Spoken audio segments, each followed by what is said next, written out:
Blue Star is a world where reality and gaming merge, where you gain EXP to level up and obtain equipment drops by slaying monsters.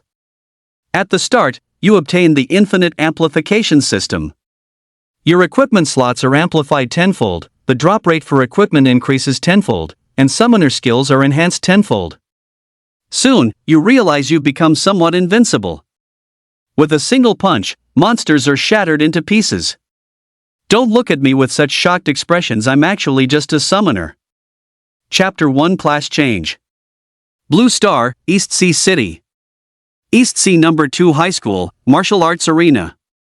200 high school sophomores stood in neat rows across the arena. As Principal Li Changfeng concluded his passionate speech, the annual class change ceremony for the sophomore grade officially began.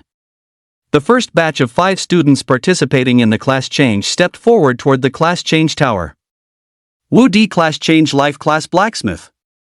Ma Peng Class Change Life Class Tailor. Li Chang Class Change Life Class Fisherman. Holy crap! I don't want to be a blacksmith. I wanted to be a mage. Wu Di complained incessantly, his face twisted in a miserable expression. Just be grateful. I'm a tailor, for God's sake. Who am I supposed to complain to? Ma Peng cursed, his face darkened with frustration.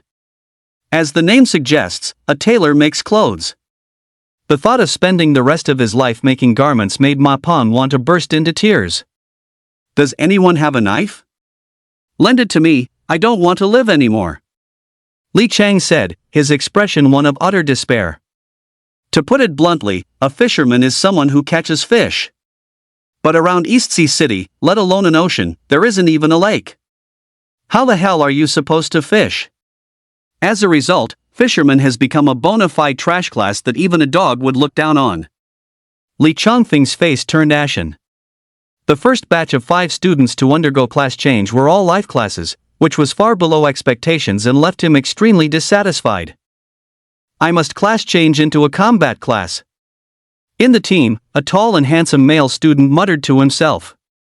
His name was Su Han, and he had traveled to this world a year ago. Blue Star was a world where reality and games merged. 100 years ago, a game called Otherworld Invasion descended upon the world. Countless ferocious monsters surged forth, bringing devastating destruction to Blue Star. To combat monsters and ensure their survival, the humans of Blue Star gradually embarked on the path of class change.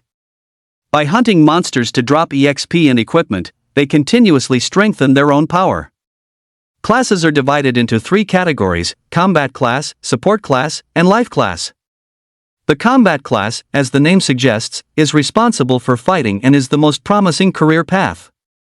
It includes mages, summoners, swordsmen, assassins, beast warriors, and more. The support class is similar to healers in games. They have essentially no combat capability and are only responsible for restoring the status of their teammates. Life classes are quite diverse, encompassing roles such as farmers, blacksmiths, chefs, and more. The class change is the most pivotal step in one's life. The profession you transition into dictates the career you will pursue for the rest of your days. Those who change into a combat class or a support class can enter dungeons to hunt monsters, leading a life of glory and excitement.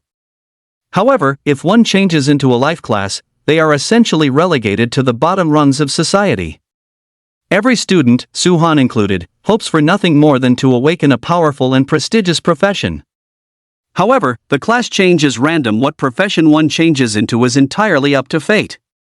After the first batch of students finished their class change, the second batch followed immediately. Wu Hao class change combat class shield bearer. Chao Kai, class change to life class, farmer. Li Menghan class change combat class archer. Yuan Chou class change combat class iron fist brawler. Meng Bin class change life class. Seeing that 3 students had successfully undergone a class change into combat classes, Li Changfeng's grim expression finally softened slightly. Ha, I've class changed into a combat class. Wu Hao grinned widely as he strode back to his original spot. The surrounding students all cast envious glances toward him. Shield bearer is not considered a particularly powerful profession among the combat classes, but it is a very popular one. This is because its primary role is to protect and escort teammates. Consequently, when forming a team, everyone competes to invite a shield bearer to join. Wu Hao walked up to Su Han with a beaming face, raising an eyebrow. Not bad, right? Pretty impressive. Su Han gave him a nod of approval. Shield bearer was a highly sought-after class, and it suited a reckless guy like Wu Hao perfectly. Now it's your turn.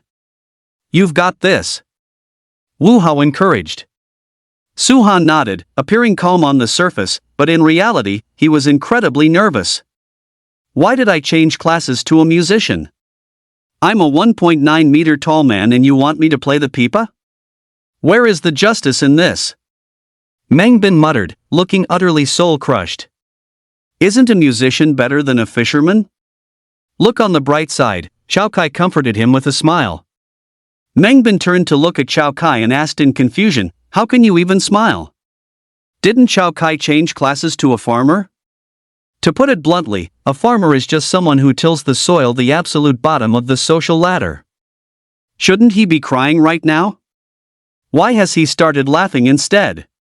Chao Kai curled his lip slightly. You wouldn't understand. Once you undergo a class change into a farmer, you can just focus on farming in peace. There's no need to enter a dungeon to fight and kill. While he might not live a life of grand glory, at least his life would be safe and secure. Stop playing tricks. Meng Bin snorted, ignoring him and continuing to wallow in his own grief. Combat class beast warrior. As expected of Chen Xiao, that's freaking awesome. As the third batch of class changes concluded, a wave of exclamations suddenly erupted across the martial arts arena.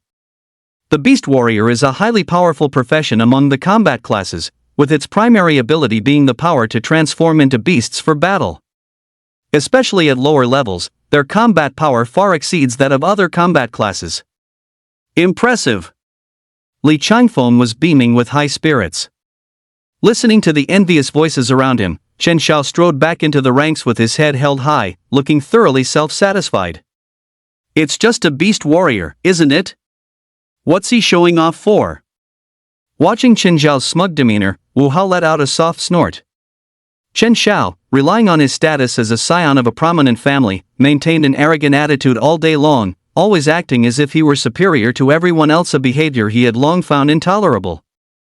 The fourth batch for the class change, Xiu Mengxian, Su Chengwen. The school bell is up.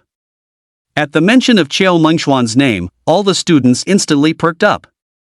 Xiu Mengxian possessed a graceful figure and a delicate, beautiful face, looking just like an elf.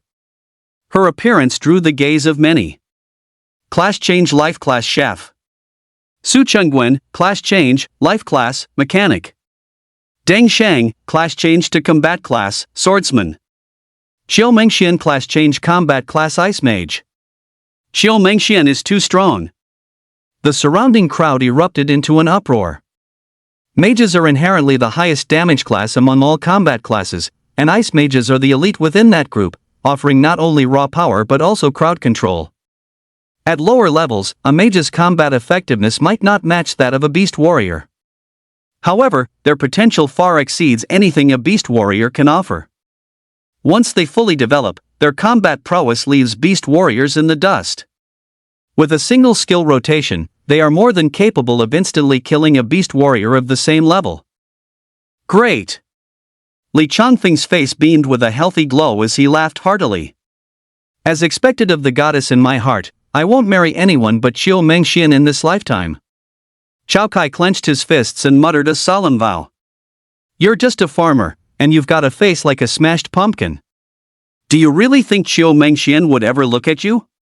Stop being a toad lusting after swan meat.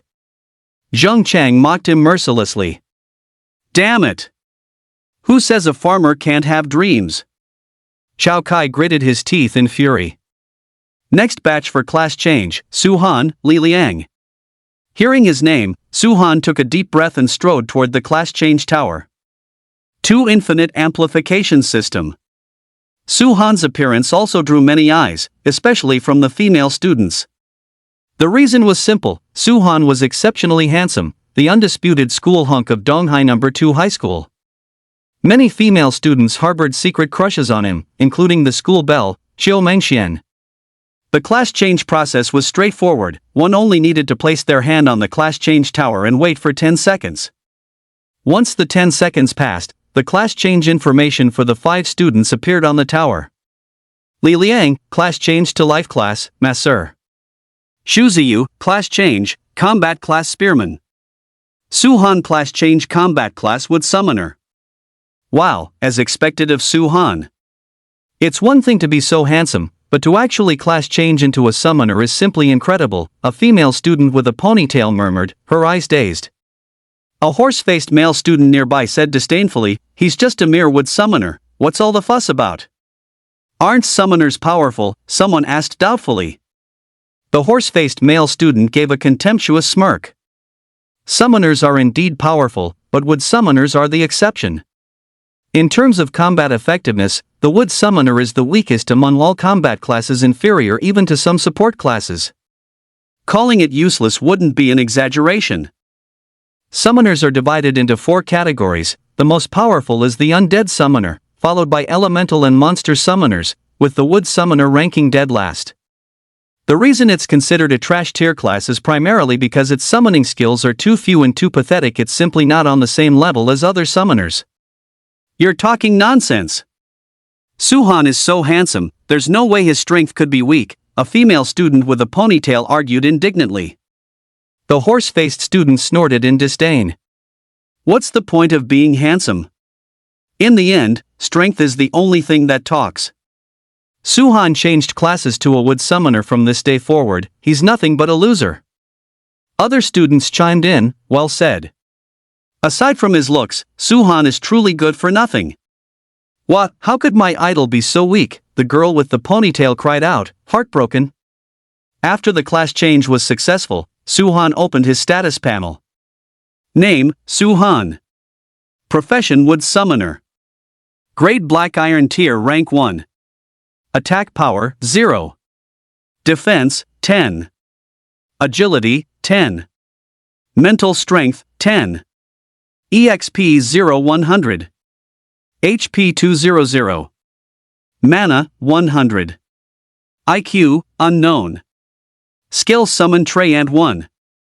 Sigh. Su Han let out a deep sigh, walking back to his spot with a heavy heart. Just as the horse-faced student had said, the wood summoner was indeed a useless class. This was because it only possessed 2 skills. The first skill summoned a small Treyant, and the second skill summoned a demon plant archer. The combat power of the small Treyant was essentially negligible, serving as little more than a scout at best.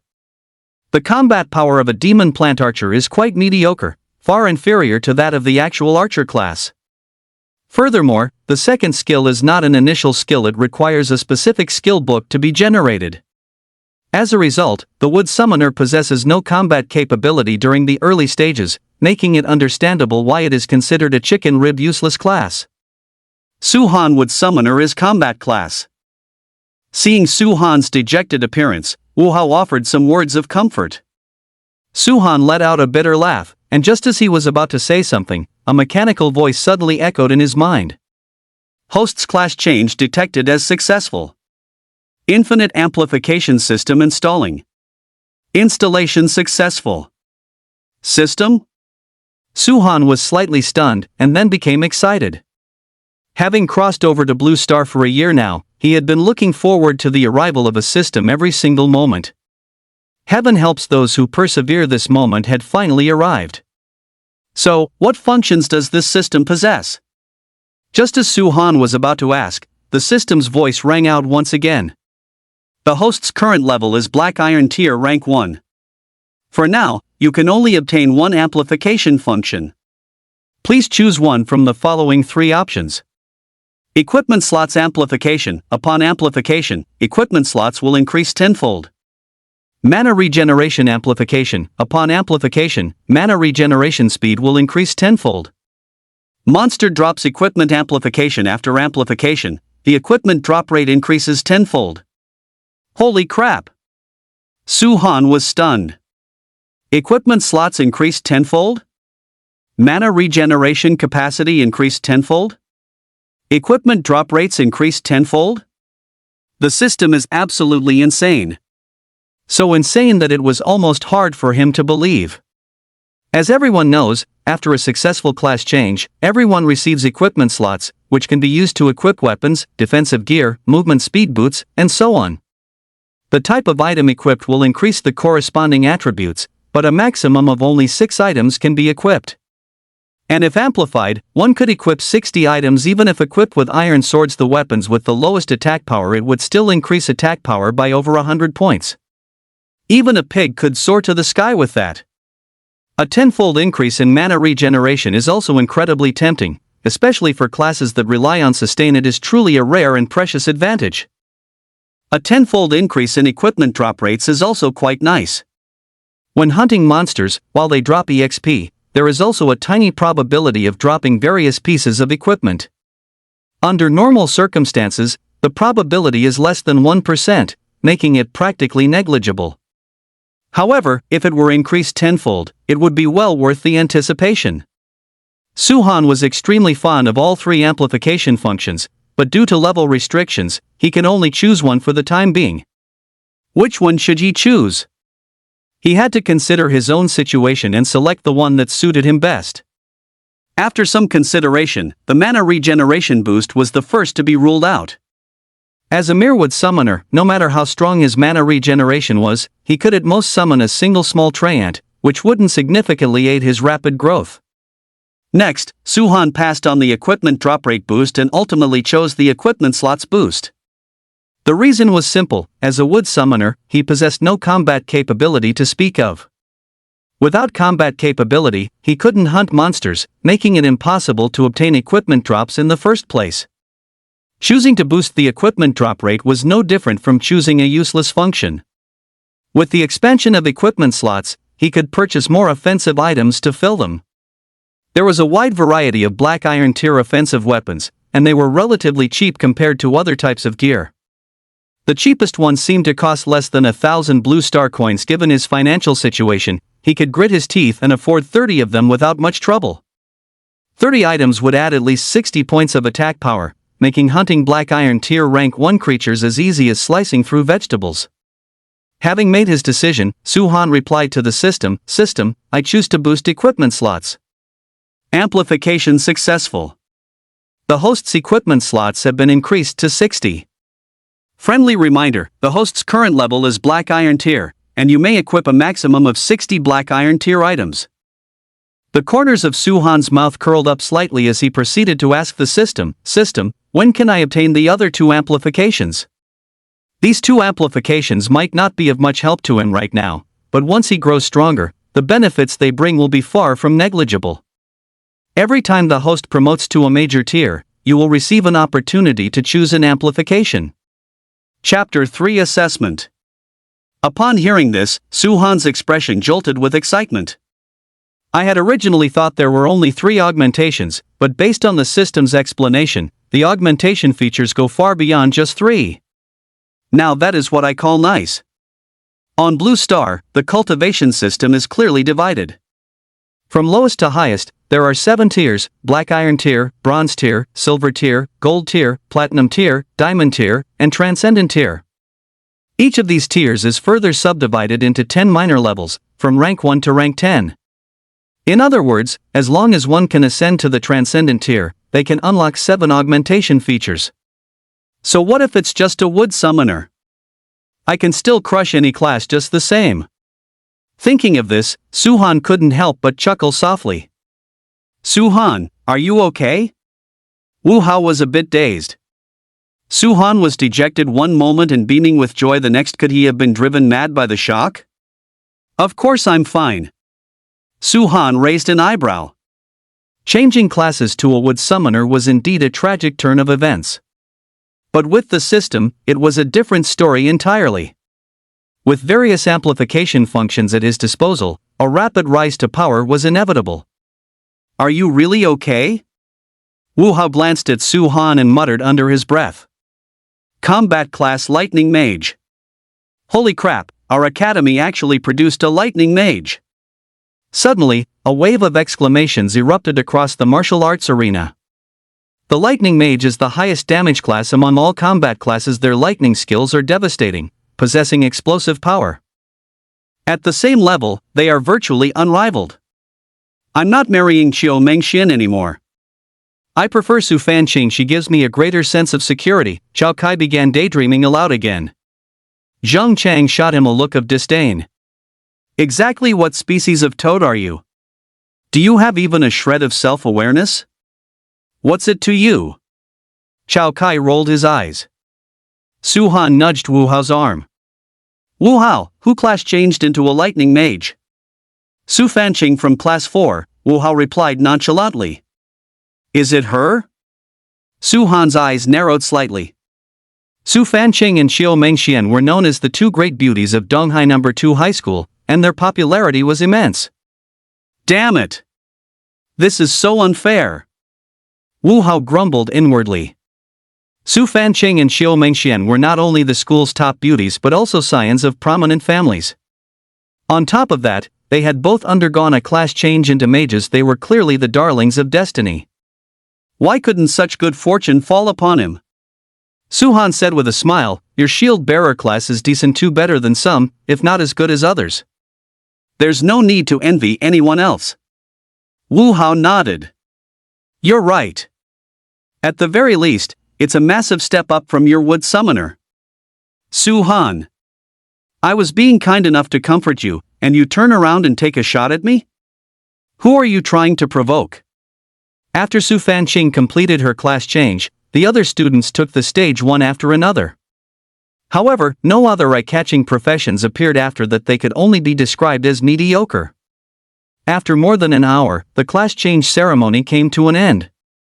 All 200 students who participated in the class change received their new identities. Among them, those in life classes accounted for the majority, totaling 161 people. There were only 38 people in combat classes. Support classes were even scarcer, with only a single individual. Su Lingling from class 5, grade 11, had changed her class to priest. These results were quite poor compared to previous years, but fortunately, Qiu Mengxian and Su Fanqing had changed classes to mages, which managed to save some face for Donghai No. 2 High School. Finally, Li Changfeng gave his concluding remarks. Students, especially those who have changed to life classes, please do not be discouraged, and certainly do not give up on yourselves. As the saying goes, excellence can be found in every field. There are no trash classes, only trash practitioners. As long as you work hard, there will surely be an opportunity for you to shine. Li Changfeng's impassioned speech did not elicit much of a response. Only a few people clapped.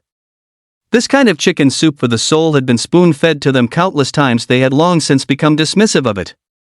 Li Changfeng gave an awkward smile and continued, students who class changed into a life class, report to your corresponding technical college tomorrow. You may head back now. 160 students who had class changed into life classes left the martial arts arena dejectedly. As they were leaving, many students began to complain. Wah, my career as a warrior is over just like that. I can't accept this. I don't want to be a blacksmith, I want to slay monsters. I'm strong as an ox, for God's sake. Why did I have to class change into a chef? Soon, only 39 people, including Su Han, remained in the vast martial arts arena. Li Changfeng narrowed his eyes, scanning each of the 39 students one by one before speaking. You will rest this afternoon and purchase the necessary equipment. Report back to the academy tomorrow to participate in the first round of the assessment. The assessment is divided into 3 rounds. Only those who pass all of them will be eligible to remain at the academy. Furthermore, there are ranking rewards for this assessment. Those who place in the top 10 will receive very generous prizes. Therefore, you must redouble your efforts. Upon hearing there were rewards, the students' interest was instantly piqued. Yuan Chou asked, Principal, what are the rewards? Li Changfeng smiled slightly. The reward for first place is an exclusive skill book, while second place and below will receive equipment rewards. Skill book. That's incredibly generous. The students were beyond excited. As everyone knows, one can only obtain a single initial skill after a class change. To learn any additional skills, one must use a skill book. There are only 2 ways to acquire a skill book, purchasing one, or obtaining it as a drop from defeating monsters. A single skill book, even the lowest grade, costs at least 100,000 blue star coins. Powerful skill books can even reach prices in the hundreds of millions. Ordinary families simply do not have the financial means to purchase them. Furthermore, the probability of one dropping from a monster is infinitesimally small. So, upon learning that there were skill book rewards, all the students went wild. Su-han was no exception. With an additional skill, one's combat power would inevitably soar by a significant margin. This is an opportunity that absolutely cannot be missed. Li Menghan followed up by asking, "Principal, are we allowed to form teams for the assessment?" The assessment takes place across various dungeons, which are filled with a vast number of monsters. Having just undergone their class change, they have zero combat EXP. Facing brutal monsters alone, they might not have the capability to cope, and could even lose their lives. To pass the assessment smoothly, forming a team is an excellent choice. Of course, but each team is limited to a maximum of 5 people. You can find your own teammates, Li Changfeng said before turning to leave. As soon as Li Changfeng left, the students began to bustle about. Most of the students flocked to the 2 mages, Xiu Mengxian and Su Fanqing. A mage's combat power is undoubtedly the strongest. Teaming up with a mage meant a much higher probability of passing the assessment. "Su-han, let's find some people to team up with too," Wu Hao said. "You go ahead, I'll head over in a bit," Su-han replied dismissively. The combat power of a wood summoner was far too weak, to put it bluntly. They were dead weight, and no one wanted anything to do with them. Even if he tried to find a team, no one would pay him any mind. Chapter 4, The School Bell's Invitation.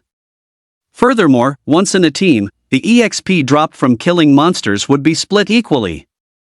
The more people there were, the less EXP each person received. It couldn't compare to the satisfaction of solo grinding. Of course, any other wood summoner would never dare to solo the dungeon, nor would they have the capability to do so. But Su-han was different. His equipment slots had increased to 60.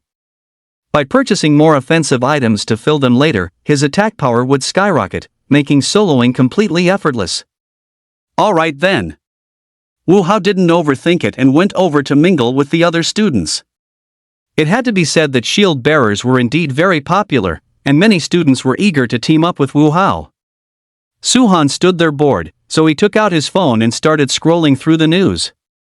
After a while, Wu Hao walked back, looking absolutely furious. "What's wrong? Who upset you?" Su-han asked curiously. Wu Hao huffed, "Damn it. What a bunch of snobs. They actually refused to team up with you." He had originally thought that with his shield bearer class, bringing Su-han along for a team-up wouldn't be an issue. To his surprise, as soon as these people heard that Su-han wanted to join, they all refused one after another. What's wrong with being a wood summoner? So what if it's a bit weak? Is such discrimination really necessary? It's fine, Su-han said indifferently. This was already within his expectations, and he didn't take it to heart at all. Because he had intended to solo the quest from the start. Even if someone had asked to party up with him, he wouldn't have been willing. Wu Hao said irritably, "How can you say it's fine? If you don't team up with anyone, how are you going to pass the assessment?" "I have my ways." Su-han raised an eyebrow. "What ways could you possibly have?" Wu Hao sighed, "If it really comes down to it, the 2 of us can team up."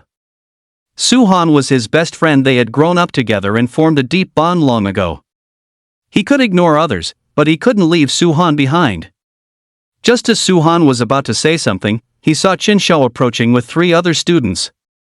Chen Xiao spoke with a sneer, "A wood summoner is a trash class. Anyone who teams up with someone like that is a fool." Having said this, Chen Xiao shot a provocative glance at Su-han before turning his attention back to Wu Hao. "Wu Hao, I suggest you stay away from Su-han and team up with us instead." Other students chimed in as well. "Wu Hao, don't let so-called brotherhood hold you back. If you keep hanging around Su-han, you're bound to end up ruined sooner or later. Mind your own business." Wu Hao snorted coldly. Chen Xiao and his cronies were birds of a feather. Not a single one of them was any good. Teaming up with them would be no different from wallowing in the mire. Chen Xiao's gaze turned somber. a wise man submits to fate. Someone like Suhan, no one is willing to team up with him. I suggest you think this through carefully. Don't trouble yourself, you'd better just mind your own business.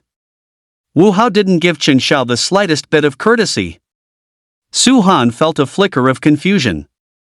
Usually, Chen Xiao would find any excuse to pick a fight, but today he had gone as far as mocking him to his face. There didn't seem to be any real conflict between them, so why was Chen Xiao targeting him? In truth, Chen Xiao had only one reason for acting this way, pure jealousy. Chen Xiao had harbored a secret crush on Xiao Mengxian for a long time, but her heart belonged to Su Han. Failing to win Xiao Mengxian's affection, he directed all of his resentment toward Su Han. You don't know what's good for you. Chen Zhao's lips trembled with rage. Su Han's eyes narrowed slightly as he said coldly, Wu Hao has already made it clear he doesn't want to team up with you. How can you still have the nerve to keep pestering him? Isn't that a bit pathetic? In the past, he hadn't bothered with Chen Xiao because he lacked the strength and had no choice but to endure in silence. But now, he had successfully completed his class change and acquired the infinite amplification system. To continue swallowing his pride wouldn't be endurance, it would be cowardice. You dare insult me? Chen Xiao froze in disbelief. The other students also found it somewhat hard to believe. In their memory, Su Han had always been very low-key. What was wrong with him today? Why was he being so confrontational? It was as if he had become a completely different person. It's not that I'm looking for a fight, it's that you're asking for it. Su Han rubbed his nose and said indifferently, aren't you just a beast warrior? In my eyes, that's nothing but a trash class. Where do you get the sense of superiority to mock others? What? The crowd of students stood there, dumbfounded. Although the beast warrior wasn't the strongest among the combat classes, it certainly ranked near the top and was infinitely more powerful than a wood summoner. Where did Su Han get the nerve to say such a thing? Ha ha! Chen Xiao laughed instead of getting angry. Su Han, you're really acting like a big shot, aren't you? Do you think you're actually capable now? If you've got the guts, don't just talk tough, let's compete. How shall we compete? Su Han raised an eyebrow. Chen Xiao said directly, aren't we participating in the assessment tomorrow? Let's see whose results are better. The loser has to kneel down and call the winner Grandpa. Do you dare? Why wouldn't I dare? Su Han agreed readily. With the system in hand, the world is mine. Su Han was certain of victory in this assessment. Chen Xiao still wanted to take this chance to suppress him? In that case, let Chen Xiao bring the humiliation upon himself. Ah! Everyone was dumbfounded. A wood summoner comparing results with a beast warrior? Is there even a comparison? It's a total slaughter. Has Su Han lost his mind? Wu Hao was frantic, repeatedly winking at Su Han to signal him. Su Han, don't let your emotions get the better of you. In his eyes, 10 Su Hans combined wouldn't be as formidable as Chen Xiao. It's obvious he's going to lose, yet he still wants to compete with Chen Xiao. Isn't he a complete fool? Everything is under my control, Su Han said with a slight smile. Wu Hao swallowed hard, momentarily at a loss for words. You said it yourself, everyone here is a witness. A smirk of successful scheming crossed Chen Zhao's face. With someone like you, no one would ever want to team up with you. How do you expect to compete with me? Who says no one is willing to team up with Su Han? Suddenly, a woman's voice drifted over. Everyone turned to look, and within their line of sight, a female student as ethereal as an elf approached with light, graceful steps. It was none other than the school beauty, Xiao Mengxian.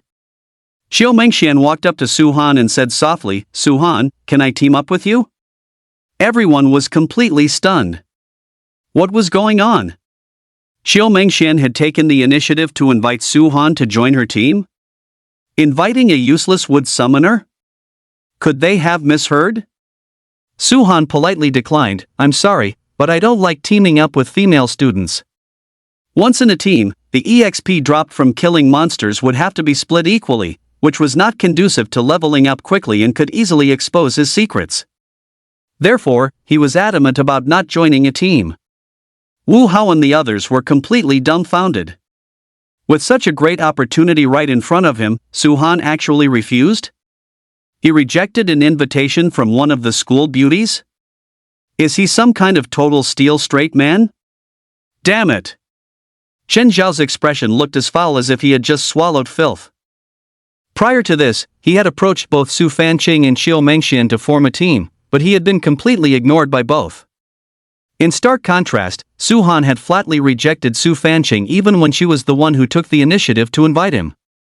How could the gap be this massive? How could he, a beast warrior, be inferior to a wood summoner? Where exactly did the problem lie? Chapter 5, Purchasing Equipment. Jealousy began to fester in Chen Zhao's heart, and the look he directed at Su-han was filled with deep-seated malice. They say that jealousy can drive a person mad. At this moment, Chen Zhao even harbored the thought of killing Su-han.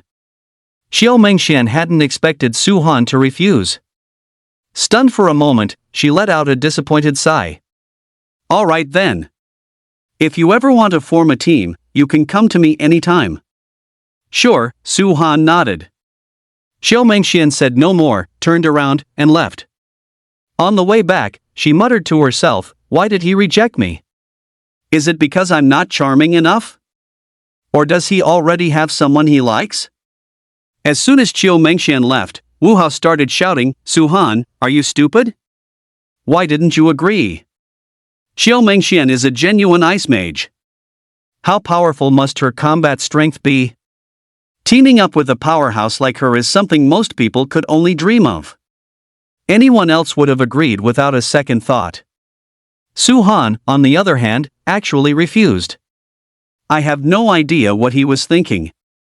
I have my own plans, Su-han said calmly. What plans could you possibly have? Wu Hao said, speechless. You're just being an idiot. Go find someone to team up with. I'm heading back now. Su-han didn't bother to explain and was just about to leave when a tall, beautiful student walked toward him. Su-han, join our team. The newcomer was none other than Su Fanqing, the other school beauty of Donghai No. 2 High School. What on earth? The students present were stunned once again. First Xiao Mengxian, and now Su Fanqing both had taken the initiative to invite Su-han. Just what on earth does Su-han have to offer? Aside from being somewhat handsome, he is utterly useless. By what right does he enjoy the favor of the two great school beauties? Every student felt a sense of injustice brewing in their hearts. Especially Chen Zhao, whose eyes burned with the flames of fury. Previously, he had taken the initiative to invite Su Fanqing, only to be rejected by her. The reason she gave was that she didn't want to team up with male students. Yet, in the blink of an eye, she had invited Su-han. What the hell was going on? Could a dignified beast warrior really not compare to a wood summoner? Unable to accept this, Chen Zhao walked up to Su Fanqing and asked with a sycophantic look, Su Fanqing, didn't you say you didn't want to team up with male students? That was then, and this is now. I've changed my mind, Su Fanqing replied with a cold expression. Chen Zhao's beast warrior profession was indeed decent, but he was full of playboy habits that were incredibly annoying. Naturally, she would never team up with someone like him. In contrast, Su-han was handsome, composed, and low-key, possessing an extraordinary aura. She had an intuition that Su-han was not as simple as he appeared on the surface, so she wanted to interact with him more. Chen Zhao was left speechless. Su Fanqing's excuse was clumsy. It was clear that she simply looked down on him. This made him feel insulted. However, they didn't dare vent their frustrations in front of Su Fanqing, so they directed all their resentment towards Su-han instead. Su Fanqing ignored them and turned to Su-han, waiting for his response. Su-han used the same excuse, sorry, I don't want to team up with female students. Holy crap! The students all began to curse and swear. Su-han rejected invitations from both school beauties. What on earth was he thinking? Is he really just a total straight man with no emotions or desires?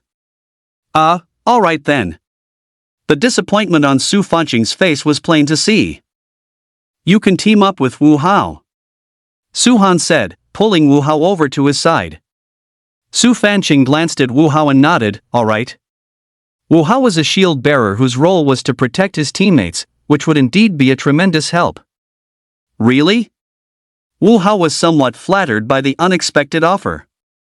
The surrounding students all cast envious glances at Wu Hao. Teaming up with the school beauty was something most wouldn't even dare to dream of, yet Wu Hao had lucked into it. You guys chat, I have something to take care of, so I'm heading back first. Su Han gave a quick greeting, then walked up to Chen Xiao and whispered, do you know why no one wants to team up with you? Chen Xiao was slightly taken aback. This was a question he truly couldn't figure out. After all, he was a scion of a prestigious family and had a decent profession. Why did Xiao Mengxian and Su Fanqing look down on him? The reason is simple, you're so hideous that just looking at you makes me nauseous. Who would have the courage to team up with an eyesore like you? After saying his piece, Su Han walked away with nonchalant ease. Chen Xiao. Su Han's words weren't physically damaging, but they were profoundly insulting enough to nearly drive him mad with rage. Watching Su Han's departing figure, Chen Xiao's eyes turned cold and sinister. Su Han, just you wait. You'll be on your knees begging for mercy before long. The moment he returned home, Su Han entered his bedroom and pulled out a wooden box from under the bed, which was filled with blue star coins. These blue star coins were left behind by Su Han's parents. Both were of the combat class and members of the Blazing Mercenary Group in East Sea City. However, they had perished in a dungeon during a mission a year ago. Su Han's predecessor had died from excessive grief because of this tragedy. Looking at the blue star coins in his hand, Su Han fell into deep thought. These blue star coins were all the savings he had. If he spent them, he would be left with nothing to live on. But considering that the assessment was the day after tomorrow, he certainly wouldn't pass if he didn't buy enough equipment. Ultimately, Su Han decided to set aside 1,000 blue star coins for living expenses and spend the rest on equipment. Just as he was preparing to head out, Wu Hao called, Su Han, want to go buy equipment together in a bit? You go ahead, I have something to take care of. Su Han made an excuse. It was completely illogical for him to be buying equipment for combat classes when he was a wood summoner. Furthermore, he was buying in large quantities. If Wu Hao found out about this, what would he think? Would he suspect there was something wrong with his head? Therefore, it was better to go and buy the equipment secretly on his own. I'll head out first then. Wu Hao didn't think much of it. He hung up the phone as soon as he finished speaking. Taking the blue star coins, Su Han left the house and headed straight for the northern part of the city. Donghai City is divided into 5 major districts: south, north, east, west, and the city center. Every district has shops that sell equipment. It's just that some places sell them at a premium, while others are more affordable. Naturally, the cheaper the price, the lower the relative quality. There are many shops in the north of the city that sell budget equipment. If he only had 6 equipment slots, Su Han would definitely choose to buy high-quality gear. But with 60 equipment slots, there was no need to be so picky. An hour later, Su Han arrived at a shop called Qibao Pavilion in the northern part of the city. The shop owner asked warmly, young man, we have a very complete stock of items. What are you looking to buy? Su Han glanced around and asked, what's the price of your cheapest offensive weapon? With only blue star coins in his pocket, he certainly couldn't afford any expensive weaponry. The shop owner pointed toward a weapon rack. These short swords are the cheapest. Each one is only 1,500 blue star coins. Chapter 6, with strength, there's no need to find a team. This price was within Su Han's acceptable range, but he didn't rush to commit. Instead, he asked, how much attack power can these short swords increase? The level of quality is directly linked to attack power. The better the quality, the more powerful the attack power. Black Iron tier weapons, even those of the highest quality, can only increase attack power by 5 points. Medium quality ones increase attack power by about 3 points. Those of relatively lower quality only increase attack power by 2 points. This point had to be clarified. If they didn't even provide 2 points of attack power, there would be no point in buying them, no matter how cheap they were. They all increase attack power by 2 points, the shop owner said bluntly. Su Han felt reassured and said nonchalantly, can I get a discount if I buy in bulk? The shop owner was slightly taken aback. How many do you want? Su Han said calmly, 30. 30 short swords would increase his attack power by 60 points, making it no problem to deal with Black Iron Tier 3 monsters. The remaining blue star coins could be used to buy a pair of shoes to increase his movement speed. Ha! The shop owner was stunned. It is common knowledge that a class changer has 6 equipment slots, and with one additional item that can be carried, a total of 7 pieces of equipment is sufficient. Furthermore, those 7 items cannot consist entirely of offensive gear. At the very least, a pair of movement speed boots is required. As such, 6 offensive items are more than enough. Why was the male student in front of her buying so many? What was the point? Su Han explained, I'm buying them for a classmate. The fact that his equipment slots could be amplified must never be exposed. He had no choice but to brush it off. Oh. The shop owner let out a sound of realization and continued, if you're buying 30, I'll give them to you for 1,400 each. Deal. Su Han did not hesitate for a single moment. Subsequently, the two completed the transaction, exchanging payment for the goods. Su Han first equipped 6 short swords and opened his status panel to take a look. After confirming that each short sword provided 2 points of attack power, he left the Chibo pavilion carrying the remaining swords. Upon reaching a corner and seeing no one around, Su Han placed all the remaining short swords into his equipment slots. Next, he headed toward a shop that sold movement speed boots. The price of movement speed boots far exceeds that of offensive items, with even the cheapest pair costing over 3,000 blue star coins. Currently, Su Han has 7,000 blue star coins left, which is just enough to buy 2 pairs. If it were anyone else, they would buy 1 pair at most. After all, they only have 6 equipment slots and must budget carefully. Su Han, however, has no such concerns. With 60 equipment slots, he can equip whatever he wants. It's just that extravagant. After wandering around for half an hour, Su Han finally found a cheap shop. Following some haggling, he ultimately spent 6,700 blue star coins to purchase 2 pairs of Black Iron Tier movement speed boots. Purchase complete, Su Han headed back home. Upon arriving home, the first thing he did was open the status panel. Name, Su Han. Wood Summoner. Black Iron Tier Rank 1. Attack Power, 60. Defense, 10. Agility, 14. Mental Strength, 10. EXP 0100. HP 200. Mana, 100. IQ, unknown.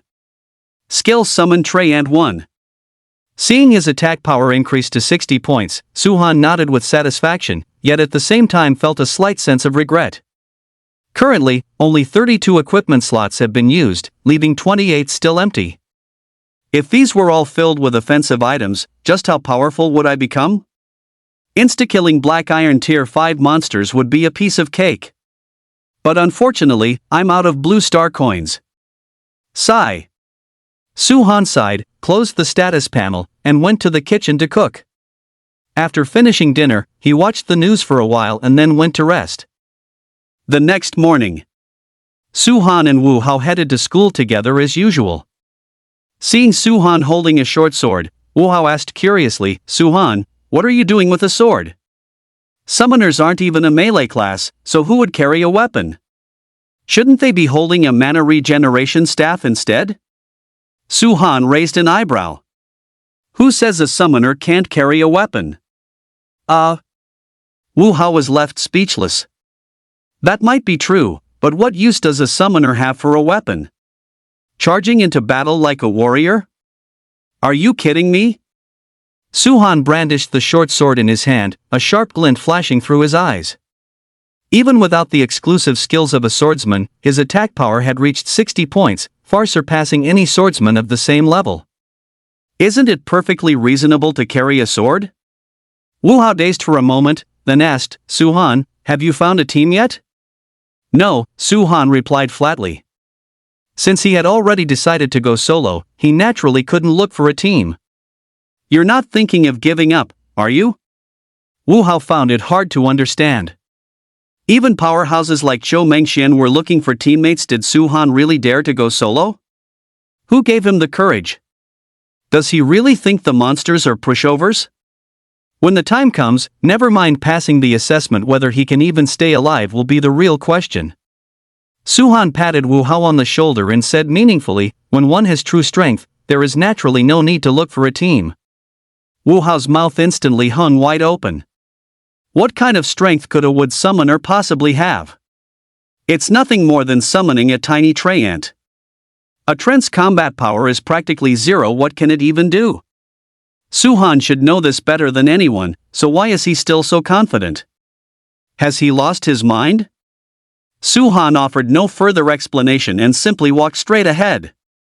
10 minutes later, the two arrived at the entrance of Donghai No. 2 High School. A school bus was parked at the gate, with Li Changfeng standing beside it. Principal.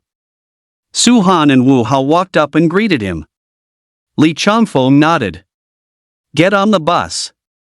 Today's assessment location is the Endless Desert Dungeon, situated 100 kilometers from Donghai City, and can only be reached by school bus. After Suhan and his companion boarded the bus, they immediately drew the attention of many. Most of them were looking at Suhan specifically, the short sword in his hand. A summoner carrying a short sword was a bit of an oddity. Yuan Chou couldn't help but ask, Suhan, what are you doing with a sword? Suhan said as if it were the most natural thing in the world, to kill monsters, of course. Hearing this, the students looked at each other in bewilderment. Did Suhan actually think he was a swordsman? Chen Xiao sneered, isn't it just because you can't afford a mana Regan staff? Is it really that hard to tell the truth? So that's how it is, everyone realized.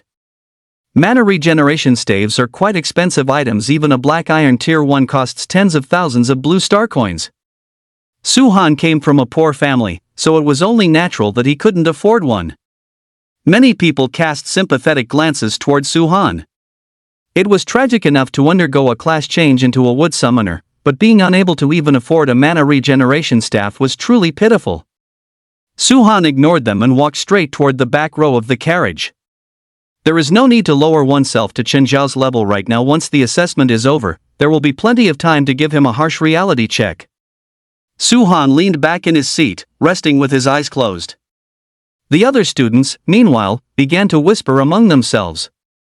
Have you heard? This assessment isn't just for the 3 academies in our East Sea City. Students from Lingguang City and Taimu City are coming as well. Lingguang No. 1 High School has 100 students who changed classes into combat roles, including over a dozen mages. Can we really compete with them?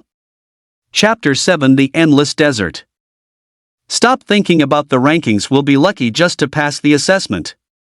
Damn it, I really wanted to take first place. The reward for first place is an exclusive skill. Anyone would go crazy for that. Only powerhouses like Qiu Mengxian and Su Fanqing are qualified to compete for it. As an Iron Fist brawler, you should just give up on that idea. Well said. Our strength is limited, so let's not aim for things beyond our reach. I also heard a bit of inside information. There's a Black Iron Tier 3 Sand Rat King somewhere in the Endless Desert. Are you serious? There are monsters that powerful? Doesn't that mean we're in serious danger? You're telling me. The Sand Rat King is already far stronger than a regular sand rat, and it even has skills. If those of us at Black Iron Tier Rank 1 run into it, there's absolutely no way we're making it out alive. My God, thank goodness I joined a party. Otherwise, I wouldn't have dared to enter the Endless Desert alone. Hearing this, Wu Hao began to worry. Didn't Suhan head out without a party? If he crosses paths with the Sand Rat King, there probably won't even be any scraps left of him. With that thought in mind, Wu Hao turned his head to look towards Suhan. However, he saw that Suhan had already opened his eyes. Far from showing the slightest hint of panic, his gaze held a trace of excitement. What was going on? Was Suhan not afraid at all? Wu Hao felt a bit dazed. Suhan, are you alright? What could possibly be wrong with me? Suhan said with a faint smile. Wu Hao was slightly taken aback. You can still smile? Don't you smile when you're happy? Suhan countered. Wu Hao. The Endless Desert Black Iron Tier 3 Sand Rat King. Was this something to be happy about? Suhan offered no further explanation, closing his eyes to rest. With his current attack power, hunting a Black Iron Tier 3 Sand Rat King would be effortless. Furthermore, the Sand Rat King is a boss-level monster. Hunting a boss guarantees an equipment drop, and with a bit of luck, it might even drop a skill book. Such an opportunity is rare and hard to come by. It must not be missed. The school bus drove for over an hour before coming to a halt in front of a mountain peak. The entrance to the endless desert is located within this very mountain. There are hundreds, even thousands of dungeons across Blue Star, each teeming with a vast number of monsters. Some dungeons have already been brought under human control, specifically designated for training or assessment purposes. The Endless Desert is one such controlled dungeon. Suhan, we've arrived. Wu Hao nudged Suhan's arm. Suhan opened his eyes and glanced outside, only to see several school buses parked there. Large groups of students stepped off the buses one after another. By a rough estimate, there were at least 400 or 500 people. The competition is quite intense. Suhan muttered thoughtfully. Standing out from such a large crowd would be extremely difficult. Nevertheless, Suhan remained full of confidence. His source of confidence was the 32 items equipped in his equipment slots. At that moment, Li Changfeng stood up and announced, "Students, the location for this assessment is the Endless Desert Dungeon. The passing requirement is for each person to hunt 3 sand rats. Furthermore, this assessment is not only about your individual grades, there will also be a ranking among the various academies. This ranking concerns our academy's honor, so while ensuring your safety, try to kill as many sand rats as possible. Don't worry, Principal, we won't let you down." Chen Xiao was the first to voice his commitment. "We will definitely give it our all." The other students chimed in with their agreement. Li Changfeng nodded slightly and instructed, "In a moment, each of you will be issued a recording token. These tokens are used to track your performance, so make sure to keep them safe. Furthermore, the assessment will last for 1 day. You must exit within the allotted time. Anyone who exceeds the time limit will have their assessment results invalidated." "Understood, Principal." The crowd responded in unison. The recording tokens had been distributed. At Li Changfeng's signal, Suhan and the others stepped off the school bus one by one and headed toward the entrance of the Endless Desert. Due to the massive number of participants in the assessment, they had to wait in line. Donghai No. 2 High School was positioned at the very end of the queue. It would only be their turn after the students from all the other academies had entered. Yellow sand stretched across the endless desert, reaching as far as the eye could see. A few withered plants swayed desolately in the wind, appearing exceptionally bleak. After chatting for a while, the hundreds of students standing there began to disperse in all directions. "Suhan, are you really going to go it alone?" Wu Hao asked in a low voice. 99% of the students participating in the assessment would find teammates to form a group. Those who didn't were, without exception, the powerhouses of their respective academies who possessed absolute confidence in their own strength. But how could Suhan be considered a powerhouse? He was clearly just a weakling. To take first place in the assessment, I have to solo it. Suhan narrowed his eyes slightly and whispered, "I'm heading out first. Be careful." Wu Hao was speechless. Someone like Suhan actually wanted to take first place? Originally, he wanted to try and persuade him further, but in the blink of an eye, Suhan had already run far off into the distance. Seeing Suhan depart alone, Xiao Mengxian frowned slightly, walked over to Wu Hao, and asked softly, "What's going on with Suhan? Why did he leave by himself?" Wu Hao sighed. "Suhan said he wants to solo." Xiao Mengxian. A wood summoner dares to solo in the endless desert? What on earth was he thinking? Hearing that Suhan intended to go solo, Shen Xiao gave a dark smile. "A piece of trash like you thinks he can compete with me?" While sand rats weren't particularly powerful monsters, they were still more than a wood summoner could handle. The moment Suhan encountered a sand rat, he would be as good as dead. On the other side, Suhan had been running for over 10 minutes, yet he still hadn't found any trace of a sand rat. The assessment lasts only 1 day, so time is very limited. It would be a problem if I couldn't find any sand rats. Suhan pondered for a moment before using his summoning skill to call forth a little tree ant. The little tree ant was about 1 meter tall and looked no different from an ordinary small tree. However, it could move freely and possessed sensory abilities with a range of about 20 meters. As long as they were within its sensory range, the sand rats would have nowhere to hide, making it perfect for this situation. Suhan squinted at the little tree ant, and its status panel immediately appeared in his mind. Target, little tree ant. Black Iron Tier Rank 1. Attack Power, 0. Defense, 2. Agility, 10. Spirit, 20. HP 100. Skill, Perception. It really is a bit weak, Suhan sighed. Aside from the perception skill, the little tree ant was truly useless. Little tree ant, search for the sand rat's whereabouts, Suhan commanded, heading off in one direction. After searching for a few more minutes, just as they were passing a sand dune, the little tree ant suddenly stopped and signaled an alert to Suhan. Suhan's expression jolted. The little trent's alert meant that there were sand rats nearby. Sand rats were experts at hiding and were likely concealed within the sand dunes. Just as Suhan was about to ask for the sand rat's exact location, he saw a male student carrying a giant axe walking toward him. Chapter 8, Equipment Dropped. This male student stood about 1.9 meters tall, with a sturdy build and a resolute expression. It was unclear which academy he belonged to. However, the fact that he dared to act alone in the endless desert was proof enough of his extraordinary strength. The tall student walked over slowly. When he saw the little tree ant beside Suhan, he was slightly taken aback. "Classmate, are you a wood summoner?" "Yes."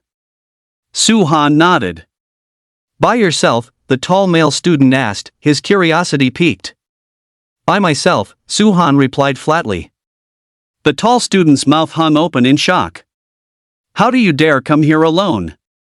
A wood summoner's primary reliance is on their summons, but at the novice level, they possess only a single summoning skill, capable of calling forth nothing more than a lone tree ant. To dare wander the endless desert alone with nothing but a single little tree ant?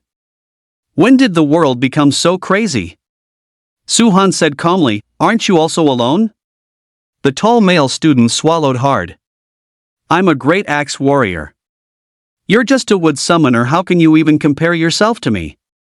Suhan brandished the short sword in his hand. "With this." The tall male student was speechless. The male student in front of him was truly a piece of work. Did he really think that just by holding a sword, he could consider himself a swordsman? Suhan didn't want to waste any more time talking to him and reminded him, "Time is limited, you'd better hurry up and find some sand rats."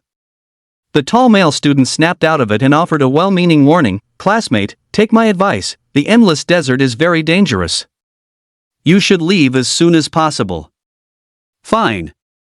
Suhan gave an impatient, perfunctory response. The tall male student said no more, turning around to leave. At that very moment, 2 large yellow rats suddenly lunged out from the nearby sand dunes. These 2 rats were the size of rabbits, their fur standing upright like steel needles, with 2 sharp fangs protruding from their mouths that glinted with a cold, menacing light. Sand rat. Instead of being alarmed, the tall male student was delighted. He gripped his giant axe and swung it toward one of them. A phantom image of an axe, nearly 10 feet in size, shot forth and instantly struck the sand rat. With a sharp squelch, the sand rat was split in 2, dying on the spot. The tall male student's strike had utilized the great axe warrior's initial skill, leaping decimation. After killing this sand rat, just as the tall male student intended to move on to the second one, he suddenly noticed Suhan charging toward the sand rat. Hunting sand rats grants level up EXP and points, and with a bit of luck, they can even drop equipment. Suhan was not about to miss such an opportunity. At this moment, the tall male student was completely dumbfounded. What was going on? A wood summoner actually chose to engage in close quarters combat? Does he have a death wish? The tall male student wanted to stop him, but it was already too late. Suhan rushed in front of the sand rat and delivered a mid-air slash with his sword. Screech! The sand rat was sliced clean in 2, from head to tail. Blood splattered everywhere, painting a scene of macabre beauty. Holy shit! Witnessing this, the tall male student couldn't help but let out a cry of shock. It was hard to imagine that a wood summoner could actually cleave a sand rat to death with a single sword strike. Just what kind of combat power was this? If it were him, while he could kill a Black Iron Tier rank 1 sand rat without using any skills, he certainly couldn't do it with the effortless fluidity Su-Han had just displayed. Holy crap! Are wood summoners these days really this fierce? On the other side, Su-Han let out a soft sigh and checked his recording token. He saw that the number 1 had appeared on it, which meant that killing a single Black Iron Tier rank 1 sand rat only awarded 1 point. Next, Su-Han opened his status panel. Name, Su-Han. Wood Summoner. Black Iron Tier rank 1. Attack power, 60. Defense, 10. Agility, 14. Mental strength, 10. EXP 5100. HP 200. Mana, 80. IQ, unknown. Skill Summon Treant 1. After a quick glance, Su-Han closed the status panel. Except for EXP and mana, nothing else has changed. Mana decreased by 20 points because a little Treant was summoned. EXP increased by 5 points, which dropped from hunting a Black Iron Tier rank 1 sand rat. In other words, to promote to Black Iron Tier rank 2, one still needs to hunt 20 more Black Iron Tier rank 1 sand rats. With a little effort, it shouldn't be much of a problem. Classmate, did you just kill a sand rat? The tall male student snapped back to his senses, looking at Su-Han with a face full of disbelief. A Black Iron Tier rank 1 wood summoner killed a sand rat with a single sword strike. If word of this got out, it's likely no one would even believe it. So, how exactly did Su-Han pull it off? Didn't you see it for yourself? Su-Han raised an eyebrow. I did see it. The tall male student gave a sheepish smile and asked tentatively, "Are you really a wood summoner?" He had some doubts about whether Su-Han was a dual-class user. Otherwise, how could he be so powerful? Genuine and authentic. Su-Han nodded. The tall male student was stunned. "Let's go," Su-Han called out, turning to leave. Instead of wasting time on small talk, he would rather kill a few more sand rats. Wait a moment. The tall male student interrupted. Once Su-Han stopped, he hurriedly said, "I'm Luli from Lingwang No. 1 High School. How should I address you, classmate?" Su-Han was so courageous and gave off such an unfathomable vibe that Luli wanted to get to know him. Donghai No. 2 High School, Su-Han. After saying this, Su-Han left with the little Treant. Watching Su-Han's departing figure, Luli muttered, "He truly is a formidable opponent." For this assessment, he had come specifically for the rewards. Originally, he thought that with his strength, securing a spot in the top 10 would be no problem at all. But after meeting Su-Han, he truly understood the meaning of the saying, "There is always someone better out there." If even a wood summoner possessed such terrifying combat power, what about the others? Luli took a deep breath, a spark of fighting spirit igniting in his eyes. "I won't lose to anyone." Su-Han led the little Treant on a search for over 10 minutes. As they passed through a patch of overgrown weeds, the little Treant sent out another warning signal. Moreover, the signal was exceptionally strong this time, meaning there were sand rats nearby and quite a few of them.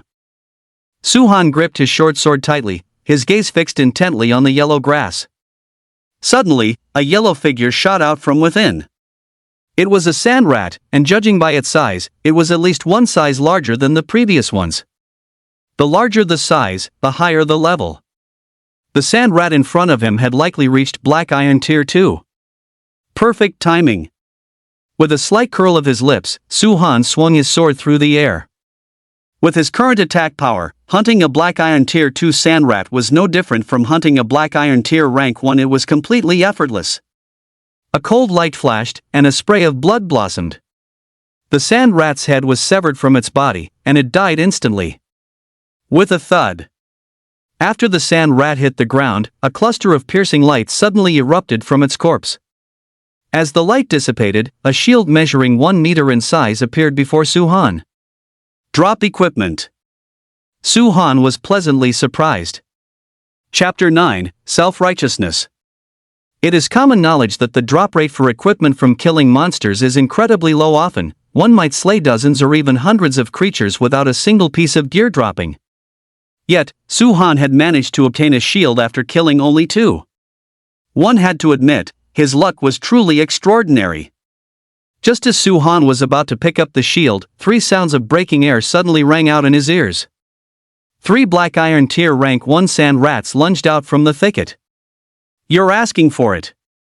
Su-han let out a cold snort, gripping his short sword and delivering a mid-air slash. 2 squelching sounds followed. 2 of the sand rats were sliced in half, dying instantly on the spot. However, the 3rd sand rat evaded the dagger's slash and lunged from the side. It raised a claw glinting with a cold light, swiping fiercely towards Su-han's waist and abdomen. Su-han's heart jolted. He shifted his footing and retreated rapidly. Screech! A long gash was torn across his shirt. Fortunately, he dodged just in time, and the blow failed to wound him.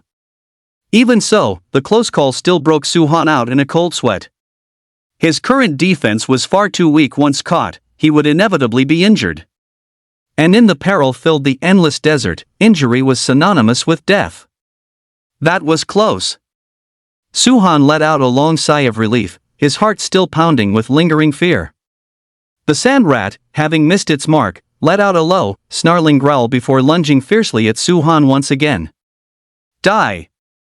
Su-han wasn't about to take it lying down. He thrust his short sword straight forward. The blade flashed blindingly, piercing through the sand rat's skull with the speed of a lightning bolt. After slaying the sand rat, Su-han picked up the dropped shield and equipped it into his equipment slot, then proceeded to open his status panel. Name, Su-han. Profession, Wood Summoner. Grade Black Iron Tier Rank 1. Attack Power, 60. Defense, 13. Agility, 14. Mental Strength, 10. EXP 25100. HP 200. Mana, 80. IQ, unknown. Skill Summon Treyant 1. Upon seeing that his defense had increased by 3 points, Su-han couldn't help but break into a smile. The increase in defense was due to equipping the shield. Being able to increase defense by 3 points made it a mid-quality black iron tier shield, with a market price of at least 4,000 blue star coins. Additionally, the EXP has increased from the original 5 points to 25 points. Killing a rank 1 black iron tier sand rat grants 5 EXP. Based on that calculation, killing a rank 2 black iron tier sand rat should yield 10 EXP. Not bad. A slight smirk appeared at the corner of Su-han's mouth. He then continued his search, leading the little Treyant along. An hour later, with the help of the little Treyant, Su-han had hunted down 5 sand rats. The results were decent, but unfortunately, they were all black iron tier rank 1 sand rats, and no equipment was dropped. Su-han was not discouraged. He had only been here for about an hour and had already hunted 9 sand rats. If he continued at this pace, he would soon be promoted to black iron tier rank 2. Little Treyant, let's go. Help me find a few more sand rats, Su-han commanded. The little Treyant picked up speed and dashed straight ahead. Su-han followed closely behind. With the little Treyant providing early warnings, there was no need to worry about potential dangers. He simply had to follow along. After running for about 5 miles, the little Treyant suddenly came to a halt.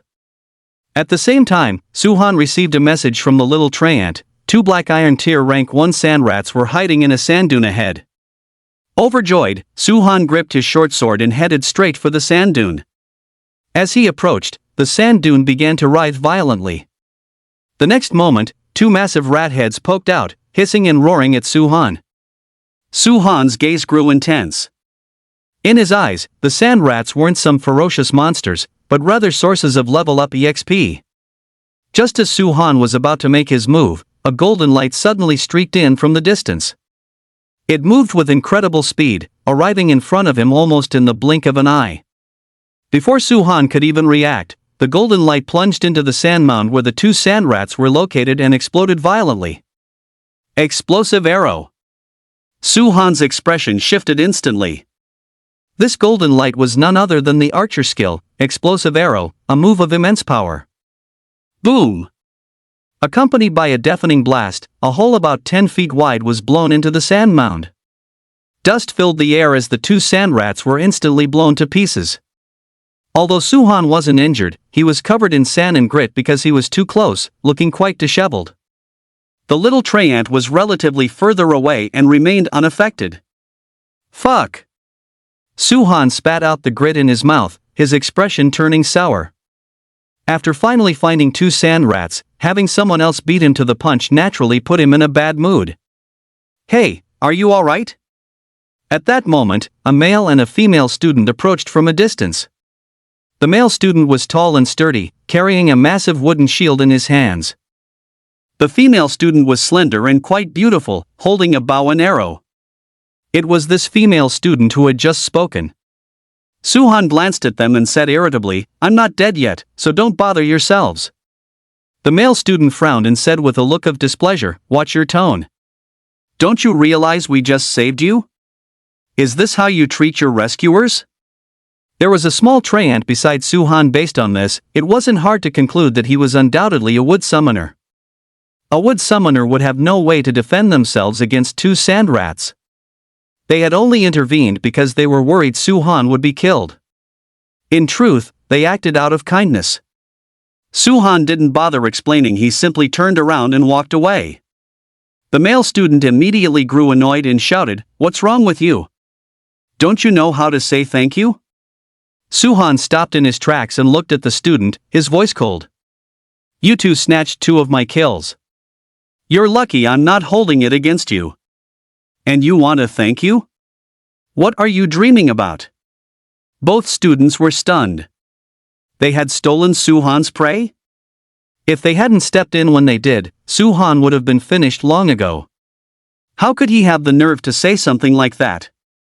The male student couldn't take it anymore and sneered, "A wood summoner like you killing two sand rats? You're really full of shit, aren't you? Self-righteous prick." Suhan snorted and ignored him. Seeing Suhan acting so arrogant, the male student grew annoyed. "Who are you calling self-righteous? Do you have no self-awareness at all?" "Xiong Tao, forget it," the female student hurriedly urged. If the argument continued, things might escalate into a physical fight. Suhan said nothing more and walked away without looking back. Although they had snatched his prey, their intentions had been well-meaning after all. There was no need to waste breath on them. Unexpectedly, after only a few steps, a cry for help suddenly echoed from the distance. "Changshiro, Xiong Tao, help!" Suhan looked up and saw three male students racing toward them in a state of utter panic. Hot on their heels was a pack of sand rats, 6 of them in total. Not good. They're all Black Iron Tier 2 sand rats. Xiong Tao's expression shifted drastically. With their current strength, dealing with 3 Black Iron Tier 2 sand rats would be no problem. However, facing 6 at once would be a struggle, and they might even end up being wiped out. Chapter 10, Promotion to Black Iron Tier 2. "Prepare for battle," Chang Shiro said with a solemn expression. The newcomers were all students from Taimu No. 1 High School. They couldn't just stand by and watch them die. Furthermore, even if they wanted to run, they wouldn't be able to escape. Because the speed of the Black Iron Tier 2 sand rat far exceeded their own. This battle was inevitable. Either the sand rat would die, or they would. Gritting his teeth, Xiong Tao held his wooden shield and stepped in front of Chang Shiru. As a shield bearer, he possessed little combat power of his own and could only serve as a protector for Chang Shiru. Chang Shiru took a deep breath, knocked an arrow to her bow, and prepared to attack. Suhan gripped his short sword, standing his ground and waiting quietly. There wasn't a trace of panic on his handsome face. Instead, it carried a hint of excitement. 6 Black Iron Tier 2 sand rats, killing them all would grant 60 EXP, allowing him to promote to Black Iron Tier 2 in one fell swoop. Chang Shiro glanced at Suhan and shouted a reminder, "Hey, get over here quickly." Once the sand rats charged, Suhan would be doomed without someone to protect him. Suhan turned a deaf ear, staring intently at the 6 sand rats with an increasingly sharp gaze. "What a fool," Xiong Tao snorted in anger. Since Suhan didn't know what was good for him, there was no need to bother with him anymore. Soon, the 3 students from Taimu No. 1 High School came running over in a state of panic. The 6 sand rats followed closely behind. The battle was on the verge of breaking out. Chang Shiru was the first to fire an arrow. A golden rainbow streaked across the sky, accurately striking a sand rat. There was a thunderous explosion. The sand rat was blown into a bloody mess, dying instantly on the spot. The death of their companion, far from intimidating the remaining sand rats, instead incited their ferocity. Accompanied by a chorus of shrieks. 4 of the sand rats charged toward Chang Shiru and the others. Aside from Chang Shiru, the other 4 were all melee classes. Xiong Tao took charge of defense while the other 3 launched a counterattack. Their coordination was quite seamless, but the sand rats were, after all, Black Iron Tier 2. The level gap caused them to fall into a passive position as soon as the engagement began. Chang Shiru, who possessed the strongest attack power, could only watch in frustration as her skills were on cooldown. Meanwhile, another sand rat launched an attack on Su Han. It's over. Chang Shiru let out a deep sigh. Fighting alone, Su Han could never be a match for a Black Iron Tier 2 sand rat. Su Han remained calm and composed just as the sand rat lunged toward him. He swung his short sword down with a heavy strike. With a sharp squelch, blood splattered everywhere as the sand rat was sliced clean in 2. How is this possible? Seeing this, Chang Shiru couldn't help but let out a startled cry, her eyes filled with sheer horror. A wood summoner actually killed a Black Iron Tier 2 sand rat with a single sword strike? Is this for real? What's wrong? Xiong Tao asked anxiously. Since his attention had been entirely on the sand rats, he hadn't seen the moment Su Han killed one, and thought something had happened to Chang Shiru. He killed that sand rat. Chang Shiru swallowed hard and murmured under her breath. What? Xiong Tao thought he had misheard and turned his head to look toward Su Han. He saw Su Han striding over, clutching a blood-stained shortsword. Upon reaching a sand rat, Su Han raised his hand and delivered a swift strike. Poochie! The sand rat was sliced clean in half at the waist. Holy shit! Xiong Tao's jaw nearly hit the floor. Su Han didn't miss a beat, turning his blade toward the remaining 3 sand rats. With 3 swift strikes, they were killed on the spot. It was as effortless as slicing through butter. In an instant, the surroundings fell into a suffocating silence. Xiong Tao and his 4 companions stared at Su Han in stunned disbelief, their minds a chaotic blur. Wiping out 5 level 2 Black Iron Tier sand rats with just 5 strikes, what kind of terrifying strength is this? What's even more unbelievable is that the one who attacked was a wood summoner. Holy crap! Since when did wood summoners become this powerful? Is this even a freaking wood summoner anymore? He was clearly a melee fanatic. Ignoring everyone's gazes, Su Han impatiently opened his status panel. Killing 5 Black Iron Tier 2 sand rats would grant a total of 50 EXP. If everything went as expected, he should have leveled up to Black Iron Tier 2, right? Name, Su Han. Profession, wood summoner. Level, Black Iron Tier 2. Attack, 70. Defense, 15. Agility, 19. Spirit, 20. EXP 0200. HP 300. Mana, 180. IQ, unknown. Skill summon Trey and 1. After confirming that he had indeed leveled up, a smile involuntarily spread across Su Han's face. Having promoted to Black Iron Tier 2, all of his attributes had increased significantly, and his overall strength had soared along with them. As long as he didn't encounter a massive swarm of sand rats, he could practically walk through the endless desert unchallenged. Next, Su Han wiped the blood from his short sword, shifted his gaze toward Xiong Tao, and said meaningfully, "Now you know who was being self-righteous, don't you?" Xiong Tao's face flushed a deep shade of crimson. Previously, he had dismissed Su Han as a weakling who did nothing but boast, even going so far as to mock him to his face. But in the blink of an eye, Su Han had displayed transcendent tier strength. It was a brutal, metaphorical slap to his face. Su Han withdrew his gaze and slowly walked away into the distance. Coming to her senses, Chang Shiru said gratefully, "Thank you so much." If Suhan hadn't intervened, the 5 of them would have stood no chance of survival. It was only natural to offer a word of thanks. It was nothing, don't mention it. Suhan spoke indifferently, his figure gradually fading from everyone's sight. Chang Shiru, which academy is this guy from? How is he so fierce? A male student holding a long saber asked Chang Shiru. I'm not sure. Chang Shiru shook her head.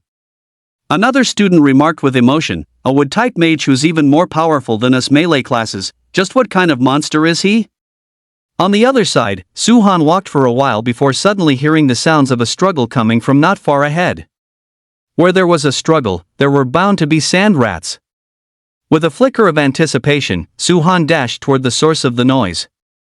Crossing over a sand dune, a vast basin revealed itself below. Suhan squinted as he scanned the area, spotting a long-haired female student being besieged by a swarm of sand rats in the center of the basin. Standing beside the female student were 3 humanoid skeletons. These skeletons possessed formidable combat strength, repelling every sand rat that dared to charge near. A necromancer! Suhan exclaimed, his face filled with shock. The necromancer was the most powerful subclass among summoners, many times more potent than his own wood summoner class. However, necromancers were extremely rare. There were no more than 5 in total across the entire Blue Star. He never expected to encounter one here. So, which academy does this undead summoner belong to? Suhan didn't give it much thought. He looked away and prepared to leave. The sand rats besieging the long-haired female student were only Black Iron Tier Rank 1. Although they were numerous, she was more than capable of handling them with her level of strength. If he were to step in and help now, she might mistake him for someone trying to steal her kills. It could very well lead to a physical confrontation. Chapter 11, Cooperation. Save me! Before Suhan could even move, the long-haired female student's cry for help suddenly reached his ears. What just happened? Suhan was a bit dazed. An undead summoner calling for help from a wood summoner like him? Was this some kind of joke? Suhan hesitated for a moment before charging into the basin. Since the other party had taken the initiative to ask for help, they wouldn't be able to complain if he wiped out all the sand rats in the basin. Seeing Suhan actually rushing over, the long-haired female student's eyes lit up with joy. However, it was soon discovered that something was wrong. Why was a small tree ant following behind Suhan? Aren't small tree ants the summons of a wood summoner? Could the person approaching be a wood summoner? The long-haired female student froze in a daze. Seeing Suhan holding a short sword, she had initially assumed he was a swordsman, which was why she called out for help. To her surprise, the newcomer turned out to be a wood summoner. Had she known this earlier, she wouldn't have asked for help at all. Doing so was equivalent to leading him to his death for nothing. The long-haired female student desperately wanted to stop him, but it was already too late. In just a few breaths, Suhan had already charged into close range. The sand rats spotted Suhan as well, and 2 of them lunged at him ferociously. Swish, swish. Suhan swung his sword twice, taking down the 2 sand rats with clean, decisive strikes. The long-haired female student's eyes suddenly widened. The scene before him felt incredibly surreal. Since when did a wood summoner become a melee class? And how could they be so ferocious? In that moment of daze, Suhan had already slain 8 more sand rats in quick succession. It was as effortless as autumn winds sweeping away fallen leaves. At this point, only 7 sand rats remained. Having witnessed Suhan's overwhelming power, the sand rats were struck with terror and fled in disarray. You're all dead. Suhan gave chase, hunting them down ruthlessly. In the blink of an eye, 6 more fell beneath his blade. Just as Suhan was prepared to finish off the last one, the long-haired female student regained her composure and hurriedly called out to stop him, "Don't kill it." Why? Suhan swung his sword, severing the sand rat's 2 hind legs to prevent it from escaping. He turned to look at the long-haired female student and was instantly stunned by her beauty. The long-haired female student had exquisite features, as flawless as if they had been sculpted. Her beautiful eyes sparkled, shining as brightly as the stars. In terms of looks, she was even a cut above Chiu Mengxian and Su Fanqing. The long-haired female student blinked. "Could you leave this sand rat to me?" Su Han refused immediately. "No. A single sand rat represented 10 EXP in 1 point. How could he possibly just hand it over? Did she think being pretty meant she could take advantage of him? No way." The long-haired female student was slightly taken aback. "I'm only 10 EXP away from reaching Black Iron Tier 2. If you really don't want to give it to me for free, I can give you a starstone in exchange." As she spoke, she pulled a thumb-sized stone emitting a faint starlight from her pocket. A starstone. Su Han's eyes lit up. Starstones are a primary material used in crafting offensive and defensive equipment. Most items sold on the market, aside from those dropped by monsters, are crafted by alchemists. During the refining process, a small amount of starstone is typically added to ensure the stability of the item. Because of this, the price of starstones is extremely high.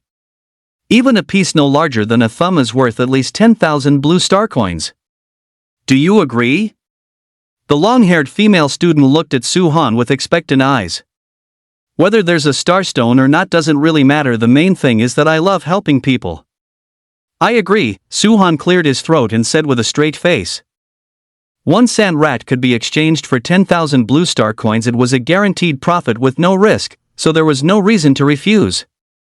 The long-haired woman paused for a moment, tossed the starstone to Su Han, and gave an order to the humanoid skeleton beside her. "Little third, go over there and kill that sand rat." What a great choice of name, Su Han clicked his tongue. The humanoid skeleton named Little 3 charged forward, gripping a bone spear, and pierced through the sand rat's skull in a single thrust. "I've finally leveled up." The long-haired woman clenched her fists in excitement, then turned toward Su Han and said gratefully, "Thank you." "It's nothing," Su Han replied with a faint smile. It was a fair trade to begin with, and he had profited quite a bit from it himself. The long-haired female student fixed her gaze on Su Han. "I'm Zhu Yuqi from Lingguang No. 2 High School." "And you?" "Donghai No. 2 High School, Su Han." "Su Han." Zhu Yuqi muttered to herself before asking, "You're a wood summoner, right? How is your attack power so high? Even a swordsman wouldn't be able to kill a sand rat so easily without using any skills." In contrast, Su Han took them down with a single strike each, his ease making it look like a total mismatch in power. She truly couldn't understand how exactly did Su Han do it. Su Han pondered for a moment and said indifferently, "It's true that I am a wood summoner, but no one ever stipulated that a wood summoner can't possess powerful offensive capabilities, right?" This question was difficult to answer. He couldn't exactly tell Zhu Yuqi that he possessed 60 equipment slots, could he?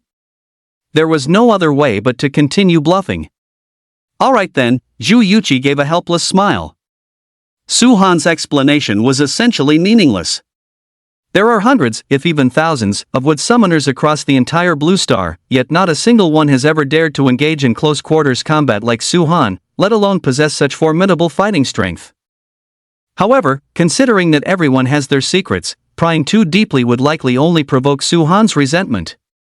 Su Han sized up the 3 humanoid skeletons and changed the subject. Were all 3 of these skeletons summoned by a single skill? Yes, Zhu Yuqi nodded. Su Han felt a sense of imbalance in his heart. His own skill could only summon a single small treant, one that possessed no combat capability whatsoever. In contrast, his opponent could summon 3 powerful humanoid skeletons all at once. We're both summoners, so how can the gap between us be this massive? Sigh.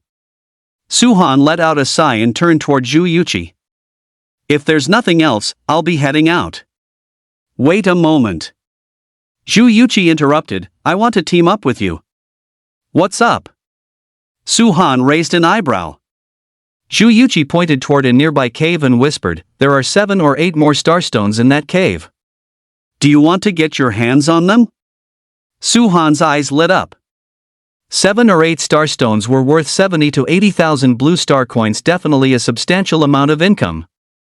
An opportunity like this was certainly not to be missed. But why would Zhu Yuqi tell him? Wouldn't it be better to keep it all for herself? Suhan asked doubtfully, "Can't you handle it yourself?" Zhu Yuqi explained, "There are 2 black iron tier 2 ironclad beetles in the cave. Their defense is incredibly high, likely reaching the level of 50 points. My humanoid puppets are no match for them at all." "There are ironclad beetles in there too?" Suhan let out a soft exclamation of surprise. Ironclad beetles were also classified as monsters, but as far as he knew, the only monsters in the endless desert were sand rats. How could an ironclad beetle appear here? Chapter 12, Obtaining the Starstone. Zhu Yuqi said with a smile, "In the endless desert, 99% of the monsters are sand rats, but there are a few other monsters as well. It's just that they are experts at hiding and are rarely discovered." "Oh." Suhan let out a cry of realization and reminded, "Let's move quickly." Zhu Yuqi said, "Before we take action, I need to confirm one thing. Can you break through the iron beetle's defense?" "The black beetle's defense is as high as 50 points. Even a black iron tier 3 swordsman would be unable to break its defense without using a skill. If the defense cannot be broken, the iron beetle cannot be killed." "Piece of cake," Suhan said with a slight curl of his lip. Having promoted to black iron tier 2, his attack power had reached 70 points, making hunting iron beetles a walk in the park. Zhu Yuqi was a bit skeptical. "Are you sure it's really okay?" The strength Suhan had displayed before was indeed formidable, but a black iron tier rank 1 sand rat and a black iron tier rank 2 iron armored beetle were simply not on the same level. Did Suhan truly possess such capability? Zhu Yuqi expressed her doubts. "I never fight a battle I'm not sure of winning," Suhan said with a light chuckle. Hearing is one thing, but seeing is believing. He would just have to let Zhu Yuqi witness his strength for herself in a moment. "Fine." Zhu Yuqi nodded, then dismissed the 3 humanoid skeletons before summoning 3 new ones. This sequence of actions left Suhan somewhat bewildered. "What are you doing?" Dismissing and then resummoning them would consume mana. Is there anything more wasteful than that? Zhu Yuqi explained, "I entered the Void Cave earlier and fought a battle with iron beetles, which left all 3 of my humanoid skeletons heavily damaged and their combat power severely diminished. Besides, haven't I just been promoted to Black Iron Tier 2? If I summon them again, the humanoid skeletons will possess the strength of Black Iron Tier 2. "I see," Suhan whispered. No wonder Zhu Yuqi had called out to him for help. It turned out her humanoid skeletons had been damaged. "Let's get moving," Zhu Yuqi called out. "How will the starstones be distributed once the ironclad beetle is killed?" Suhan suddenly asked. This point had to be confirmed in advance. It wouldn't do to have conflicts later due to an unfair distribution. "Split equally, of course," Zhu Yuqi said without hesitation. "Move out." Suhan no longer hesitated. Soon, the 2 of them arrived at the entrance of the cave. Zhu Yuqi said, "There is a passage below, about 20 meters long. Once you pass through it, you'll reach a cavern. Both the ironclad beetles and the starstones are inside that cavern." Suhan glanced into the cave and then directed the little tree spirit to head down. The interior of the cave was pitch black, severely obstructing their vision. The little tree spirit possessed sensory abilities and could provide timely warnings of danger, making it the perfect choice to lead the way. After the little tree ant entered the cave, Zhu Yuqi's 3 humanoid skeletons followed closely behind. Suhan and Zhu Yuqi walked at the very back. After advancing about 20 meters, a grotto indeed appeared ahead. At the same time, the little tree ant sent back information confirming that there were indeed 2 ironclad beetles inside the grotto. Suhan whispered, "In a moment, have your 3 humanoid skeletons tie up one of the ironclad beetles." With his current strength, hunting down 2 ironclad beetles would not be an issue. However, to be safe, it would be better to take them down one by one. "No problem," Zhu Yuqi agreed immediately. "Go!" Suhan gripped his short sword and charged into the grotto. Roar! 2 furious roars echoed through the cavern. 2 insects, each over a meter in size and encased in a layer of black carapace, lunged frantically toward Suhan. Whoosh, whoosh, whoosh. At that exact moment, 3 more figures charged into the cavern. They were 3 humanoid skeletons. Following Zhu Yuqi's command, the skeletons intercepted one of the black beetles, and the two sides quickly fell into a fierce struggle. Having advanced to Black Iron Tier 2, the three humanoid skeletons saw a massive surge in strength. While they couldn't kill the iron-armored beetle, they had no trouble holding it back. On the other side, Su Han gripped his short sword and slashed through the air. With a sharp squelch, the short sword sliced into the black beetle's body like a knife through tofu, hacking it clean in half. Hiss! Witnessing this scene, Zhu Yuqi gasped as waves of shock surged through her heart. They knew Su Han was strong, but they never imagined he would be this powerful. To kill an ironclad beetle renowned for its defense in a single strike, his attack power was simply terrifying. After slaying the beetle, Su Han didn't linger and charged toward the second one. With a single swing of his blade, the strike fell clean and decisive, harvesting the ironclad beetle's life. "Is it over already?"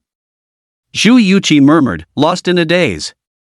The battle lasted only 3 seconds from start to finish. It happened so fast that it was almost impossible to process. "Zhu Yuqi, where are the starstones?" Su Han asked. Zhu Yuqi snapped back to her senses and pointed toward a corner of the grotto. "Right there." Su Han dashed over and indeed found a small pile of starstones, exactly 8 of them, no more and no less. Su Han picked up the starstones and returned to the original spot. Following their prior agreement, he handed 4 of them to Zhu Yuqi and tucked the remaining ones into his pocket. A short while later, the two left the cave, exchanged a few pleasantries, and went their separate ways. It had been over 2 hours since entering the endless desert, and Su Han's haul was quite decent. So far, he had hunted a total of 25 sand rats and 2 ironclad beetles, bringing his score to 35 points. While this was already a significant number of points, Su Han was not satisfied. His goal was to take first place in the assessment, and 35 points were far from enough. "Little Trey Ant, let's keep going." Su Han took a deep breath and continued the search with the little Trey Ant. An hour later, they had hunted 5 more Black Iron Tier Rank 1 sand rats.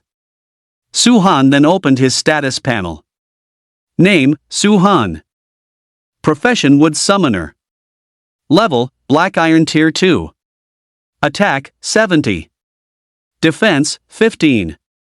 Agility, 19. Spirit, 20. EXP 135-200. HP 300. Mana, 180. IQ, unknown. Skill Summon Trey Ant 1. Seeing his EXP rise to 135 points, a faint smile played across Su Han's lips. At this rate, it wouldn't be long before he reached Black Iron Tier 3. "Can't get ahead of myself, I need to keep pushing." Su Han gave a word of caution, and just as he was about to continue his move, he suddenly noticed a female student racing toward him from not far away. Right behind her, a sand rat was in hot pursuit, refusing to let up. As the distance closed, the female student's features gradually became clear. It was Li Menghan from Donghai No. 2 High School. At this moment, Li Menghan's face was deathly pale and drenched in sweat. She looked to be in a state of utter distress. Seeing this, Su Han began to wonder. Wasn't Li Menghan teamed up with Su Fanqing, Wu Hao, and the others? How did she end up alone? And why was she being hunted by a sand rat? Su Han didn't have time to overthink it and charged forward at high speed. At this moment, Li Menghan had reached the end of her rope, on the verge of being wiped out by the sand rats. After all, they were from the same academy. He couldn't just stand by and watch her die. Chapter 13, The Rescue. Li Menghan suddenly noticed someone rushing to her aid. Initially, she was incredibly excited, but after seeing clearly that the newcomer was Su Han, her heart turned cold. Su Han was merely a wood summoner with no combat capability of his own. How could he possibly be a match for the sand rats? Rushing over blindly was no different from seeking death. Li Menghan gritted her teeth and roared, "Su Han, run!" Su Han turned a deaf ear. He charged forward, brandishing his short sword and slashing through the air. A cold flash of light erupted, hacking heavily into the sand rat's skull. There was a sudden, explosive bang. The sand rat's entire head was blown apart. Blood splattered everywhere, appearing hauntingly beautiful under the sunlight. This Li Menghan was stunned, her thoughts coming to a complete standstill. Su Fan killed a sand rat with a single sword strike? How could he be so powerful? Could this be a dream? Su Han walked up to Li Menghan and glanced her over. Are you all right? Li Menghan snapped out of it, her face still pale with lingering fear. It's a good thing I ran into you, otherwise that sand rat would have finished me off. It was nothing, don't mention it. Su Han gave a slight smile and then asked, if I remember correctly, your class change was to the archer profession, right? Could you really not handle a single black iron tier rank 1 sand rat? The Chine Shiro he had encountered earlier was also an archer, and with a single explosive arrow, she could blast even a black iron tier rank 2 sand rat to pieces. They are both archers, so why is Li Menghan so weak? Li Menghan took a breath and said, my mana is depleted, and I can't use any skills, so I can't defeat the sand rats. Oh, Su Han uttered in realization. Archers are heavily dependent on skills. Once they are unable to cast them, their combat effectiveness drops rapidly. It's just like Chang Shiro when she has skills available, she is like a deity descended to earth, capable of slaying enemies far above her level, but without skills, she can only obediently hide behind Xiong Tao. Su Han then asked, how did you get separated from the team? Where are the others? A flicker of terror appeared in Li Menghan's eyes. We broke into a sand rat burrow, originally planning to kill a few of them. We had no idea that the burrow was the sand rat king's lair. Everyone else is trapped. I'm the only one who managed to escape by luck. Sand Rat King. Su Han. The Sand Rat King is a black iron tier 3 monster, considered one of the most powerful monsters in the endless desert. Ordinary students wouldn't stand a chance against it. Even a lightning mage like Su Fanqing might not necessarily be able to handle it. Of course, in his eyes, it didn't amount to much at all. With just a single strike of the sword, it was an effortless instant kill. What Su Han worried about was whether Wu Hao, who was also trapped in the catacombs, might be in danger. Where is the Sand Rat King's lair? Su Han asked urgently. It's just a short distance ahead, Li Menghan said, pointing with her hand. Take me there, quickly, Su Han said, his heart burning with anxiety. Every moment of delay put Wu Hao in greater danger. At this moment, he wished he could fly there instantly. Ah! Li Menghan was stunned. What was Su Han trying to do? Was he going to save him? But how could Su Han, a mere wood summoner, possibly defeat the Sand Rat King? He might end up getting himself killed instead of saving anyone. What are you dazing off for? Hurry up! Seeing Li Menghan standing still, Su Han urged her. Li Menghan stared blankly at Su Han. Su Han, you do know how powerful the Sand Rat King is, right? Aren't we just heading to our deaths? Impressive my ass, I'll split it in two with a single strike, Su Han said with a look of disdain. Although the Sand Rat King was Black Iron Tier 3, its defensive power was actually inferior to that of an iron beetle. It was taken down in a single sword stroke. Li Menghan. Killing a Sand Rat King with just one strike? Is it even possible to brag like that? Does Su Han really think he's invincible? If we don't leave now, it'll be too late, Su Han said, his urgency growing. Li Menghan gritted her teeth. Follow me. Although she didn't believe Su Han possessed that kind of strength, he was adamant about going, so she had no choice but to let him have his way. 5 minutes later, the two of them arrived in the middle of a stone forest. Under Li Menghan's guidance, after several twists and turns, they finally found the entrance to the catacombs. Su Han instructed, wait outside, don't follow me in. Li Menghan's mana was depleted, leaving her essentially without combat capability. Following him down would serve no purpose. Understood. Li Menghan was self-aware. Su Han, be extremely careful. If things don't work out, withdraw as quickly as possible. Su Han nodded and entered the catacombs with the little tray ant. The catacombs were a dark, sprawling labyrinth of interconnected tunnels. Su Han cautiously advanced dozens of meters along one of the passages, a pungent scent of blood wafting toward his nose. Over a dozen sand rat carcasses lay scattered across the ground. Some had been cleaved in two, while others were reduced to charred remains. These sand rats were likely hunted by Su Fanqing and the others. So, where were they now? Were they still alive? Su Han withdrew his gaze and continued his search. After advancing about 100 meters, the little tree person sent a message. The Sand Rat King was in a cave just ahead. Su Han's heart stirred, and he quickly crept forward. As he approached the cave, the sound of intense fighting suddenly erupted from within. Lying at the edge of the cave, Su Han glanced inside and saw 4 students locked in a fierce battle with a giant rat the size of a calf. It was none other than Wu Hao, Su Fanqing, Su Lingling, and Yi Jiayu from Donghai No. 2 High School. And that giant rat must be the Sand Rat King. At this moment, the Sand Rat King was shrouded in a layer of blood-red light, its murderous aura surging to the heavens, and its presence was incredibly ferocious. Skill, Berserk. Su Han's brow furrowed. The reason the Sand Rat King was so formidable, besides its high level, was primarily due to its possession of the skill, Berserk. Berserk is a skill that comprehensively enhances physical attributes. As these attributes improve, one's strength naturally becomes greater. However, the coordination among Wu Hao's group of 4 was quite seamless, and coupled with their complementary classes, they managed to barely withstand the Sand Rat King's offensive. Wu Hao stood at the very front, the shield in his hand radiating a brilliant golden light, signaling the activation of the skill Guardian Light. Guardian Light not only increases the defense of teammates but also possesses a certain degree of shock reflection capability. Su Lingling, a support class, hid in the back, periodically buffing Wu Hao's status. Yi Jiayu, a female blade dancer, swung her long blade with rapid precision, continuously unleashing fierce blade chi that hacked at the Sand Rat King's body. The impact produced a series of muffled explosions, sounding like heavy rain battering banana leaves. Although she didn't deal significant damage to the Sand Rat King, her attacks served as an effective distraction. As the primary damage dealer, Su Fanqing had already advanced to Black Iron Tier 2. Standing at the center of the formation, she waved her hand, and a fist-sized orb of lightning shot forth. It struck beneath the Sand Rat King's feet, blasting the creature directly into the air.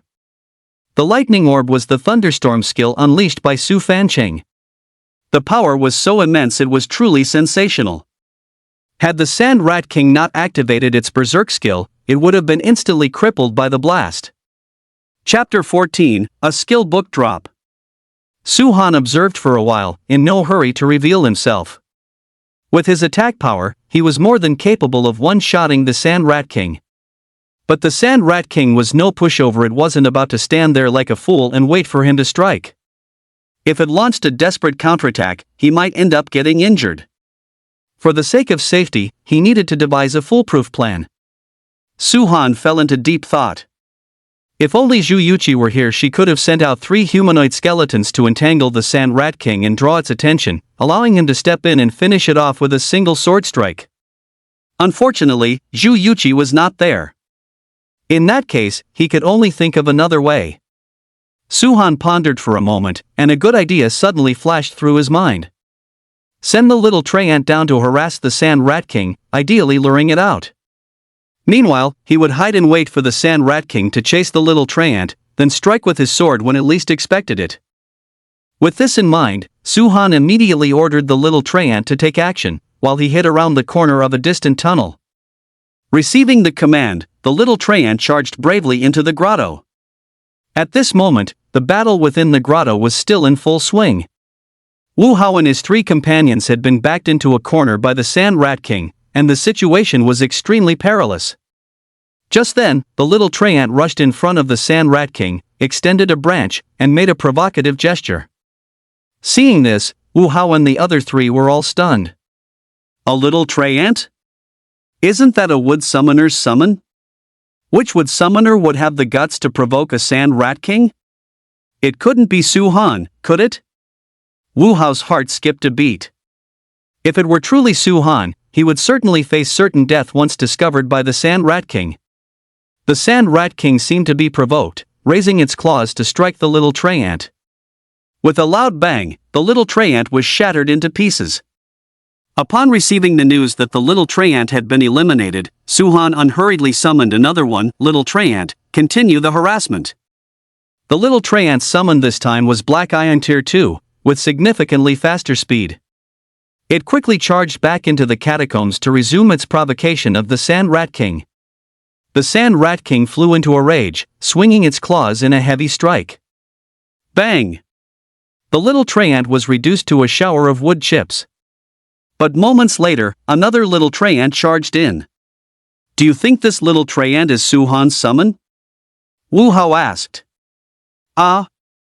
Yi Jiayu and Su Lingling's mouths hung open as it suddenly dawned on them that Su-Han was indeed a wood summoner. The person coming might actually be Su-Han. It's not Su-Han. Su Fancheng held a different opinion. This tray ant is a Black Iron Tier 2 summon. There's no way Su-Han could have summoned it. As long as it's not Su-Han, that's fine. Wu Hao breathed a long sigh of relief. To summon a Black Iron Tier 2 tray ant, one's own level must also reach Black Iron Tier 2. In such a short period of time, how could Su-Han have possibly promoted to Black Iron Tier 2? Roar! The Sand Rat King let out a low growl and raised its claws once more to strike at the little tray ant. But this time, the little tray ant did not wait for death. Instead, it turned around and fled. Having been provoked several times, the Sand Rat King was consumed by killing intent and had no intention of letting the little tray ant go, pursuing it at high speed. In the blink of an eye, the two of them rushed out of the catacombs. Is the Sand Rat King gone? Wu Hao was overjoyed. Su Fancheng reminded him, "Let's get out of here, fast." After fighting for so long, their mana was nearly depleted. They wouldn't be able to hold out much longer. Now that the Sand Rat King had been lured away, it was the perfect opportunity to escape. "Let's go!" Wu Hao took the lead, charging at the very front while holding his shield high. Su Fancheng and the other two followed closely behind. On the other side, the little tray ant sprinted desperately, quickly luring the Sand Rat King towards Su-Han's hiding spot. Su-Han, who had long been poised and ready, swung his short sword with a fierce strike the moment the Sand Rat King charged over. Crack! The short sword struck the Sand Rat King's skull with precision. Amidst the splashing blood, the Sand Rat King's head shattered. It twitched a few times on the ground before finally drawing its last breath. Suddenly, a blinding light emanated from the Sand Rat King's corpse. The Sand Rat King was a mini-boss, and hunting a boss guaranteed an equipment drop. Su-Han had known this for a long time, yet he still found it difficult to hide his excitement upon witnessing the scene. As the light dissipated, 3 items appeared before him. They were an ordinary-looking longsword, a jade plaque shimmering with golden light, and an ancient, primitive book. When Su-Han saw the jade plaque, a fervent glow filled his eyes.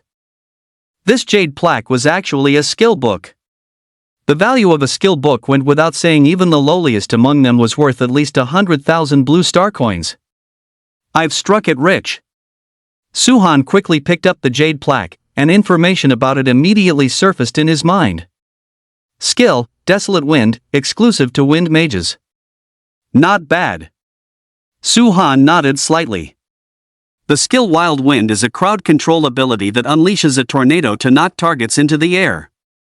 While not an exceptionally powerful skill, it possesses significant utility, with a market value of approximately 120,000 blue star coins. After putting away the skill book, Su-Han picked up another volume and began to read. This was a manual on crafting explosive shells. According to the book, the destructive power of these explosive shells is immense, rivaling the thunderstorm spell cast by a bronze-tier lightning mage. It is common knowledge that Blue Star is devoid of firearms and thermal weaponry. If explosive rounds could be crafted, they might just fill this void. Furthermore, if mass production were achieved, the potential benefits would be immeasurable. Just imagine how exhilarating it would be to carry a few high-explosive grenades and blast away at any monsters you encounter.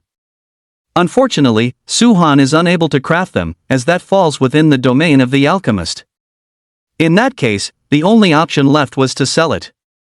"I wonder if this thing is worth anything."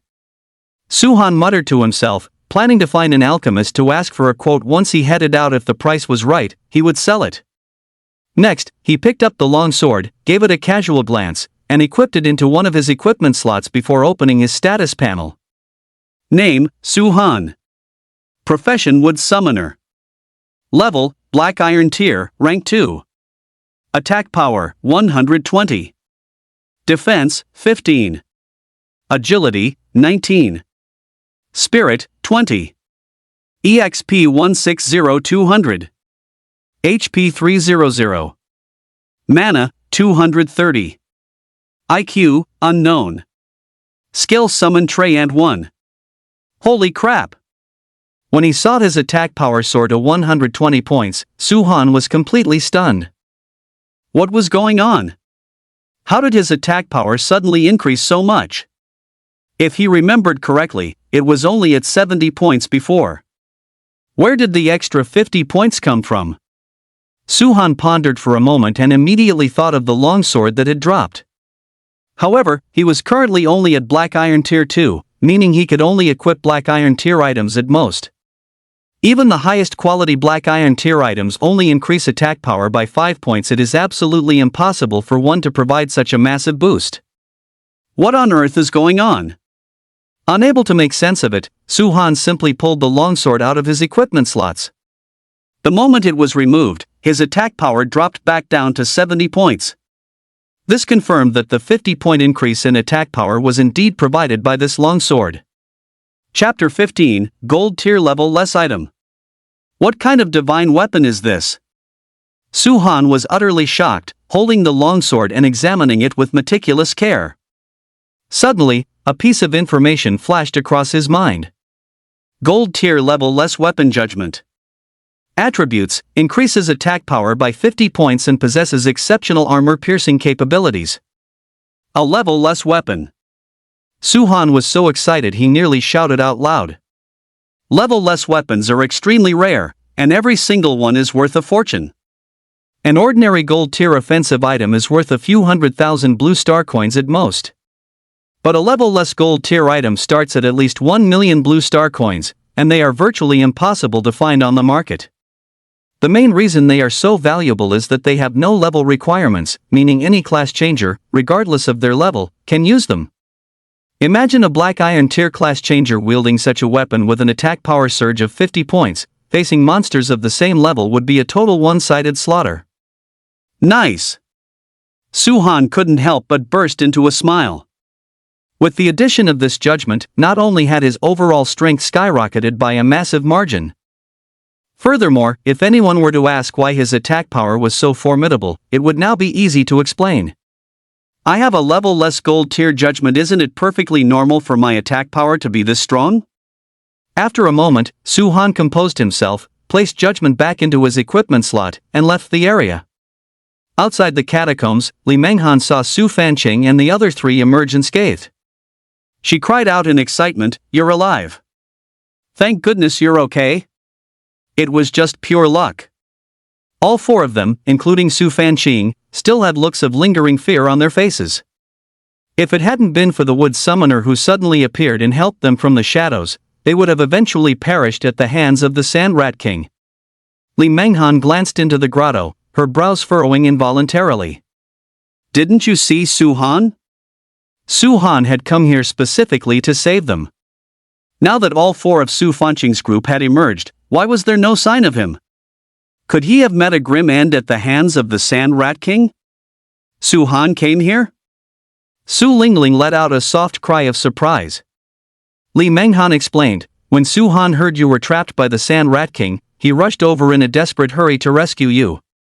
He entered the grotto a while ago. Holy crap! Wu Hao let out a startled cry, his heart leaping into his throat. According to Li Menghan's account, the wood summoner who had stepped in to help was most likely Suhan. So, how was Suhan doing now? Was it really Suhan? Su Fanqing muttered to herself, then turned to Li Menghan for confirmation. Has Suhan promoted to Black Iron Tier 2? If Suhan had indeed reached Black Iron Tier 2, it would be essentially confirmed. Li Menghan shook her head. I'm not sure either, but Suhan is truly powerful. Suhan is powerful? The four of them, including Su Fanqing, looked at each other in bewilderment. The word powerful doesn't exactly go hand in hand with a wood summoner, does it? Li Menghan continued, I saw it with my own eyes. Suhan killed a Black Iron Tier rank 1 sand rat in a single strike. Are you serious? Everyone was stunned. Can a wood summoner really be that fierce? It wasn't that they didn't believe it, it was just utterly mind-boggling. Wu Hao stood in a daze for a moment before turning and rushing toward the catacombs. His best friend was still inside, and there was no way he could just leave him behind. Wu Hao, calm down. Su Fanqing grabbed Wu Hao firmly. No matter how strong Su Han is, there is absolutely no chance of survival when facing a Sand Rat King. He has likely been killed by it by now. Even if all of them went in, it would be to no avail. Su Han is right inside, are we just going to ignore him? Don't forget he's the one who saved us, Wu Hao roared. Su Fanqing sighed, I know Su Han saved us, but you have to realize that we're in terrible shape and have no combat effectiveness left. I don't care. If you guys won't go, I'll go by myself. Wu Hao brushed off Su Fanqing's hand and strode toward the catacombs. Su Fanqing gritted his teeth. If we're going to die, we die together. Su Lingling and the other two didn't hesitate for a second, following closely behind Wu Hao. Their lives had been saved by Su Han in the first place. At worst, they would just be giving them back.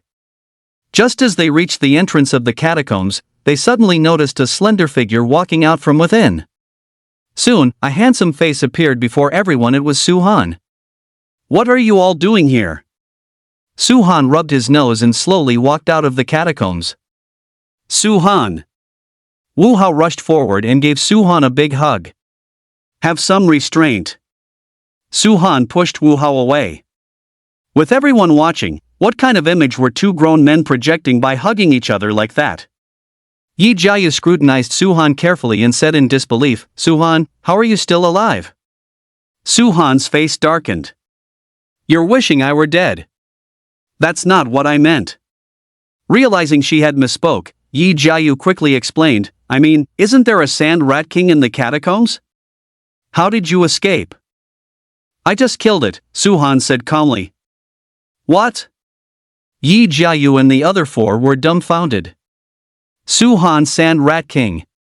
A wood summoner killed a Black Iron Tier 3 Sand Rat King that possessed a berserk skill? Is it even possible to joke like that? Su Fanqing swallowed hard. Su Han, how did you do that? Su Han brandished the short sword in his hand. I killed it with a single strike. It sounded somewhat unbelievable, but that was the simple truth. Su Fanqing. Wu Hao. Yi Jiayu.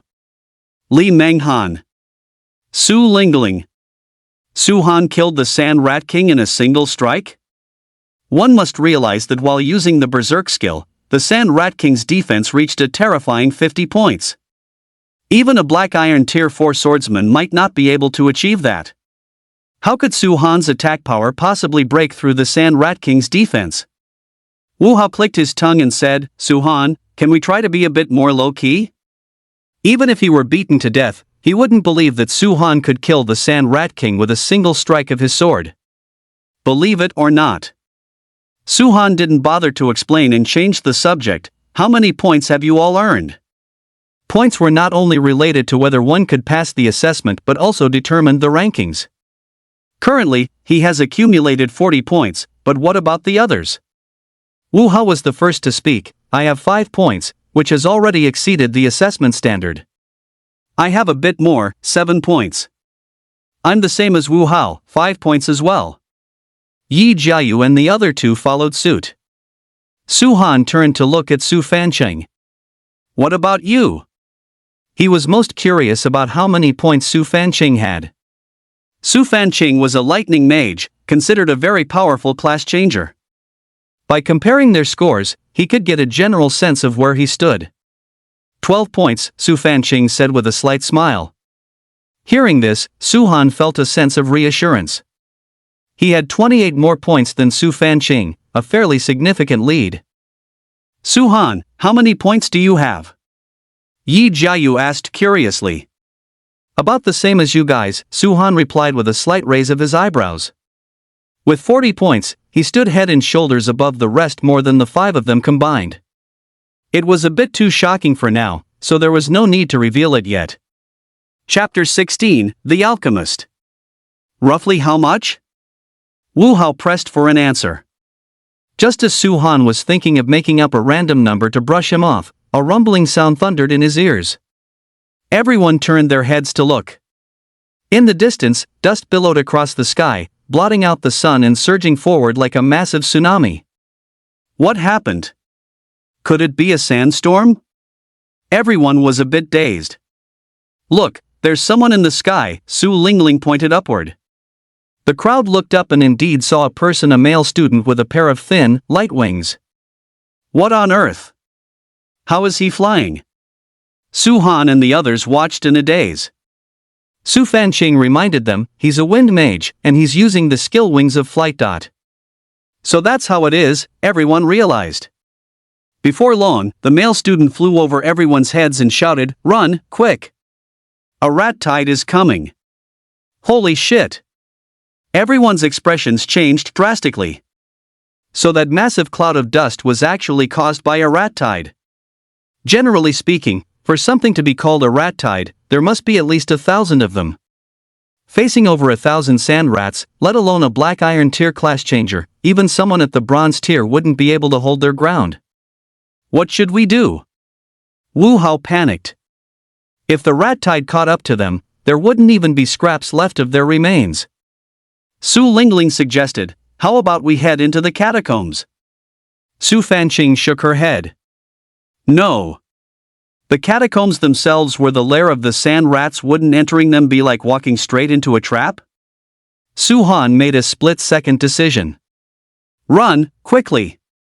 Staying here meant certain death, but running might offer a slim chance of survival. Everyone took off at full speed, putting every ounce of strength into their escape. Su Han took the lead, sprinting at the very front. Passing through the stone forest, they were met with a desolate, vast desert.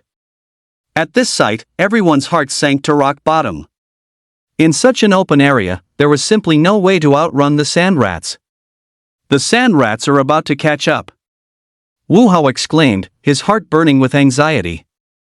The sand rats were less than 100 meters away. Death was steadily closing in. At this critical moment, the wind mage flew back and shouted to Su Han and the others, "If you want to live, follow me." As if grasping at a life-saving straw, the group followed behind the wind mage without a second thought. After running for about half a mile and crossing a sand dune, they saw a 5-meter-tall stone tower standing ahead. How could there be a stone tower in the middle of the endless desert? While everyone was filled with doubt, they saw the wind mage fly down and land right in front of the stone tower. At the same time, 2 male students stepped out from the stone tower's gate. One of them, wielding a massive axe, waved at them and shouted, "Hurry, get over here." Luli. Su Han's expression shifted. The student with the giant axe was none other than Luli from Lingguang No. 1 High School, whom he had encountered once before. Rumble. The sounds from behind were becoming increasingly clear. The pursuing sand rats were now less than 50 meters away, and the situation was becoming increasingly critical. Everyone, keep pushing. Su Han encouraged. As long as they entered the stone tower, they could definitely contend with the sand rats by relying on the tower's defenses. Everyone understood this and ran toward the stone tower with all their might. They finally managed to reach the vicinity of the stone tower, but by then, several sand rats had already caught up behind them. Seeing this, the male student beside Luli waved his hand, and a fire dragon as thick as a bucket roared forth. It radiated a terrifying, scorching heat, seemingly setting the very air ablaze as it passed. In an instant, it soared over the heads of Su Han and the others, crashing into the pack of sand rats behind them. There was a thunderous explosion. The scorching power raged outward, instantly reducing over a dozen sand rats to ashes. Impressive! Su Han clicked his tongue in amazement. A single skill could instantly kill over a dozen sand rats. The strength of this fire mage was not to be underestimated. With the help of the fire mage, Su Han and the others successfully reached the base of the stone tower. Enter the tower. Luli roared anxiously.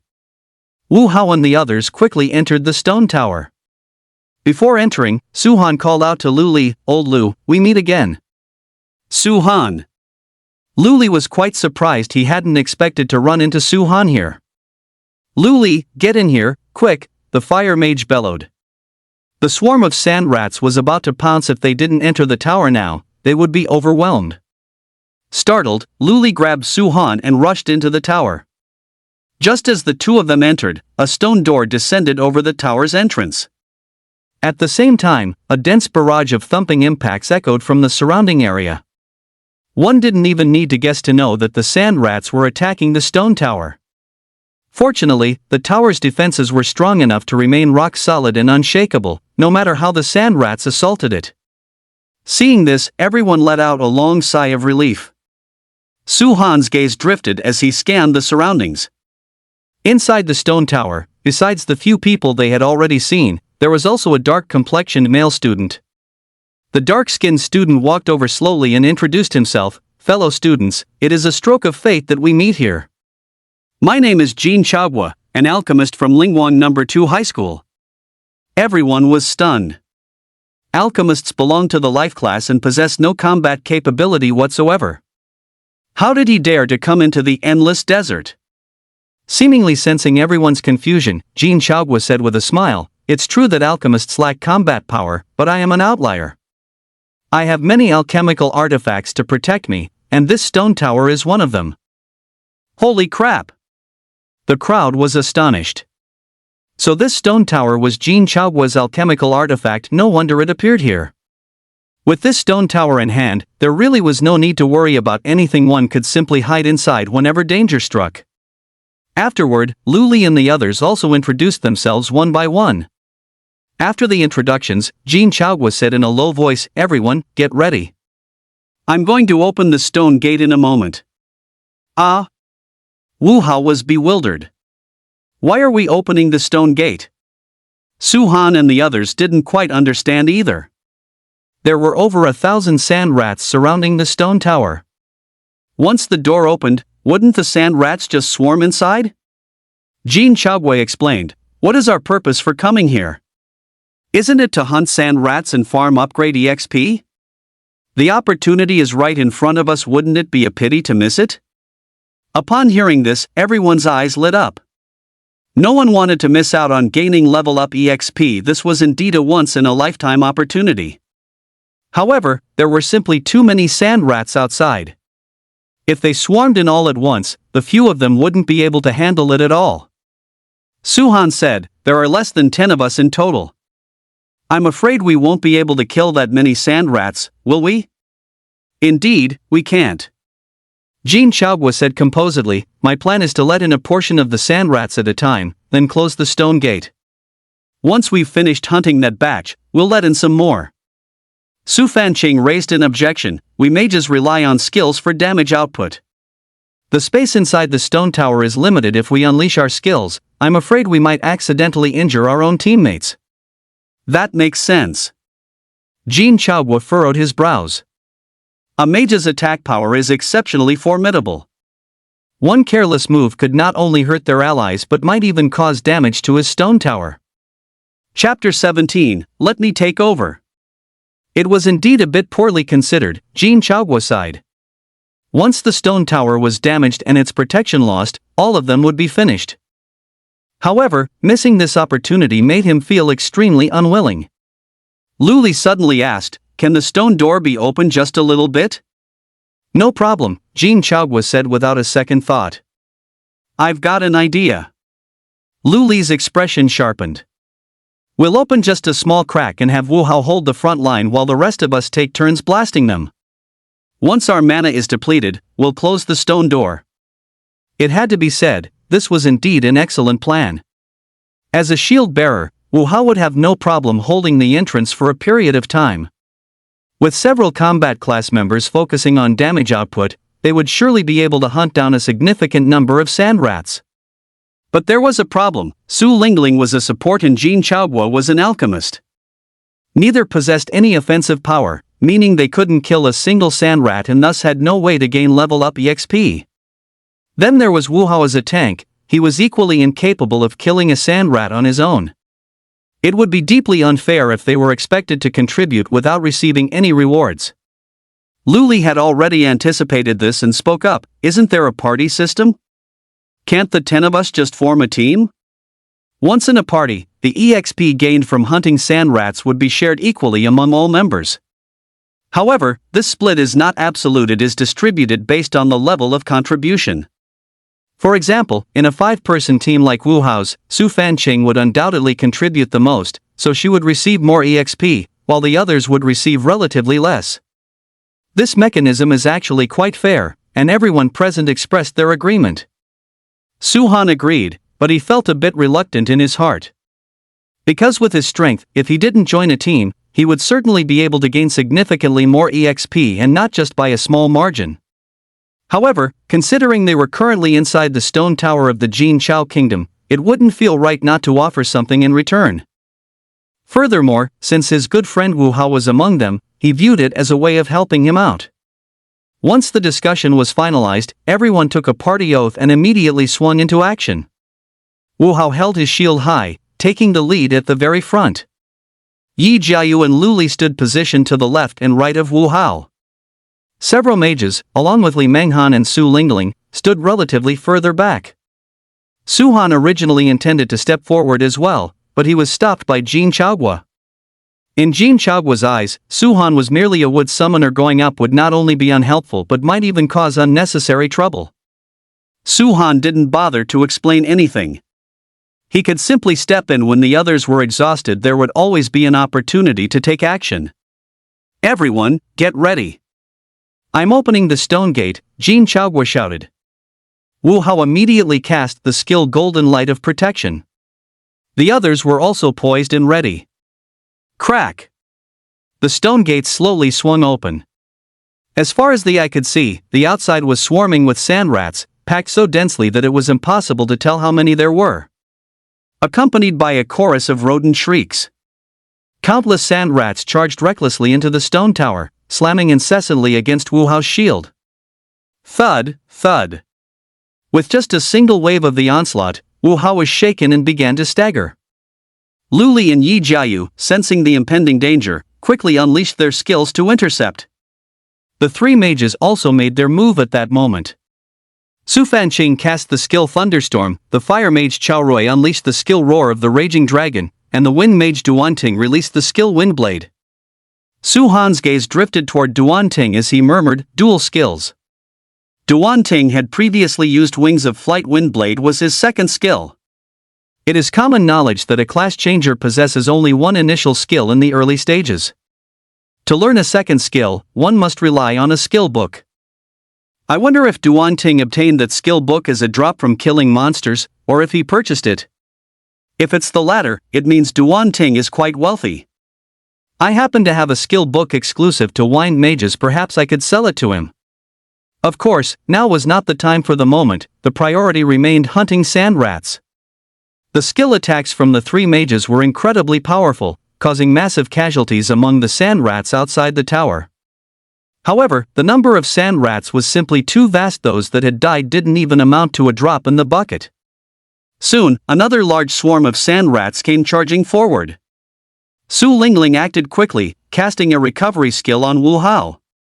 The priest's recovery skill not only restores HP but also replenishes a small amount of stamina and mental energy. This was of vital importance to Wu Hao at this moment.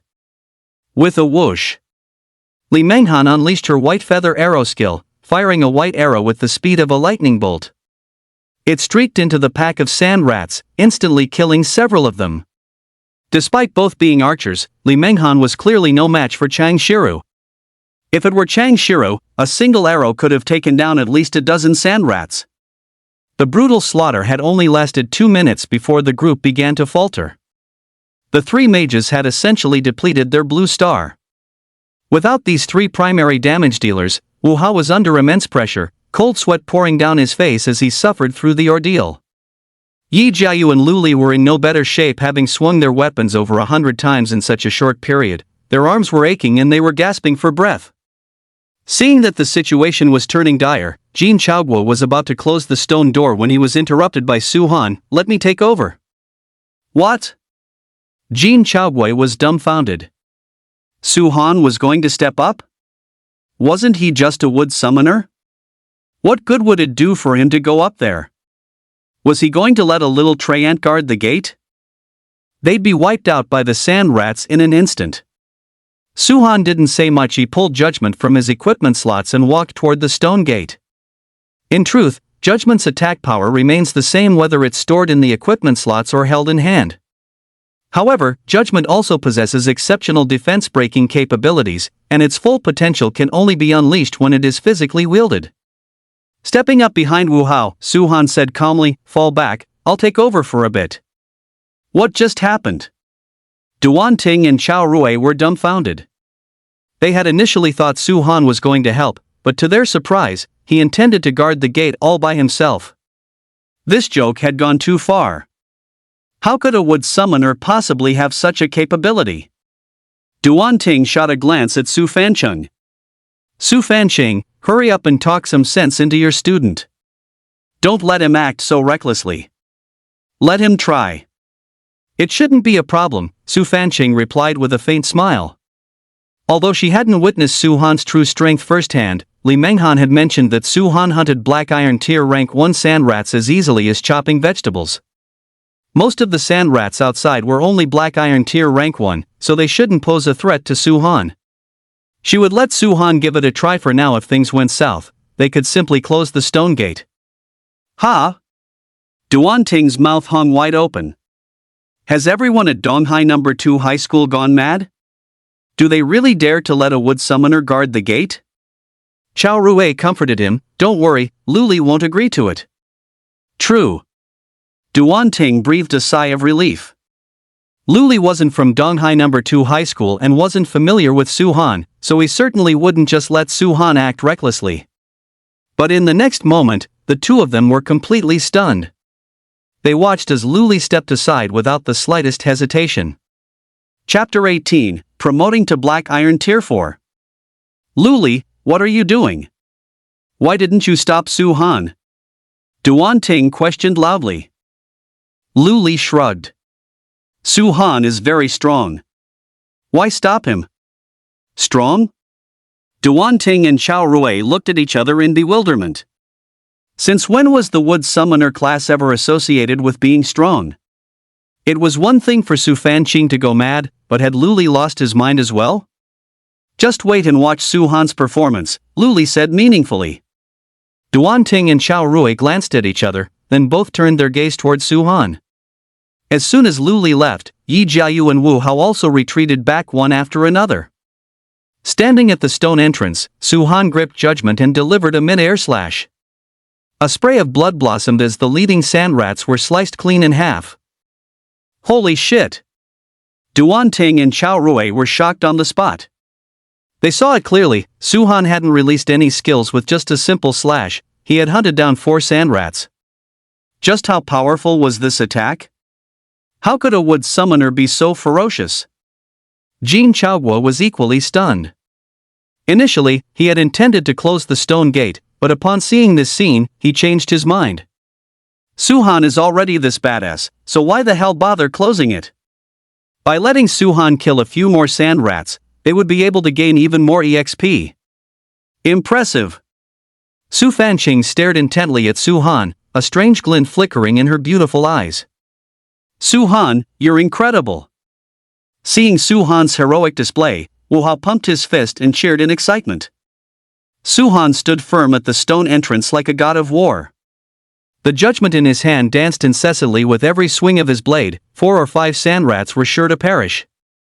In just a short while, he had already hunted down 40 or 50 sand rats. This killing speed was terrifying, far surpassing anyone else present. Even the 3 high-output mages, including Su Fanqing, sighed in inferiority. Under Su Han's frenzied slaughter, the sand rats were unable to advance even a single inch. It was truly a case of one man holding the pass against 10,000. Duan Ting was dumbfounded. Luli, is Su Han really a wood summoner? Since when do wood summoners engage in close quarters melee combat? He was clearly a melee maniac. Luli nodded. Su Han told me himself he's a wood summoner. Is that so? Duan Ting muttered, not believing it for a second. Drop equipment. Chao Rui suddenly let out a shout. Everyone looked toward the entrance of the stone tower, only to see a glow emanating from the corpse of a sand rat. As the light dissipated, a blue gemstone was revealed.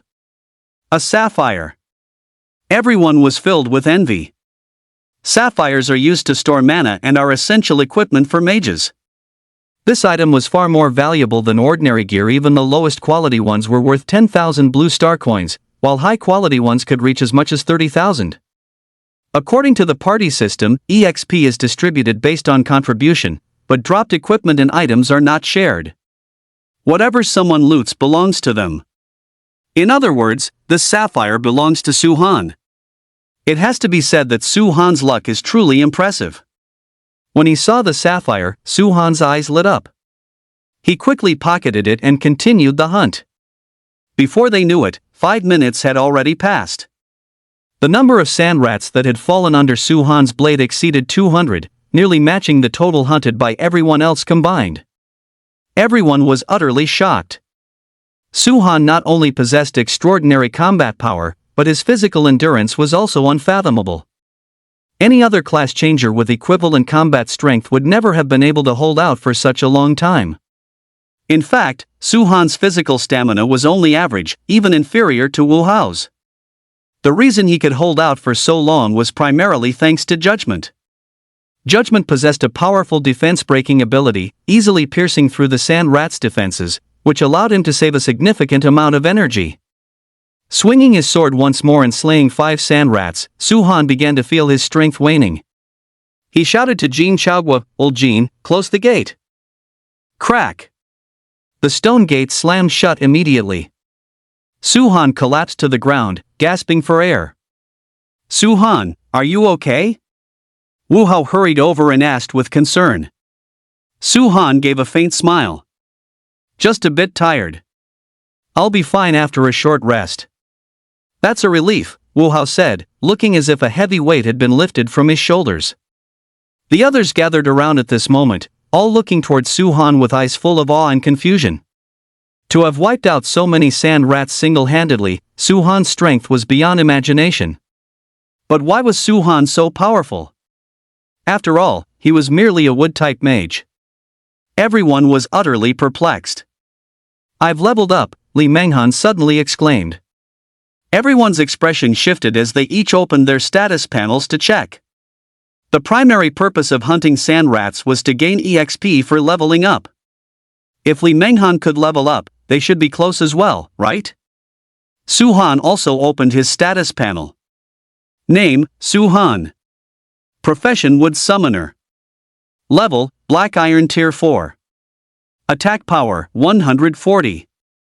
Defense, 30. Agility, 29. Mental power, 30. EXP 360-500. HP 500. Mana, 500. IQ, unknown. Skill Summon Treyant 1. Nice. Su-han was overjoyed. He hadn't expected to jump 2 levels and gain an additional 360 EXP. He had truly hit the jackpot this time. Closing the status panel, Su-han glanced at the recording token once more. Points are tied to rankings and rewards, making them equally important. When he saw the number 300 on the token, Su-han was completely shocked.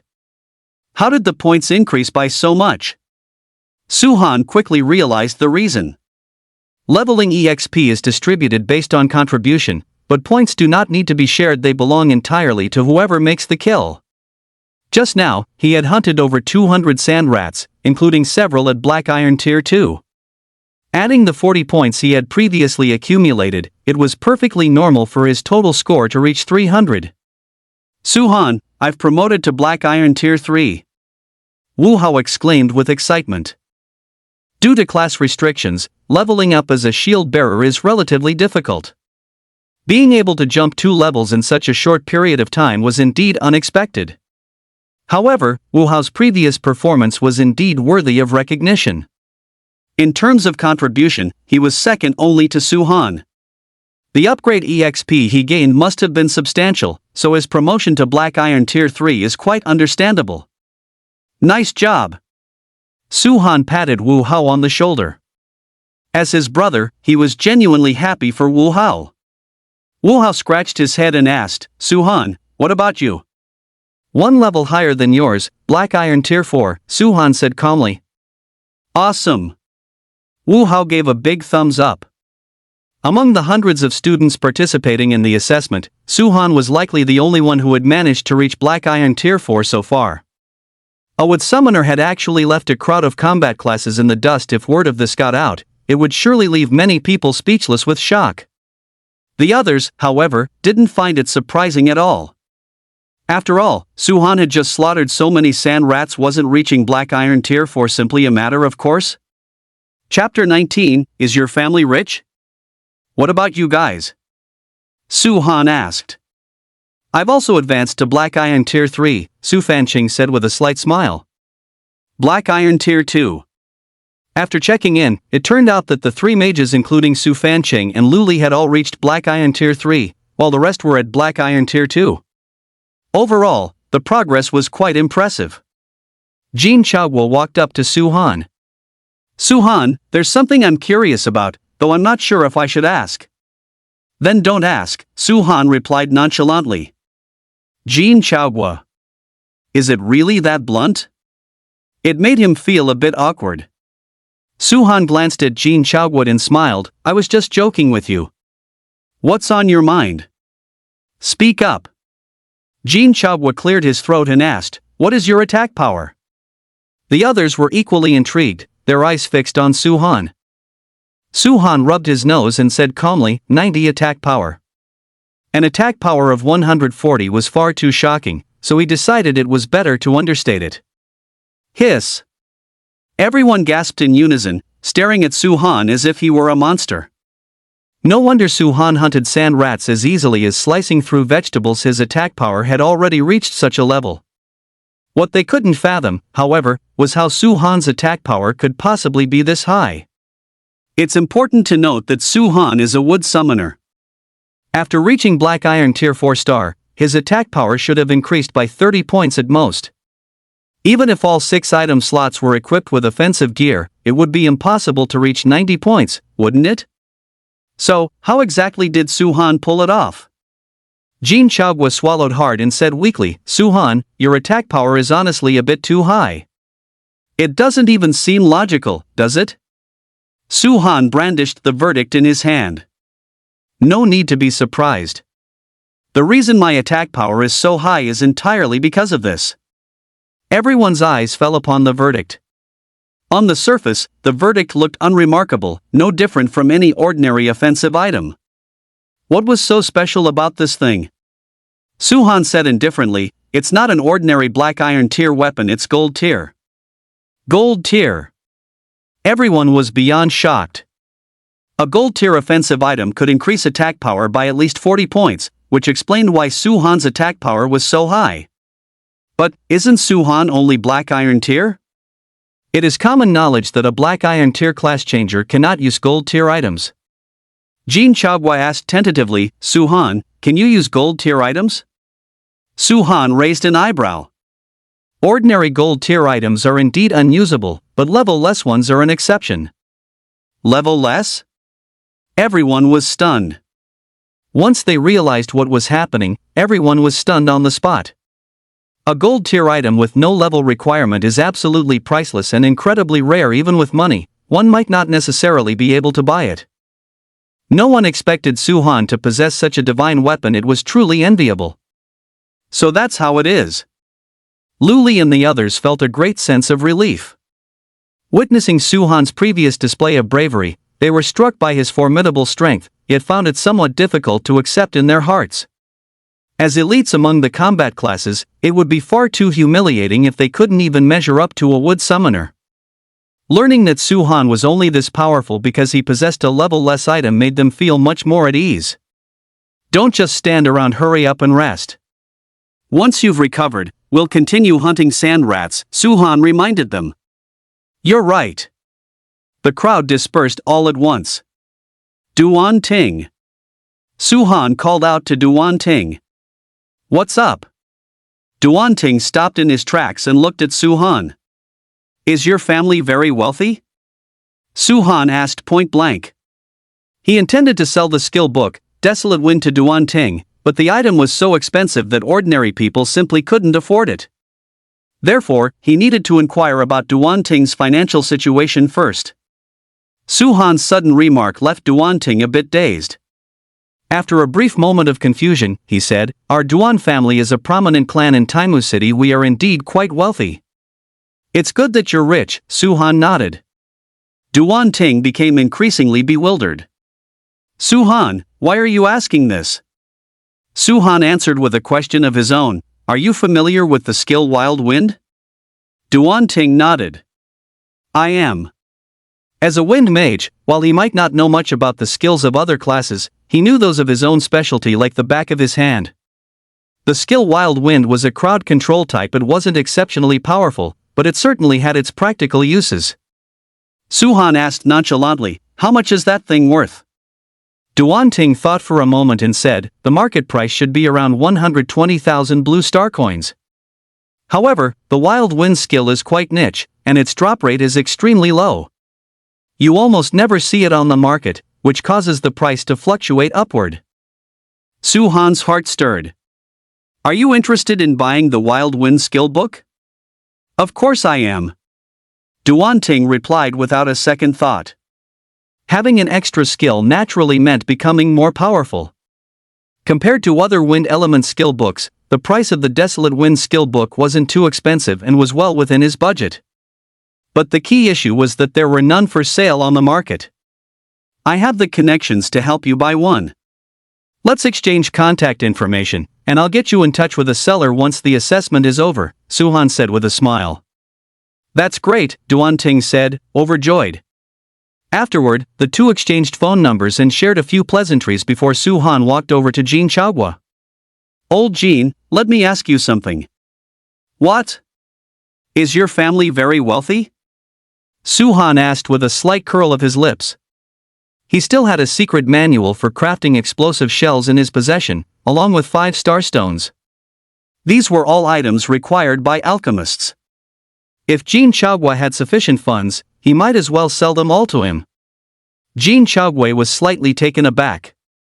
"My family is an alchemy clan, so I suppose we are fairly well off." Most of the items sold on the market were crafted by alchemists, a highly lucrative industry. The wealth the Jean family had accumulated over the years was unimaginable. "That's good then." Su Han raised an eyebrow. "Let's exchange contact information." Jean Chaogua asked blankly, "Su Han, what do you mean by this?" Asking him out of the blue if he had money, what exactly was he planning? They wouldn't be thinking of mugging him, would they? "I want to make a deal with you. We'll talk once we're out." Su Han spoke meaningfully, exchanged phone numbers with Jean Chaogua, and turned to leave. After resting for half an hour, the group began their second wave of hunting. Just like last time, Wu Hao took the lead at the front while the others were responsible for the damage output. In the end, Su Han would be the one to take the field. Since they hadn't fully recovered, no one was in peak condition. The number of kills this time was far lower than the first, but they still gained a significant amount of level up EXP. Su Han opened his status panel to take a look. Name, Su Han. Profession, Wood Summoner. Level, Black Iron Tier 5. Attack power, 150. Defense, 35. Agility, 35. Spirit, 40. EXP 200,600. HP 600. Mana, 600. IQ, unknown. Skill Summon Treyant 1. Su Han was fairly satisfied with this result, then glanced at the recording token, seeing that the number on it had changed from the original 300 to 370. Chapter 20, The Second Sand Rat King. With these points, breaking into the top 10 would be no problem at all, but whether he could take first place remained uncertain. Just as Su Han was about to ask about other scores for comparison, he saw Luli striding over. "Su Han, how many points have you earned?" "What about you?" Su Han asked back. "Not many, only about 87 points." Luli spoke quite modestly, yet a hint of pride flickered between his brows. Su Han raised an eyebrow. "A little over 300. Holy cow! Lu Li clicked his tongue hard. Although he had expected a high number, hearing the actual figure still left him inexplicably shocked. What about Chao Rui? Su Han followed up. Chao Rui was a fire mage whose damage output was not inferior to Su Fanqing's in the slightest. He's only at 100 or so, he can't compare to you. Lu Li looked at Su Han and said enviously, the first place in this assessment will definitely be yours. The reward for first place in the assessment is an exclusive skill book, something anyone would covet. There is always someone better out there. My points are significant, but it's not a guaranteed win yet, Su Han said with a faint smile. The elites from various academies participating in the assessment weren't limited to just them. Chang Shiru and Zhu Yuqi, whom they had encountered earlier, were both very powerful. And those were just the ones he knew. There were far more he didn't know. Lu Li laughed and said, you don't need to be so modest. I'm willing to bet that first place is definitely yours. Oh? Su Han raised an eyebrow. Lu Li hadn't seen anyone else's scores, so why was she so certain? Lu Li explained, there are indeed many strong students among those taking the assessment, and a few of them are no weaker than you. However, they didn't encounter a rat tide. They didn't have the chance to engage in a wanton slaughter like you did.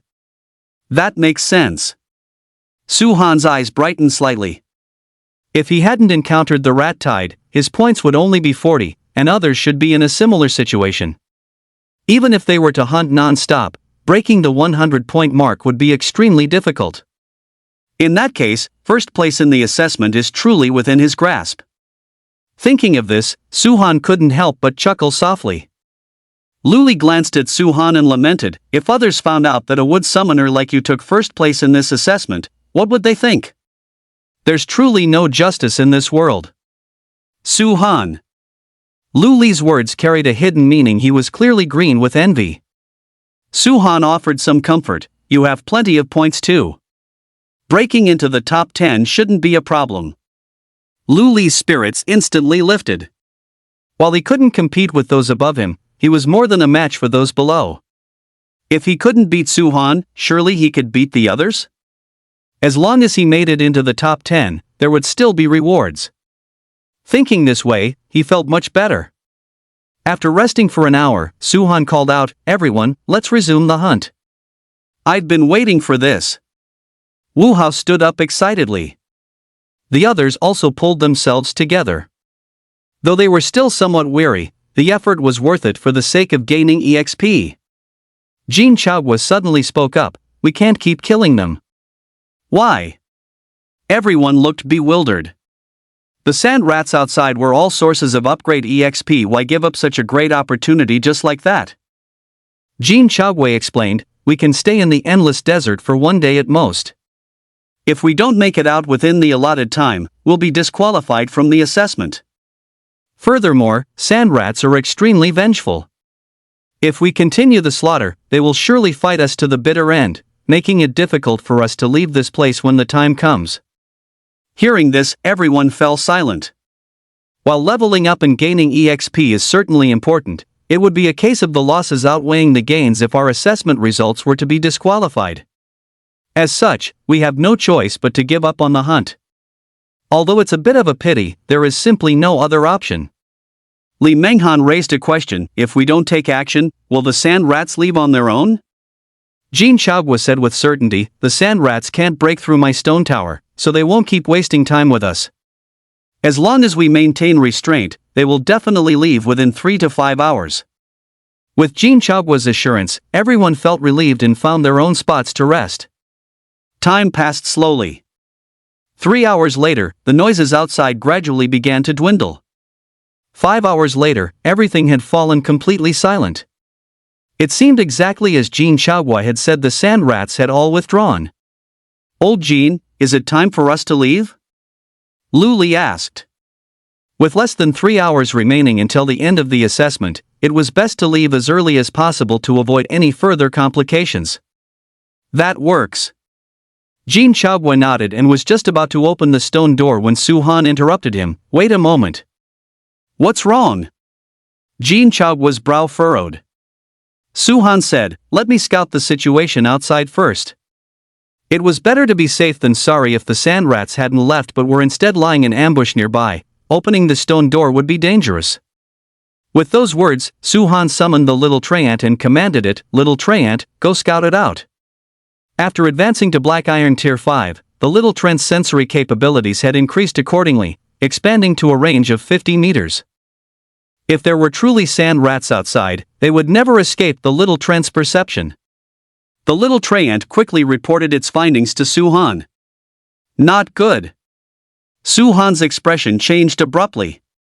According to the little Treant, not only had the sand rats outside not left, but they were gathering in even greater numbers, with an estimated count reaching into the tens of thousands.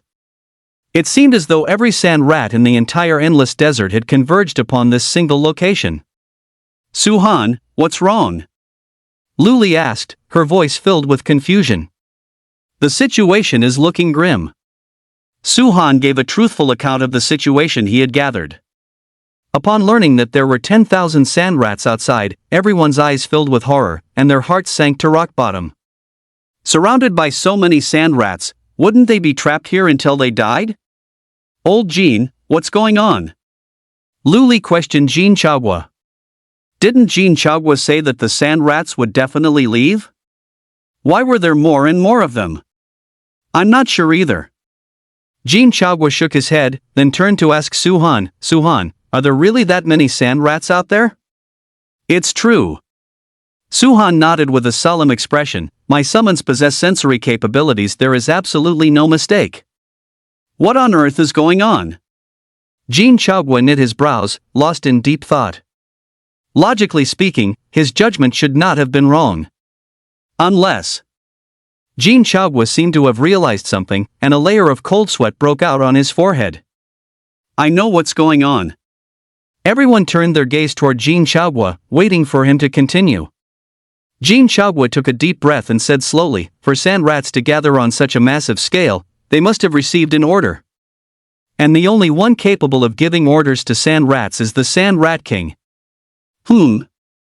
Su-han began to have his doubts. Hadn't the Sand Rat King already been destroyed by him? Could there be a second Sand Rat King within the endless desert? Or was Jean Chagwa's guess simply incorrect? So what do we do? Just stay here and wait for death? Everyone panicked. Jean Chagwa looked thoughtful. "There is only one way, take down the Sand Rat King.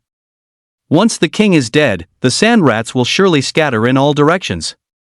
Chapter 21, Trust Me.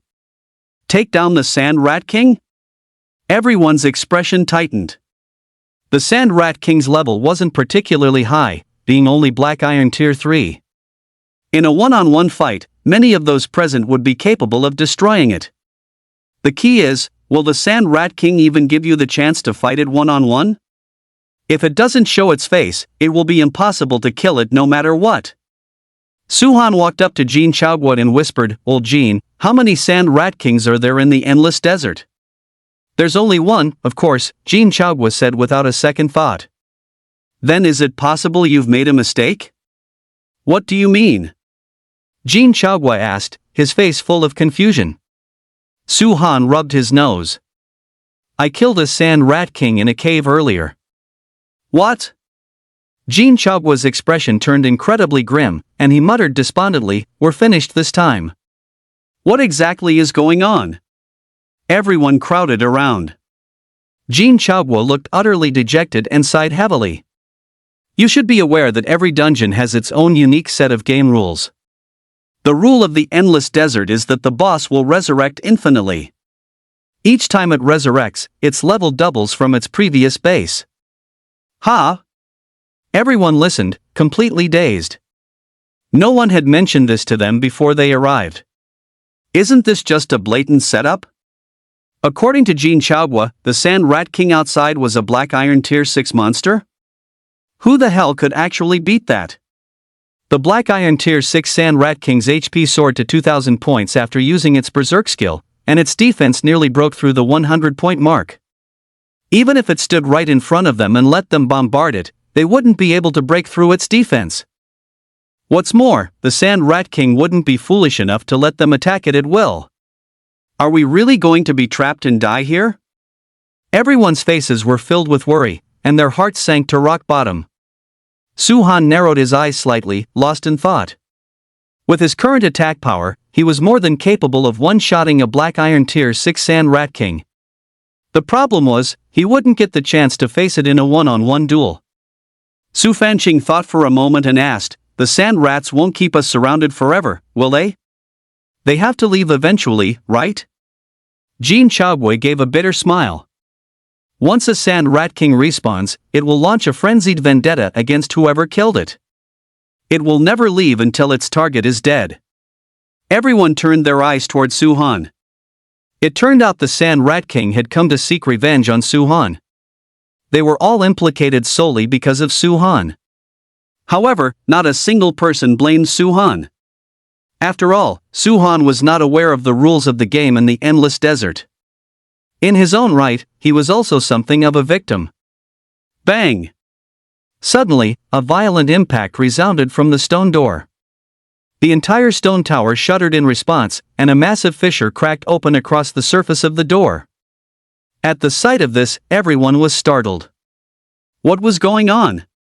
The stone gate had remained rock solid despite the previous onslaught of fierce attacks. Why was it showing signs of damage now? Lao Jin, is there something wrong with your stone tower? Lu Li asked, his voice trembling. Once the stone gate was breached, they would surely be obliterated, leaving not even a trace behind. Jin Chaogui sighed. The one ramming the gate must be that Sand Rat King. My stone tower simply can't withstand the impact of a Black Iron Tier 6 monster. We'd better prepare for battle. Lu Li was on the verge of tears. What's the point of even fighting anymore? Might as well just wash your neck and wait for death. The others looked ashen-faced, as if they had resigned themselves to their fate. Among everyone present, only Su-han remained calm. Through communicating with the little tray ant, he learned that the one battering the stone gate was indeed the Sand Rat King. Furthermore, there were no other sand rats in the vicinity of the Sand Rat King. As long as the stone door was open now, taking it by surprise would absolutely allow for an instant kill of the Sand Rat King. It was now or never. Su-han gripped judgment and strode up to the stone door. Old Jin, open the door. What? Everyone was stunned. Opening the door at this moment, isn't that just asking for death? Su-han, what are you trying to do? Jin Chaogui swallowed hard. Su-han's eyes turned cold. Kill the Sand Rat King. Everyone. Admittedly, Su-han, who possessed a gold tier item, was indeed very strong. But no matter how strong he is, there's no way he can break through the Sand Rat King's defense, right? If he can't break its defense, how could he possibly kill the Sand Rat King? Lao Jin, trust me. A profound light flickered within Su-han's pitch-black eyes. Jin Chaogui gritted his teeth and opened the stone door. The stone gate would be smashed open by the Sand Rat King sooner or later anyway, so they might as well let Su-han give it a try. Crack! The moment the stone gate opened, a rat head the size of a bull squeezed through the gap. It was indeed the Sand Rat King. The Sand Rat King bared its fangs, its eyes a solid, crimson red, radiating a bloodthirsty aura. Seeing this, the crowd was struck with inexplicable terror, their bodies trembling violently.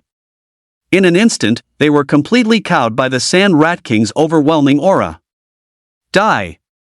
Su-han raised the long sword in his hand and swung it down through the air. A sharp flash of sword light streaked across the sky, crashing heavily onto the Sand Rat King's head. Although this strike utilized no skill, it carried a subtle resonance of universal slaughter. Unstoppable and indestructible. With a single swing of the sword, it felt as if everything could be obliterated. Poochie! The longsword effortlessly pierced the Sand Rat King's skull and sank deep inside like cutting through tofu. It split the Sand Rat King in half from head to tail. In the next instant, a burst of dazzling light erupted. As the light faded, a pitch-black long blade appeared strikingly atop the Sand Rat King's corpse. The surroundings suddenly fell into a dead silence. Inside the stone tower, everyone stood frozen on the spot, their thoughts coming to a complete standstill. A Black Iron Tier 6 Sand Rat King, even while using its berserk skill, was killed in a single strike by Su-han? Even though they had seen it with their own eyes, it still felt like a surreal blur. Outside the stone tower, tens of thousands of sand rats stood motionless like statues, their eyes filled with profound terror. The death of the Sand Rat King inflicted an unspeakable psychological shock upon them. At this moment, Suhan appeared in their eyes like a god of slaughter who held the power of life and death, capable of stripping away their lives at will. In this instant, every sand rat was struck with terror. Suhan knew that simply killing the Sand Rat King had not solved the problem. He had to frighten away all the remaining sand rats. Thus, he strode out of the stone gate, pointing the judgment from afar. An aura of murderous intent radiated from his entire body, as a chilling, solemn air surged and billowed. With a sudden rustle. Under the pressure of Suhan's violent aura, the sand rats could no longer endure it and fled in panic. Like a receding tide, they vanished from sight in the blink of an eye. The sand rats are retreating. The crowd cheered and jumped for joy. Suhan stood still for a moment. After confirming there were no sand rats nearby, he walked up to the corpse of the Sand Rat King and squinted at the black longblade that had dropped. Last time he hunted a Sand Rat King, it dropped 3 items, but this time there was only 1. Suhan was not very satisfied with this result. But that was the reality. There was nothing he could do about his dissatisfaction. On the surface, the long black blade appeared unremarkable, with nothing particularly striking about it. Suhan sized it up, took it in his hand, and was just about to place it into his equipment slots when a message flashed through his mind. Chapter 22, The Dragon Slayer Saber. Gold tier level less offensive item Dragon Slayer Saber. Features: possesses 50 attack power and increases critical rate by 5100%. The blade contains the soul of an abyssal black dragon. Once unleashed, it is as if a dragon god has descended to the world, capable of destroying heaven and earth. Usage restriction: can be unleashed at most once per day. After reading the description, Suhan was completely stunned. Never would I have imagined that another gold tier level less attack item would drop, and one even more powerful than the Judgment. If nothing else, the Abyss Black Dragon's soul alone is something to look forward to. It is clearly a formidable offensive skill. With this Dragon Slayer Saber in hand, Suhan's overall strength has ascended to yet another level. It's impossible not to be thrilled. Following that, Suhan placed the Dragon Slayer Saber into his equipment slots and returned to where he had been. As they watched Suhan approach, everyone's eyes were filled with a mixture of awe and astonishment. Previously, they assumed Suhan was only so powerful because he possessed a gold tier level less item. But the moment they saw Suhan slay the Sand Rat King, they realized their mistake. Suhan's strength was far beyond what a single gold tier item could represent. A gold tier item adds 50 attack points at most. If it were anyone else, let alone a one-shot kill, they wouldn't even be able to break through the Sand Rat King's defense. This proved that Suhan himself possessed immense inherent strength. So, why exactly was Suhan so powerful? Perhaps only Suhan himself knew the answer. Why are you all looking at me like that? Suhan rubbed his nose and said nonchalantly. At this moment, he felt like a star surrounded by a crowd, which made him feel a bit out of his element. Wasn't it just killing a single Sand Rat King? It's just standard procedure. Is there any need for such a fuss? The crowd snapped out of it and began showering him with compliments. Suhan, you're freaking incredible. Insta-killing the Sand Rat King with a single strike, absolutely terrifying. Even the god of war descending to earth would be nothing more than this. Suhan gave a light chuckle. There's no need to praise me so highly. In reality, I am just a wood summoner. The crowd fell silent. In terms of class, Suhan was merely a wood summoner. Everyone present held a better class than him. But in terms of strength, Suhan was leagues ahead of them. If they could possess strength like Suhan's, they would gladly choose to be a wood summoner. Luli asked curiously, Suhan, what grade was that long blade that just dropped? Generally speaking, equipment dropped from hunting a boss is usually quite good. Just an ordinary black iron tier item, Suhan said nonchalantly. The dragon slaying saber, like the Judgment, is a gold tier level less item. One person possessing 2 such treasures. Wouldn't that be enough to make anyone die of envy? There is no need for that. Can your inventory even fit them? Luli asked. Entering a dungeon for training is a dangerous endeavor, so everyone usually fills their inventory to the brim to maximize their strength. Then why was Su-han still able to equip items? How could he have known that Su-han's inventory had a full 60 slots? Forget about equipping one more item, even equipping 20 more wouldn't be an issue. Of course, this was Su-han's greatest secret, and he certainly wouldn't let it be exposed. Su-han sighed and said nonchalantly, "You guys might not know this, but I'm actually very poor. I only had 2 items equipped before I came here." Everyone. Su-han is poor? For better or worse, he already possesses a gold tier level less item. This is a priceless treasure. Even direct descendants of great families like Su Fanqing don't own one. If Su-han is considered poor, wouldn't everyone else present be beggars? That is some serious humble bragging. Su-han changed the subject. Shouldn't we be getting out of here? Although the Sand Rat King has been destroyed, it will eventually respawn, and once it does, it will break through to the bronze tier. The power of a bronze tier monster is by no means comparable to that of the black iron tier. They had to leave this place before the Sand Rat King could resurrect. Su-han is right, we need to move fast, Luli said, a jolt of alarm hitting her heart. Jin Chaoguo put away the stone tower, and the group sprinted directly toward the exit. An hour later, they escaped the endless desert without further incident. Outside the exit, there was a massive sea of people.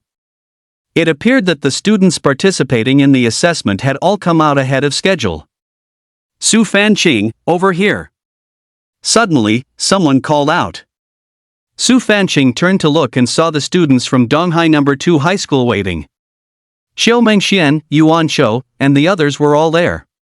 Even Li Changfeng was standing to the side, though his expression seemed somewhat solemn. Let's head over, Su Fanqing called out. Principal. After the group approached, they first greeted Li Changfeng. Li Changfeng nodded slightly, his gaze sweeping over them. When his eyes landed on Su Fanqing, his solemn expression softened slightly. Take a rest first.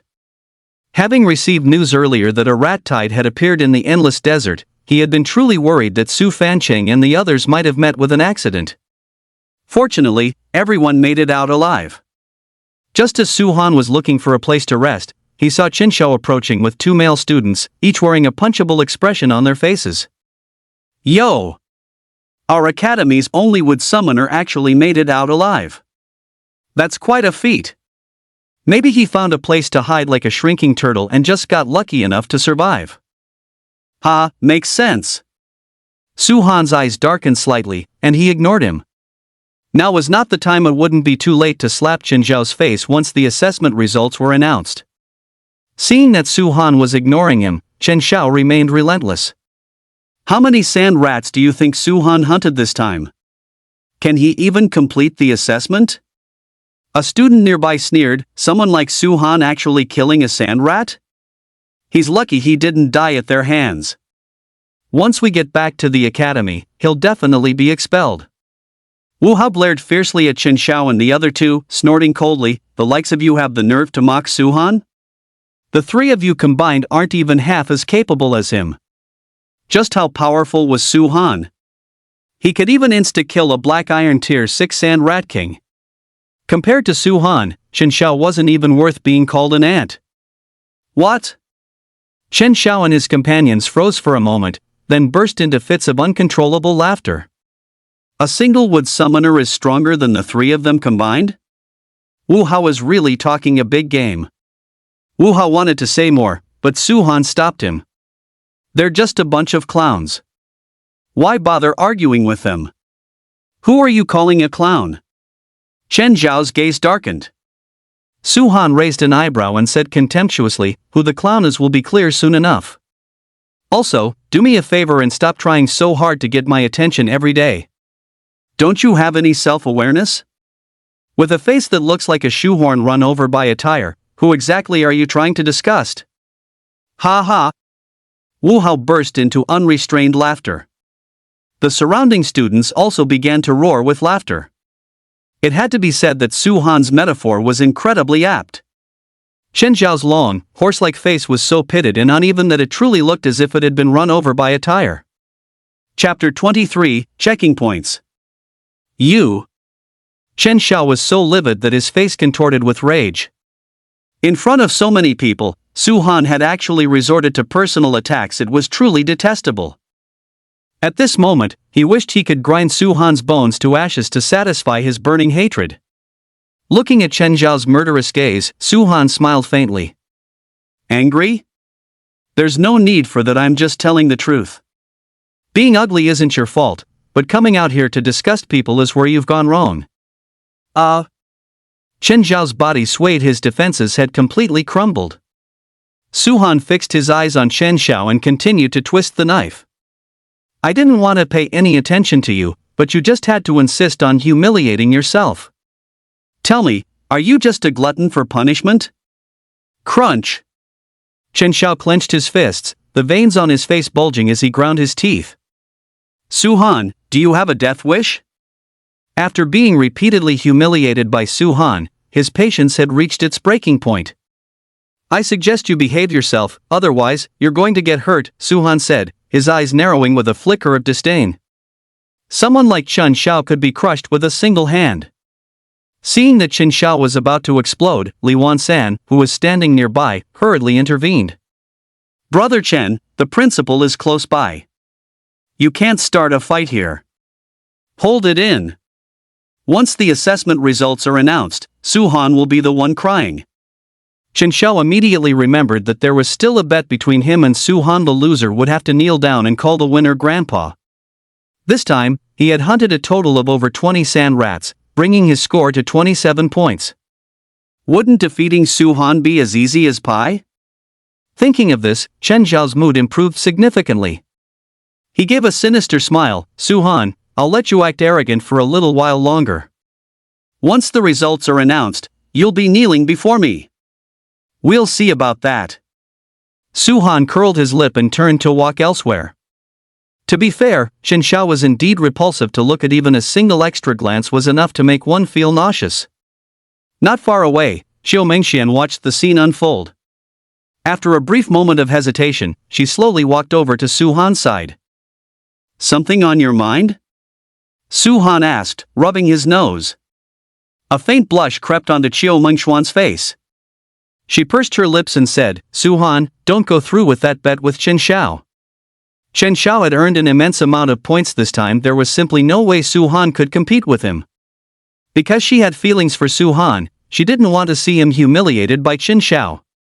The bet has already been made, it can't be cancelled, Su Han said calmly. It's fine. I'll go talk to Chen Zhao. He'll definitely give me that much face. Su Han said bluntly, no. Chen Zhao is too much of a jerk, we can't let him off easy. I have to teach him a lesson. Xiao Mengxian was stunned. From the way Su Han spoke, it sounded as if he had absolute confidence in defeating Chen Zhao. However, Su Han was merely a wood summoner. How could he possibly have the ability to hunt sand rats? If he couldn't kill sand rats, where would his points come from? Su Han, don't act on impulse. Chen Zhao earned 27 points this time, you're no match for him, Xiao Mengxian advised with earnest concern. Only 27 points? 10 Chen Zhao's combined wouldn't even measure up to Su Han, Wu Hao said with a sneer of disdain. Su Han's points had exceeded 300. Forget Chen Zhao, even the top powerhouses from other academies couldn't hold a candle to him. Xiao Mengxian. 10 Chen Zhao's combined don't have as many points as Su Han? Is it even possible to brag like that? Xiao Mengxian didn't believe it for a second. She stared blankly at Su Han. Su Han, how many points did you actually get? Su Han smiled slightly, definitely more than Chen Zhao. You'll find out in a moment. Looking at Su Han's confident smile, Xiao Mengxian began to have her doubts. Could what Su Han said really be true? If so, how exactly did he do it? Xiao Mengxian was about to ask more, but just then, Li Changfeng walked over and called out, "Students, everyone gather around." The group of students immediately crowded around Li Changfeng. Li Changfeng swept his gaze across them and said in a deep voice, "The assessment is over. Hand your point tokens over to me." The tokens were all marked with names, so they would not get mixed up even after being collected. Chen Xiao was the first to hand over his point token. Li Changfeng took it in his hand, glanced at it, and nodded slightly. You performed well. 27 points was considered an excellent result and was worthy of praise. Receiving praise from Li Changfeng, a smug smile crossed Chen Zhao's lips as he shot a provocative glance at Su Han.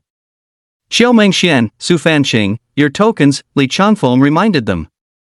Xiao Mengxian and Su Fanqing were the two strongest class changers in Donghai No. 2 High School, fully possessing the capability to compete for the top 10. The kind of results Donghai No. 2 High School could achieve mainly depended on the performance of these two. Xiao Mengxian and Su Fanqing handed in their point tokens one after the other. Li Changfeng first looked at Xiao Mengshuan's token, 57 points. This score was already quite good, but it would still be difficult to break into the top 10. Li Changfeng shifted his gaze to Su Fanqing's token, and when he saw the number clearly, he froze instantly. A full 127 points. How could there be so many? It is worth noting that Su Fanqing and Xiao Mengxian are quite evenly matched in strength. One would have originally thought their scores would be neck and neck. To everyone's surprise, Su Fanqing's score was more than double the others. With such a high score, a spot in the top 10 is guaranteed, and there is even a chance to challenge for the top 3. Ha ha! Li Changfeng could not hide his excitement and couldn't help but burst into laughter. What's wrong with the principal? Everyone was stunned. As a principal, Li Changfeng had always been known for his composure. Why was he so out of character this time? What could have made him this happy? Could it be that Su Fanqing earned a very high score? After Su Fanqing returned, she did not reveal how many points she had earned. Aside from a few people like Su Han, no one else knew. Excellent! Li Changfeng, his face glowing with pride, praised her before turning to the rest of the students. Your point tokens, please. Wu Hao and the others handed over their tokens one by one. This time, Li Changfeng did not look closely. Aside from Su Fanqing, Xiao Mengxian, and Chen Xiao, the other students were relatively weak, earning a dozen points at most. None of them had any hope of breaking into the top 10. Su Han was the last one to hand in his tokens. Li Changfeng took a deliberate look. The others would have no problem passing the assessment. Su Han was the only exception. Su Han is a wood summoner with weak combat power. I wonder if he can even manage to get 3 points? When he saw the number 380 on the token, Li Changfeng thought his eyes were playing tricks on him. He rubbed them vigorously, and once he confirmed it was correct, he was instantly petrified. Good grief! What on earth is going on? Su Han earned 380 points? Just how many sand rats do you have to kill to get that? When did the world become so crazy? Can a wood summoner really be this fierce? Li Changfeng swallowed hard, pulled Su Han aside, and whispered, Su Han, how did you get all those points on your token? Su Han said naturally, I got them from hunting sand rats, of course. Li Changfeng asked tentatively, how many sand rats did you kill? Chapter 24, The Rankings. Su Han thought for a moment and said, about 200 or so. Li Changfeng was instantly shocked. How on earth did you do that? A wood summoner hunted over 200 sand rats? Why does this sound like a fairy tale? Su Han had already prepared his explanation. I possess a gold tier level less attack item. You have a treasure like that? Li Changfeng was dumbfounded. A gold tier level less item adds 50 attack points. With such a weapon, Su Han indeed possessed the capability to hunt over 200 sand rats. But such treasures were few and far between, and even the powerhouses of East Sea City did not possess them. Where could Su Han have obtained one? My parents left it to me, Su Han lied. I see, Li Changfeng replied, taking him at his word. As far as he knew, Su Han's parents were both gold-tier powerhouses and members of the Blazing Mercenary Group, the top mercenary group in East Sea City. Unfortunately, during a certain mission, all the powerhouses of the Blazing Mercenary Group perished, including Su Han's parents. Suffering such a heavy blow, the Blazing Mercenary Group declined from that point on, reduced to a low-tier group in East Sea City. Given the strength of Su-han's parents, it was not impossible for them to have obtained a gold tier level less item. Li Changfeng then asked, "What level are you now?" After hunting so many sand rats, even with the experience points split equally among the team, Su-han's level wouldn't be low. He might have even reached Black Iron Tier 4. Black Iron Tier 5. Su-han. Good heavens! Li Changfeng clicked his tongue in amazement. His expectations for Su-han had already been high enough, yet he never imagined he had still severely underestimated Su-han's abilities. It was hard to imagine that a wood mage, a profession widely regarded as useless, had actually advanced to Black Iron Tier 5. How would those students who considered themselves geniuses feel about this? Would they feel ashamed? What is the principal saying to Su-han? Seeing Li Changfeng and Su-han talking incessantly, Yuan Shou muttered under his breath. Chen Xiao sneered, "What else could it be? Su-han must have failed the assessment, and the principal is giving him a lecture." Chen Zhao's lackey, Li Wansan, chimed in, "Out of the 400 or 500 students who came for the assessment, I'm afraid Su-han is the only one who failed. He is truly a disgrace to Donghai No. 2 High School." Others followed suit, saying, "He only has himself to blame. Knowing full well he's just a wood summoner, he insisted on not joining a team. Getting eliminated was his own doing. He doesn't deserve any sympathy." Su Fancheng and the few others who knew the truth watched the crowd as if they were watching a group of clowns. Su-han failing the assessment? What a bunch of self-righteous fools. When Su-han's results are finally announced, I wonder if these people will even have the nerve to keep standing here. "Su-han, you performed exceptionally well this time," Li Changfeng praised him without hesitation. With Su-han's 380 points, Donghai No. 2 High School was now poised to challenge for first place in both the team and individual rankings. In all the years the assessment competition had been held, Donghai No. 2 High School had never experienced such a moment of glory. And the greatest contributor to this success was Su-han. Su-han merely smiled and said nothing. A moment later, after a brief chat, the two of them returned to their original positions. After giving his instructions, Li Changfeng took the point token and walked toward the center of the grounds. The principals of 8 academies from 3 different cities had all gathered there. "Old Li, it looks like your academy's results are quite impressive." Zhou Mu, the principal of Lingguang No. 1 High School, teased with a smile. Li Changfeng was glowing with health and high spirits, his joy plain for all to see. To be this happy, it undoubtedly had everything to do with the assessment results. "It's alright, I suppose. We certainly can't compare to prestigious academies like yours," Li Changfeng said with a light chuckle. "Let's not waste any more time, let's start comparing the results," Zhang Hong, the principal of Lingguang No. 2 High School, said, unable to hide his impatience. This time, his academy had achieved remarkably good results. Their 2 top mages, Xiao Rui and Duan Ting, had both surpassed 100 points, making a top 10 finish all but guaranteed. Furthermore, their team performance was equally strong, with a real chance of overtaking Lingguang No. 1 High School, which was widely considered to have the greatest overall strength. Zhou Mu remained calm and composed. "Since Principal Jiang is so confident, why don't you start by sharing your academy's results?" Zhang Hong cleared his throat and said proudly, "Our academy's total score is 687 points. Among them, Duan Ting scored 102 points, and Xiao Rui scored 130 points. Impressive." Except for Li Changfeng and Zhou Mu, the other principals were visibly moved. With 2 students scoring over 100 points and a total score nearing 700, Lingguang No. 2 High School has truly risen this time. Li Changfeng maintained a calm and indifferent expression. The results from Lingguang No. 2 High School were indeed impressive, but there was still a noticeable gap compared to their own academy. Donghai No. 2 High School had a total score of 814 points, firmly outperforming Lingguang No. 2 in both team and individual rankings. Zhou Mu was even more dismissive, letting out a chuckle as he said, "Principal Jiang, congratulations." Zhang Hong glanced at Zhou Mu. "Old Zhou, what about your academy?" Lingguang No. 1 High School was their academy's only rival. As long as they defeated them, the first-place team trophy would undoubtedly belong to their academy. Zhou Mu struck a solemn pose. "Our academy's performance this time was quite mediocre. We only had 3 students with over 100 points, and our total score barely broke 1,000. The group of principals was collectively stunned. 3 students with over 100 points? A total score exceeding 1,000 points? The foundation of Lingwang No. 1 High School is indeed profound. It is simply not something their own academy can compare to. Zhang Hong let out a dejected sigh.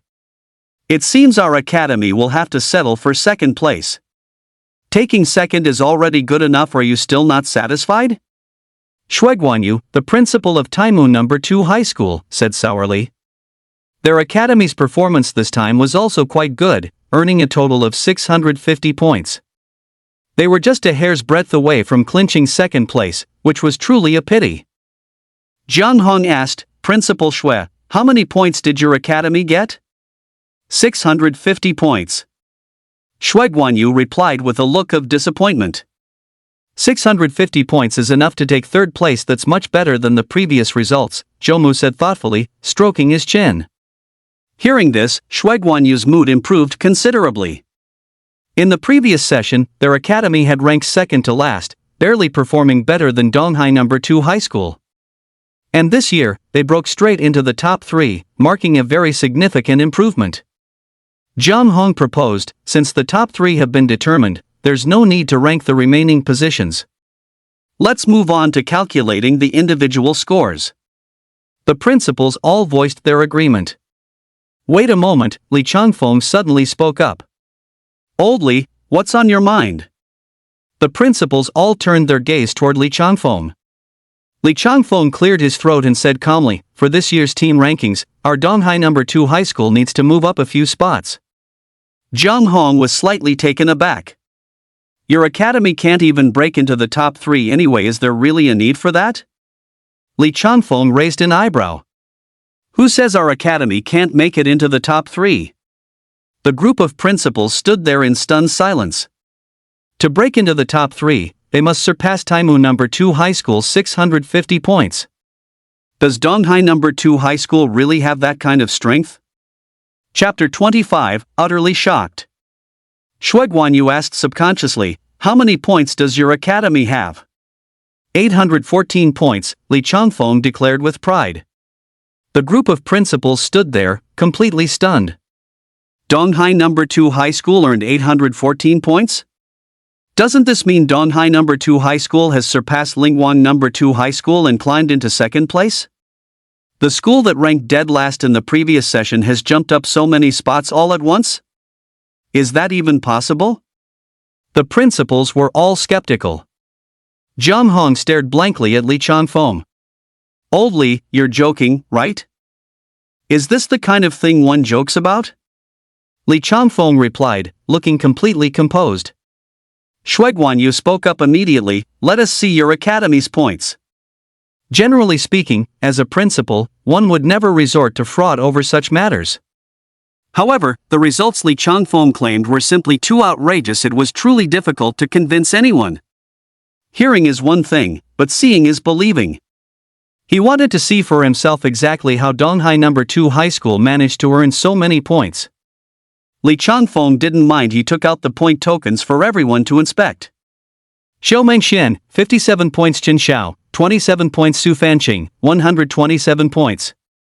By the time they finished checking 38 tokens, the total score was only 434. Zhang Hong burst into laughter. Old Li, I knew you were full of it. What do you have to say for yourself now? Shuiguanyu sneered, if you're weak, just admit it. What's the point of faking it like this? It only makes people look down on you even more. The other principals also cast looks of disdain. The assessment competition had been held for over a dozen sessions, and such a situation had never occurred before. Li Changfeng could be said to have set a new precedent. From this moment on, their reputation would be utterly ruined. Li Changfeng remained composed, saying indifferently, there is still one token left. Don't jump to conclusions so quickly, or you might end up embarrassed. A total of 39 students from Donghai No. 2 High School participated in the assessment, meaning there were 39 tokens in total. The final unexamined token belonged to none other than Su Han. We're going to be embarrassed? The principals burst into laughter. We have already seen the tokens of the more powerful class changers from Donghai No. 2 High School. The remaining one must belong to a nobody. How many points could such a person possibly earn? 50 points would be the absolute limit. Even with an additional 50 points, Donghai No. 2 High School would barely reach 500 points in total. Li Changfeng said calmly, I suggest you finish watching before drawing a conclusion. You won't admit defeat until you're faced with the grim reality. Fine, let's have a look. Zhang Hong took the token and glanced at it. When he saw the numbers clearly, he was completely stunned. What's going on? Seeing Zhang Hong's dazed expression, the others crowded forward to look at the token.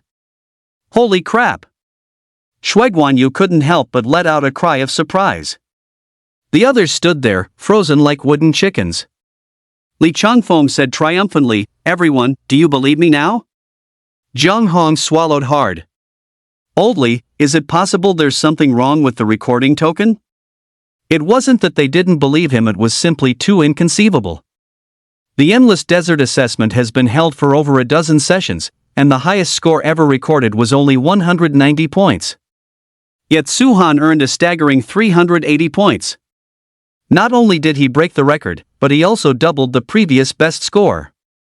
The magnitude of this improvement is absolutely appalling. Even Taimu No. 1 High School, which ranked at the very bottom, only had a total of just over 400 points. It is somewhat exaggerated that the points earned by a single student are nearly equal to those of an entire college. One must ask, who could possibly possess such capability? Faced with Zhang Hong's skepticism, Li Changfeng's expression immediately soured, and his face darkened. The recording tokens were crafted by Master Wei Yi. By saying this, are you questioning Master Wei Yi himself? Wei Yi is the most renowned alchemist in Lingguan City. Every item produced by his hands is of the highest quality. Wei Yi's abilities are obvious to all, and his reputation is impeccable. No one had ever heard of a single issue arising from the items he crafted. Zhou stepped in to smooth things over. Principal Li, don't be upset.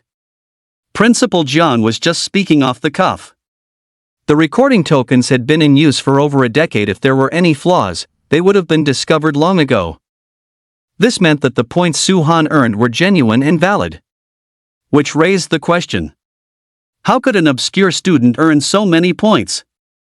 Zhang Hong was momentarily dazed and asked, Oldly, what is Su-Han's profession? As far as they knew, the strongest class holders in Donghai No. 2 High School were Qiu Mengxian and Su Fanqing, one an ice mage and the other a lightning mage.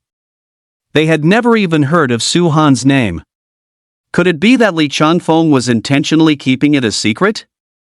Li Changfeng pondered for a moment before speaking slowly, Su-Han is a wood summoner.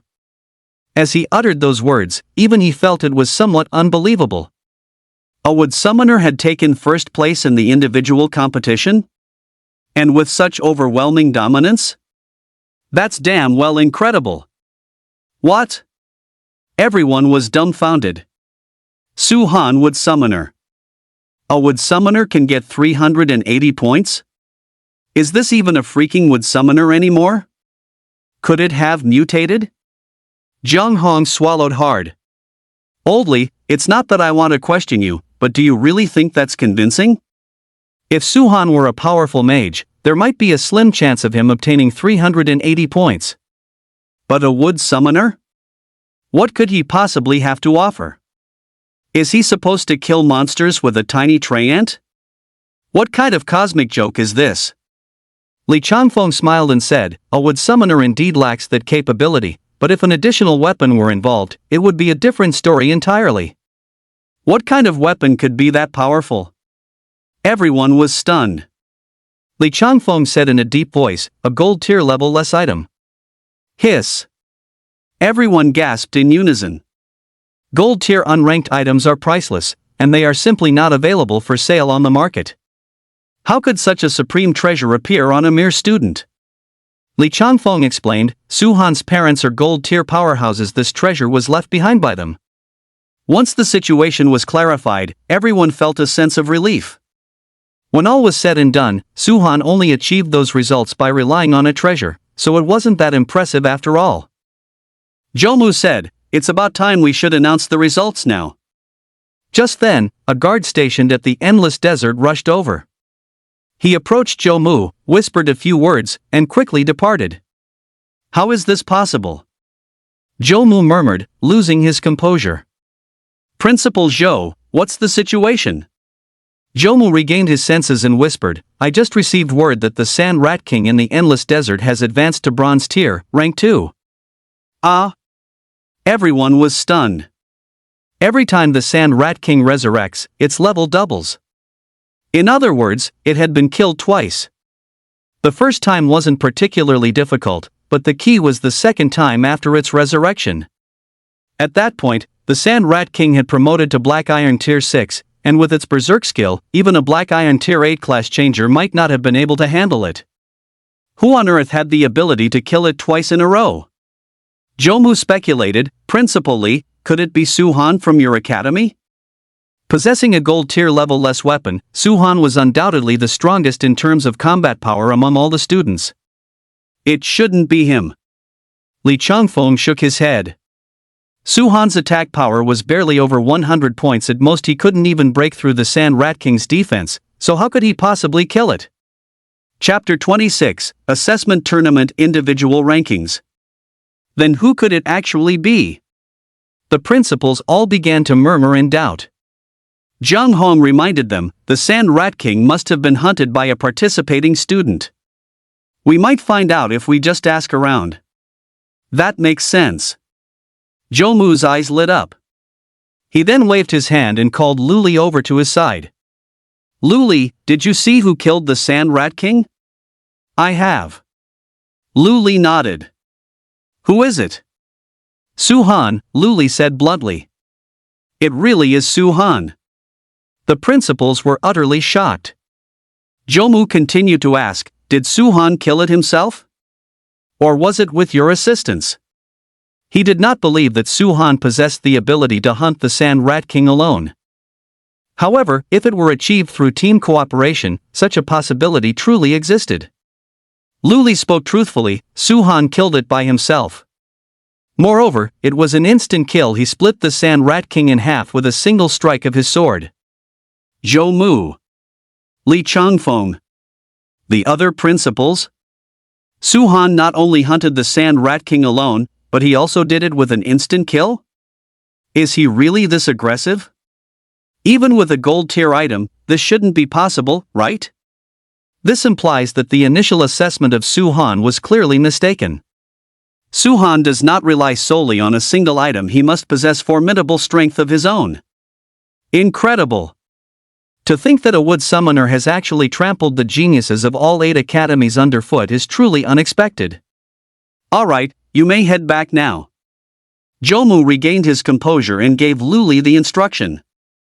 Once Luli had left, Jomu turned to Li Changfeng and said meaningfully, "Oldly, your academy is truly a hidden den of dragons and tigers. Compared to your Lingguang No. 1 high school, we're still a step behind," Li Changfeng replied. Li Changfeng spoke with humility, but a look of smug satisfaction unconsciously flickered at the corners of his mouth. "You two should stop flattering each other and hurry up and announce the results," Zhang Hong said, unable to stand the display any longer. Jomu nodded, walked over to the group of students, and raised his voice, "Quiet down, everyone. I will now announce the team results for this assessment and the top 10 individual rankings." The surroundings suddenly fell into a heavy silence. Third place in the group category, Lingguang No. 2 High School, with a total score of 687. Ah! The students of Lingguang No. 2 High School looked at each other in disbelief. They had originally thought that 687 points would be enough to secure at least second place, but they never expected to drop to third. Besides Lingguang No. 1 High School, which other academy could have scored more than them? Chao Rui and Duan Ting had a faint feeling that it should be Donghai No. 2 High School. The reason was simple, that monster, Su-Han, was from Donghai No. 2 High School. Su-Han alone had earned nearly 400 points combined with the others. It was entirely possible for their total score to exceed 700. Jomu did not keep everyone waiting long and soon announced the second place winner of the team competition. Donghai No. 2 High School, with a total score of 814. In an instant, every student was stunned, including those from Donghai No. 2 High School. Before this, no one had expected Donghai No. 2 High School to secure second place. After a moment of silence, Wu Hao raised his arms and shouted, "We're in second place. Donghai No. 2 High School is awesome." The other students from Donghai No. 2 High School were swept up in the excitement and began cheering loudly along with him. As members of Donghai No. 2 High School, they felt a sense of pride and prestige seeing their academy achieve such an outstanding result. Li Changfeng's face was also flushed with excitement. The moment of glory for Donghai No. 2 High School had finally arrived. 814 points? Xiao Mengxian murmured in a daze. Before the results were tallied, she had estimated that the combined points of all the students, excluding Su Han, would only amount to a little over 400. Where did the remaining 300-plus points come from? Were they from Su Han alone? As this realization dawned on her, Xiao Mengxuan's eyes gradually filled with a look of utter shock. Before long, Zhoumu announced the first-place winner of the team competition. Lingguang No. 1 High School, with a total score of 1026. This time, the announcement didn't cause much of a stir. The overall strength of Lingguang No. 1 High School stood head and shoulders above the rest. Taking first place was only to be expected, and everyone had seen it coming. With the team results announced, it was time for the individual rankings. The students eligible to compete for the top 10 began to feel the tension rise. In 10th place for the individual assessment, Lu Li from Lingguang No. 1 High School, with 87 points. Yeah! Lu Li clenched his fists in excitement. With over 400 students participating in the assessment, breaking through the ranks to secure a 10th place finish was no small feat. Lu Li, congratulations! Students from Lingguang No. 1 High School offered their congratulations one after another. It's nothing special, just 10th place, Lu Li said with a chuckle. Anyone who can break into the top 10 is a genius, aren't they? In previous years, the top 10 spots were basically dominated by mages. For you, a great axe warrior, to snatch a spot from so many mages is truly impressive. The surrounding students kept showering him with compliments. Lu Li couldn't stop grinning from ear to ear. He barely managed to scrape into 10th place. What's there to brag about? Suddenly, an untimely voice drifted over. Lu Li's expression darkened as he turned to look, only to see a male student with a gloomy face sneering at him. This man's name is Huang Jin, a fire mage. Rumor has it that he possesses 3 skills and is decked out in top-tier equipment. His strength is formidable, and he is the undisputed top powerhouse of Lingguang No. 1 High School. In this assessment, he alone secured 187 points. Huang Jin, I admit I'm not as good as you. But don't get too ahead of yourself. You're only king of the hill at Lingguang No. 1. It's not like there aren't people in other academies stronger than you, Lu Li snorted coldly. The two of them had always disliked each other, and their relationship was quite strained, so they would seize any opportunity to mock one another.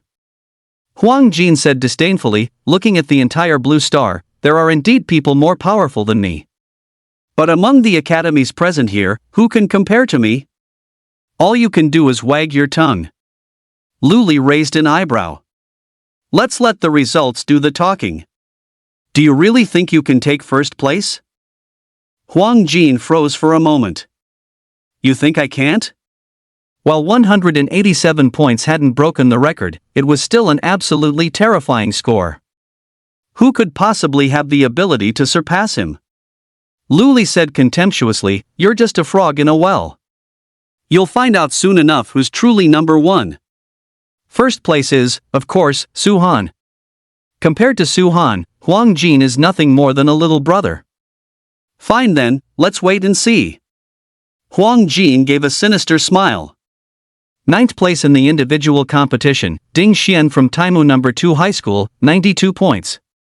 8th place, Zhu Yuqi from Lingguang No. 2 High School, 99 points.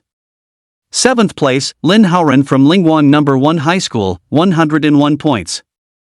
6th place, Duan Ting from Lingguang No. 2 High School, 102 points. Hearing Zhu Yuqi's name, Su Han's expression shifted slightly. As an undead summoner, Zhu Yuqi's strength was indeed formidable.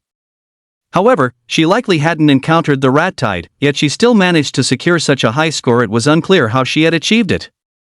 5th place, Xiaoyang from Lingguang No. 1 High School, 110 points. 4th place, Su Fanqing from Donghai No. 2 High School, 127 points. The grade school beauty Su is ranked 4th, that's incredible. Su Fanqing is a lightning-type mage, isn't it normal for her to be this powerful? Hearing Su Fanqing's name on the list, a wave of discussion broke out among the students from Donghai No. 2 High School. Chapter 27, Su Han is a wood summoner. Xiao Mengxian let out a sigh, her beautiful eyes unable to hide her loneliness. For a long time, many people had compared her to Su Fanqing. Whether it was their looks or their classes, the two were evenly matched. But in this assessment, the gap between them had finally become apparent. One failed to even make the top 10, while the other fought their way to 4th place. What would others think? They would surely believe she was inferior to Su Fanqing.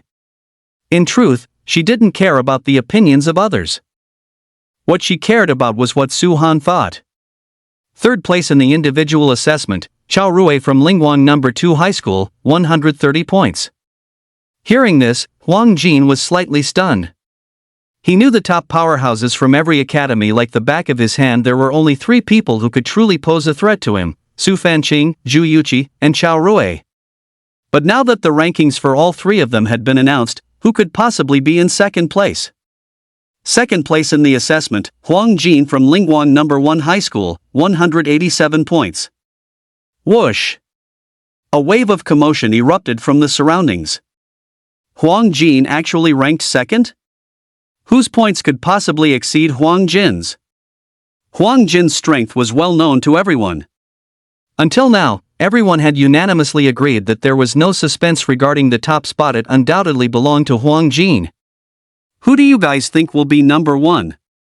All the well-known powerhouses are already on the list. I really can't guess. Could it be Qiu Mengxian from Donghai No. 2 High School? I heard he's an ice mage and very powerful. It's possible. Donghai No. 2 High School has 2 mages in total. Su Fanqing is ranked 4th, so Qiu Mengxian really might take 1st place. Word on the street is that Qiu Mengxian only got 54 points. It's definitely not her. Huh? Then who on earth could it be? The crowd of students buzzed with animated discussion. Huang Jin's face was so dark and sullen it looked as if it might drip with gloom. For anyone else, 2nd place might have been a tremendous honor. But for him, it was nothing short of failure. Damn it! Who the hell is it? Huang Jin clenched his fists, a cold glint flashing in his eyes. Luli sneered, Huang Jin, who's the one just talking big now? You act so high and mighty every day, yet you still ended up in 2nd place? Guess you're not all that after all. Fuck! Huang Jin's lips trembled with suppressed rage. Quiet. I will now announce the 1st place winner of this assessment, Zhou Mu said, waving his hand for silence. The surroundings suddenly fell silent as all the students held their breath, listening intently. Who exactly was the 1st place winner of the assessment trial? Everyone waited in breathless anticipation. Zhou Mu cleared his throat and announced loudly, the 1st place winner is Su Han from Donghai No. 2 High School, with 380 points. Holy crap! Exclamations erupted from all around. A staggering 380 points. Not only did it shatter the assessment record, but it also doubled the previous score. Just how many sand rats would one have to kill to achieve this? Is this really the kind of power a Black Iron tier class changer should possess? So that begs the question. Who on earth is this Su Han? How have they never heard of someone so badass before? Su Han took 1st place? The students of Donghai No. 2 High School were all stunned. As students of the same academy, they were naturally well aware of Su Han's situation. Isn't Su Han just a wood summoner? It would be impressive enough for a wood summoner just to pass the assessment, but taking 1st place? And earning 380 points on top of that? This is simply beyond ridiculous, isn't it? Yuan Chou nudged Wu Hao's arm and asked foolishly, Wu Hao, did I hear that right? First place is Su-han?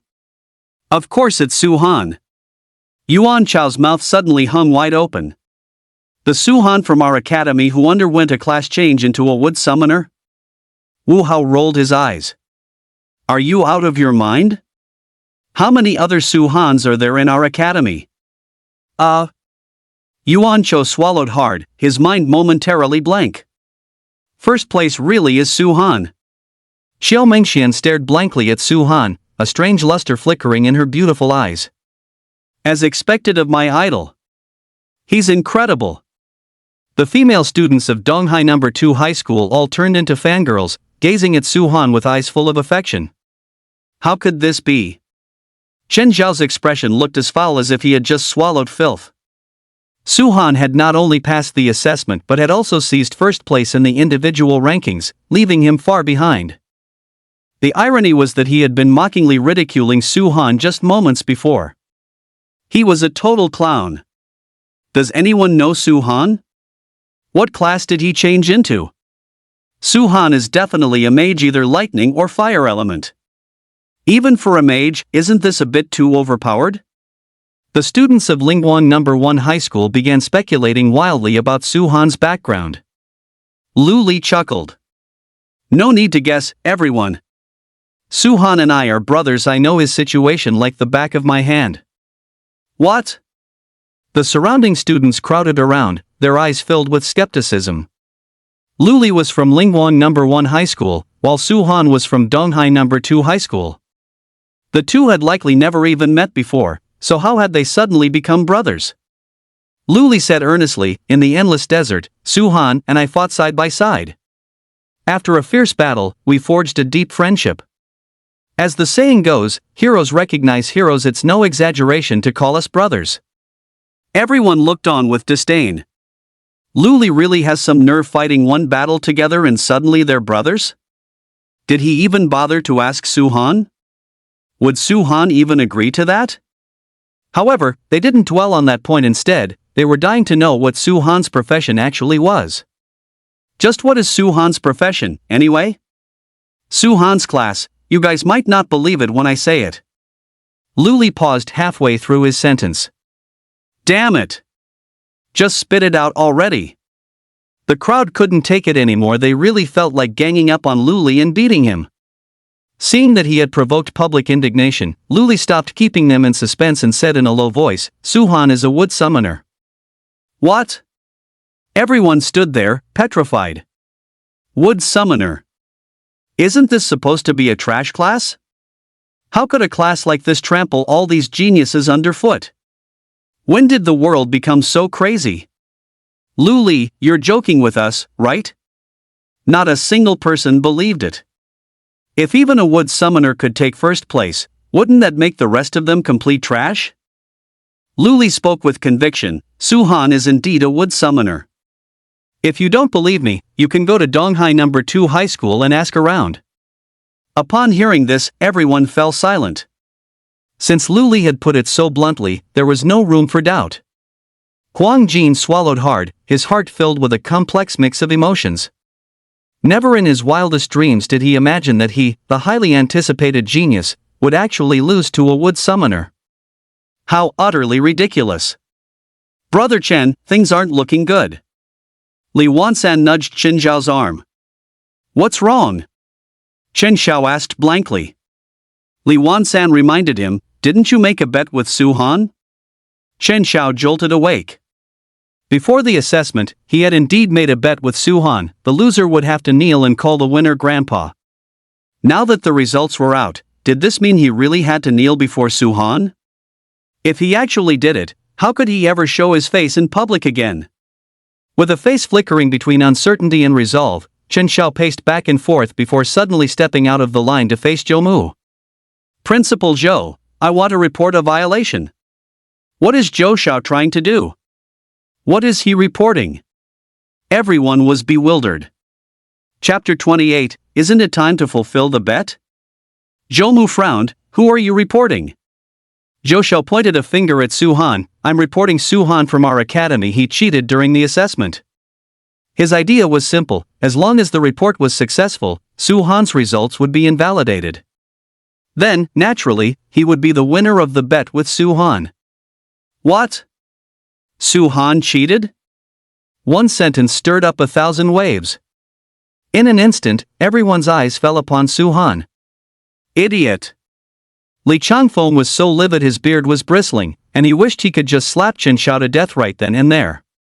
Setting aside the fact that Su-han hadn't cheated at all, even if he had, you don't report a student from your own academy. The guy's brain was clearly full of mush. Dumbass! Wu Hao spat on the ground in disdain. Having been with Su-han ever since they escaped from the catacombs, how could he not know whether Su-han had cheated or not? How could it be him? Chang Shiru's face was filled with astonishment. Wasn't Su-han that wood summoner they had crossed paths with once before? Admittedly, Su-han was indeed very strong. But no matter how strong he is, he's still just a wood summoner. How could he possibly earn so many points? Xiong Tao also recognized Su-han and was instantly stunned. Zhou paused for a moment and asked, "Do you have any evidence?" Chen Xiao hesitated. He had reported it on a whim in a moment of heated passion, and he truly didn't have any evidence. However, he was now in a position where there was no turning back. Even without evidence, he had to bite the bullet and say something. Su-han is just a wood summoner. As everyone knows, wood summoners have no combat capability. How could he possibly obtain such a high score? Based on this, I conclude that Su-han must have cheated during the assessment. Nonsense! Zhou flew into a rage. Su-han's results have been verified by several of us principals. Are you questioning our ability to judge? Reporting someone without a shred of evidence, isn't that just slander? How did Donghai No. 2 High School end up producing such a piece of work? Chen Xiao broke into a cold sweat, too terrified to speak. Principal Zhou, I can testify. Su-han didn't cheat. I saw him hunt down over 200 sand rats with my own eyes, including a black iron tier 6 sand rat king. Wu Hao declared loudly. As a brother, he had to stand up firmly at this moment to seek justice for Su-han. Su-han killed over 200 sand rats? He even decapitated a black iron tier 6 sand rat king? Su-han is absolutely brutal. The surrounding crowd erupted in an uproar, everyone completely stunned by Su-han's formidable strength. We can testify as well. Su Fancheng and the others also stepped forward. And me. Lu Li strode out. We also testify for Su-han. Jin Chaohua, Xiao Rui, and Duan Ting followed closely behind. One person testifying for Su-han might not mean much, but with so many people testifying, it was enough to prove Su-han's innocence. In other words, Chen Xiao was simply slandering him. This kind of behavior was quite vile, the mark of a complete scoundrel. In an instant, everyone's gaze shifted to Chen Xiao, their eyes filled with disgust and contempt. Zhou glanced at Chen Xiao and said coldly, "Do you have anything else to say?" Chen Xiao's face turned ashen, and he stammered, unable to find his words. "Get back there now!" Li Changfeng roared. Chen Xiao trembled all over and slunk back into the ranks in disgrace. Trying to steal a chicken only to lose the bait at this moment, he was filled with such bitter regret that his very soul turned green. After this brief interlude, the principals gathered to exchange a few words before leading their respective students onto the school buses to depart. On the way back, a crowd of students swarmed around Su-han. "Su-han, tell us about your heroic deeds in the endless desert." "I'm tired." Su-han used the excuse of needing rest and slowly closed his eyes. The students were filled with disappointment and were just about to disperse when Wu Hao spoke up. "I was with Su-han the whole time, I can tell you all about it." "Hurry up and tell us," everyone urged, their interest piqued. Wu Hao began to describe the events vividly. At the key moments, he gestured animatedly, greatly stirring the emotions of the crowd. The audience listened with trepidation, yet their blood boiled with excitement. Over an hour later, the school bus returned to Donghai No. 2 High School. Li Changfeng said in a deep voice, "In this assessment, our academy has achieved impressive results, but do not become overconfident. If you wish to remain at the academy, you must still undergo 2 more trials, so you must continue to work hard." Understood, principal. The students responded in unison. Li Changfeng nodded slightly. The second assessment is tentatively scheduled for 7 days from now. Go back for now and wait for further notice. Additionally, the students who placed in the top 10 of the individual competition should come to the academy tomorrow to collect their rewards. Su Han's heart stirred. The reward for first place in the individual assessment is an exclusive skill book. Learning a second skill will cause one's strength to soar once again. After Li Changfeng finished speaking, he glared fiercely at Qin Xiao and warned, "Qin Xiao, if there is a next time, get out of the academy." Qin Xiao's actions today have brought shame upon the entire Donghai No. 2 high school. If it weren't for the fact that Qin Xiao had a decent profession, he would have been kicked out long ago. Qin Xiao shrunk his neck and hurriedly promised, "Principal, there won't be a next time. Everyone, go back and get some rest." After saying that, Li Changfeng left by himself. After Su Han got out of the car, he happened to see Qin Xiao preparing to make a run for it. Trying to run? Su Han let out a cold snort and gave chase at high speed, blocking Qin Xiao's path. There was still a bet between them. Did Qin Xiao really think he could just slip away? How could things be that easy? "Su Han, what do you want?" Qin Xiao asked, feigning ignorance. Su Han gave a cold laugh. "The assessment is over. Isn't it time for you to fulfill the bet?" Wu Hao chimed in, "A real man keeps his word. Since you lost, you have to own up to it. Hurry up and get on your knees and call Su Han grandpa." Chen Zhao's expression turned incredibly unsightly. Kneeling down to Su Han in front of so many people, how could he ever show his face in the academy again? He would rather be killed. Qin Xiao would never accept this, snorting coldly, "I was just joking earlier.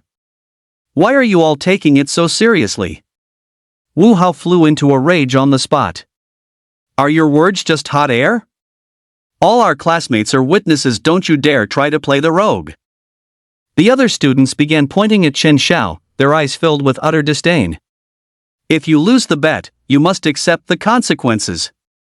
Chen Zhao's behavior was a complete lack of character and utterly contemptible. Chen Zhao's face flushed with a mix of shame and anger. He gritted his teeth and glared at Su Han. "Su Han, we're classmates. Is there really a need to burn bridges like this? Now you remember we're classmates? What the hell were you doing before? Now you're trying to play the emotional card with me? Who do you think you are?" Su Han interrogated him with every word, pressing toward Qin Xiao step by step. He could tell that Qin Xiao had no intention of maintaining even a shred of dignity. Dealing with such an untrustworthy person required taking matters into his own hands. "What are you trying to do?" Chen Zhao's eyes filled with terror, and he couldn't help but shrink back. Su Han was shrouded in a murderous aura, looking as if he were possessed by a demon. With just a single glance at Su Han, a bone-chilling cold swept through their entire body. Chapter 29, The God-Slaying Organization. "Let me teach you a lesson." Su Han pressed in close, placing his hand on Chen Zhao's shoulder and exerting a sudden, violent force. Crack! The floor beneath Qin Zhao's feet shattered, leaving his legs deeply embedded within the debris. Chen Xiao felt an invisible, massive force surge through him. Unable to hold out for even a second, he was forced to his knees. "That's insane!" The surrounding students watched in awe, clicking their tongues in disbelief.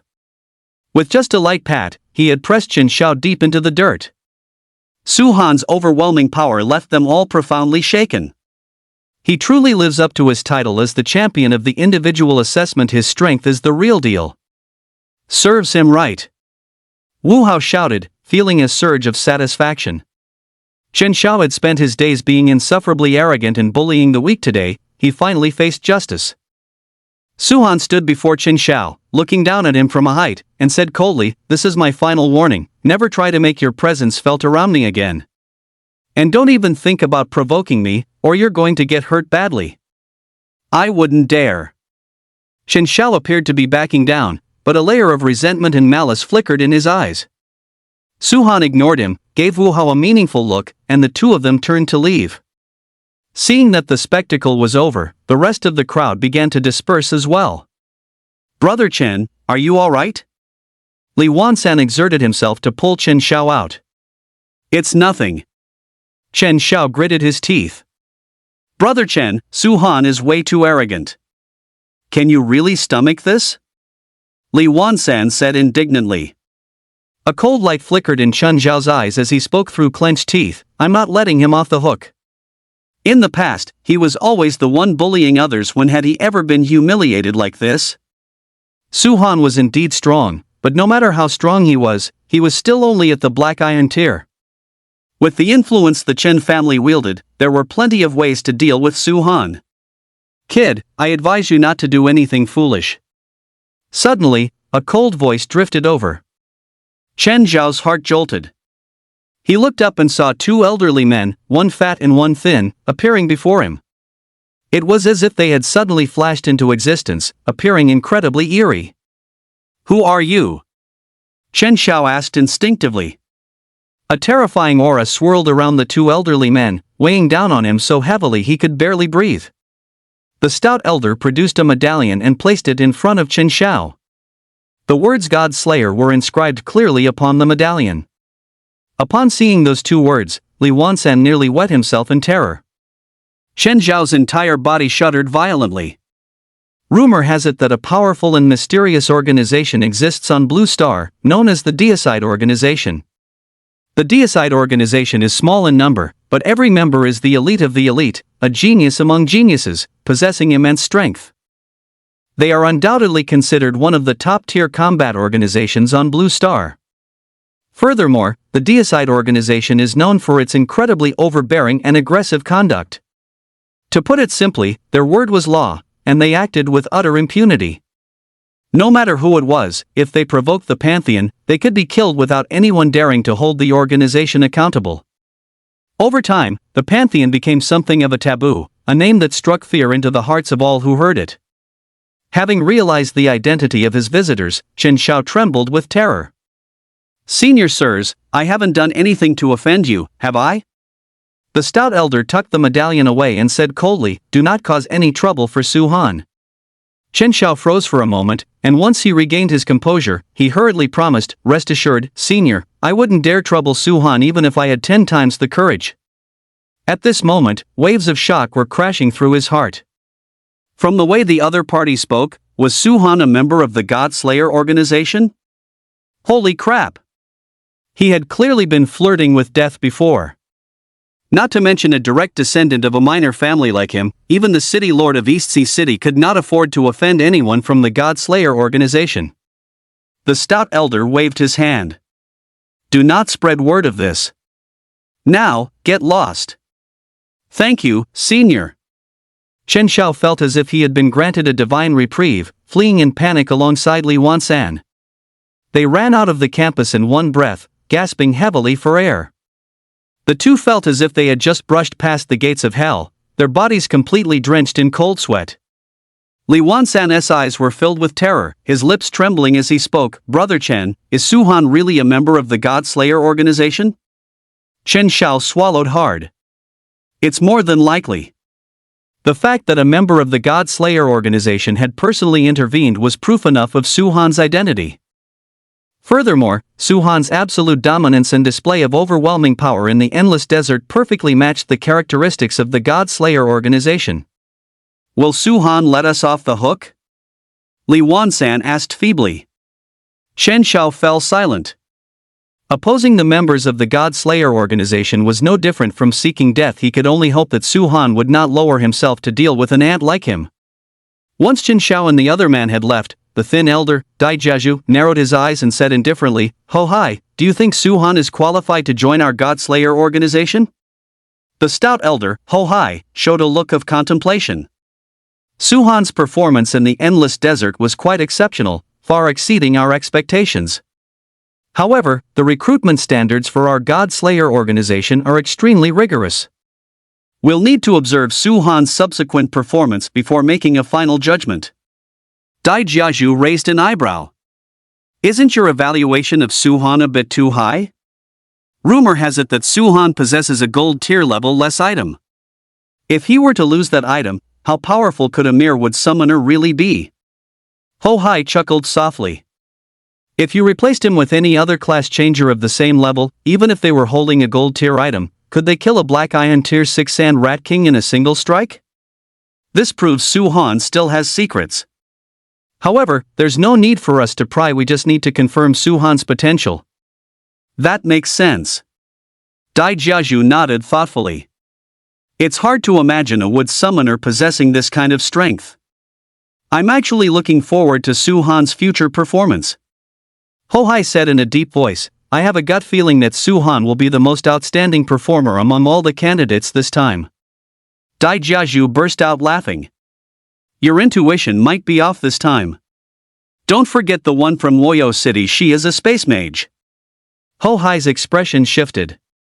Blue Star hasn't seen a space mage in hundreds of years. That girl is a true monster. Still, I'm putting my money on Su Han. Dai Jiazhu. Is a wood summoner even comparable to a space mage? He had no idea what had gotten into Ho Hai's head. On the other side, as soon as Su Han returned home, he immediately opened his status panel. Name, Su Han. Profession, wood summoner. Level, black iron tier 5. Attack power, 200. Defense, 35. Agility, 35. Spirit, 40. EXP 230600. HP 600. Mana, 600. IQ, unknown. Skill summon Trey and 1. After looking it over, Su Han fell into deep thought. His current attack power had reached a terrifying 200 points, enough to insta-kill any monsters below the bronze tier. While his attack power was completely sufficient, his defense and agility were relatively weak. This was a major hidden danger that had to be addressed. The solution was actually quite simple, just purchase a few more agility and defense items. Chapter 30, Cash on Delivery. So far, Su Han had used 35 item slots, leaving 25 idle. If he filled all 25 slots with defense items, his defense would increase by at least 100 points.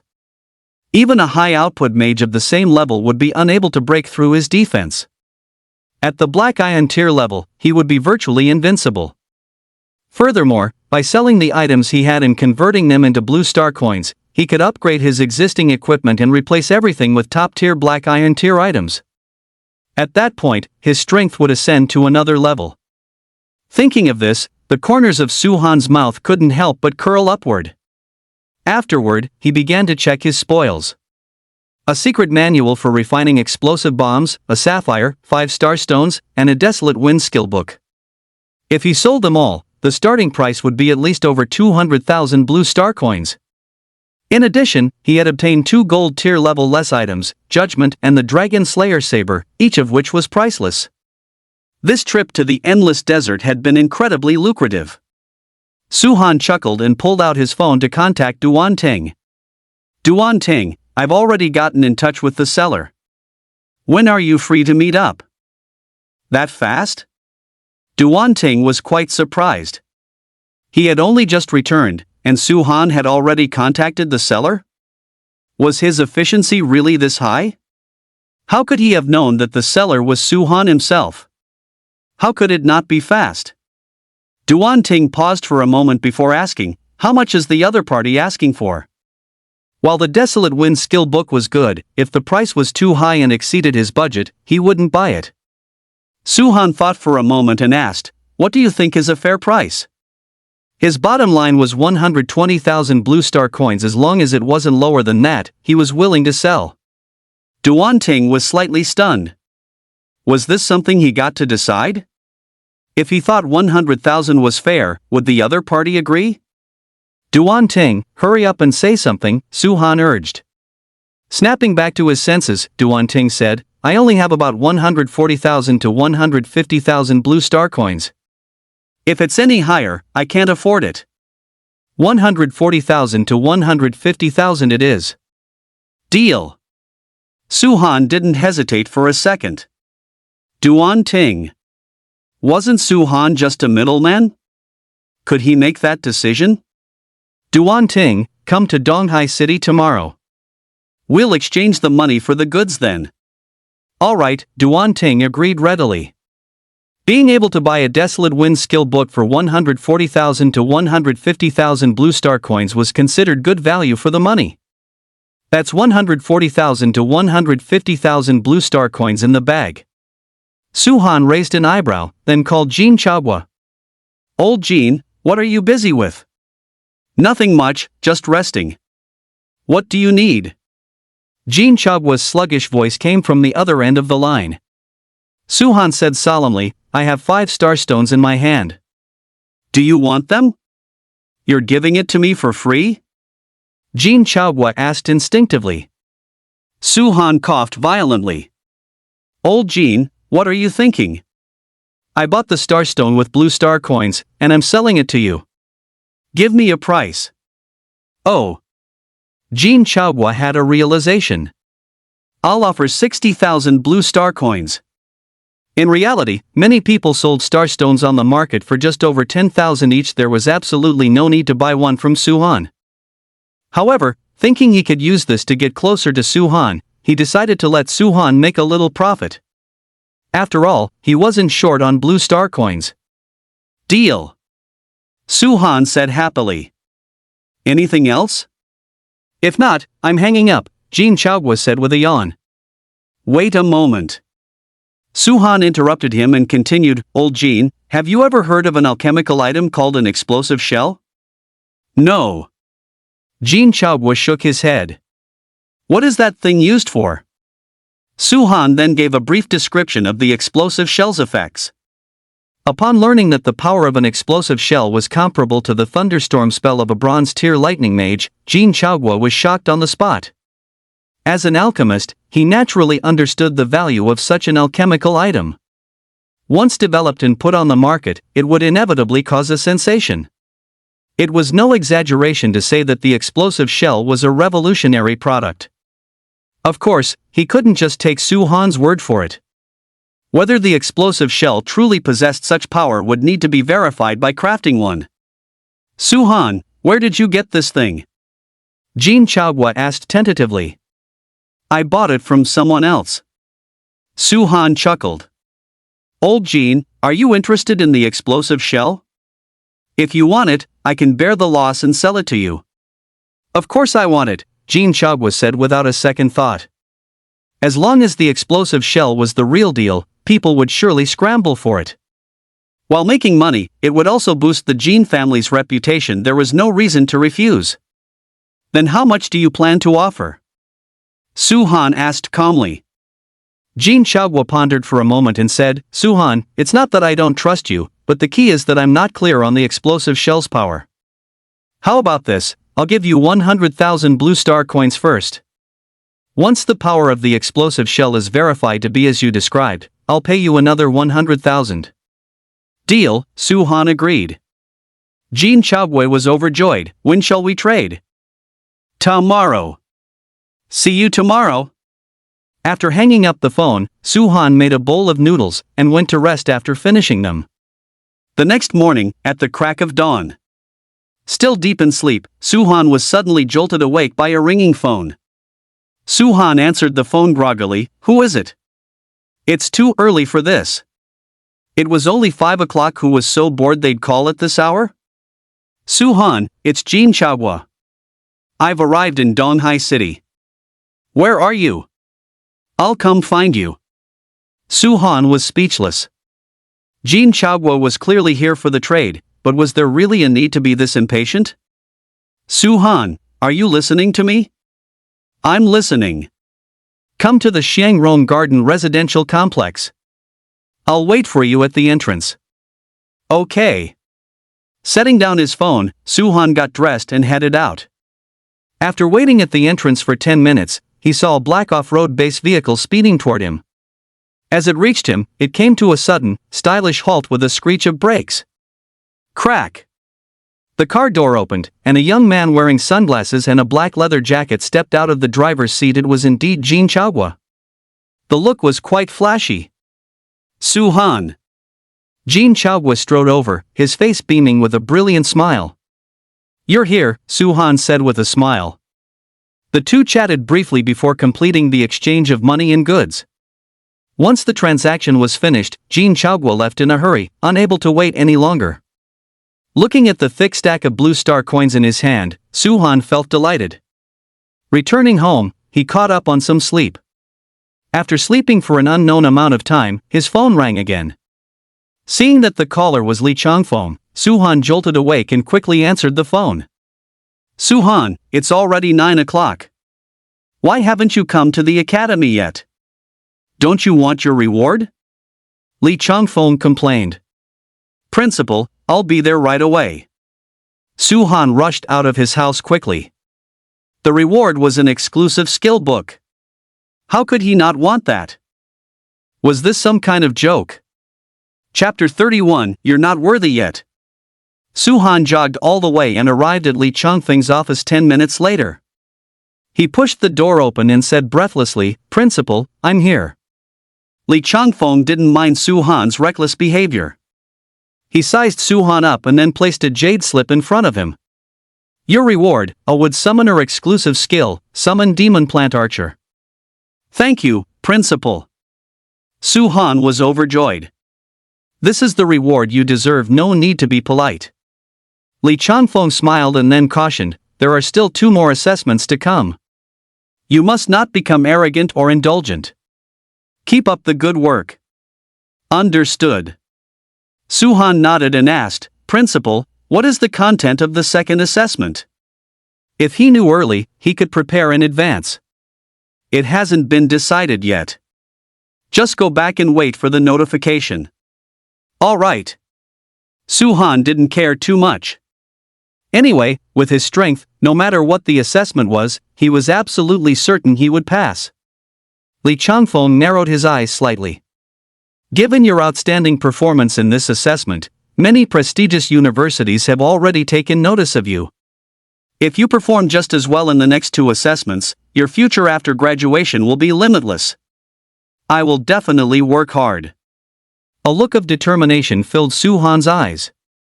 After graduation, there are 2 options. One is to enter a university for further studies, and the other is to enter society. If one wishes to continue on the path of cultivation and achieve greater heights, entering a university for further study is the best choice. Su-han's dream is to become a top-tier class changer, so naturally, he hopes to attend university. "All right, that's all. You can head back now," Lee Changfeng said with a wave of his hand. Just as Su-han stepped out of the office, his phone suddenly rang. He initially thought it was Duan Ting calling, but when he took it out, it was an unfamiliar number. "Hello, who is this?" "Hello, sir. Are you interested in buying a house?" "Our East Lake Blue County." "Not interested." Su-han hung up immediately after hearing just one sentence. Real estate agents these days are so unprofessional. Don't they know he is a student? How could he possibly have the financial means? Su-han jogged all the way out of the office building. His phone rang again. Seeing it was another unfamiliar number, he assumed it was another harassment call from the real estate agent and hung up directly. However, after a short while, the same unfamiliar number called back. These harassment calls are really persistent nowadays. Su-han sighed, then blocked the number. The whole world finally went quiet. But to his surprise, just a minute later, the phone rang once more. Fortunately, the caller this time was Duan Ting, otherwise, he really would have lost his mind. "Old Duan, have you arrived in Donghai City? Something came up. I'll be there this afternoon." Su-han frowned slightly. "Then why are you calling me?" Duan Ting explained, "Here's the thing. Luli tried calling you just now but couldn't get through, so she wanted to ask me what was going on." "Luli?" Su-han muttered to himself. Could that unfamiliar number from before have been Luli's? Got it. I'll call her and check. Su-han pulled up his blacklist, unblocked the unfamiliar number, and then dialed it. "Su-han, I finally got a hold of you." A gruff voice came through the other end of the line. Su-han could tell it was Lu Li. "Old Lu, what's up? I can't explain it over the phone. Let us meet up and talk. I'm at your school, Donghai number 2 high. Su-han raised an eyebrow. I'm at the school too. Let's meet at the front gate. Su-han arrived at the gate and spotted the tall figure of Luli from a distance.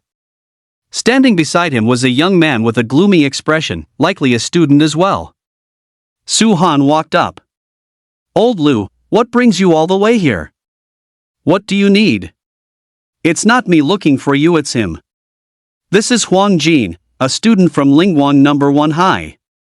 He's a fire mage. Luli gestured toward the man beside him and gave a brief introduction. Huang Jin? The name sounded familiar to Su-han. After a moment's thought, he remembered Huang Jin had placed second in the individual rankings during the last assessment. He was quite powerful. However, Su-han was confused. He didn't know Huang Jin, so why was the guy looking for him? Huang Jin sized Su-han up and got straight to the point. I'm here to challenge you to a duel. Losing to Su-han in the assessment had left him utterly unconvinced. He refused to believe that a wood summoner could possess such formidable strength. Thus, he wanted to find an opportunity to face Su-han in a one-on-one fight. So, you're here to crash the party. Su-han rubbed his nose and turned to look at Luli. He and Luli had fought side by side and were on relatively good terms.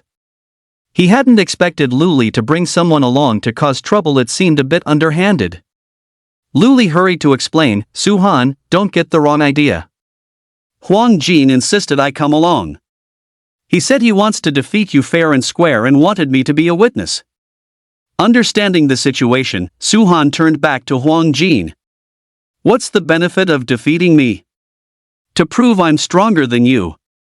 Huang Jin said firmly.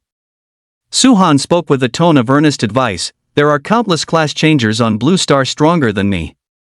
Are you going to try to defeat them one by one? Take it from me, reputation is just an external thing. Don't take it too seriously. Huang Jin tried to provoke him. Su-han, you're not chickening out, are you? If you're scared, just admit it, and I won't make things hard for you. Chickening out? Impossible. Not in this lifetime. Su-han couldn't help but let out a laugh. Huang Jin was being a bit self-important. It seemed like he hadn't yet been roughed up by the realities of the world. Should he teach him a lesson? Su-han thought about it for a moment but decided against it. Getting into a fight would be a pure waste of time with zero benefit to himself. So, does that mean you agree? Huang Jin asked impatiently. Su-han curled his lip in a contemptuous sneer. If I accepted a challenge from every random nobody who came my way, where would I find the time? Go back and practice diligently for a few years. Once your strength has actually improved, then come find me. As for the current you, you're not worthy. Huang Jin. Luli. Su-han's words were more than a little pretentious. He clearly didn't view Huang Jin as an equal at all. No matter how one looked at it, Huang Jin was still a fire mage with 3 skills. The undisputed top combatant of Lingguang number 1 middle school was actually that insignificant in Su-han's eyes? Su-han, stop acting so high and mighty. You think you're so capable? If you've got the guts, fight me. What's the point of just acting tough with your words? Huang Jin was nearly driven mad with rage. Su-han actually compared him to a random nobody? This was absolutely intolerable.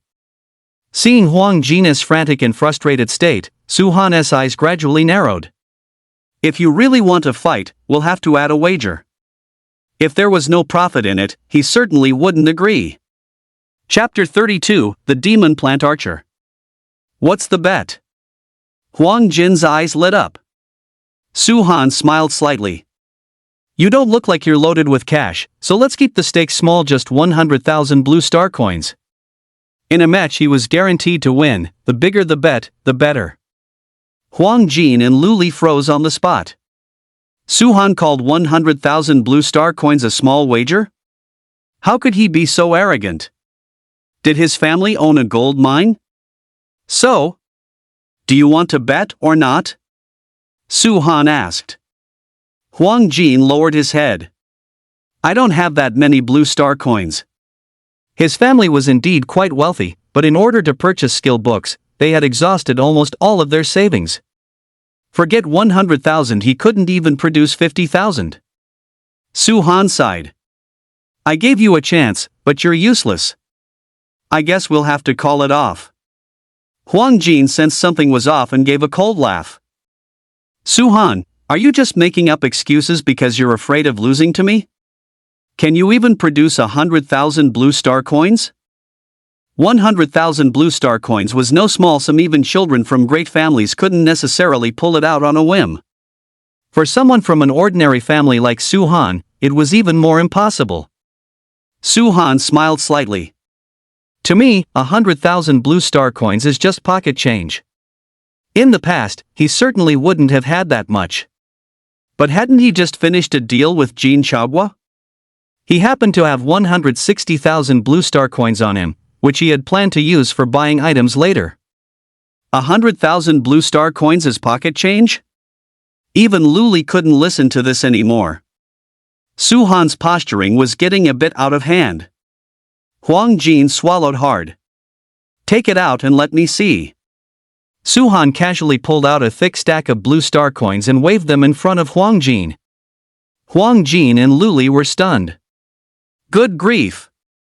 A stack of blue star coins that thick was far more than 100,000. It turned out Su-han was a real high roller. What else do you have to say? Su-han looked at Huang Jin and raised an eyebrow. Huang Jin gritted his teeth. I know a secret worth at least 200,000 blue star coins. If you can beat me, I'll tell you the secret. Su-han thought about it and said, who can guarantee your secret is actually valuable? Huang Jin pointed at Luli. Let Luli act as my guarantor. Luli was momentarily stunned before cursing, get lost. Am I close with you? What the hell are you thinking? The relationship between the two was already very tense. They had nearly come to blows several times before. Huang Jin actually wanted him to be the guarantor? Was he out of his mind? Su-han remained silent, quietly observing Huang Jin. Huang Jin spoke earnestly, Luli, our relationship might not be great, but you know my character. When have I ever broken my word? Luli thought about it and realized that was indeed the case. Huang Jin was arrogant, but at the very least, he followed through on what he said. Realizing this, Luli shot a meaningful look at Su-han. Su-han narrowed his eyes slightly and said flatly, Huang Jin, I accept. Huang Jin was overjoyed. Then let's head to the arena right now. Because class changers possess significant combat power, especially those in mage classes, whose destructive force was immense, there were strict regulations. To avoid property damage and casualties, every city had explicit laws stating that any duels or sparring must take place in designated venues. Su-han gave a light chuckle. I have things to do today. Let's make it tomorrow. He needed to buy equipment later and had a trade scheduled with Duanting in the afternoon. He truly couldn't spare the time. Furthermore, Huang Jin was a fire mage with 3 skills, meaning his damage output was explosive. To be safe, it was better to bolster his defense first. Not today? It won't take long, Huang Jin said, sounding a bit impatient. Wait if you want, or don't. It's up to you, Su-han snorted. Fine, tomorrow it is, Huang Jin replied, forced to concede. After parting ways, Su-han headed toward the city center. All 5 districts of Donghai City had shops selling items, but in terms of quality, the shops in the city center were the best, though the prices were correspondingly much higher. With 160,000 blue star coins in hand, Su-han didn't mind the cost at all.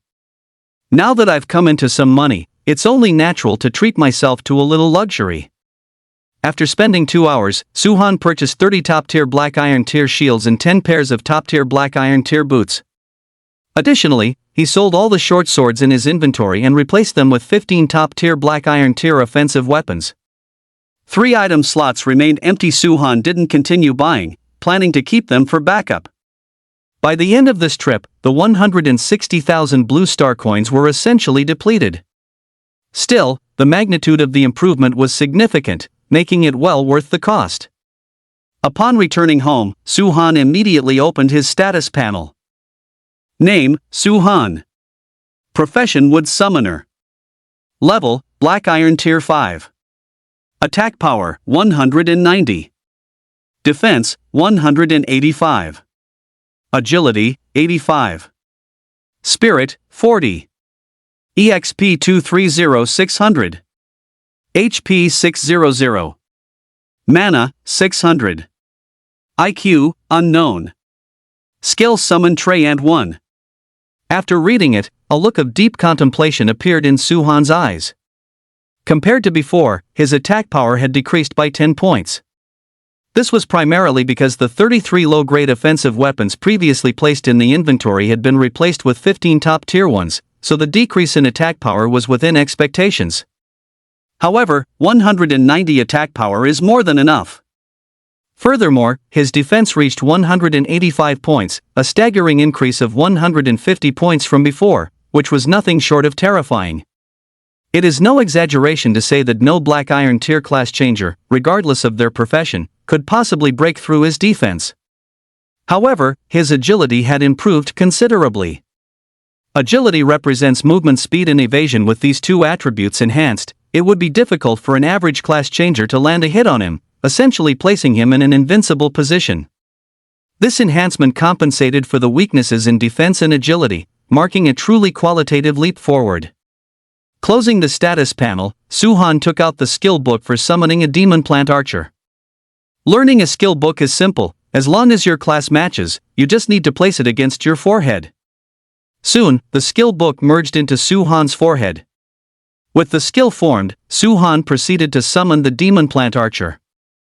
A 2-meter-tall small tree suddenly sprouted before him, its two thick branches transforming into the shape of arms, clutching a wooden bow and arrow.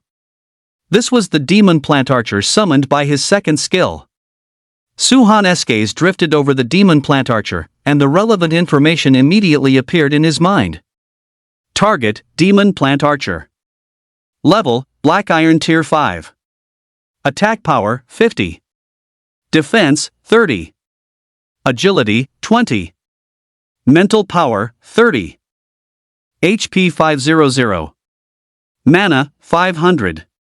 Skill: Consonance Arrow.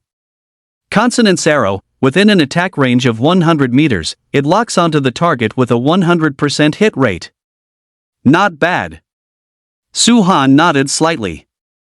The demon plant archer's attack power was only mediocre, but fortunately, it possessed the Consonance Arrow skill, which compensated for its lack of raw power. Later, Suhan withdrew the demon plant archer and took out his phone to browse the class changer forum. He was instantly captivated the moment he saw the first post. Chapter 33, Potential Rising Stars Ranking. Blue Star Potential Rising Stars Ranking Top 100. The so-called potential rising stars referred to students who had just undergone their class change, and Suhan was among them. Having made a name for himself in the previous Endless Desert assessment, would he appear on the list? In this regard, Suhan felt a bit of anticipation, so he clicked on the post to start reading. Potential Rising Star Number 1, Lin Miaoka from Woyo Number 1 High School, Black Iron Tier 7, Space Mage Class, Potential Index, 10 stars. Holy crap! Suhan was instantly shocked when he saw the first place. A Space Mage. This was a rare class. It was even more powerful than a Lightning Mage or a Fire Mage. Blue Star hadn't seen a Space Mage in hundreds of years. Furthermore, Lin Miaoka had already reached Black Iron Tier 7 ranking. First in comprehensive strength was well deserved. Suhan took a breath and continued reading downward. Potential Rising Star Number 2, Du Binzhou from Dark Magic Number 2 High School, Black Iron Tier 8, Beast Warrior Class, Potential Index, 10 stars. Suhan was momentarily stunned. How could a mere Beast Warrior be ranked second? And he had even reached Black Iron Tier 8? Chen Xiao was also a Beast Warrior, but he was a complete nobody. Could Du Binzhou really be that powerful? Maintaining this skepticism, Suhan looked further down and quickly discovered the reason. It turned out that Du Binzhou was no ordinary Beast Warrior, but a Dragon Form Beast Warrior. Like the Space Mage, the Dragon Form Beast Warrior was a rare class. Incarnating as a divine dragon, his combat power could shake the heavens, and the earth ranking second was perfectly reasonable. There truly is always someone better out there. Su-han sighed with heartfelt emotion. He had previously thought he was quite impressive. But after seeing Lin Myoka and Du Binjo's classes, he clearly realized the gap between them. However, Su-han was not discouraged. While he might not be able to compare to Lin Myoka and Du Binjo right now, with the system in hand and continuous amplification, surpassing them was only a matter of time. Regaining his focus, Su-han began reading again. Potential Rising Star Number 3, Zhao Kai from Yuancheng Number 2 High School, Black Iron Tier 6, Dual Class Lightning and Fire Mage, Potential Index, 9.5 stars. Su-han was shocked once again. Dual Class players were equally rare, and with both Lightning and Fire being high output classes, Zhao Kai was indeed impressive. Rising Star Rank 4, He Yaoxing from Aoki Number 1 High School, Black Iron Tier 5, Dual Class Swordsman and Elemental Summoner, Potential Index, 9.5 stars. Another dual class. And it was even a combination of a melee class and a summoning class. The world truly is full of wonders. Su-han clicked his tongue in amazement as he read. Rising Star Rank 5, Songwei from Changwon Number 1 High School, Black Iron Tier 5, Ghost Assassin Class, Potential Index, 9.5 stars. Holy cow! A Ghost Assassin. Su-han smacked his lips in awe. An ordinary assassin class would definitely not be ranked this high. But a Ghost Assassin was different. It was a rare class, far more powerful than a standard assassin. While a typical assassin could only learn 3 skills, a Ghost Assassin could learn 6. The 3 extra skills were ones that ordinary assassins could never learn. Among them was a skill called Nether Shuttle, which not only concealed one's tracks but also granted the ability to teleport. Coming and going as one pleases, killing without a trace, it was truly terrifying to the extreme. In Su-han's view, although Songwei was ranked 5th, if it came down to actual combat power, she could definitely hold her own against Lin Myoka or Du Binjo. Rising Star Rank 6, Tang Qin from Changha Number 3 High School, Black Iron Tier 6, Arcane Bard Class, Potential Index, 9 stars. What? Seeing the introduction for the 6th rank, Su-han was completely stunned. Isn't a Bard a life class? How could a class with 0 combat power enter the Rising Star rankings? And even take the 6th spot? Could there be a mistake? Su-han took another look and quickly spotted the detail. Tang Qin was indeed a bard, but an arcane bard, which was notably a rare class. As long as it reached the level of a rare class, it was no longer ordinary. An arcane bard possesses offensive capabilities, with an attack style similar to a mage. Furthermore, they have no cooldowns when casting skills. As long as they have enough mana, they can maintain a continuous output of firepower. It was precisely by leveraging this advantage that they managed to secure the 6th rank. Rank 7 of Potential Rising Stars, Cheng Meng from Baiyan Number 2 Middle School, Black Iron Tier 5, Holy Knight Class, Potential Index, 9 stars. Rank 10 of Potential Rising Stars, Wu Meng from Tianqing Number 1 Middle School, Black Iron Tier 4, Holy Priest Class, Potential Index, 9 stars. Seeing this, Su-han was stunned once again. Even a support class managed to break into the top 10? But he quickly realized that a Holy Priest is no ordinary support, it is also a rare class. Compared to a regular priest, a Holy Priest has 10 times more mana and can cast skills without a cooldown. Having a Holy Priest as a teammate is equivalent to having a mobile health pool. One can recover their status anytime, anywhere, making it quite difficult to die. With such powerful sustainability, it was understandable for them to break into the top 10. Su-han composed himself and continued reading down the list. Rank 11 on the potential leaderboard, Zhu Yuqi from Lingguan Number 2 Middle School, Black Iron Tier 4, Undead Summoner Class, Potential Index, 9 stars. Finally, a familiar face, Su-han sighed. Speaking of which, Zhu Yuqi's performance in the last assessment wasn't particularly outstanding, ranking only 7th. However, this current ranking was determined based on potential. The potential of an undead summoner is terrifying, especially at high levels, where they can summon hundreds or even thousands of undead creatures, enough to crush most class change practitioners of the same tier. Ranking 11th was perfectly reasonable. As Su-han continued reading, more familiar names gradually appeared on the list. Huang Jin was ranked 19th. Su Fanqing was 20th. Chao Ruo was 35th. Xiao Mengxian was 71st. Lu Li was 99th. The top 100 spots were basically dominated by mages, with only a dozen or so from other classes making the cut, including several rare class holders. It had to be said that the era of Mage Kings ruling supreme was still going strong. After finishing the rankings, Su Han felt a bit depressed. Even Lu Li made the list, so why wasn't he on it? Admittedly, the potential of a wood summoner is a bit low, but he has already demonstrated sufficiently powerful strength. Couldn't they at least give him a ranking? Who are they looking down on? Fortunately, Su Han didn't care much for Hall of Fame and quickly moved past it. If they want to compete, let them. I'll just focus on low-key development.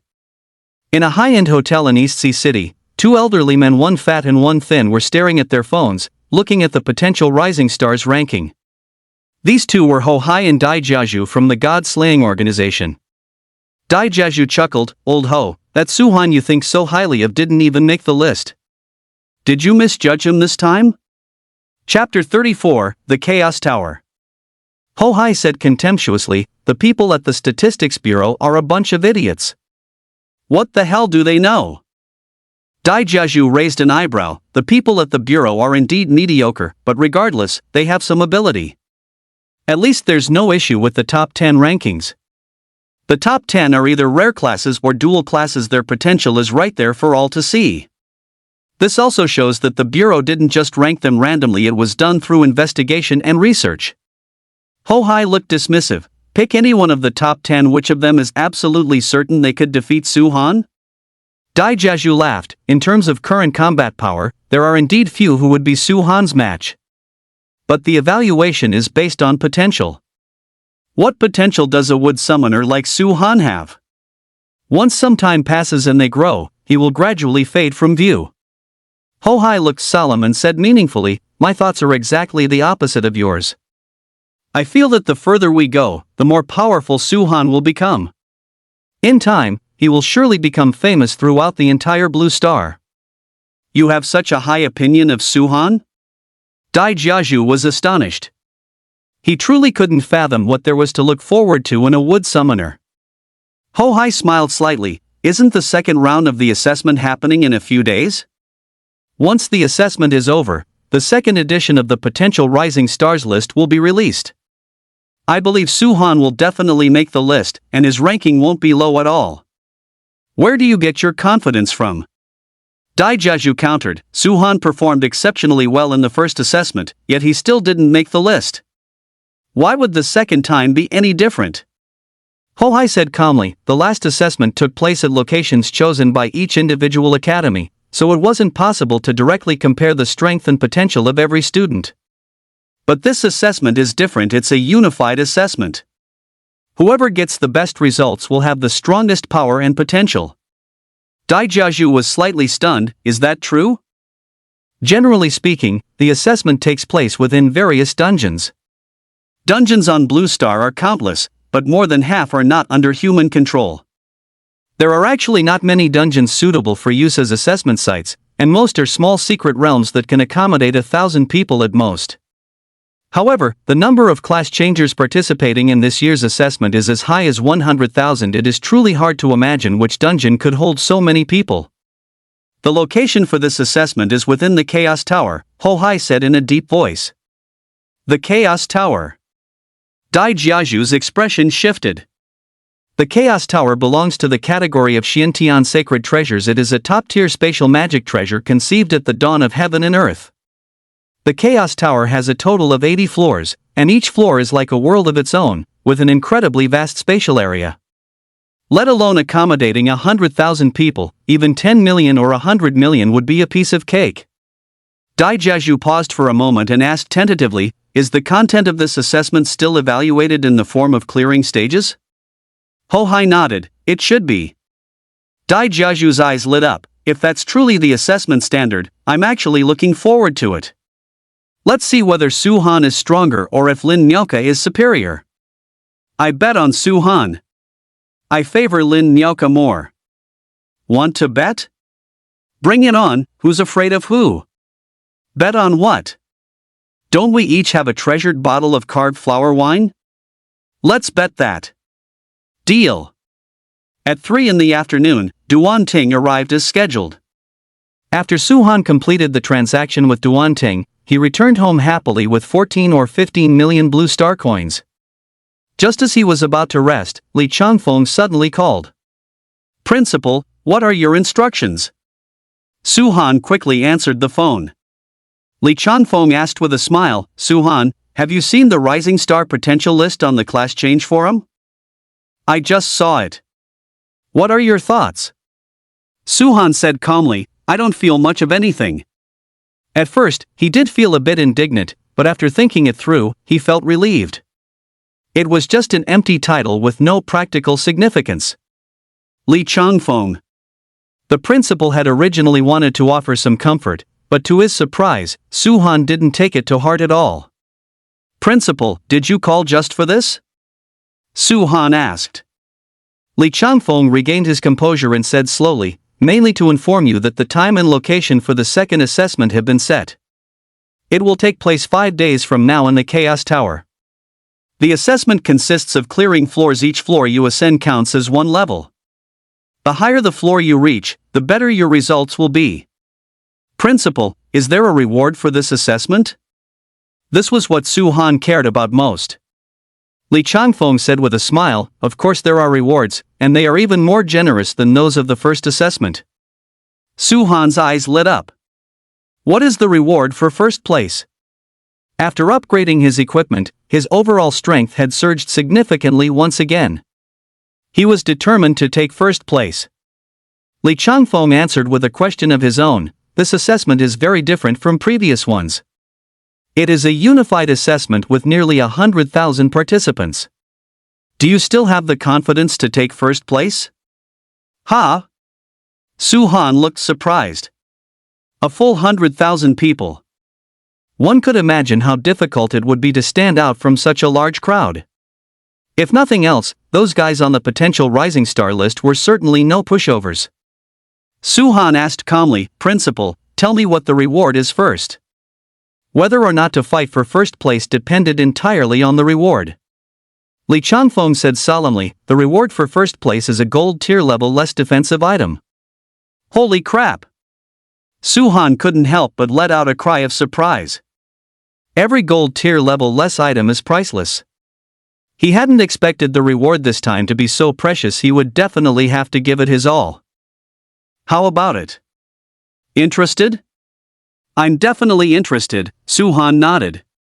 In terms of value, a gold tier level less defensive item surpassed even offensive ones. Anyone would go crazy for it. Since you're interested, then work hard and strive for first place. I, Oldly, can share in the glory as well, Li Changfeng chuckled. I will do my best. Su-han said seriously. When it came to treasures, he never held back. Li Changfeng said, there are still 5 days until the assessment. During this time, everyone else will be doing everything they can to increase their strength. I suggest you find a few people to team up with and head to some of the smaller nearby dungeons to gain some experience. Try to level up a few times so you'll have a better chance. Understood, Principal. In that case, I'll let you get back to work and won't disturb you any further. Hanging up the phone, Su-han's eyes took on a look of contemplation. For a class changer, there were only 2 ways to increase one's strength. First, through items. Second, by leveling up. Currently, he had already used 57 of his equipment slots. Even if he utilized the remaining 3, the increase in strength would be quite limited. That left only the second path. However, he did not plan to go to small dungeons to grind for EXP. The monsters in small dungeons were too low level, usually below Black Iron Tier 5. Killing one would yield 20 EXP at most, making the leveling speed far too slow. Chapter 35, Looking for a Team. If he entered slightly larger dungeons, for instance, those containing bronze tier rank 1 or 2 monsters, killing just one would start at 50 EXP. That would make leveling up much more satisfying. It would be ideal if he could promote to the bronze tier realm. That way, he could obtain his second amplification function. Just thinking about it was exciting. However, the requirements for entering these dungeons were very strict. First, one needed a decent team, at least to ensure safety. Second, a substantial entrance fee had to be paid. Suhan had 140,000 blue star coins, so the entrance fee wasn't an issue. The key problem was the lack of a suitable team. Teaming up with students was out of the question. They were too weak, and the guards watching the dungeon would never let them pass. He would have to find others to team up with. Suhan pondered for a long time until the name of the Blazing Mercenary Group suddenly surfaced in his mind. His parents had been members of the Blazing Mercenary Group, but during a certain mission, all the powerhouses of the team had perished. Since then, the Blazing Mercenary Group had never recovered, gradually declining into a third-rate group. The strongest member was only at Bronze Tier Rank 3, which made them the perfect fit to team up with. With this in mind, Suhan took out his phone and dialed Pang Quan's number. Pang Quan was the leader of the Blazing Mercenary Group, and the two of them had a fairly good relationship. The phone rang twice before a man's voice came through. "Suhan, is there something you need from me?" "Brother Pang, I wanted to ask you something.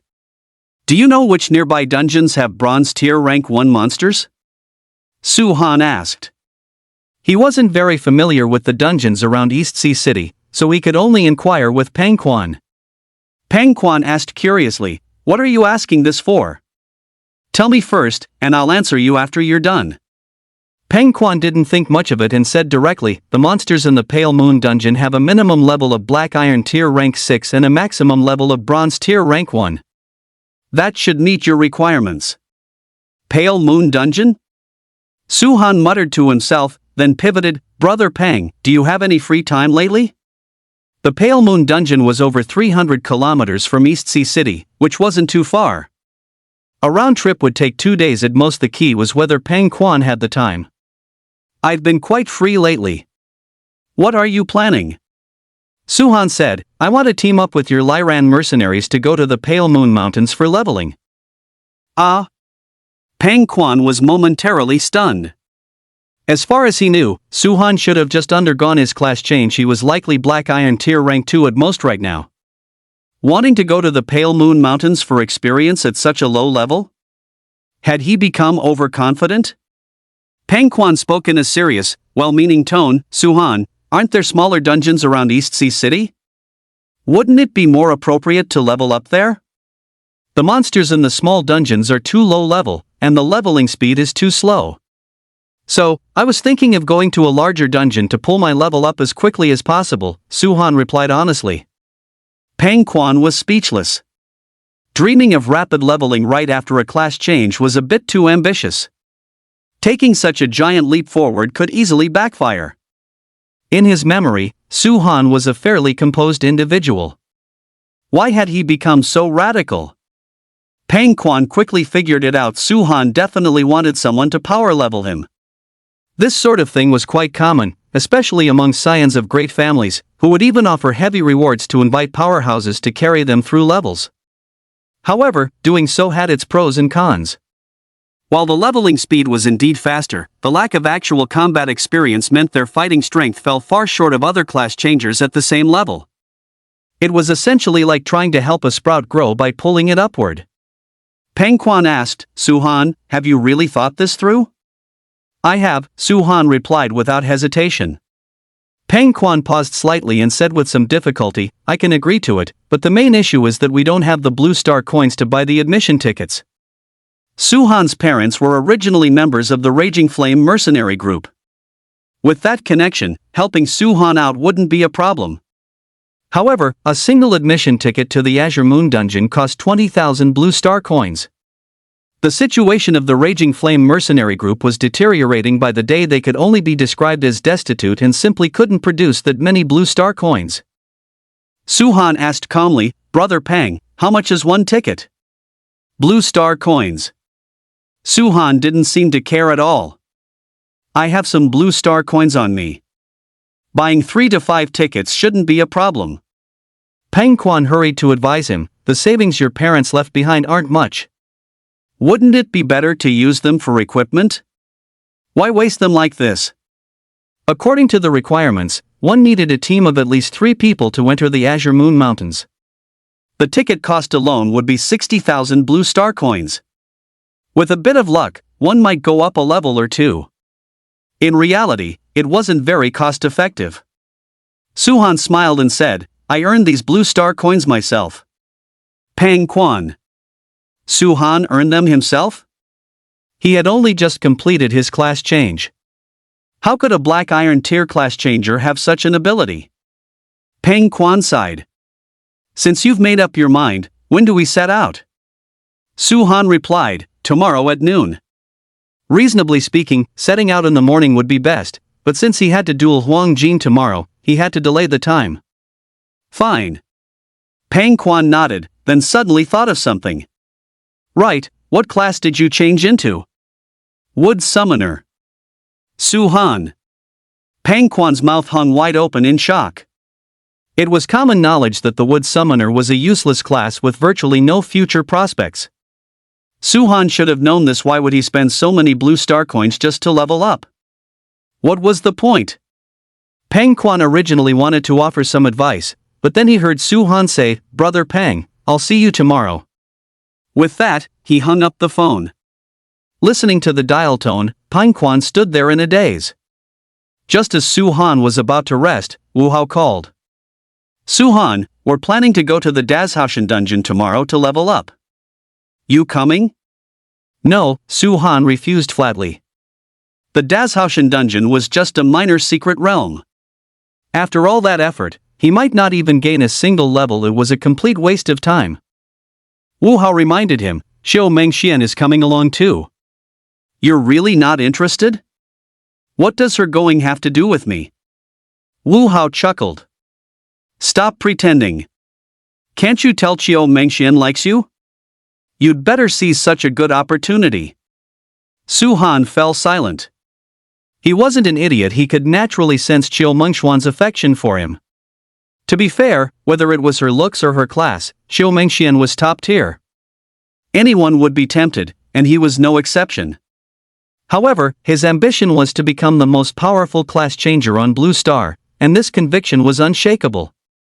Engaging in romance too early would only hinder his leveling speed. That was a major taboo. "I'm done talking, I'm going to rest." Suhan hung up without waiting for Wu Hao to respond. Afterward, the phone rang incessantly with people calling him one after another. Without exception, they were all looking to party up with him. Suhan declined them all one by one. Eventually, growing tired of the harassment, he simply turned off his phone. Chapter 36, Afraid? Doesn't exist. The next day. As agreed, Suhan and Huang Jin arrived at a coliseum in East Sea City. Luli followed along as a witness. As soon as they met, Huang Jin said triumphantly, "Suhan, did you see the Rising Star's potential ranking yesterday? I'm ranked 19th, while you didn't even make the list. Do you know what a gap is?" "This is it." Suhan replied dismissively, "It's just a ranking. Are you really taking it that seriously?" He could crush someone like Huang Jin with one hand and the guy was still trying to show off in front of him?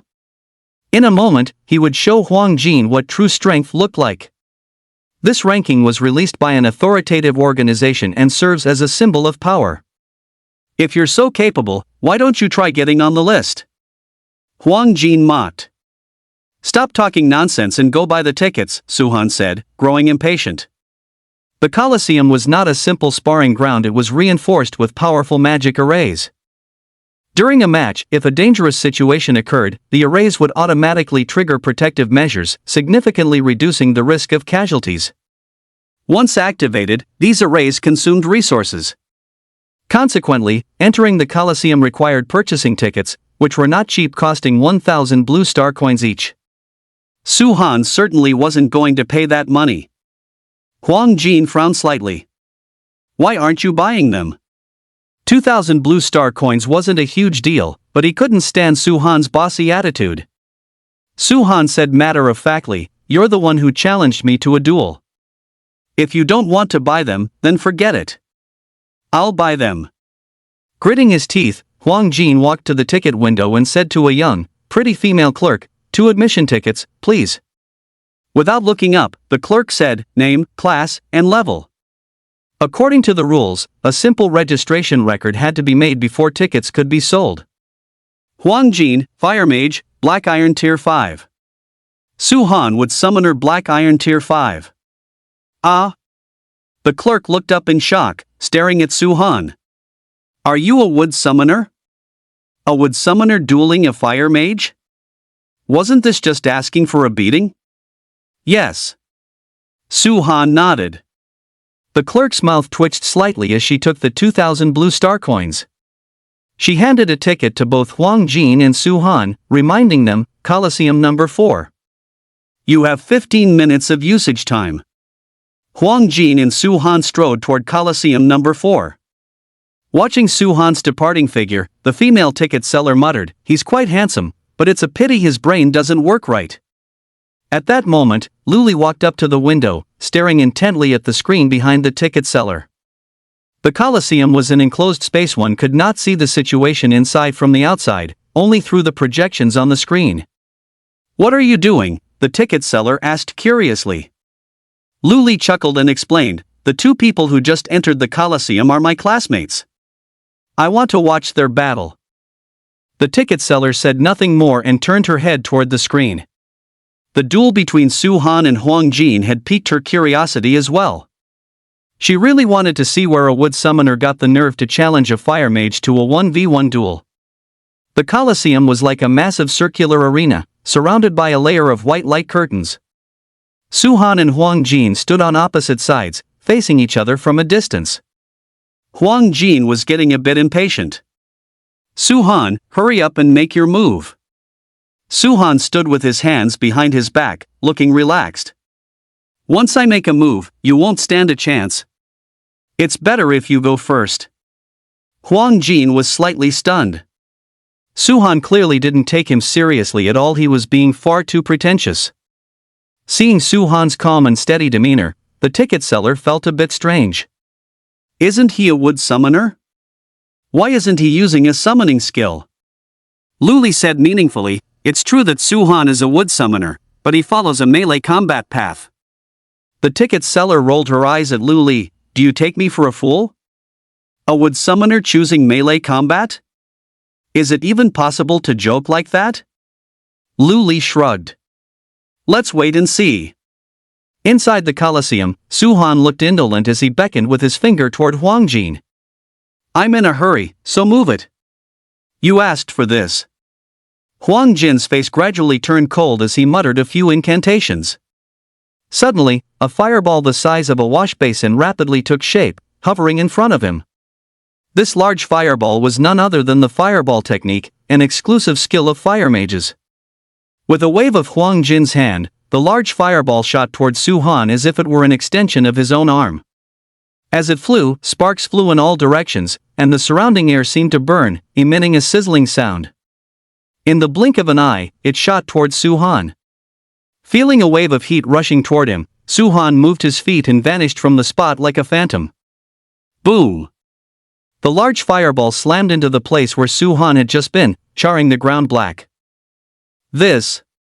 The female ticket seller was utterly astonished. Su Han's speed was beyond imagination. Logically speaking, even if a Black Iron Tier class changer filled all 6 item slots with agility boosting shoes, they shouldn't possess such speed.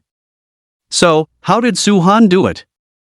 Little did she know that Su Han was equipped with a total of 10 pairs of agility shoes, all of which were top tier. Having this kind of speed was hardly surprising.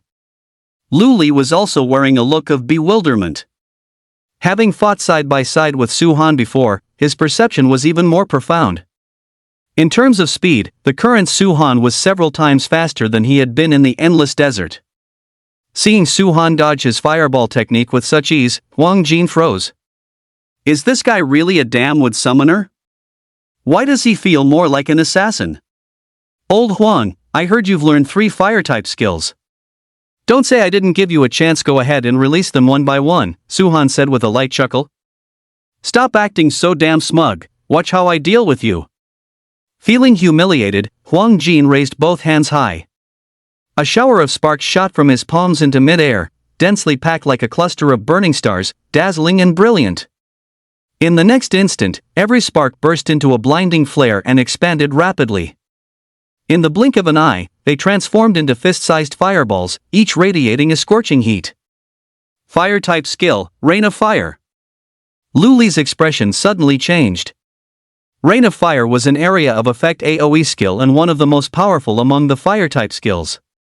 Unless one possessed extremely high defensive power, there was absolutely no way to withstand the onslaught of Rain of Fire.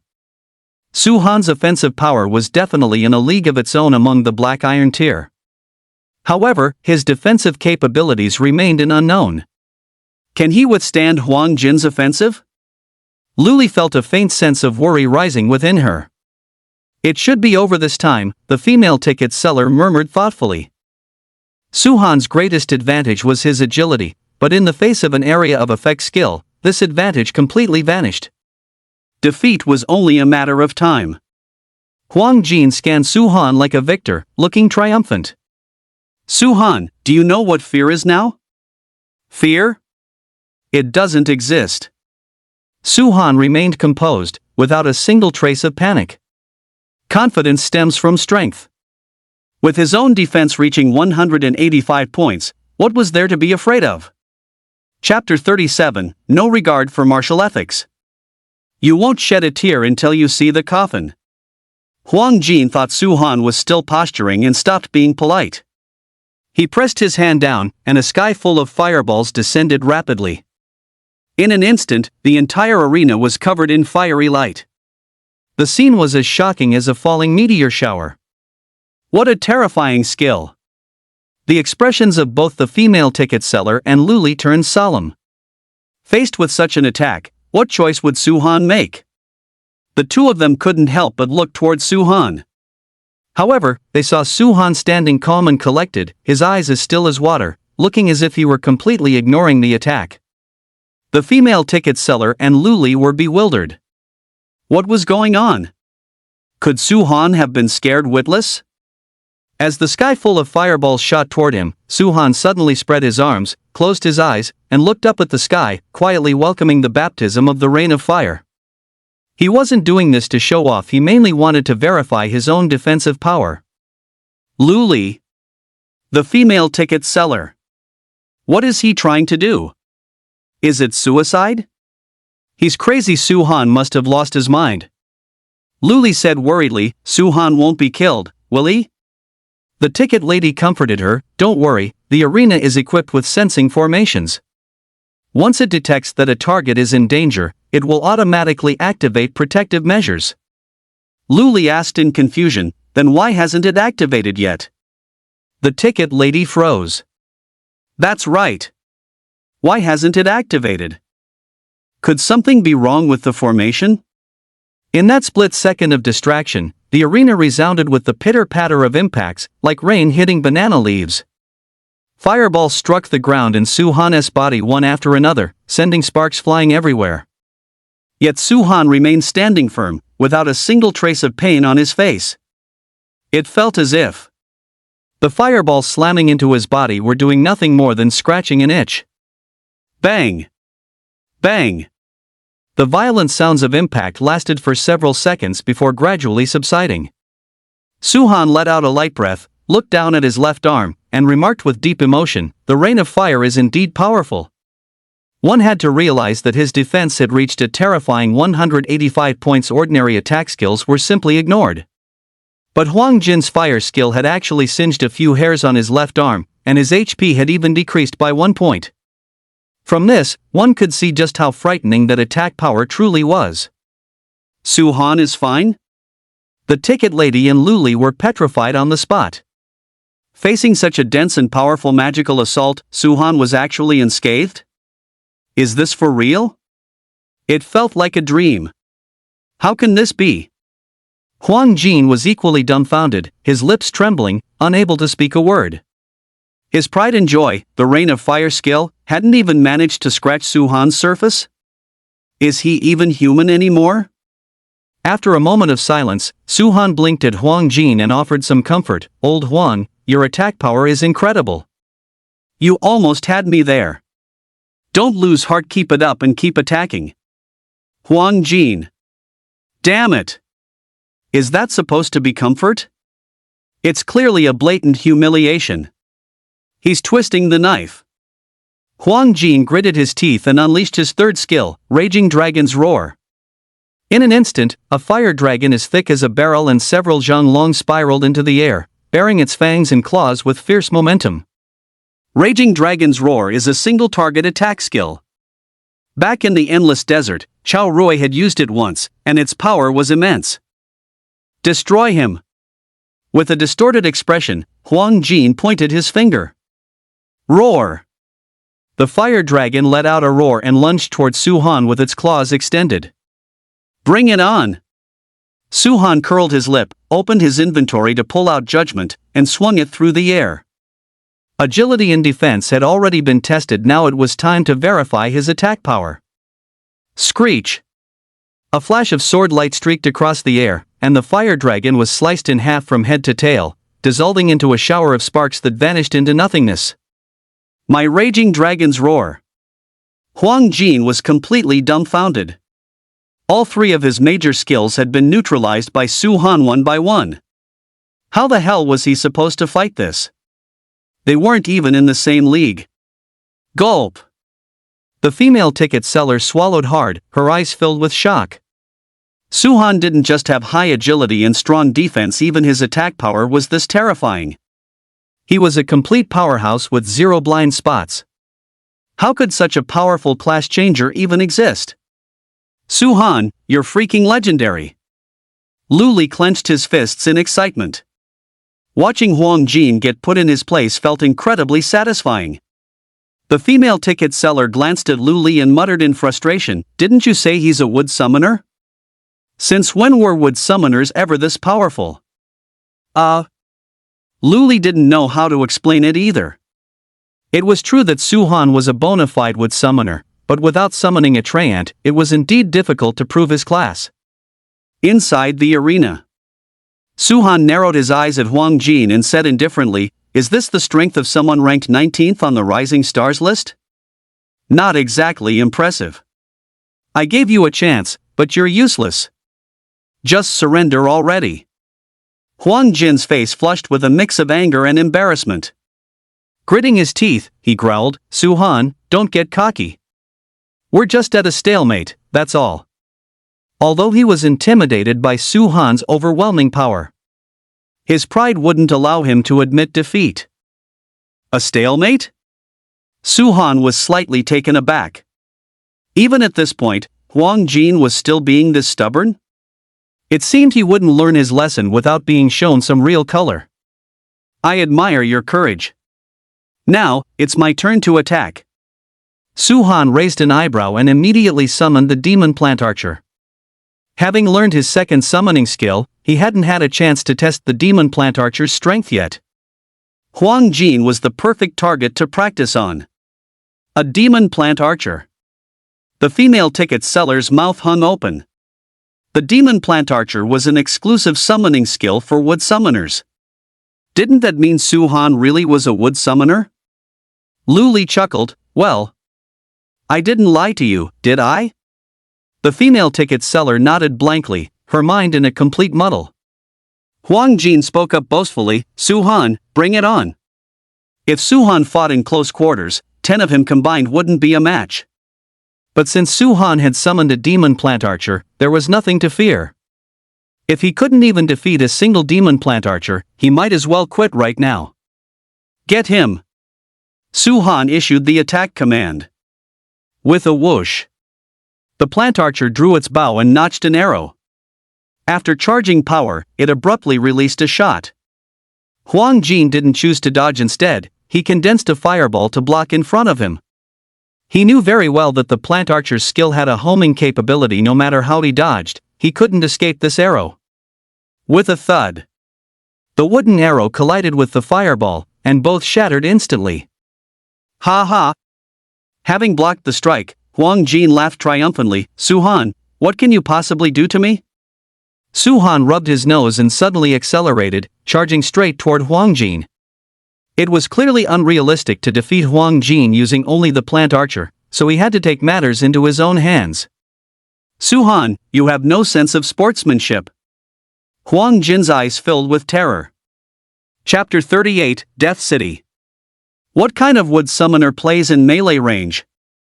Isn't this just cheating? Huang Jin couldn't care about anything else. He hurriedly condensed a large fireball and hurled it at Su Han. If he let Su Han get close, it would be a disaster. Watching the fireball streak toward him, Su Han shifted his body, dodging it with ease. Following up with another flicker of movement, he appeared before Huang Jin like a phantom. I surrender. Before Huang Jin could finish saying the word surrender, he saw Su Han's large foot flying toward him, planting itself firmly against his chest. Arg! Huang Jin let out a scream like a slaughtered pig as he went flying backward like a cannonball.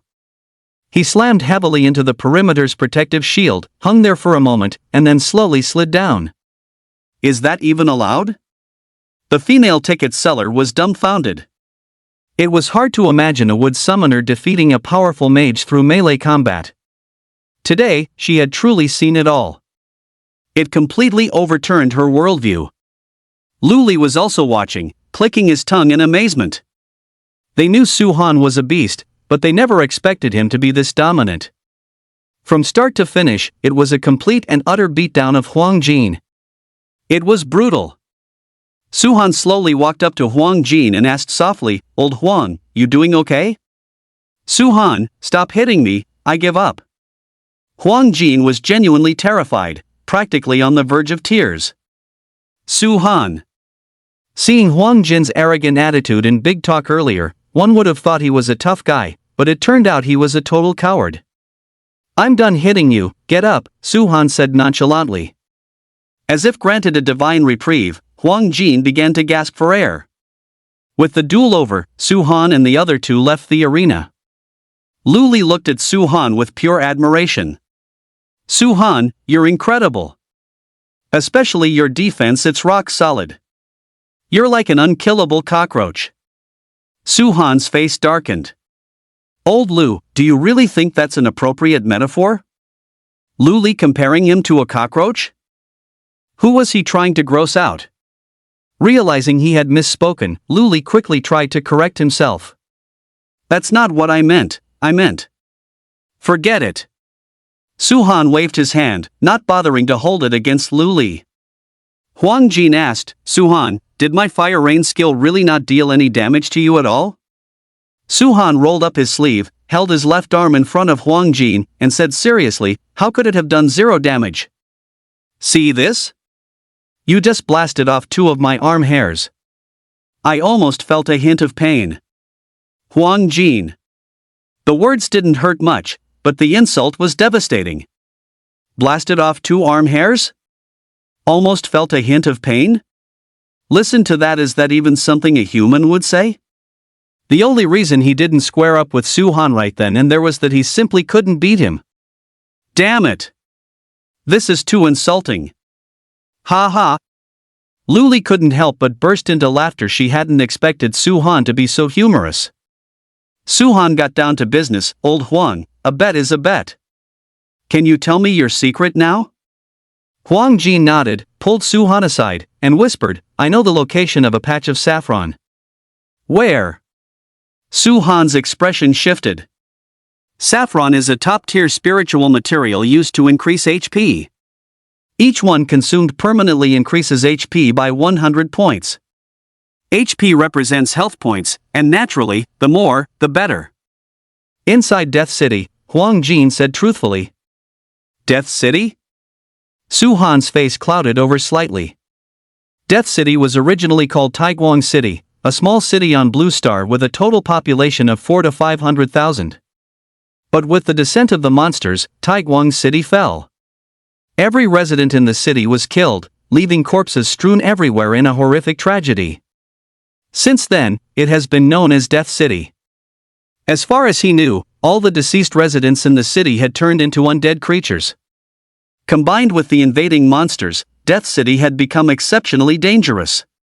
Even if there truly was saffron inside, he wouldn't dare enter recklessly with his current strength. Su Han's eyes flickered. "Old Huang, are you serious? You're not messing with me, are you?" Huang Jin's face flushed red. "Su Han, you can question my strength, but you cannot question my character." Go ask around when has Huang Jin ever been a big mouth. Seeing that Huang Jin didn't seem to be lying, Su-han sighed, even if what you're saying is true, we can't get the saffron. Knowing the location of a treasure but being unable to get it was quite frustrating. Huang Jin whispered, I have a map of the sewer system in Death City. One of the tunnels leads directly to where the saffron is located. If you're interested, we can team up. Su-han asked suspiciously, if you have the map, why didn't you go in earlier? Wouldn't it be easy to get the saffron by forming a team with a few powerful people? Huang Jin explained, you should know that every dungeon has unique rules. The rule for Death City is that only class changers below the silver tier can enter. And the highest level monsters in Death City are at silver tier rank 3. Without overwhelming strength, who would dare to go in? I see. Su-han had a realization and then said, once I advance to bronze tier level 10, we'll head to the City of Death. No problem. Huang Jin was overjoyed. Having just sparred with Su-han, he had a clear understanding of Su-han's strength, which could only be described as unfathomable. By the time Su-han reached bronze tier level 10, he would likely be able to handle even silver tier level 5 opponents with ease. Entering the City of Death would pose no danger at all. After the two finished their discussion, they returned to where they had been. Luli asked curiously, what were you two discussing? Can you take me along when the time comes? Huang Jin looked at him with disdain. A weakling like you thinks he's worthy of teaming up with us? Compared to Su-han, he was nothing. But in front of Luli, he still felt a great sense of superiority. Screw you! Who the hell do you think you're looking down on? Luli cursed loudly. I'm looking down on you. If you're not convinced, want to go practice in the arena? Huang Jin provoked him. Let's do it then, who's afraid of who? Luli showed no fear at all. Let's go. The two walked toward the arena, cursing at each other the whole way. Two idiots. Su-han shook his head speechlessly and turned to leave. Afterward, Su-han did not go home but headed directly to the headquarters of the Raging Flame mercenary group. Originally, as the #1 mercenary group in East Sea City, the Raging Flame mercenary group's headquarters was located in a very luxurious office building in the city center. But after their decline, they could no longer afford the high rent and were forced to move out. Their current location was in a residential area in the south of the city. This residential area consisted of low-rise bungalows and was extremely dilapidated. It was evident just how miserable the current state of the Raging Flame mercenary group had become. Upon arriving at the south of the city, Su-han called Pang Quan. After the two met, Pang Quan led Su-han to a traditional courtyard house. This was the headquarters of the Raging Flame mercenary group. Chapter 39, Heading to Dingguang City. Su-han glanced around at the grass-covered surroundings. Brother Pang, has the blazing mercenary group fallen on such hard times? Pang Quan sighed. Don't even get me started. Without high-level class changers in the team, missions are becoming harder and harder to complete. Most of the members have already left. Including me and Pang Li, there are only 5 of us left. Ah? Su-han's mouth hung open in shock. He knew the blazing mercenary group was struggling, but he hadn't expected things to be this dire. Only 5 people left? Could this even be called a mercenary group anymore? It was practically on the brink of disbandment. Su-han. At that moment, a woman with short hair and delicate features walked out of the house. Her name was Pang Li, Pang Quan's younger sister. Sister Li, Su-han greeted her. Pang Li walked up to him and glared fiercely, scolding him right off the bat. I heard you're going to the Azure Moon Mountain Range dungeon? Do you have so much money it's burning a hole in your pocket? Wouldn't it be better to save it for equipment? Tell me, what is a wood summoner like you doing messing around like this? Su-han knew Pang Li was all bark and no bite, so he didn't take offense. He rubbed his nose and said calmly, who says a wood summoner can't have ambitions? I'm just trying to level up faster. Pang Li snorted. There is no future for a wood summoner. No matter how hard you work, you won't be able to get into a university after graduation. But don't worry, the doors of the Blazing Mercenary Group will always be open to you. Just join us after you graduate. Maybe some university will accept me? Su-han raised an eyebrow. Under normal circumstances, if a wood summoner didn't have powerful connections after graduation, they really would have nowhere good to go. Universities wouldn't recruit them, and neither mercenary groups nor the city guard would give them a second look. But he wasn't an ordinary wood summoner, he was a total melee fanatic. Based on his performance, he was certain to be scouted aggressively after graduation. You're quite the optimist, aren't you? Pang Li gave him an exasperated roll of her eyes. Su-han smiled faintly. As a class changer, the first thing you need is a good mindset. That's the only way to grow. Pang Li was speechless. The ceiling for a wood summoner was pitifully low. What room for growth could there possibly be? Peng Quan interrupted, it's getting late. If we set off now, we should reach Dingguang City by tonight. The Azure Moon Dungeon was located about 10 miles away from Dingguang City. Before entering the Azure Moon Dungeon, they needed to rest for a night in Dingguang City.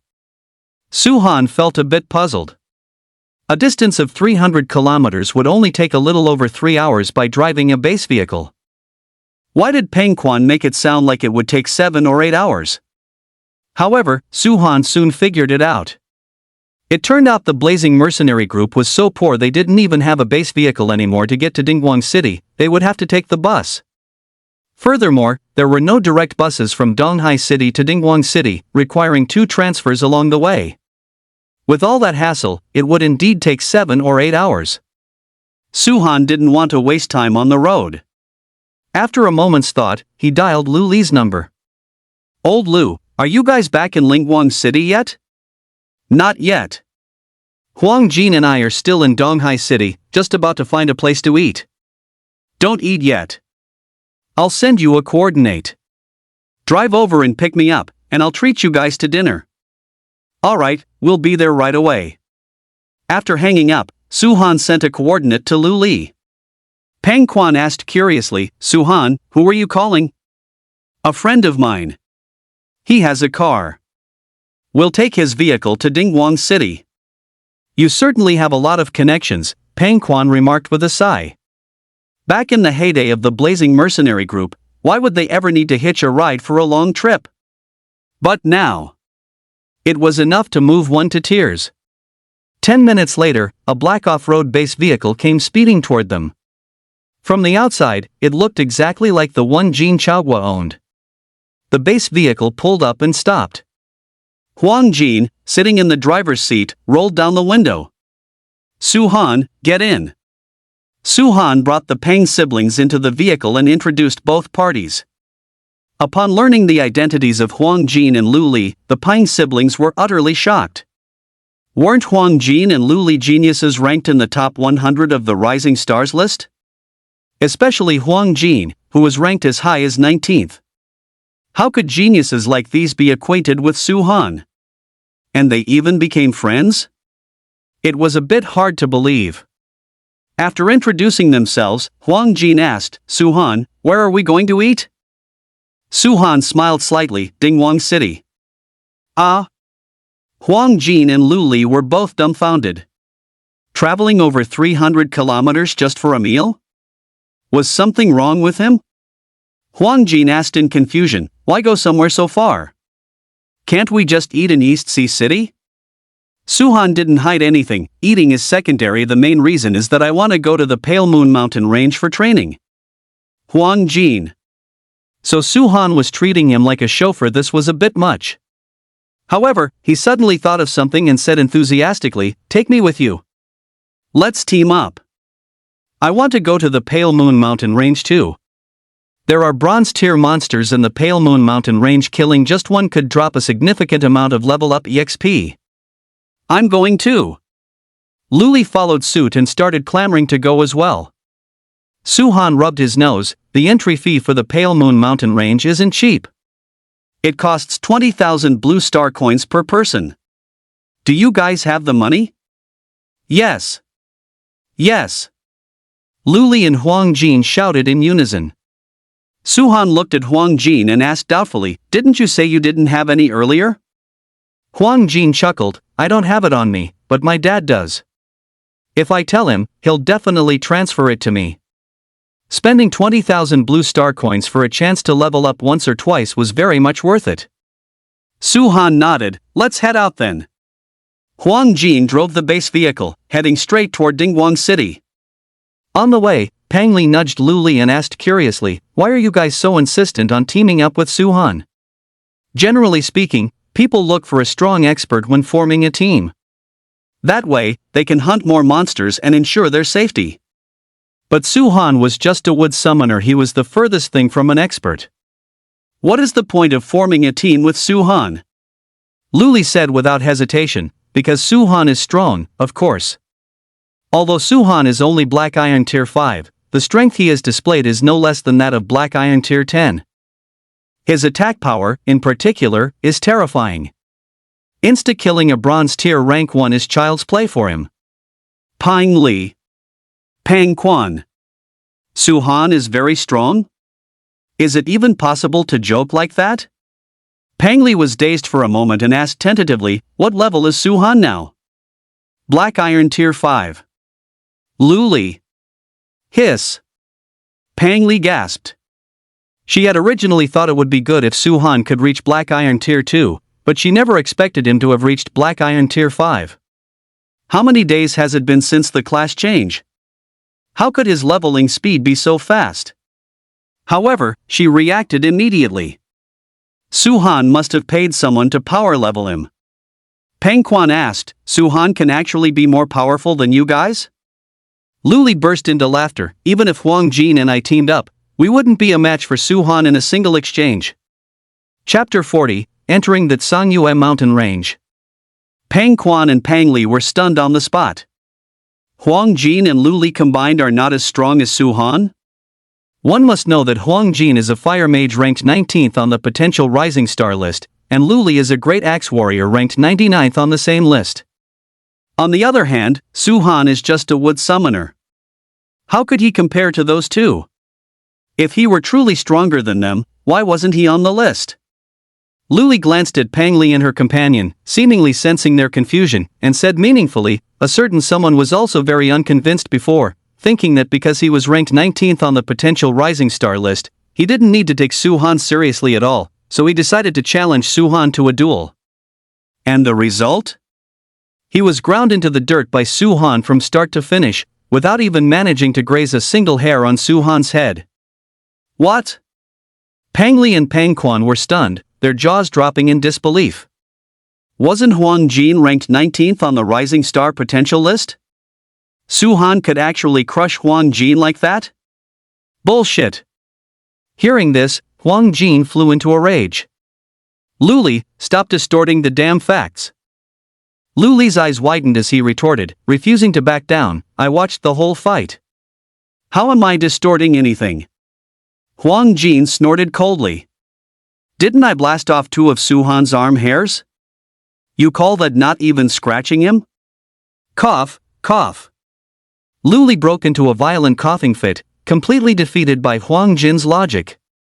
Pang Li. Pang Quan. Blasted off 2 arm hairs? Is that something to be proud of? Aren't you afraid of becoming a laughingstock for saying that out loud? Both of them were speechless. However, this was enough to prove that Suhan's strength was indeed superior to Huang Jin's. But they couldn't understand how did a wood summoner defeat a fire mage? And in such a crushing fashion, no less. Pang Quan asked tentatively, "How did Suhan defeat Huang Jin?" Lu Li gave a brief description. Suhan blocked 3 of Huang Jin's fire skills in a row, then rushed up and sent Huang Jin flying with a single kick. Fuck! Huang Jin gritted his teeth in fury. Having this story told out loud was so damn humiliating. But he was powerless to refute it. After all, that was exactly what happened. Pang Quan was shocked once again. Sent Huang Jin flying with just 1 kick? Is this really a wood summoner? How does he seem even more ferocious than a melee class? Lu Li spoke with increasing enthusiasm, continuing his chatter. Badass actually nothing. Back in the endless desert, Su-han was even more badass. With just a sword in hand, he decimated the sand rats. He even one-shot a black iron tier 6 sand rat king. Hearing this, Pang Quan and Pang Li's thoughts ground to a halt. Just as Lu Li was about to continue, Su-han interrupted him. Old Lu, that's enough. Let's keep it low-key. Oh. Lu Li nodded and fell silent.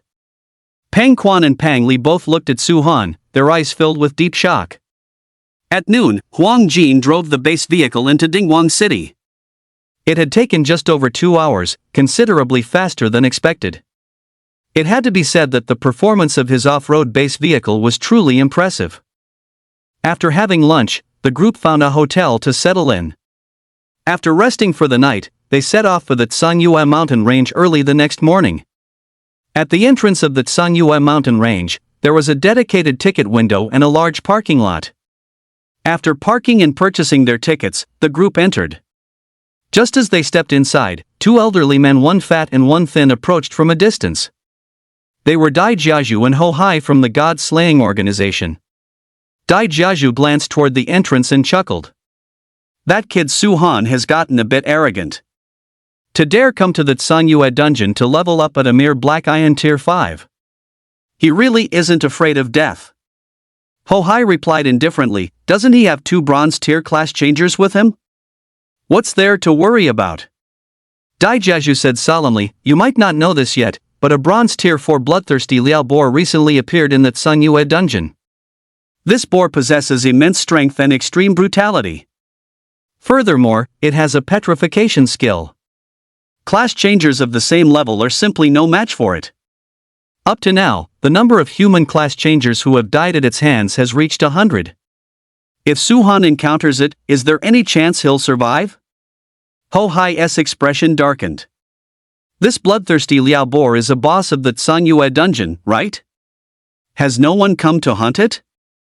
Hunting a boss yields a 100% equipment drop rate, and the quality of the dropped gear is never low. Therefore, whenever a boss appears in a dungeon, it usually attracts many powerful experts to hunt it down.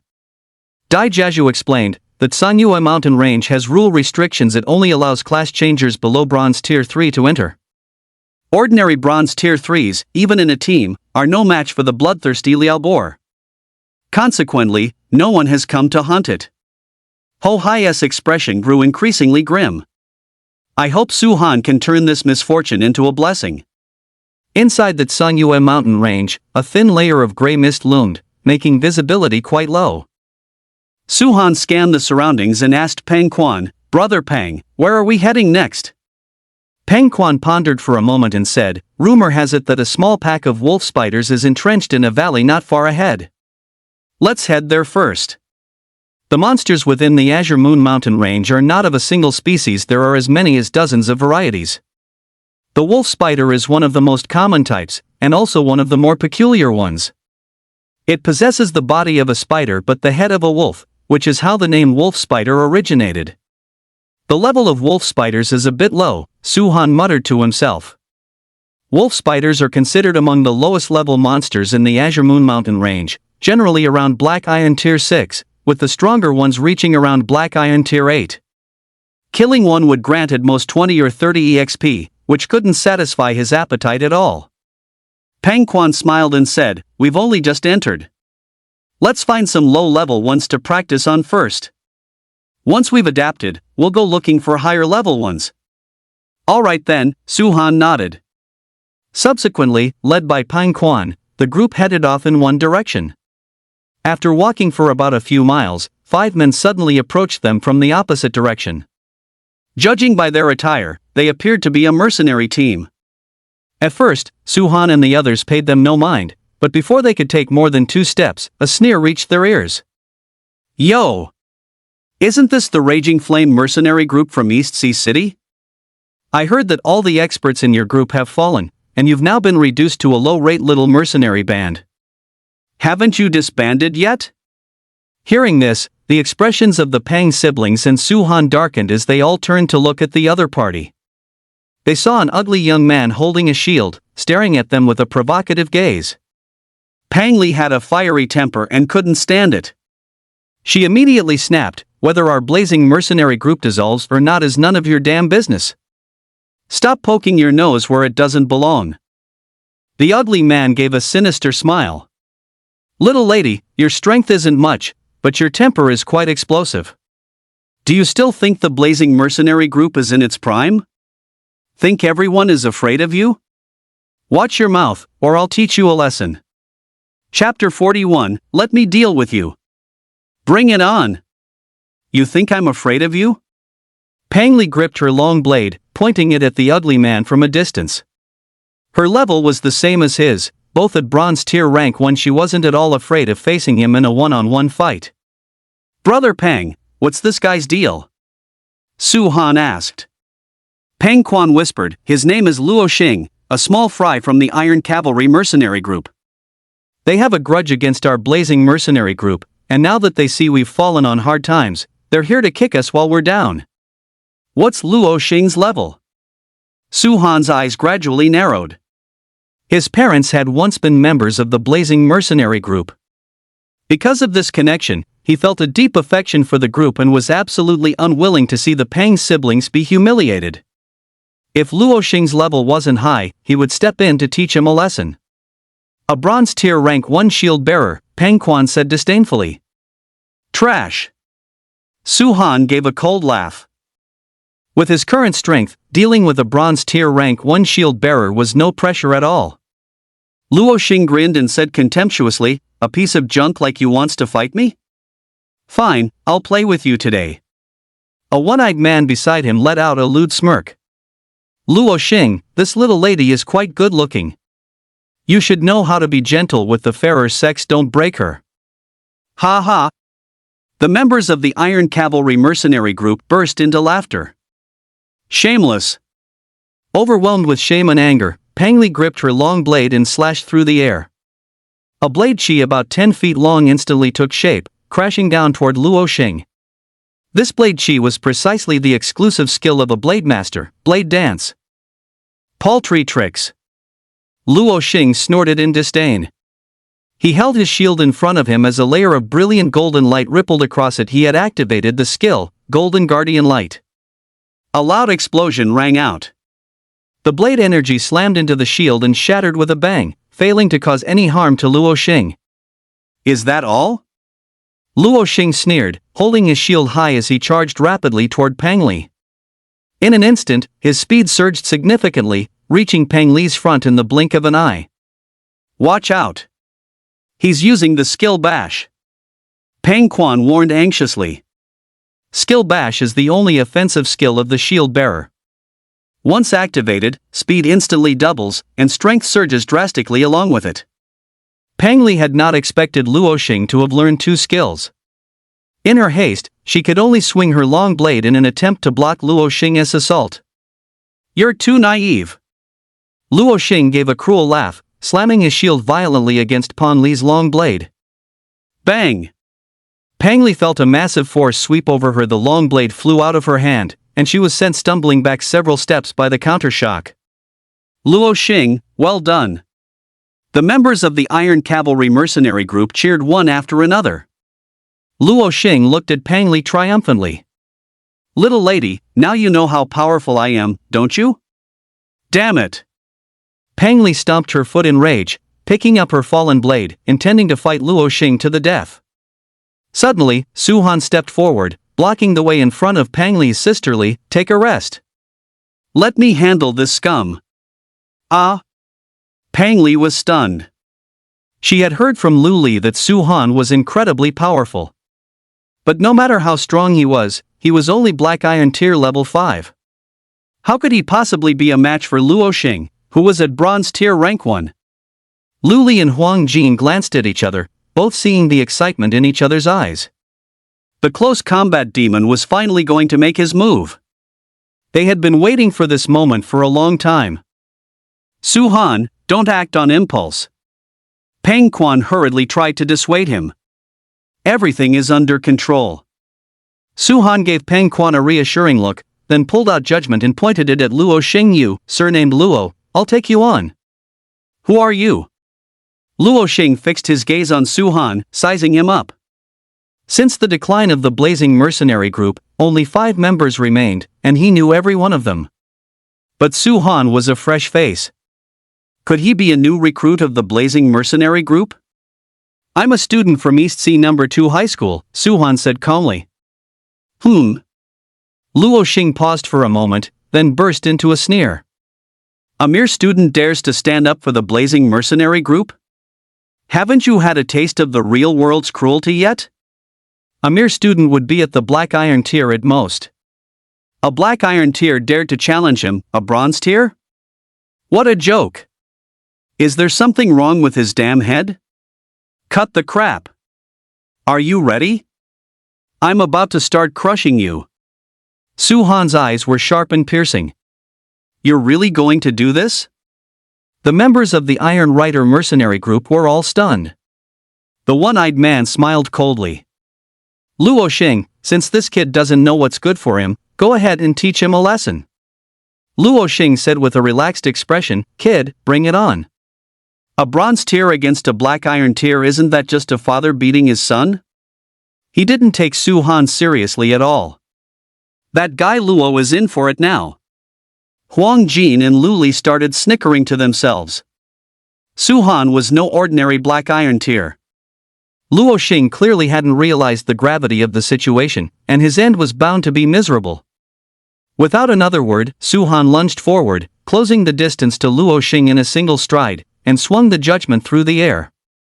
A violent, murderous sword intent erupted and spread. In an instant, the very atmosphere seemed to shift. Holy crap!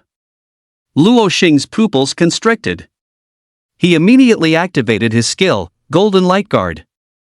The moment Su Han's sword swung down, it gave him the sensation that he was about to be annihilated. If he didn't use a skill to block it, he might actually be cleaved to death by this single strike. A fierce sword light slashed through the sky, crashing heavily against the shield. The golden light permeating the shield instantly collapsed and vanished. Stripped of its golden protection, the shield became as fragile as tofu, easily cleaved in two. The violent sword chi surged upward, sweeping across Luo Xing's chest. With a sharp squelch, a bloody gash over 20 centimeters long appeared before their eyes, with bright red blood gurgling out. Ah! Luo Xing let out a shrill scream, his legs buckling as he collapsed powerlessly to the ground. Witnessing this scene, the surroundings suddenly fell into a suffocating silence. Everyone was stunned on the spot. With just a single strike, Su Han had shattered Luo Xing's shield and golden protection, and even severely wounded him. Despite a 5-level gap, he still crushed his opponent. From this, one could see just how terrifying Su Han's strength truly was. Su Han shifted his gaze to the one-eyed man, pointing his longsword forward. You're next. Among those present, aside from Luo Xing, the one-eyed man had the foulest mouth. Luo Xing had already been dealt with, now it was the one-eyed man's turn. The one-eyed man trembled violently and turned to look at a scar-faced man beside him. Captain, save me! He was only a Bronze tier rank 1 swordsman. His actual combat power was even inferior to Luo Xing's. If he truly fought Su Han, he would be slain in a single round. With no other choice, he could only seek help from the scar-faced man. Dong Changming, the scar-faced man, showed a flicker of indecision on his face. He was a Bronze tier rank 3 spearman. In terms of raw strength, he was definitely superior to Su Han. However, Su Han's previous strike, filled with unrestrained killing intent, had dealt him a powerful psychological blow. Before figuring out Su Han's true background, Dong Changming did not want to fully burn bridges. He turned to Peng Quan and said, Peng Quan, it's just a misunderstanding. Do we really need to take this to a life and death struggle? Chapter 42, Hunting the Wolf Spiders. Peng Quan thought for a moment and gave Su Han a meaningful look. Su Han, let it go. Although Luo Xing was severely injured, the remaining 4 were all in the Bronze tier. If a fight broke out, it wouldn't benefit either side. Huang Jin also chimed in to persuade him, Su Han, we're here to level up. Don't lower yourself to their level. Su Han nodded slightly, staring down the one-eyed man with a warning, I'll let it slide this time. If you dare spout nonsense again, I'll finish you. The one-eyed man lowered his head, not daring to utter a single word. "Let's go," Pang Quan called out. Once Su-han and his group had left, the one-eyed man said resentfully, "Captain, can you really stomach this?" The Iron Rider mercenary group was a major outfit. When had they ever suffered such a slight? Dong Changming's eyes grew dark. "Take Luo Xing out and contact the vice-captain. Tell him the truth. He will definitely settle the score for us." The Iron Rider mercenary group was, after all, a large organization. How could they let a third-rate little mercenary group walk all over them? He might not be able to deal with the blazing mercenary group himself. But didn't he have backing? Once the vice-captain was brought in, they could crush the blazing mercenary group at will. The one-eyed man muttered through gritted teeth, "That kid named Su must be crippled." On the other side, Pang Li walked up to Su-han's side. "Su-han, thank you for teaching Luo Xing a lesson for me." Su-han smiled faintly. "We're on the same team, no need to be polite." A sense of warmth rose in Pang Li's heart, and she asked curiously, "Are you really a wood summoner? How could a wood summoner be this powerful? If he were a swordsman, it might be somewhat believable. Genuine and authentic." Su-han raised an eyebrow and then summoned the little tray ant. Seeing this, Pang Li's mouth parted slightly in surprise. The little tray ant was a signature summoning skill exclusive to wood summoners, which proved that Su-han was indeed a wood summoner.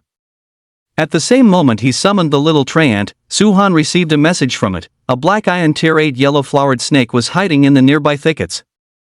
This yellow-flowered snake was as thick as a water bucket and over 10 meters long, coiled in the weeds waiting for its chance to strike. Had it not been for the little Trent's early warning, they likely would have been ambushed by the yellow-spotted snake. Su-han let out a cold sneer, gripping his verdict as he charged up the mountain.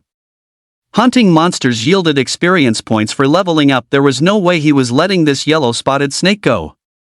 Seeing a human charging towards it, the yellow-spotted snake opened its bloody maw wide and lunged at Su-han to bite him. Screech! A flash of sword light swept through, and the yellow-spotted snake's head was split in two, killing it instantly. Pang Quan and the others watched, clicking their tongues in amazement. To kill such a massive python just like that, Su-han was far too fierce.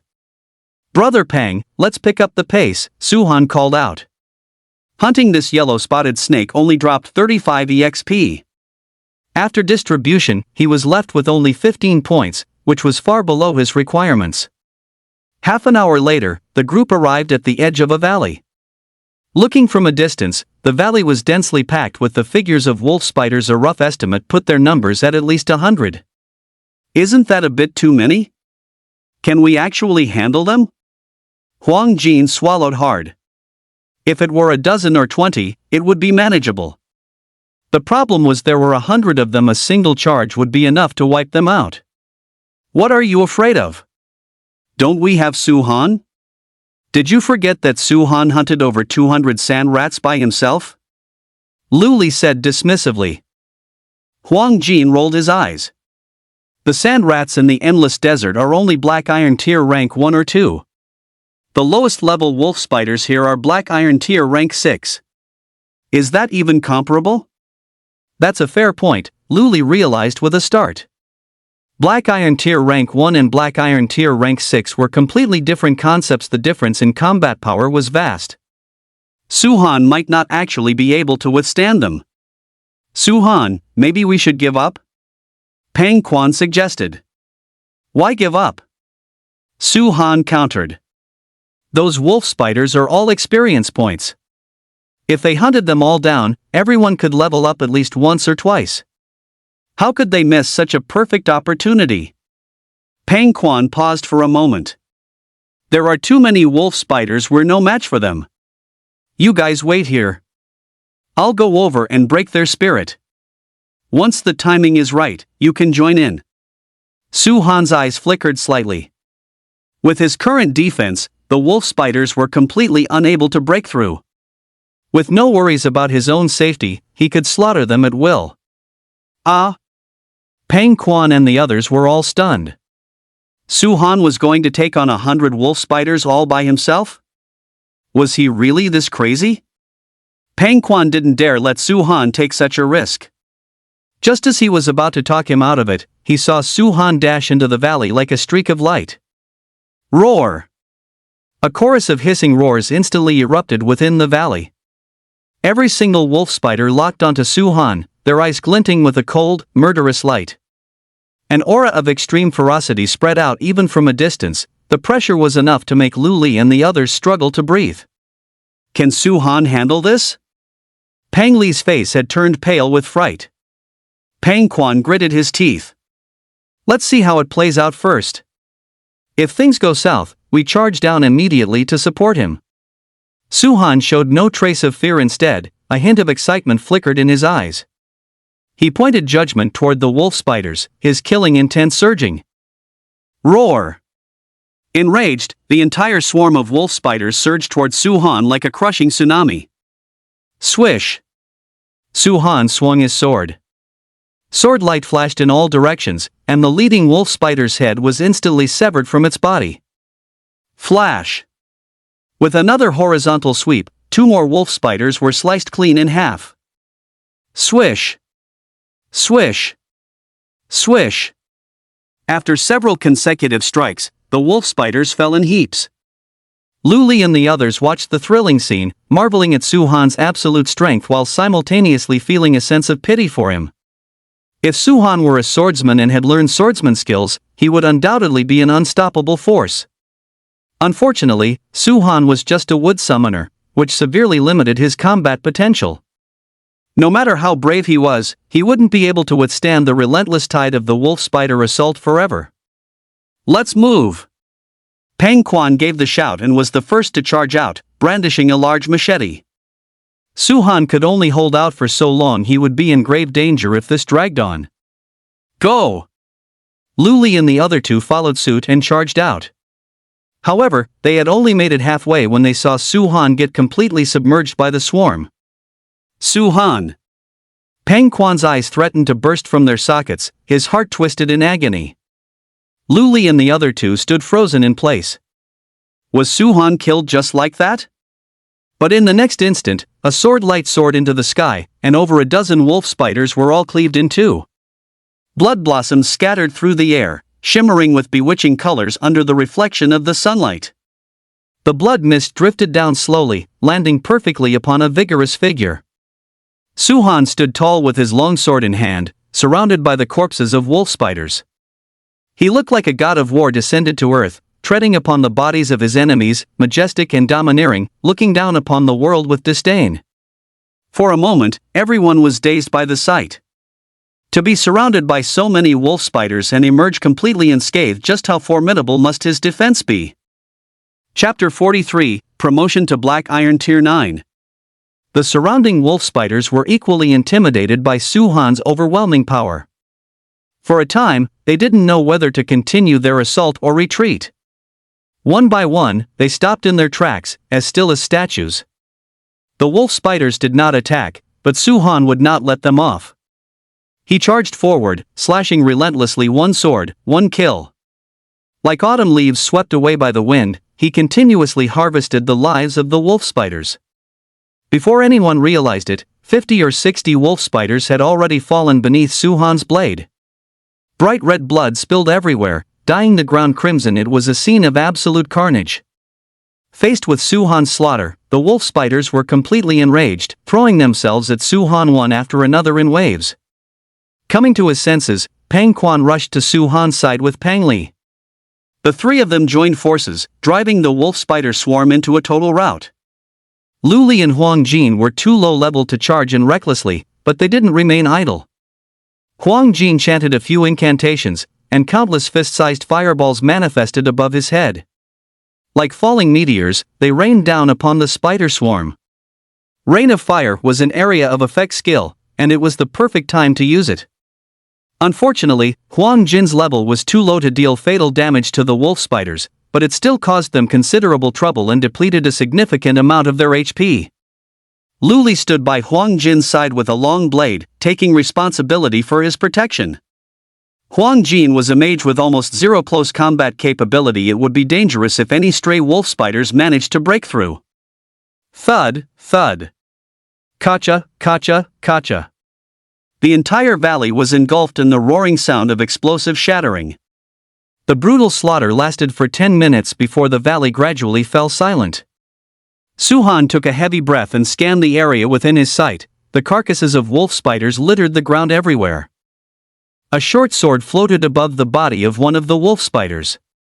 Drop equipment. Suhan raised an eyebrow, strode forward, and picked up the short sword to examine it, a flash of disappointment crossing his eyes. This was merely an ordinary black iron tier item, of no great value. Looking at the scene of corpses strewn across the field, Huang Jin remarked with disbelief, "Luli, we are freaking awesome. We actually killed so many wolf spiders. If word gets out, I don't know how many people's jaws will drop." Luli was speechless. "Can you stop flattering yourself?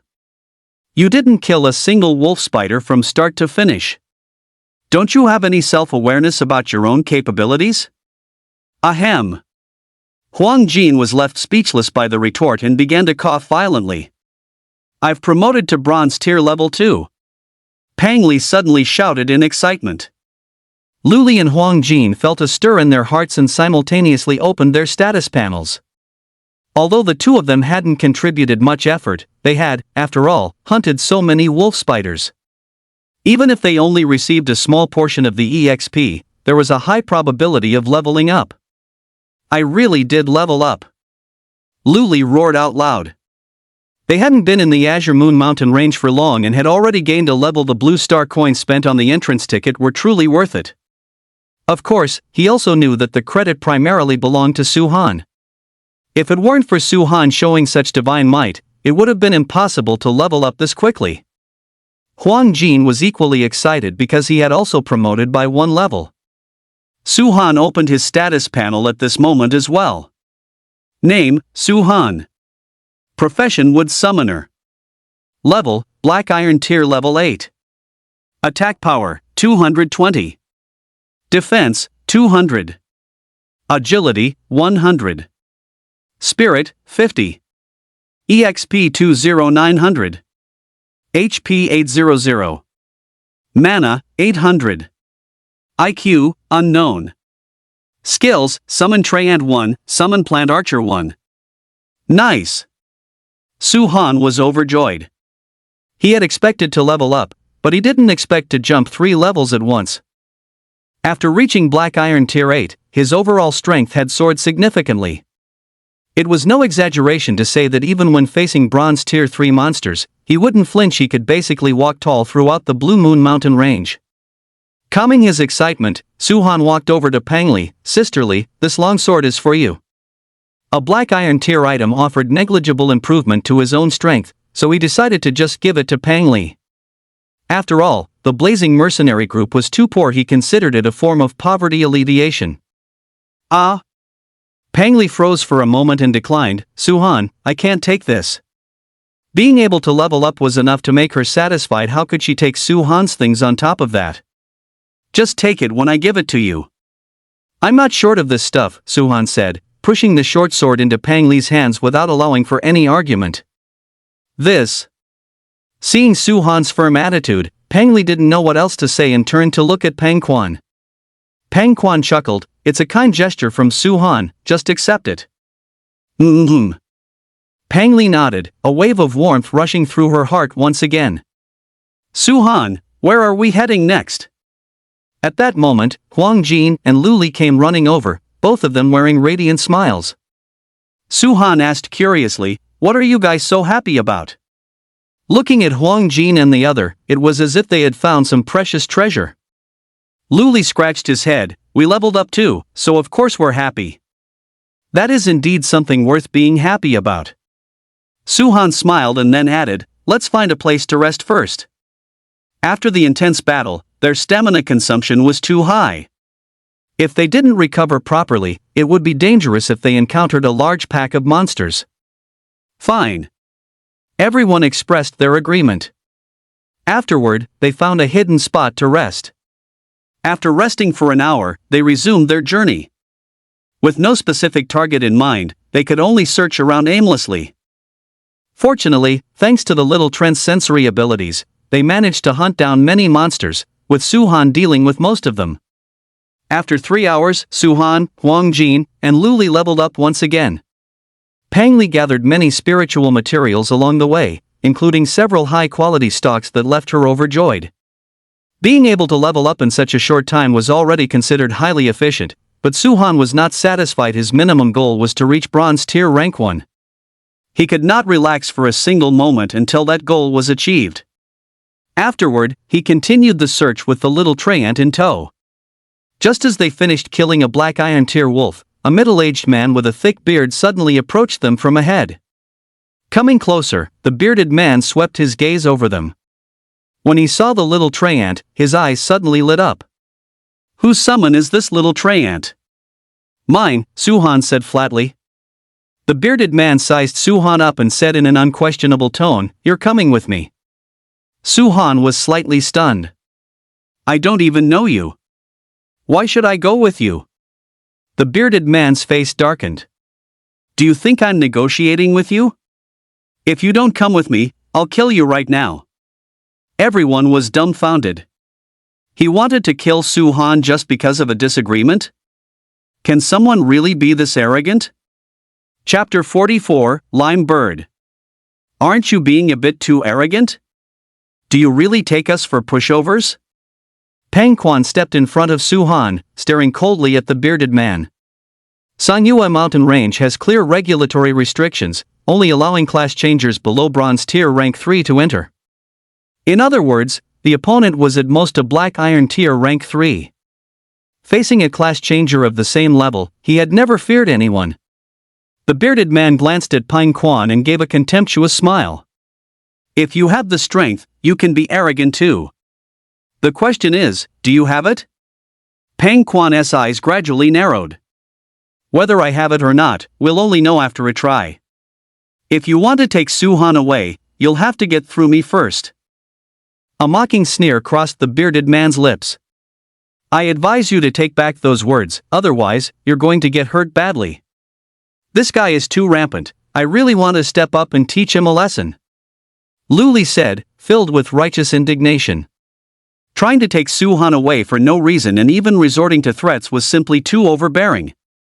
This was more than one could bear. Huang Jin said, "Then hurry up and make a move to take him down a notch." Lu Li. The bearded man clearly wasn't someone to be trifled with. He was at least a powerhouse of the bronze tier or higher. How could a black iron tier like him possibly contend with that? What was Huang Jin trying to do? Was he telling him to go to his death? His intentions were truly malicious. Lu Li snorted softly, "Forget it, I might not be a match for him right now." Huang Jin's face was full of disdain. "If you don't have the skill, keep a low profile. Stop always trying to seek attention and act tough." "Fuck." Lu Li's lips twitched with anger. "You two, be quiet." Pang Li shot them both a glare. She was genuinely impressed that they still had the mind to bicker at a time like this. Huang Jin and Lu Li immediately fell silent. "Cut the crap. If you want to fight, then fight."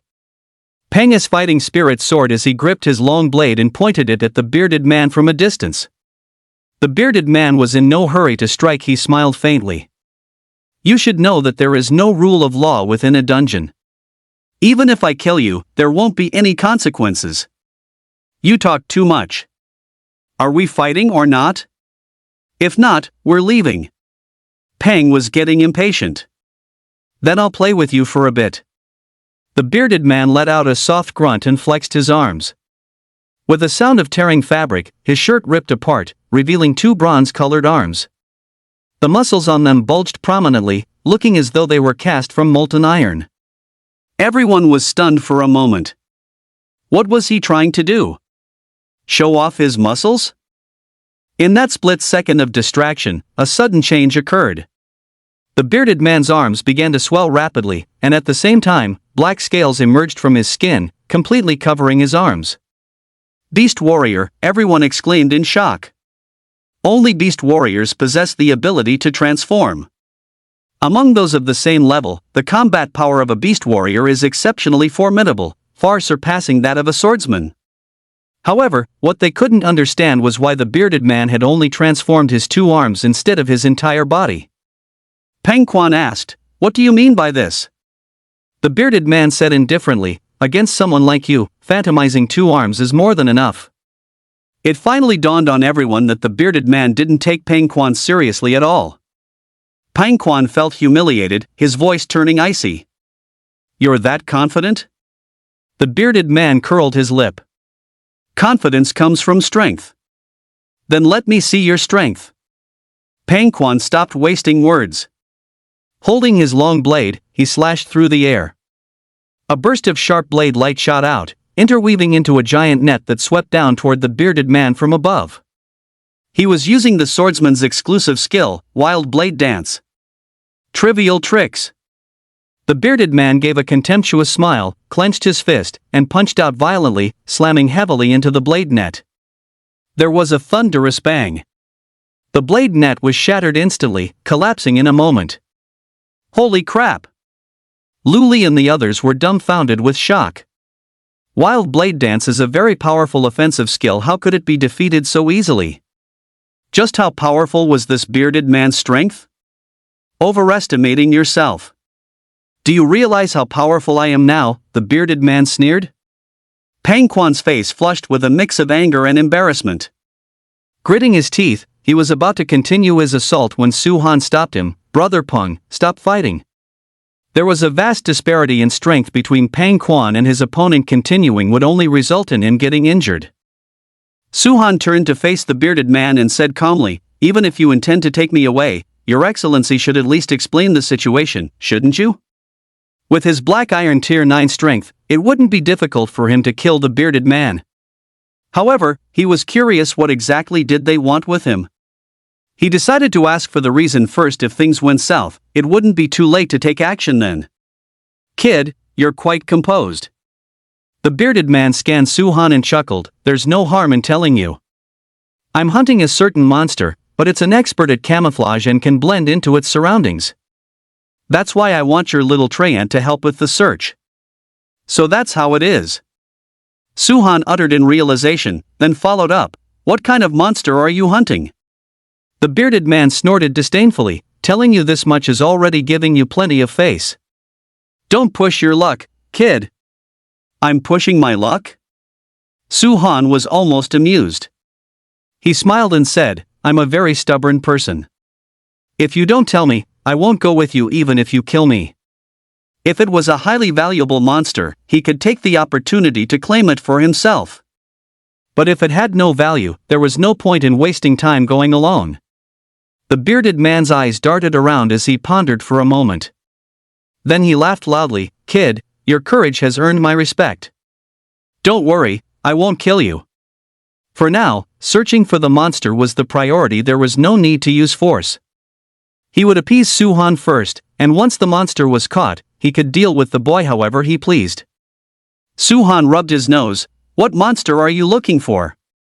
"A lime bird." The bearded man said, "As long as you help me catch the lime bird, I will pay you a handsome reward." Lime bird? Su Han had never heard of this kind of monster and didn't know if it had any value. A flash of fervor appeared in Huang Jin's eyes as he whispered to Su Han, "Su Han, the lime bird is an extremely rare and precious spiritual bird." Su Han raised an eyebrow. "What's its value?" Huang Jin blurted out, "It lays eggs." Su Han almost choked on the spot. Lays eggs? What bird doesn't lay eggs? How the hell is that considered valuable? Huang Jin explained, "The eggs of a lime bird are no ordinary eggs. Consuming one permanently increases your HP by 100 points. Su Han's eyes lit up. The lime bird's eggs clearly functioned the same way as saffron. Anything capable of increasing HP was no ordinary item. It was no wonder the bearded man was trying everything possible to capture it. "Kid, I've told you everything I need to say. Can you come with me now?" the bearded man reminded him. "No problem, lead the way," Su Han agreed readily. "Follow me."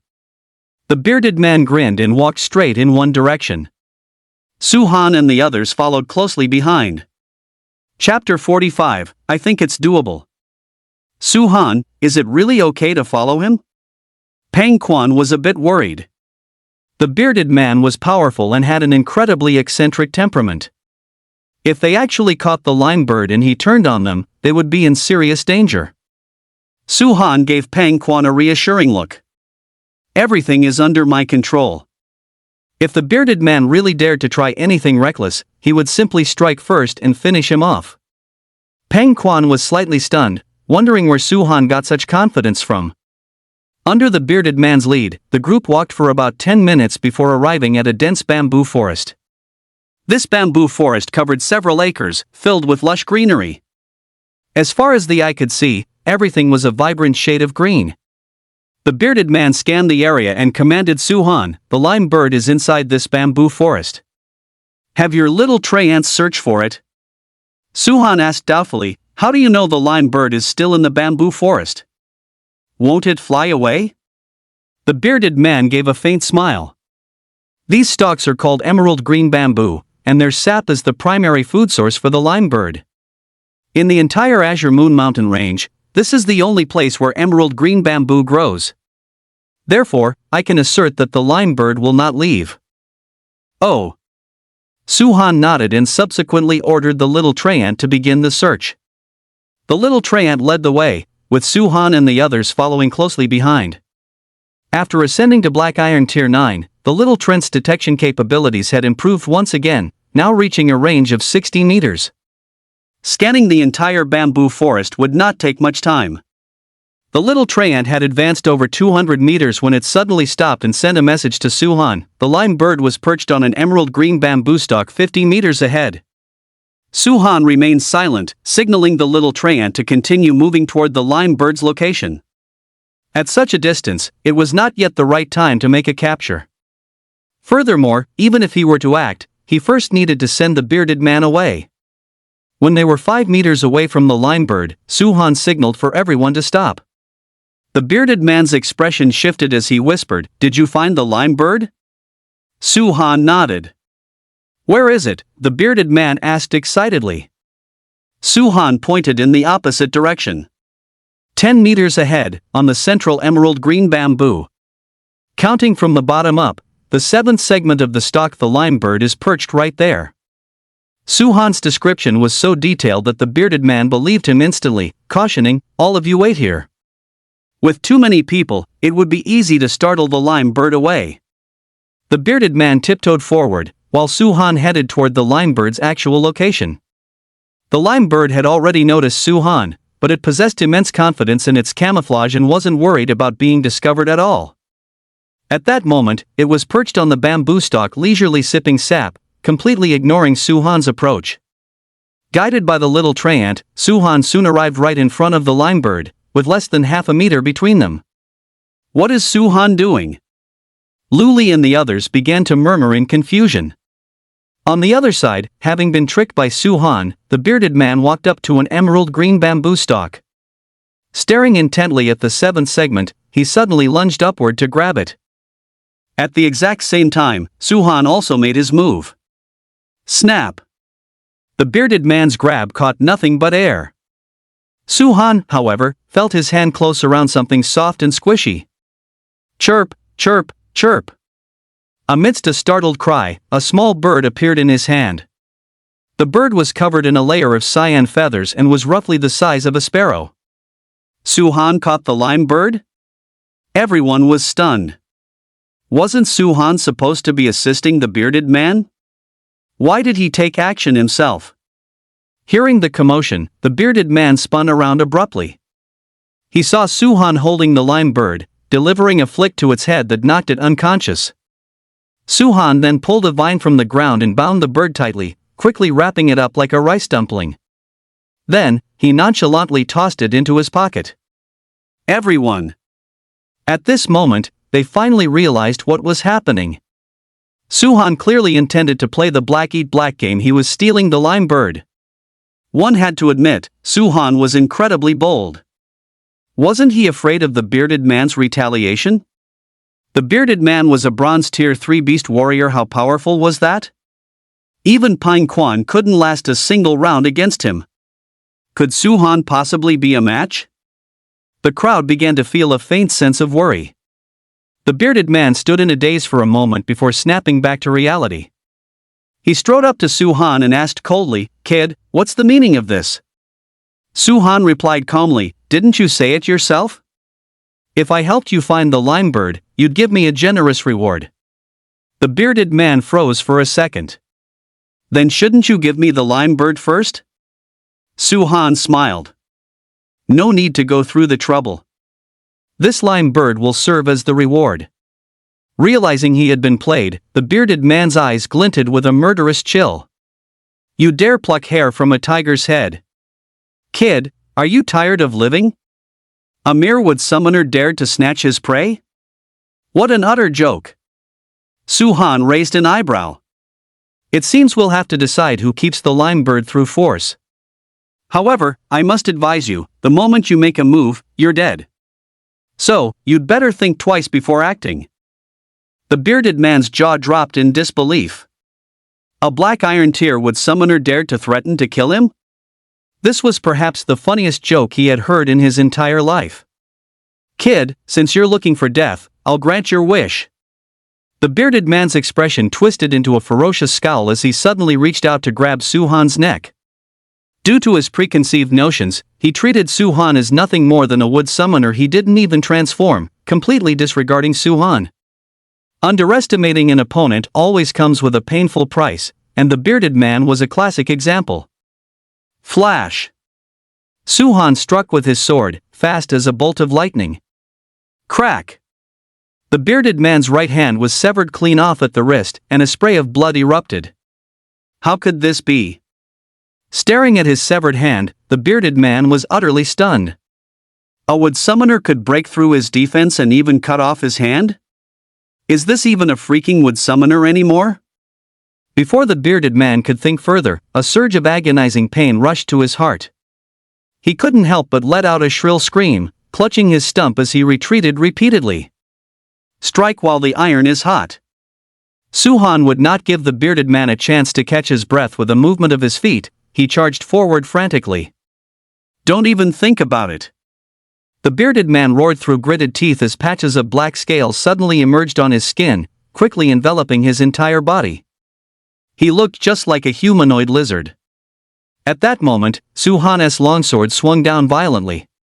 Screech! The blade slashed across the bearded man's chest, sending a shower of sparks flying. Ha ha! The bearded man laughed maniacally. You think you can kill me with just that? After transforming, his defense had soared to 200 points. Let alone a black iron tier, even a rank 3 bronze tier would find it impossible to breach his defense. Su-han sheathed his judgment sword and gave a faint smile. I think I can. What arrogance! The bearded man sneered, but just as he was about to speak, a piercing pain suddenly shot through his chest. Chapter 46, Bloodthirsty Liao Pig. The bearded man instinctively looked down, only to see his chest gradually splitting open. Crimson blood gushed out, instantly soaking his entire body. Gulp! The bearded man swallowed hard with difficulty and looked up at Su-han, his eyes filled with resentment and inexplicable terror. In the next moment, his upper body slowly slid off his torso, and his consciousness was completely extinguished at that instant. Dead already? Everyone was stunned by the sight. How powerful was the bearded man after his transformation? And yet, he was killed so simply by Su-han's slash? And he was cleaved clean in two? Good heavens, this is far too brutal. Looking at the bearded man's corpse, Su-han knitted his brows slightly. After all, it was his first time killing someone. He felt a bit uneasy. However, he felt no guilt in his heart. Blue Star is a world where the strong are respected and a world of cruelty. To survive in this ruthless world, one must never be soft-hearted. Kindness toward an enemy is cruelty toward oneself. Moreover, it was the bearded man who had provoked him first. Being killed was nothing more than his own fault. Su-han exhaled softly to calm his emotions, then slowly walked to the bearded man's corpse to search it. His luck was decent. He found 10,000 blue star coins. Pocketing the money, he walked over to Huang Jin. Old Huang, how many blue star coins is a lime bird worth? You're selling it? Huang Jin was taken aback. Su Han nodded. Selling. Generally speaking, very few people would sell something that could increase HP. But Su Han was considering that he would soon be promoted to the bronze tier. At that time, except for Judgment and the Dragon Slayer saber, all his other equipment would need to be upgraded. The price of bronze tier items was far higher than black iron tier. Without making more money, he wouldn't be able to afford the replacements. Huang Jin thought for a moment and said, the market price is around 200,000 blue star coins. If put up for auction, it should be higher. Only 200,000 blue star coins? This price was far lower than Su Han's expectations. One must know that a lime bird is not a one-time consumable, it can lay eggs continuously. How could it be worth so few blue star coins? Huang Jin explained, the lime bird's laying cycle is too long, it only lays 1 or 2 eggs a month. Furthermore, raising a lime bird is no simple task, you must grow a large amount of emerald bamboo. Because of these two factors, the price can't go up. After understanding the reason, Su Han asked, Old Huang, are you willing to buy the lime bird? Just give me 200,000 blue star coins. Where would he find the time to feed a lime bird on a typical day? If the lime bird stayed in his hands, it would starve to death sooner or later. It would be better to sell it as quickly as possible. Ha! Huang Jin was slightly taken aback. Of course he was willing to buy it. Lime birds were quite valuable, flipping one for a quick sale could easily net a profit of 30 to 50,000 blue star coins. But the problem was, he didn't have that much money. Su Han, I don't have the money, Huang Jin said. It's fine. Just transfer it to me after you've sold it. As Su Han spoke, he placed the lime bird wrapped up like a zonzi into Huang Jin's hands. Huang Jin was overjoyed. As soon as it's sold, I'll send you the blue star coins immediately. Fine. Su Han nodded and continued, let's keep looking for prey. A single ticket only allowed for 10 hours in the Azure Moon Mountains. Once the time was up, one had to leave. Staying past the limit would result in a fine. The fine was substantial, far more than an average person could afford. By now, over 5 hours had already passed. Time was limited, they had to hurry. Leaving the bamboo forest, the group searched everywhere. Unfortunately, the monsters they encountered afterward were few and far between. In nearly an hour, they had only hunted 20 of them. Su Han was starting to feel a bit frustrated. At this rate, it would be impossible to reach the bronze tier today. Look to the left, Lu Li suddenly called out. Everyone turned to look and saw a large crowd of people charging into a forest not far away. Quite a few others were following closely behind them in succession. What are they doing? Could there be treasure in the woods? Or perhaps monsters? Su Han's mind stirred as he called out, let's go take a look. Reaching the edge of the woods, they happened to see a 5-person team running over. Su Han asked one of the middle-aged men, Uncle, what are you guys up to? The middle-aged man glanced at Su Han and said, haven't you heard? Hundreds of bloodthirsty Liao pigs have appeared in the grasslands outside the woods. We're planning to go hunt them. After saying this, the middle-aged man led his team and quickly charged into the woods. Hundreds of bloodthirsty Liao pigs? Su Han's eyes lit up. The level of bloodthirsty Liao pigs wasn't high, mostly around Black Iron Tier 6, making them relatively easy to hunt. Currently, he was only a tiny bit of EXP away from promoting to Black Iron Tier 10. He couldn't afford to miss such a golden opportunity. Su Han, let's head over too. Huang Jin and Lu Li were getting a bit impatient. Compared to other monsters, the bloodthirsty Liao pig had another characteristic. Its meat was delicious and very popular on Blue Star, with a single pig priced at around several thousand blue star coins. Where else could you find such a good deal, getting EXP while also getting meat to eat or sell for money? It was no wonder so many people were going crazy for them. Let's go! Su Han took the lead and charged into the woods. 10 minutes later, the group emerged from the woods to find a vast, boundless grassland. The lush greenery was a refreshing sight to behold. Su Han wasn't here to admire the scenery, but to hunt bloodthirsty Liao pigs.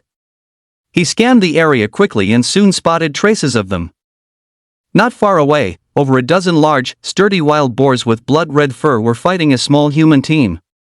Su-han had no intention of interfering and led his group elsewhere. There were plenty of bloodthirsty Liao pigs, there was no need to snatch someone else's prey. After running for a while, a pack of bloodthirsty Liao pigs appeared ahead. There were quite a lot of them, roughly 30 or so. Attack! Everyone grew excited and charged forward in unison. In less than a minute, all 30 bloodthirsty Liao pigs were slaughtered. Su-han immediately opened the status panel. Name, Su-han. Profession, Wood Summoner. Level, Black Iron Tier 10. Attack power, 240. Defense, 220. Agility, 120. Spirit, 70. EXP 150-1100. HP 1000. Mana 1000. IQ, unknown. Skill, Summon Treant 1, Summon Demon Plant Archer 1. Having advanced to Black Iron Tier 10, Su-han felt a surge of energy. Just as he was about to lead the group to continue their search, he suddenly noticed Luli hacking at a pig's leg with his long blade. Specifically, he was hacking at the hind legs, and in no time at all, he had already cut off 4 of them. What kind of move was this? Su-han was slightly stunned. Old Lu, what are you doing?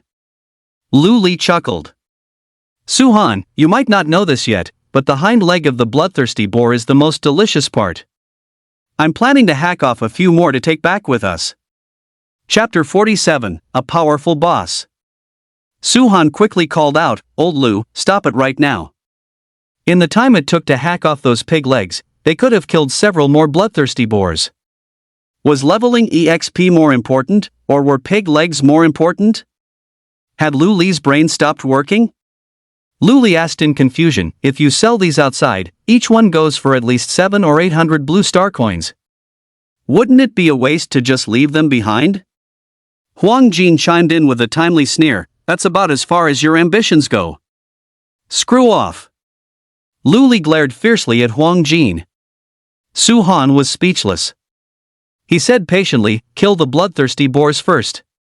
There will be plenty of time to hack off a few legs right before we leave. Luli thought about it and realized it made sense, so he finally put down his butcher's blade. The group quickly moved to a different part of the battlefield. It had to be said that there were indeed plenty of bloodthirsty boars here. They would encounter several no matter where they moved.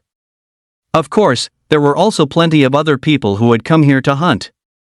In just a short while, over a dozen human teams came into view. After an hour of hunting, Su-han's EXP broke the 1000 mark, leaving him only 50 EXP away from promoting to bronze tier rank 1. While Su-han was in the heat of battle, a rumbling sound suddenly echoed from a distance, and the ground began to tremble as if an earthquake were occurring. What's going on? Everyone looked toward the source of the sound in a daze. As far as the eye could see, a cloud of dust was sweeping toward them. In the vicinity of the dust, those human class changers were fleeing in all directions, as if they had witnessed something terrifying. Is it a monster tide? Huang Jin speculated. Pang Quan shook his head. There are hundreds of class changers here. Even if they encountered a monster tide, it wouldn't scare them into this state. Then what exactly is happening? Everyone was utterly bewildered. Pang Li felt a faint sense of worry and suggested, how about we retreat for now? They could withdraw from the area to assess the situation first and then return once the danger had passed. Everyone turned their gaze towards Su-han. The decision to leave or stay rested with him. Su-han pondered for a moment. Retreat. The highest level monsters in the Azure Moon Mountain range were only bronze tier rank 3. With his strength, he had nothing to fear. The key issue was that Luli and the others were too weak, so he had to consider their safety. The group dashed frantically toward the forest, but they had only run a few steps when a chorus of shrill screams suddenly erupted from behind them. What was going on? Everyone's hearts tightened as they stopped in their tracks and spun around to scan the area.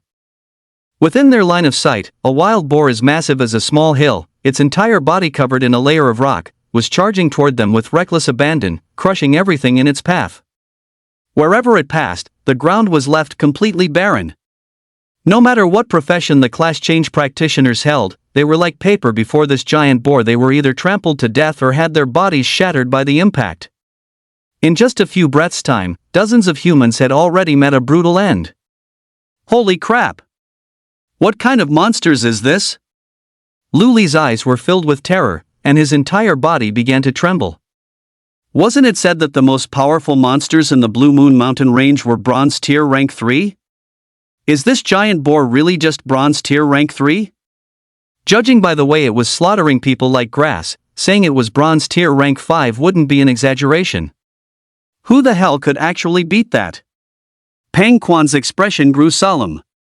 This seems to be a bloodthirsty Liao Boar King. To put it simply, it's the boss of the Blue Moon Mountain range. Upon hearing that a boss had arrived, Huang Jin and the others turned pale with fright. Su-Han's eyes, however, lit up slightly as he asked tentatively, "Brother Pang, how strong is this boss?" Hunting a boss resulted in a 100% chance to drop equipment, and with good luck, one could even get top-tier items. Last time in the Endless Desert, hunting 2 Sand Rat Kings had dropped 2 gold tier level less items. So what about this time? Su-Han was somewhat eager to try, but before taking action, he needed to ascertain the boss's true strength. Pang Quan said in a deep voice, "It looks to be at least Bronze Tier Rank 4. Moreover, it possesses a petrification skill, and its defense is as solid as a rock. It's essentially an unkillable existence. Let's get out of here, fast." Huang Jin was scared to death. Go! Su-Han did not hesitate for a second. This boss was indeed too strong. With his current strength, he might not be able to handle it. He would move Huang Jin and the others to a safe place first, then decide based on the situation. Soon, the group rushed to within 30 meters of the woods. Once they entered the trees, they would be relatively safe. But before they could breathe a sigh of relief, they suddenly felt a surge of malevolent energy sweeping toward them, and the ground beneath their feet began to tremble. Clearly, that boss was charging right at them. Oh my god! Paralyzed with terror, the group sprinted toward the woods as if their lives depended on it. Su-Han glanced back and saw a buzzcut youth sprinting toward them, with the ferocious bloodthirsty Boar King hot on his heels. Fuck! Witnessing this, Su-Han couldn't help but swear under his breath. The buzzcut youth was clearly heading straight for them. Unable to shake off the bloodthirsty Boar King, he was resorting to the divert the disaster eastward tactic, using them as scapegoats to cover his escape. It was incredibly insidious and ruthless. Su-Han felt a burning urge to cut the youth down with a single sword stroke. However, now was not the time for that. The bloodthirsty Boar King had already charged close. He had to block it, or Pang Quan and the others would be finished. "Get into the woods, now!" Su-Han roared.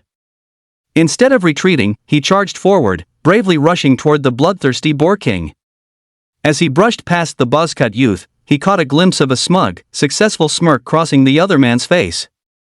At the same time, the bloodthirsty Boar King reached him. It shot a glare at Su-Han and immediately launched a devastating charge. Su-Han remained undaunted. Gripping the ruling sword with both hands, he swung it down from mid-air. A thunderous explosion rang out.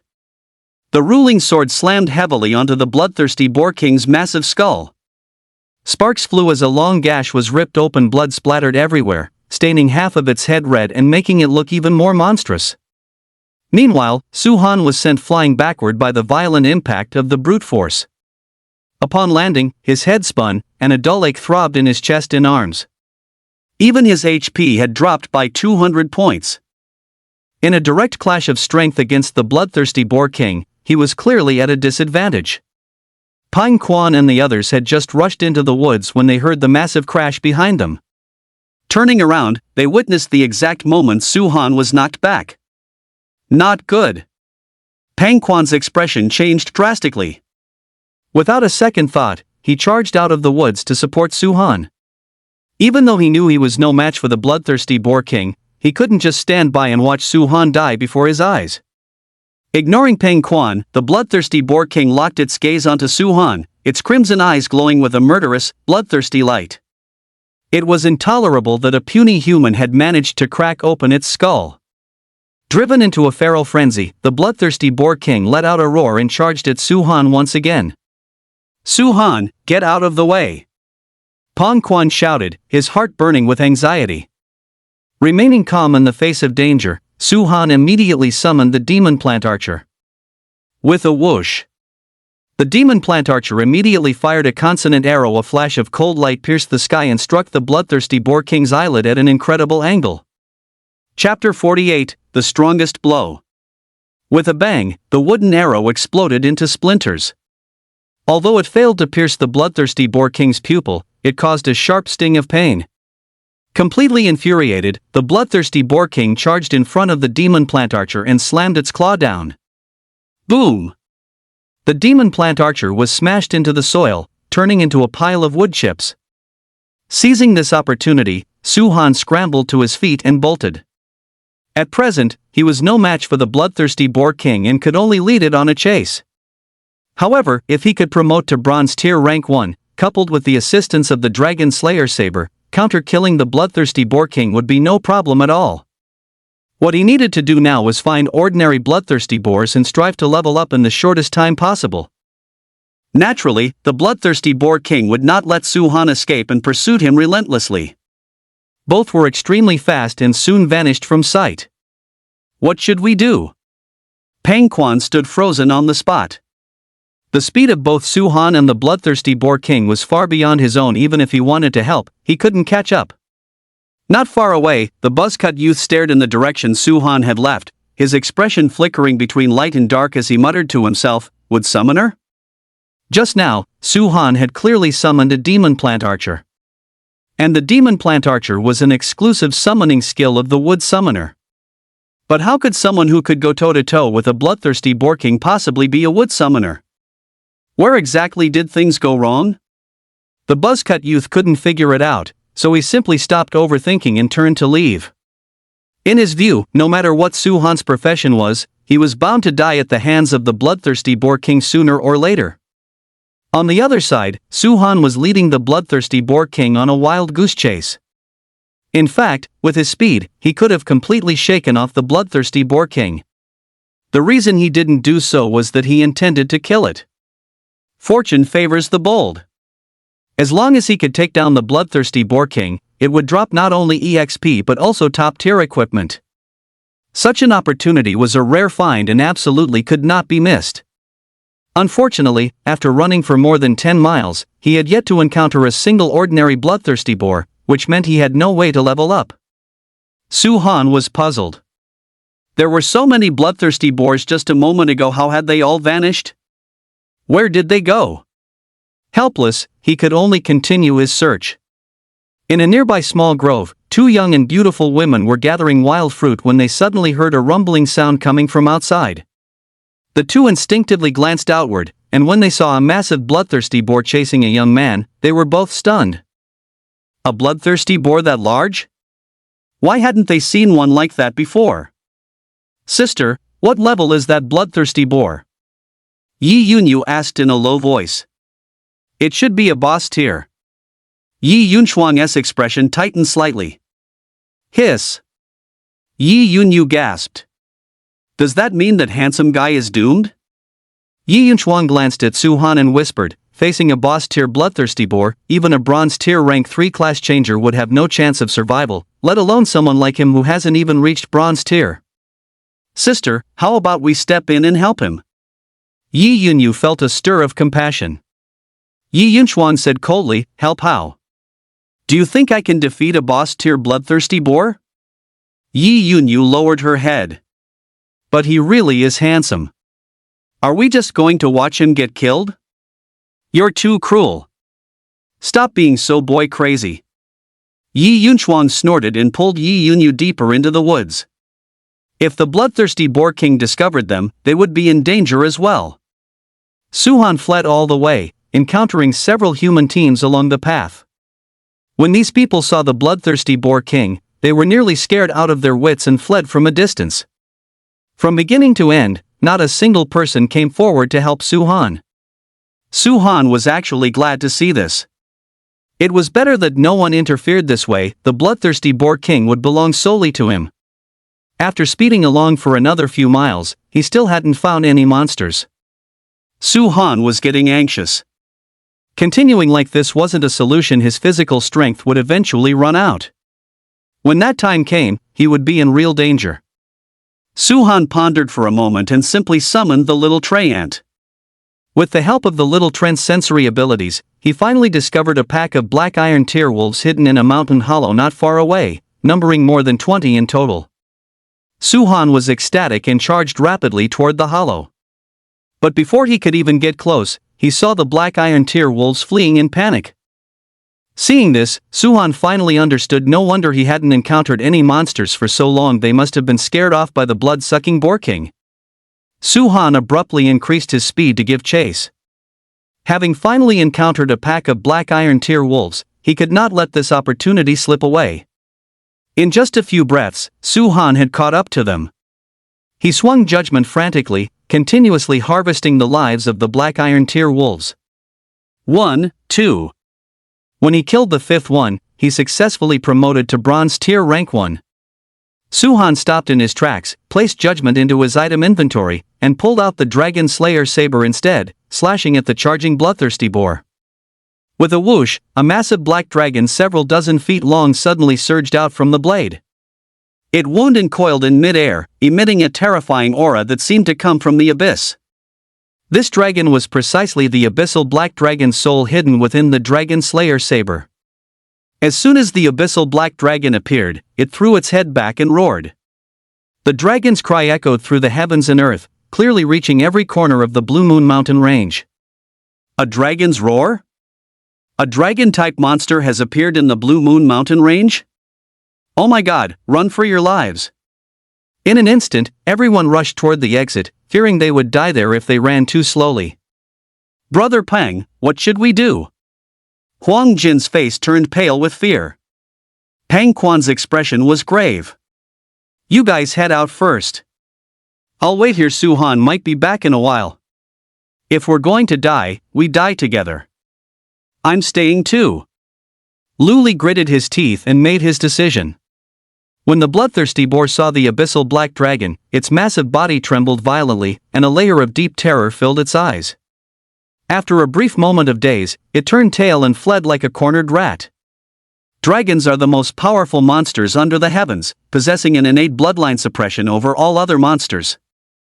It was only natural for the bloodthirsty Liao pig to feel terror. Die! With a cold expression, Su-han gripped the dragon-slaying saber and swung it violently.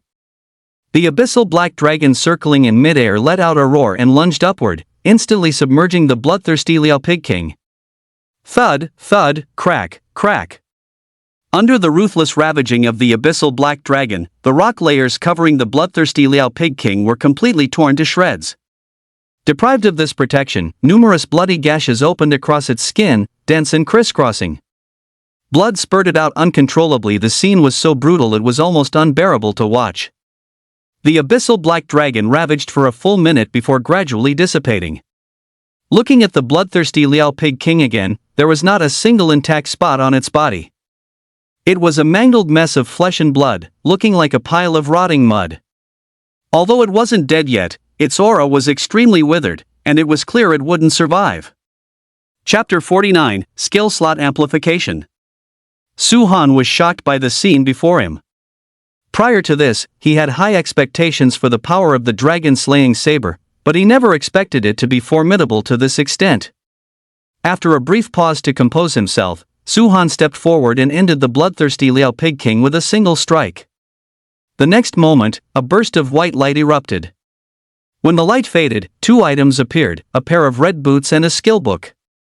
Su-han instantly grew excited and first picked up the skill book to examine it. Swordsman exclusive skill, Decuple Wave Slash. A violent attack type skill.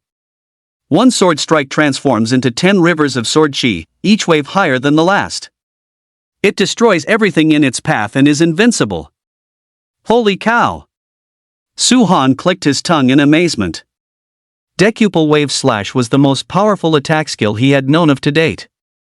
Possessing this skill would at least double one's overall strength.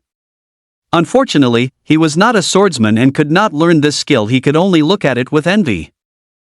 However, it could be exchanged for money. Such a powerful skill would start at a minimum of 1 million blue star coins, making it even more precious than a gold tier level less item. As soon as he sold it, he would surely make a massive profit. Putting away the skill book, Suhan picked up the red boots and began to examine them. Suddenly, the relevant information appeared in his mind. Boots of Agility, a gold tier unranked agility item, increases agility by 50 points and reduces skill cooldown by 20%. Another gold tier unranked item. Suhan was ecstatic, quickly placing the Boots of Agility into his equipment slots, and then opening his status panel. Name, Suhan. Profession, Wood Summoner. Level, Bronze Tier, Rank 1. Attack Power, 250. Defense, 220. Agility, 170. Spirit, 70. EXP 150-2000. HP 1100. Mana 1100. IQ, Unknown. Skills, Summon Traiant 1, Summon Demon Plant Archer 1. After a quick glance, Suhan asked the system, where is my amplification function? Didn't the system say that every time he promoted to a major tier, he would have a chance to choose an amplification? Now that he had reached the bronze tier, why hadn't there been a prompt? Amplification function is being generated. Please wait patiently, host. Hearing this, Suhan's heart settled, and he began to wait patiently. 5 minutes later. Amplification function generated. Please choose one of the following 3 amplifications. Summon Quantity Amplification. After amplification, the number of summons for each summoning skill will increase to 100. Summoning Skill Amplification. After amplification, more powerful summon creatures will be derived. Skill Slot Amplification. After amplification, the number of skill slots will increase tenfold, from the original 2 slots to 20. After listening, Suhan was both shocked and confused. He had originally thought there would be amplifications for monster equipment drops or mana, but he didn't expect 3 brand new and even more powerful options. Increasing the summon count to 100, didn't that mean he could summon 100 demon plant archers all at once? Even if the attack power of a single demon plant archer wasn't that strong, they would be unstoppable in such numbers. A volley from 100 demon plant archers, even the bloodthirsty boar king wouldn't be able to withstand that, right? Good heavens, this is incredible. The summoning skill amplification would derive more powerful summon creatures. What did that mean? Does this mean the little Traiants and demon plant archers will mutate along with it? What form will they mutate into? One thing is for certain, they will definitely be much more powerful than the little Traiants and demon plant archers. As for the third amplification, that is even more extraordinary. As everyone knows, the skill slots for every profession are fixed. You can only learn as many skills as you have skill slots. On Blue Star, the professions with the most skill slots are undoubtedly the rare classes, but even they only have 6. However, if he chooses this amplification, the skill slots would increase directly to 20, more than 3 times that of a rare class, which is somewhat terrifying. But he is just a wood summoner at most. He can only learn 2 summoning skills. Wouldn't having that many skill slots be useless? The system should know this, so why would it offer such a choice? Suhan pondered for a moment before asking the system, if I choose the skill slot amplification, can I learn other skills? You can learn any skill. Suhan was slightly stunned. Any skill? Does that include skills from other professions as well? If that's really the case, wouldn't he become an all-series class changer? That would be insanely overpowered. Suhan tested the waters. System, do you mean I could learn swordsman skills? Swordsman skill.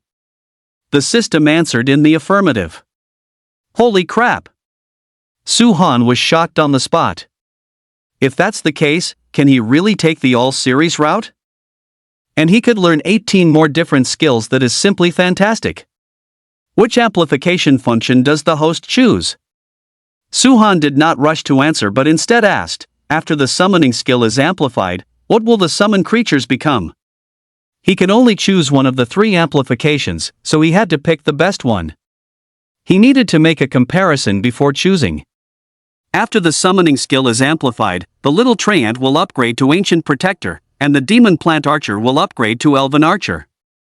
Holy cow! Su-Han clicked his tongue in amazement. The Ancient Tree of War sounded like an incredibly badass existence just by its name, and Elven Archers were bound to be many times more powerful than Demon Plant Archers. This amplification function was also quite impressive. If the quantity could be increased to 100, it would be truly terrifying. With 100 Ancient Trees of War holding the front line and 100 Elven Archers unleashing frantic damage from behind, who could possibly withstand such force? If he could choose 2 amplifications, Su-Han would select these 2 without a moment's hesitation. But since he could only choose one, he had to consider it carefully. Host, please select an amplification function as soon as possible. The system prompted him.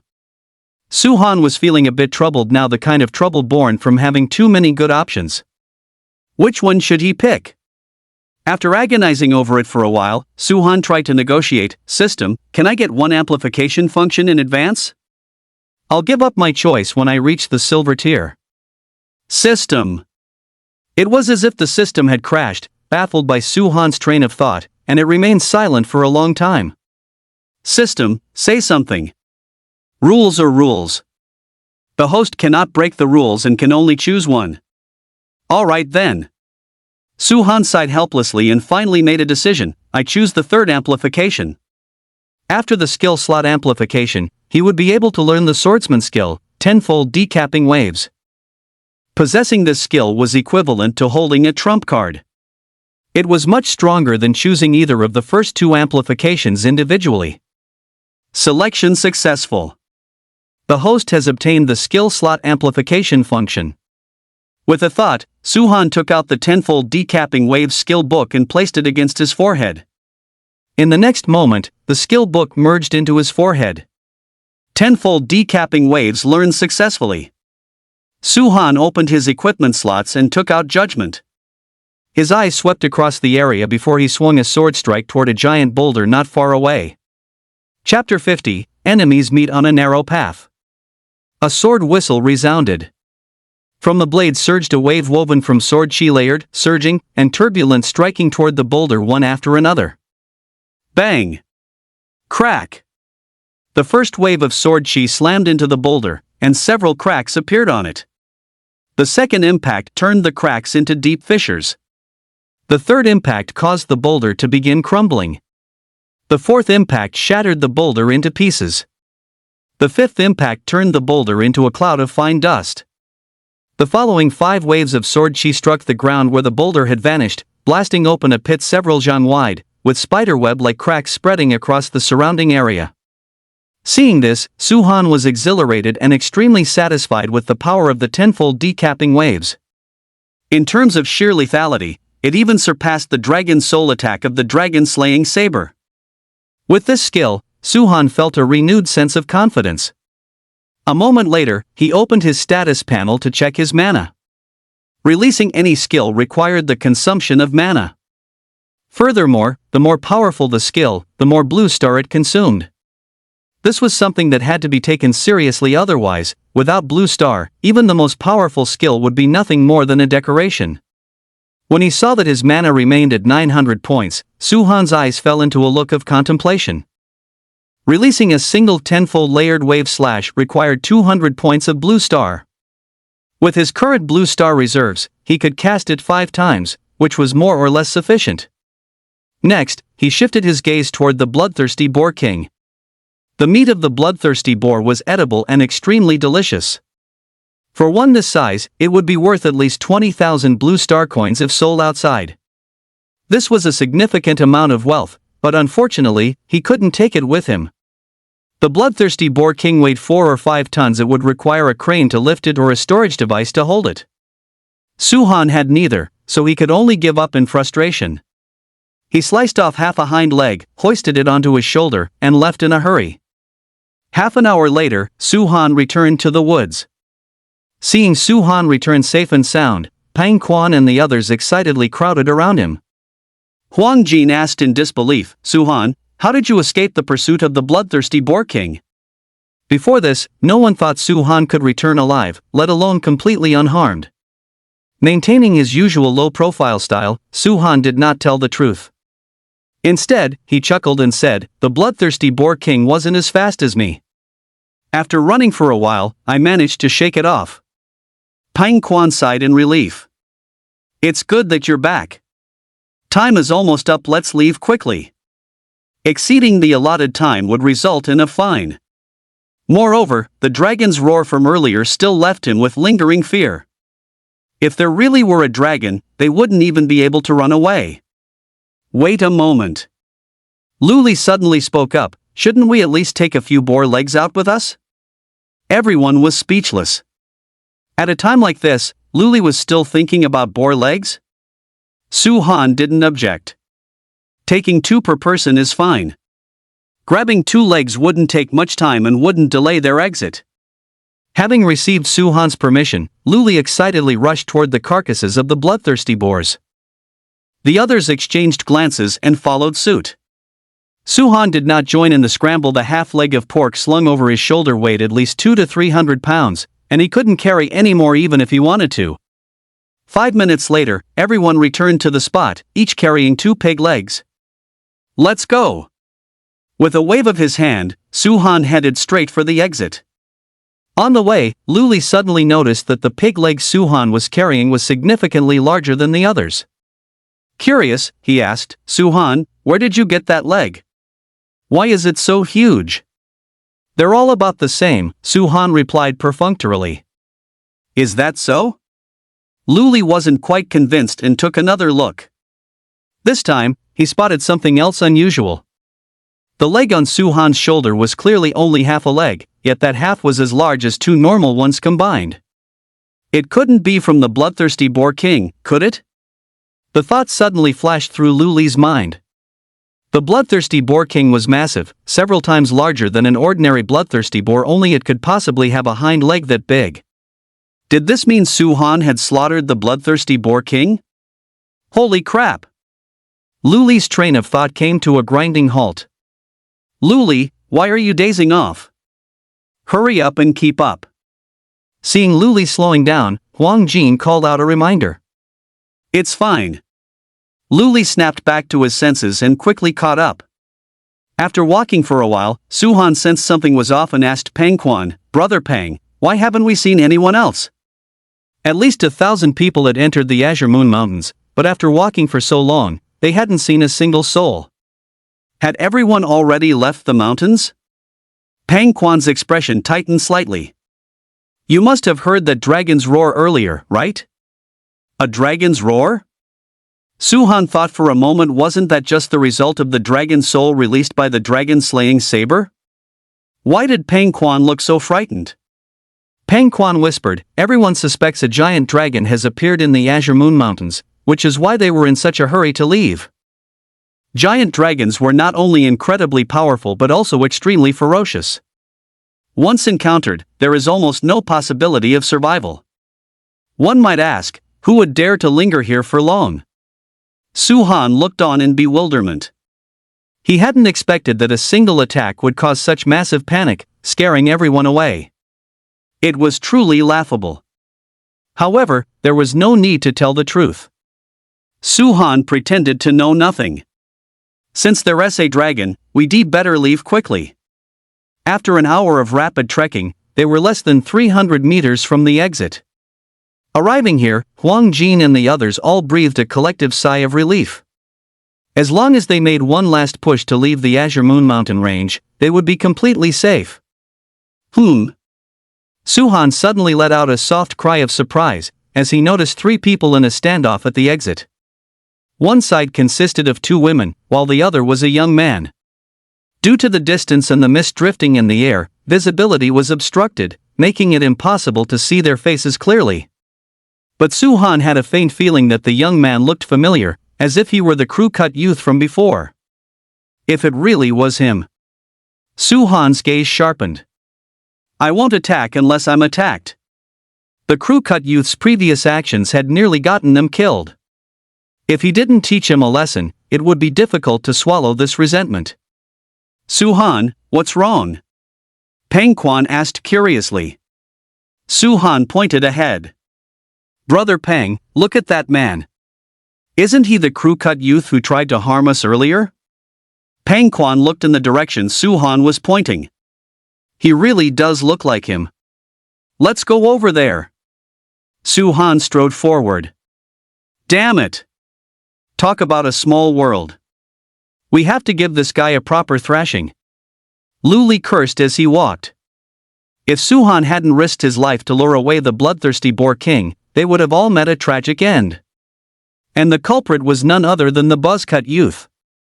If I don't avenge this, I'm not fit to be human. The arrival of Su Han and his group of 5 quickly caught the other party's attention. Those who were originally in a standoff all turned their heads to size up Su Han and the others. Chapter 51, Settling it once and for all. How can it be you? Upon seeing Su Han, the 3 of them were shocked and let out a light gasp of surprise simultaneously. These 3 were precisely the buzzcut youth and the Yi sisters, Yunshuang and Yunyu. They had all witnessed Su Han being hunted by the bloodthirsty Porcupine King. They never expected him to actually survive. Su Han was slightly taken aback. These 2 women knew him? Why didn't he have any impression of them at all? Su Han didn't overthink it. He turned to look at the buzzcut youth and said meaningfully, "Are you surprised?" The buzzcut youth regained his composure and let out a chuckle. It is indeed a bit surprising that a mere wood summoner like you could escape from the bloodthirsty Porcupine King. Speak, what are you here for? Wood summoner. Yi Yunshuang and Yi Yunyu's eyes widened into perfect circles. Before this, they both assumed Su Han was a powerful swordsman. Who could have imagined he was a wood summoner? Since when did wood summoners become so powerful? Powerful enough to deal with a boss-level bloodthirsty Porcupine King? And to escape with his life, it was simply unbelievable. Su Han fixed his gaze on the buzzcut youth, his eyes gradually turning cold. Don't you have any damn idea what you did? You really don't know why I'm looking for you? The buzzcut youth chuckled, feigning ignorance.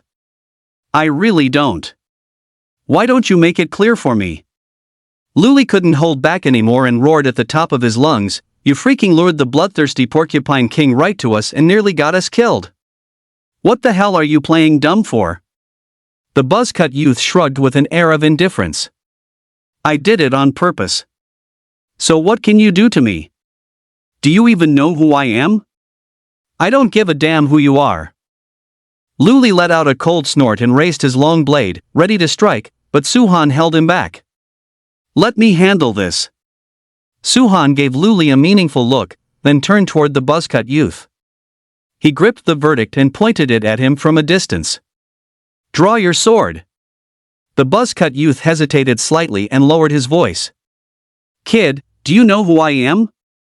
You dare challenge me? Aren't you afraid of death? He was a bronze tier rank 3 swordsman. If any other wood summoner had provoked him like this, he would have simply cut them down with a single strike. But Su Han was different. On the surface, Su Han was a wood summoner, but his melee strength was exceptionally formidable. He could even go toe-to-toe with the vampire Boar King. Facing such a powerhouse, the youth had no confidence at all. Yi Yunshuang and Yi Yunyu listened in a daze. A wood summoner was actually taking the initiative to challenge a swordsman? Where did this confidence come from? What was even more unexpected was that the buzzcut youth seemed to be backing down. They knew the buzzcut youth very well. He was arrogant, domineering, and extremely insolent. How could such a conceited person be intimidated by a wood summoner? Su Han let out a cold laugh. I don't care who you are, you're going to pay the price today. The buzzcut youth's face turned as dark as water as he drew his longsword and aimed it at Su Han. You really think I'm afraid of you?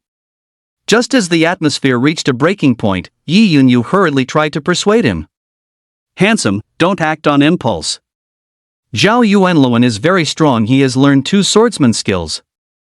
Thanks for the warning, but I'm still going to crush him. Su Han smiled slightly and pressed toward Zhao Yuanluan with his sword in hand. Mu gave a low shout. Zhao Yuanluan grinned maliciously and slashed at Su Han. A massive cross formed of sword chi surged forward, enveloping Su Han. He opened with a killing move, the swordsman exclusive skill, cross slash. It seemed he intended to finish Su Han with a single blow. Dodge it, quick!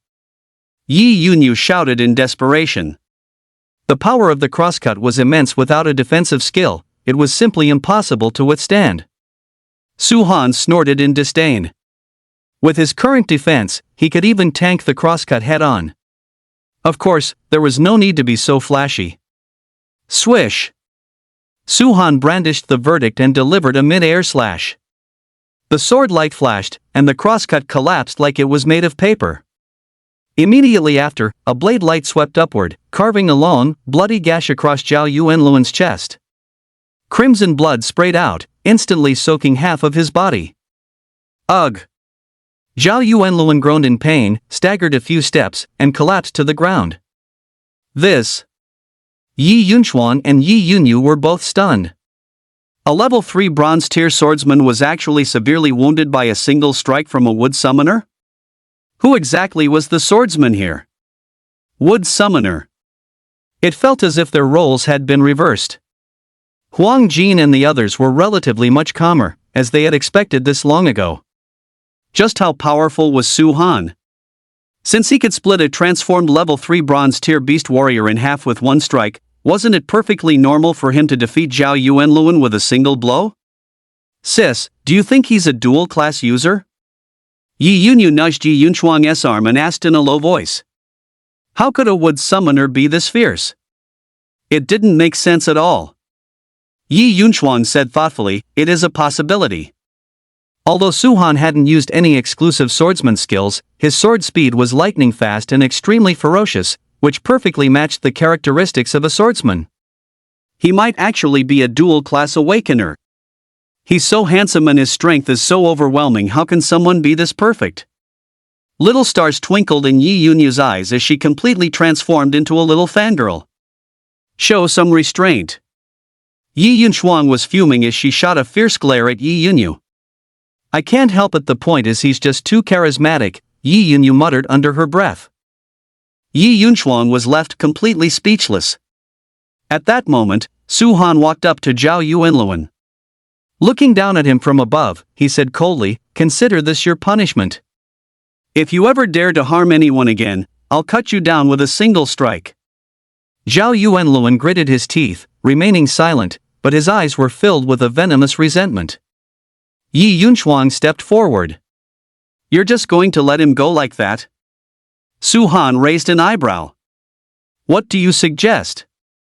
A trace of ruthlessness crossed Yi Yunchuang's lips. If you don't pull up the weeds by the roots, they'll grow back when the spring breeze blows. The Zhao family is powerful far beyond what you can afford to provoke. And Zhao Yuanluan is the type to seek revenge for even the smallest grievance. If you let him live, you will surely face his retaliation later. It's better to end it once and for all. Su Han's jaw dropped. From the sound of it, was she trying to goad him into killing Zhao Yuanluan? Yi Yunchuan looked harmless enough, but he hadn't expected her to be so cold-blooded. Zhao Yuanluan was startled and let out a low growl. Yi Yunchuan, if you damn well dare to touch me, my Zhao family will wipe out your entire clan. Yi Yunchuang ignored him, keeping her eyes on Su Han. What do you think of my suggestion? Zhao Yuanluan harassed her and her sister constantly. She had long loathed him and had thought about getting rid of him before, but the opportunity had never presented itself. Now, the chance was right in front of her. Why not use Su Han's hand to eliminate Zhao Yuanluan? Moreover, she believed that once the stakes were clearly explained, Su Han would definitely take action. Chapter 52, Two of a Kind. Su Han pondered for a moment before saying, killing him is fine, but you have to do it with me. Yi Yunchuang was right, killing Zhao Yuanluan would solve everything. However, he had to drag Yi Yunchuang into it as well. That way, he wouldn't have to worry about her leaking the news, leaving him with no lingering concerns. You certainly are thorough, Yi Yunchuang said with a faint smile. She knew exactly what Su Han was planning. But to her, nothing else mattered as long as Zhao Yuanluan ended up dead. So you agree? Su Han asked tentatively. Yi Yunchuang nodded, her voice as cold as ice. Just make sure you don't leave any traces behind. Su-han couldn't help but click his tongue. Yi Yunchuang's meaning was clear. She wanted the evidence destroyed and the bodies disposed of.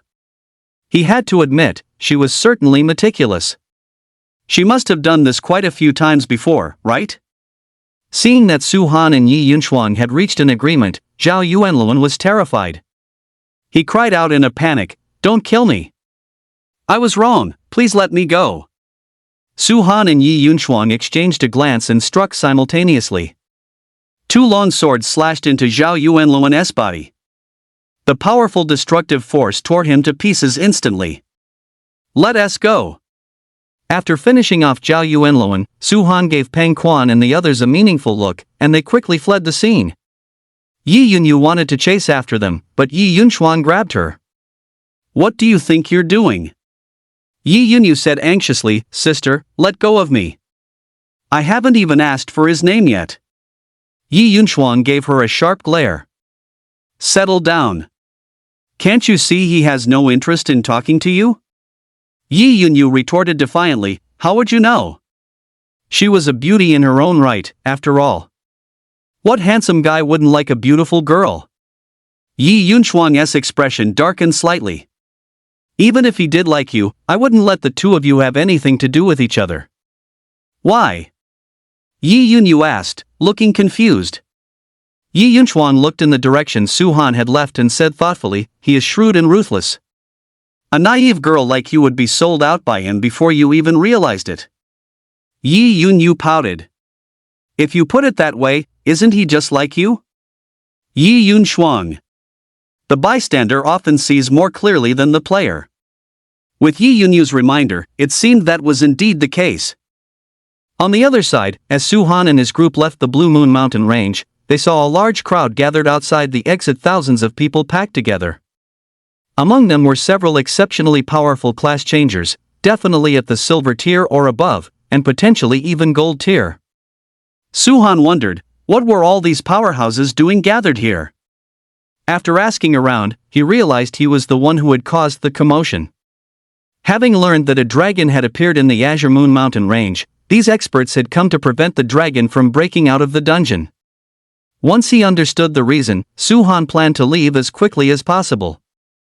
But just then, a ruddy-faced elderly man with graying hair called out to them, "Have any of you seen a dragon?"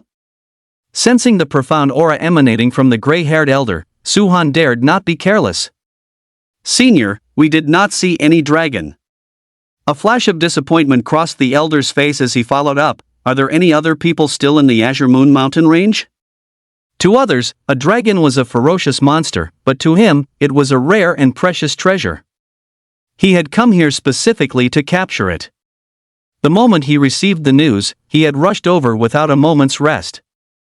However, after asking around, not a single person had actually seen the dragon. He was starting to wonder if the information was even reliable. "We didn't see anyone else on our way out," Su-han lied straight-faced. Yi Yunchuang was definitely not someone to be trifled with, and since he had no desire to cross paths with her again, he didn't mention her. "You may go," the gray-haired elder said with a wave of his hand. In the distance, Ho-hai chuckled when he saw Su-han emerge unscathed. "I told you, Su-han has a way of turning luck in his favor." Beside him, Dai Jiaju's eyes shimmered. After glancing at Su-han, he suddenly cried out in shock, "Holy crap, how is this possible? What are you shouting about?" Ho-hai glared at Dai Jiaju. Dai Jiaju took a breath and said with deep emotion, "Old Ho, this kid Su-han is something else.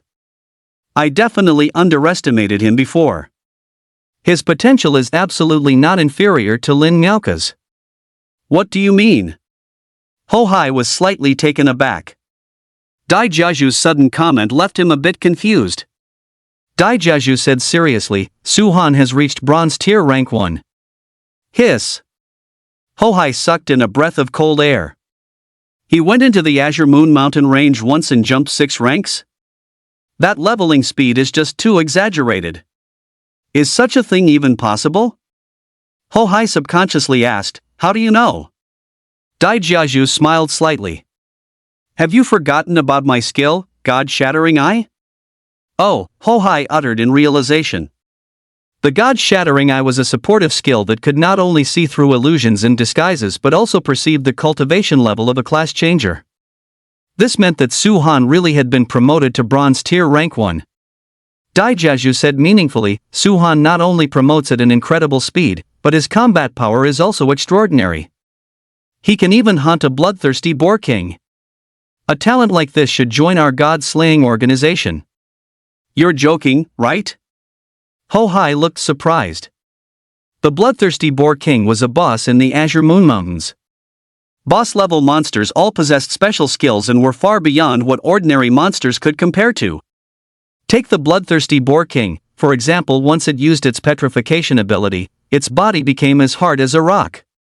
Without a powerful offensive skill, it was impossible to break through its defense. So, under the premise of a 4-level difference, how exactly did Su-han kill it? Daijaju said solemnly, I'm not joking. Do you see the boar leg he's carrying on his shoulder? It belongs to the bloodthirsty boar king. Good heavens! Ho-Hai clicked his tongue in amazement. He had already overestimated Su-han, but he hadn't expected Su-han's performance to still exceed his expectations. To be able to hunt a bronze tier rank 4 boss-level monster while only at bronze tier rank 1 was outrageously strong. In time, once Su-han grew up, he would surely shine across the entire blue star. Daijaju seemed to remember something and suddenly said, guess what that old fellow Tian Feizhua is doing here? Tian Feizhua was the gray-haired old man, and he was a platinum tier class changer. What would a powerhouse of this level be doing in a small secret realm like the Azure Moon Mountains? Ho-Hai said indifferently, have you forgotten Tian Feizhua's profession? He is a holy knight. He must be here to capture a giant dragon to use as a mount. Daijaju burst into laughter. That old fellow has gone mad thinking about dragons. How could a minor secret realm like the Pale Moon Mountains possibly harbor a dragon? Chapter 53, Pursuit. Ho-Hai changed the subject. Su-han has left. Let's follow them. The Jushin organization dispatches personnel to protect anyone placed on their candidate list during their assessment period. Daijaju nodded and tapped a yellow cloth bag at his waist. A streak of silver light shot out from it, transforming into a silver aircraft. Ho-Hai and Daijaju stepped inside, took to the skies, and vanished into the horizon in the blink of an eye. In the parking lot, several members of the Iron Rider mercenary group were hidden in a corner. Upon spotting Su-han and his party, a look of malice flashed in the one-eyed man's eyes. He turned to a red-faced man beside him and said, Captain, that kid walking at the very front is the one who injured Luo Xing. When do we strike? The red-faced man glanced at Su-han from a distance and gave a grim smile. There are too many eyes here, it's not suitable for action. Follow them first. It won't be too late to strike once they reach a secluded spot. Wise as always, Captain. The one-eyed man and the others offered their compliments. Captain, they're getting in the car, Dong Changming reminded him. We follow, the red-faced man said, a cold sneer curling his lips. Su-han, are we going to Dingguang City or heading back to East Sea City? Driving out of the parking lot, Huang Jin asked Su-han. Let's go to East Sea City, Su-han said after a moment's thought. Huang Jin's off-road base vehicle performed exceptionally well. They could be back in East Sea City in just over 2 hours, so there was no need to linger in Dingguang City. Fine. Huang Jin nodded and steered the base vehicle toward East Sea City. After driving for an hour, they reached a dirt road. The dirt road was pitted and uneven, making for a very bumpy ride. The surrounding landscape was an endless expanse of wild grass, which, coupled with the dimming sky, looked incredibly desolate. Luli complained, Huang Jin, why did you choose this path? It was deserted here. What if they encountered danger? Huang Jin dismissed the concern. The road conditions are a bit poor, but this is a shortcut to East Sea City. It'll save us over half an hour. Once he heard it was a shortcut, Luli stopped arguing. Pang Li suddenly cautioned, there's a vehicle that's been following us this whole time. It wouldn't have been an issue if they were only followed for a short while, but she noticed that this base vehicle had been trailing them since the parking lot, which signaled trouble. Pang Quan glanced back, and his brow furrowed when he saw that a base vehicle was indeed tailing them. They're speeding up, Pang Li's expression shifted. The vehicle pursuing them belonged to the Iron Knight mercenary group. Sensing the timing was right, they were preparing to make their move. Soon, the two base vehicles were less than 5 meters apart. When he clearly saw that the pursuers were from the Iron Knight mercenary group including their vice leader, Liao Yong Peng Quan's expression became incredibly solemn. It's those guys from the Iron Knights. Previously, the two sides had engaged in a fierce fight in the Pale Moon Mountains, where Su Han had severely injured Luo Xing. After suffering such a massive loss, the Iron Knight mercenary group was undoubtedly here for revenge. Can't we just take them out? Lu Li said dismissively. With Su Han around, who among that Iron Knight crew could possibly be a match for them? Peng Quan gave a bitter smile. If it were just Dong Changming and his lot, we wouldn't need to worry at all. But among them is Liao Yong, the vice leader of the Iron Knights. He is a level 3 silver tier swordsman. Holy shit! Lu Li was startled and shouted at Huang Jin, "Old Huang, speed up! Shake them off!" Facing a silver tier class changer was simply not something they could handle. Once caught, death was certain. Huang Jin cursed, "You think I don't want to? Damn it, their base vehicle has better specs than mine. I can't shake them. What do we do? Just wait to die?" Everyone's heart sank to rock bottom. Su Han remained calm throughout. After a moment of reflection, he spoke up, "I'll hold them off in a moment. You guys take the chance to leave and wait for me in East Sea City." Ah! Everyone froze. They were facing a silver tier powerhouse this time. How was Su Han supposed to hold them off? Wasn't this just a suicide mission? Peng Quan flatly refused. "If anyone is going to hold them off, it should be me." Su Han had stepped up every time they encountered danger. This time, he couldn't let Su Han take such a risk no matter what. Su Han gave a faint smile. "Brother Peng, don't worry. I have a plan. The Iron Cavalry mercenary group won't be able to do anything to me." "What kind of plan could you possibly have?" Peng Quan frowned. Su Han was indeed strong, but no matter how strong he couldn't possibly be a match for a silver tier class changer, right? Su Han looked calm. "When have you ever seen me fight a battle I wasn't sure of winning?" In his current state, he truly couldn't defeat a silver tier expert, but if he couldn't win, he could certainly run. With his agility attribute reaching 170 points, a level 3 silver tier swordsman wouldn't be able to catch him at all. With no worries about the consequences, what was there to fear? Seeing Su Han's confident demeanor, Peng Quan was slightly taken aback. During their trip to the Pale Moon mountain range, they had encountered danger several times, but Su Han had always stepped up and saved the day. Su Han's various actions might have seemed reckless, but they had indeed proven his capabilities.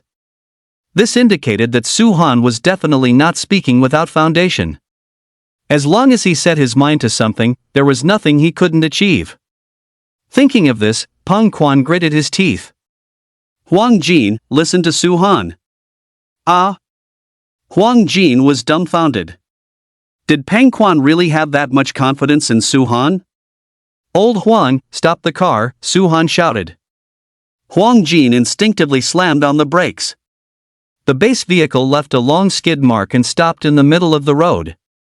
The pursuing Iron Cavalry mercenary group's base vehicle also screeched to a halt. Crack! The moment the door opened, Su Han stepped out from the passenger seat. The members of the Iron Cavalry mercenary group followed suit and got out of their vehicle. The one-eyed man pointed a finger at Su Han.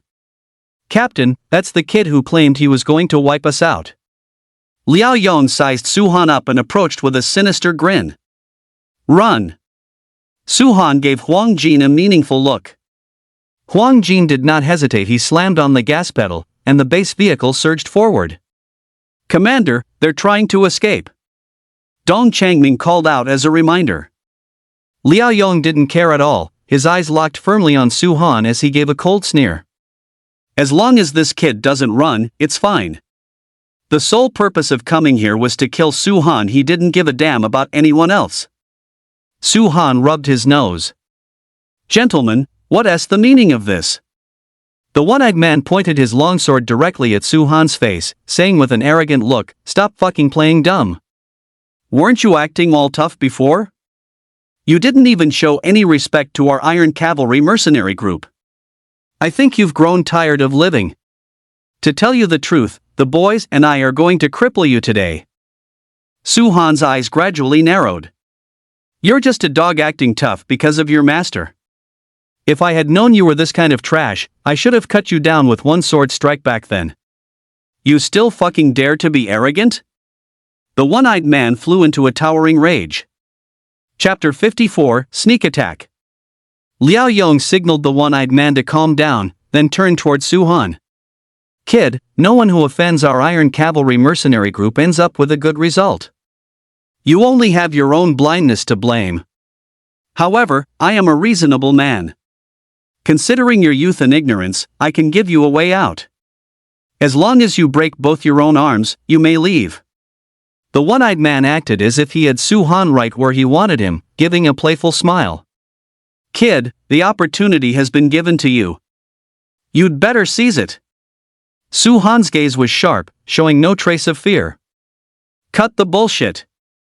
Are you all coming at once, or is this a duel?" The members of the Iron Cavalry mercenary group were all stunned. Even at a time like this, Su-han was still talking so tough. Just who gave him this courage?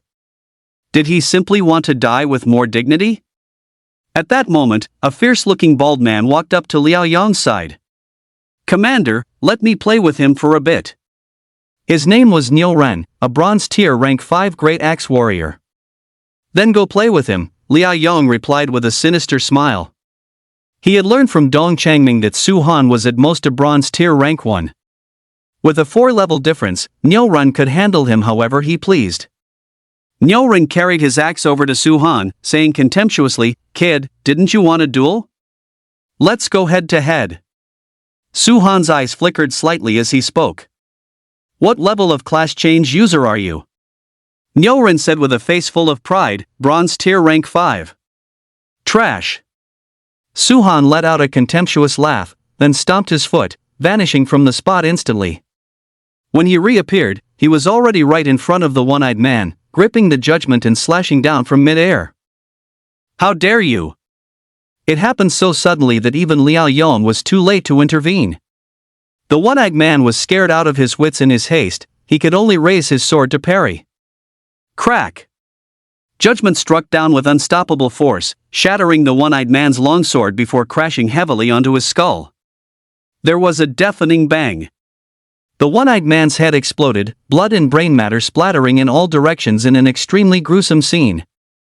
Having succeeded with one strike, Su-han did not linger to fight and immediately turned to flee. Liao Yong was stunned for a moment, then roared in fury once he realized what had happened. "Where do you think you're going? A mere bronze tier rank 1 class changer had killed someone right under his nose. If he didn't grind this boy's bones to ash, how could he face returning to the Iron Knight mercenary group? Kill him!" The others roared repeatedly, following closely behind Liao Yong in hot pursuit of Su-han. After taking out the one-eyed man, Su-han plunged into the tall grass by the side of the road. At this moment, he deliberately suppressed his speed, because if he went full throttle, Liao Yong and the others wouldn't be able to keep up and might turn back to hunt down Peng Quan instead. He had to buy Peng Quan and the others some time. Su-han led the members of the Iron Knight mercenary group on a chase, covering over 10 miles before he knew it. Niu Ren sensed something was wrong. "Captain, there's something weird about this kid. He's too fast, we can't catch him at all." After chasing for so long, they were already gasping for breath, yet the distance between them remained unchanged. If this continued, they wouldn't catch him even if they ran themselves to death.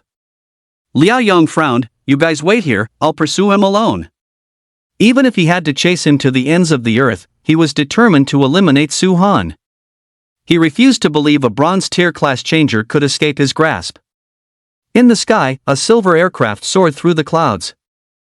Dai Jiaju glanced downward. "Old ho, Su-han's situation doesn't look good.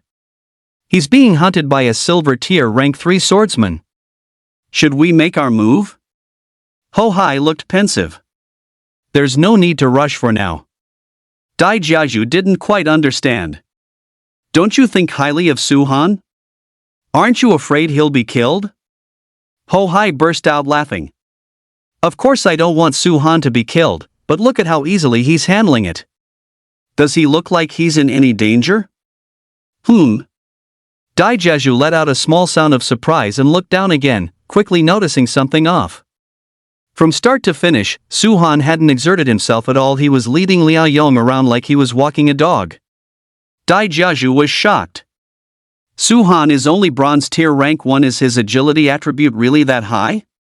It was somewhat unbelievable that he could toy with a silver tier rank 3 class changer like this. What puzzled him even more was that Su-han could clearly use his speed to lose Liao Yong entirely. Why was he leading him on? What was his goal? Daijeju couldn't help but ask, "Old Ho, why do you think Su-han is doing this?" Ho Hai shook his head. "I'm not sure either. Let's just wait and see what happens." After leading Liao Yong on a chase for a while, Su-han suddenly put on a burst of speed. Like a hurricane, he swept forward at high velocity. Holy shit! Liao Yong watched, dumbfounded. Only now did he realize that Su-han hadn't been using his full strength at all. Seeing Su-han about to vanish from his sight, Liao Yong gritted his teeth and gave chase with everything he had. But after just 1 minute, he completely lost track of Su-han. Damn it! Liao Yong's expression shifted between anger and frustration as he spat a curse toward the direction where Su-han had disappeared. Failing to eliminate Su-han was a massive humiliation for him. Though he was unwilling to accept it, there was nothing he could do. After standing there dazed for a moment, Liao Yong turned back the way he came in resentment. In reality, he had no idea that Su-han hadn't left. He was hidden, lying flat in a patch of tall grass not far away. Originally, Su-han's plan was to return to East Sea City as soon as he shook off Liao Yong. But now, he had changed his mind. He wanted to attempt a sneak attack on Liao Yong to see if he could take him out. A bronze tier rank 1 launching a surprise attack on a silver tier rank 3, anyone else wouldn't even dare to dream of such a thing. But Su-han was fearless. Success would be ideal, but failure didn't matter much. At worst, he would simply continue his escape. After taking a deep breath, Su-han slowly began to creep toward Liao Yong. Aboard the aircraft, Daijeju and Ho Hai stared with wide eyes as they witnessed the scene. What was Su-han trying to do? He's not actually trying to kill Liao Yong, is he? Bronze tier rank 1, silver tier 3. There was a full 12-level gap between them.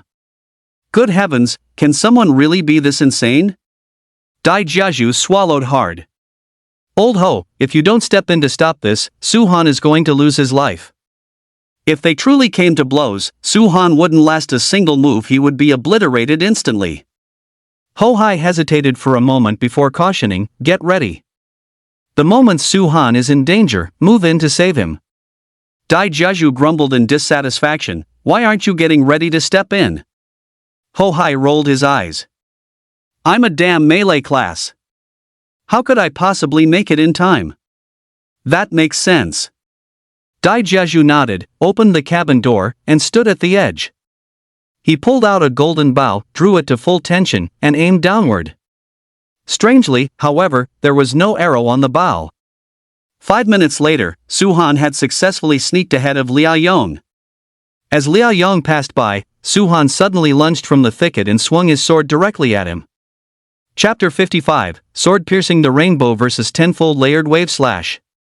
The strike was as fast as lightning, aiming straight for Liao Yong's face. "It's you!" Faced with this sudden thrust, Liao Yong was startled. However, as a silver tier class changer, his reaction speed was incredibly fast. In the nick of time, he swiftly raised his sword to parry. There was a crisp snapping sound. Upon the briefest collision, Liao Yong's longsword snapped instantly. The sword in his hand was merely a bronze tier item. How could it possibly compete with Su-han's judgment? Su-han, wielding judgment, drove straight in, determined to take Liao Yong's wretched life. "Don't even think about it."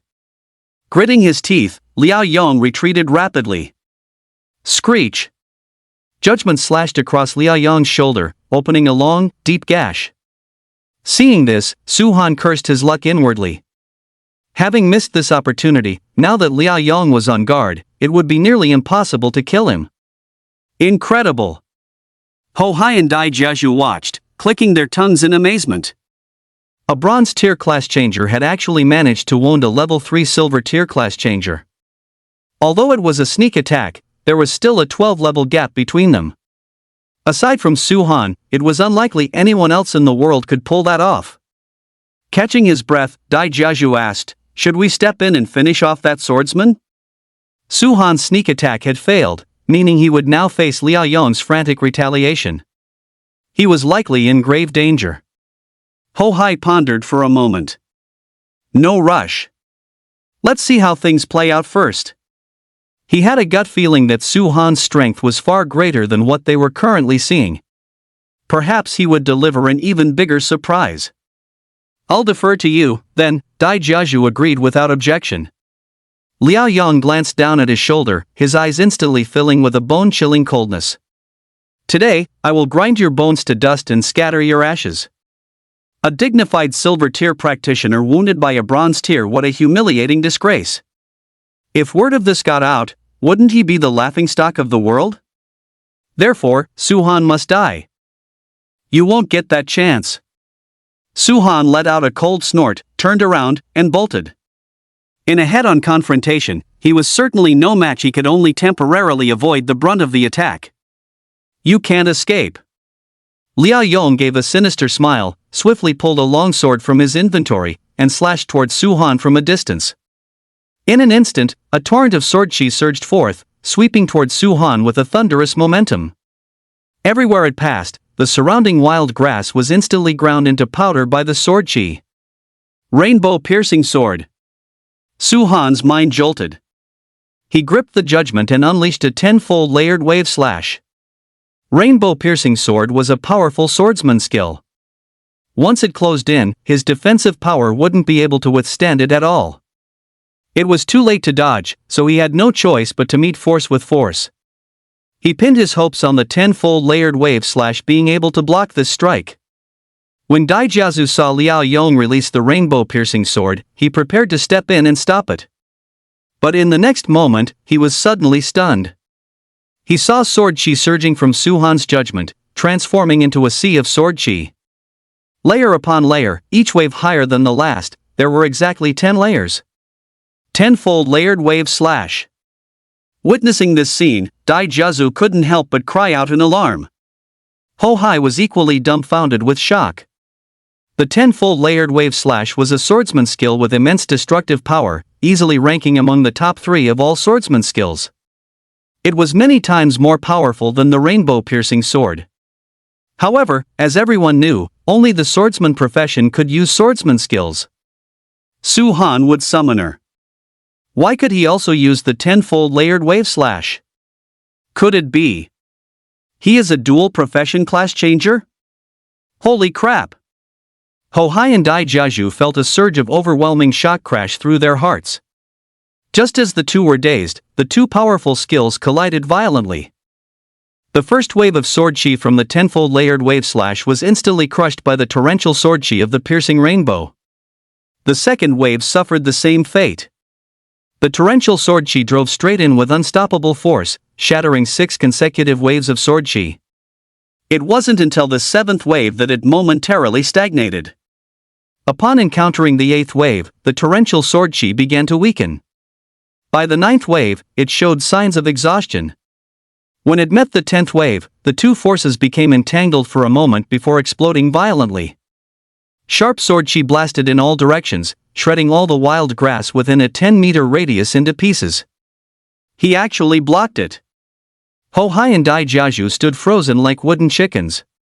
It was hard to imagine that a rank 1 bronze tier professional, facing the fierce offensive of a level 3 silver tier professional, could go head-to-head without falling into the slightest disadvantage.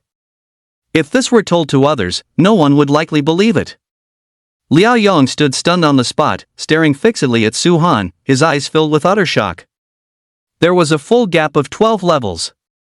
With such a massive advantage, and having used his finishing move, piercing rainbow, he still couldn't do anything to Su Han. Is this guy really a bronze tier professional? How could such a monster exist in this world? Su-han took a heavy breath and slowly began to retreat. Although he had successfully blocked the opponent's strike, the massive level gap was a reality. Continuing the fight would be extremely disadvantageous for him. Endure for a moment to find calm, take a step back to find a wider path. As long as he was given some time to grow, and it wouldn't need to be long, he could easily kill Liao Yong after the Chaos Tower assessment ended. After snapping out of his shock, Liao Yong's killing intent surged. Su-han's potential was far too terrifying. Letting him escape would be like releasing a tiger back to the mountains. Once Su-han grew stronger, it would not only be the end for him, but the entire Iron Cavalry mercenary group would also be annihilated. Mu gave a low shout.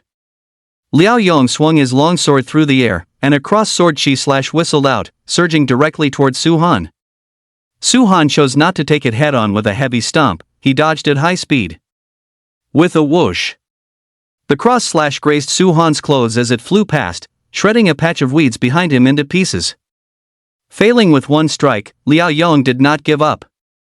He continuously unleashed skills, launching a frantic assault on Su-han.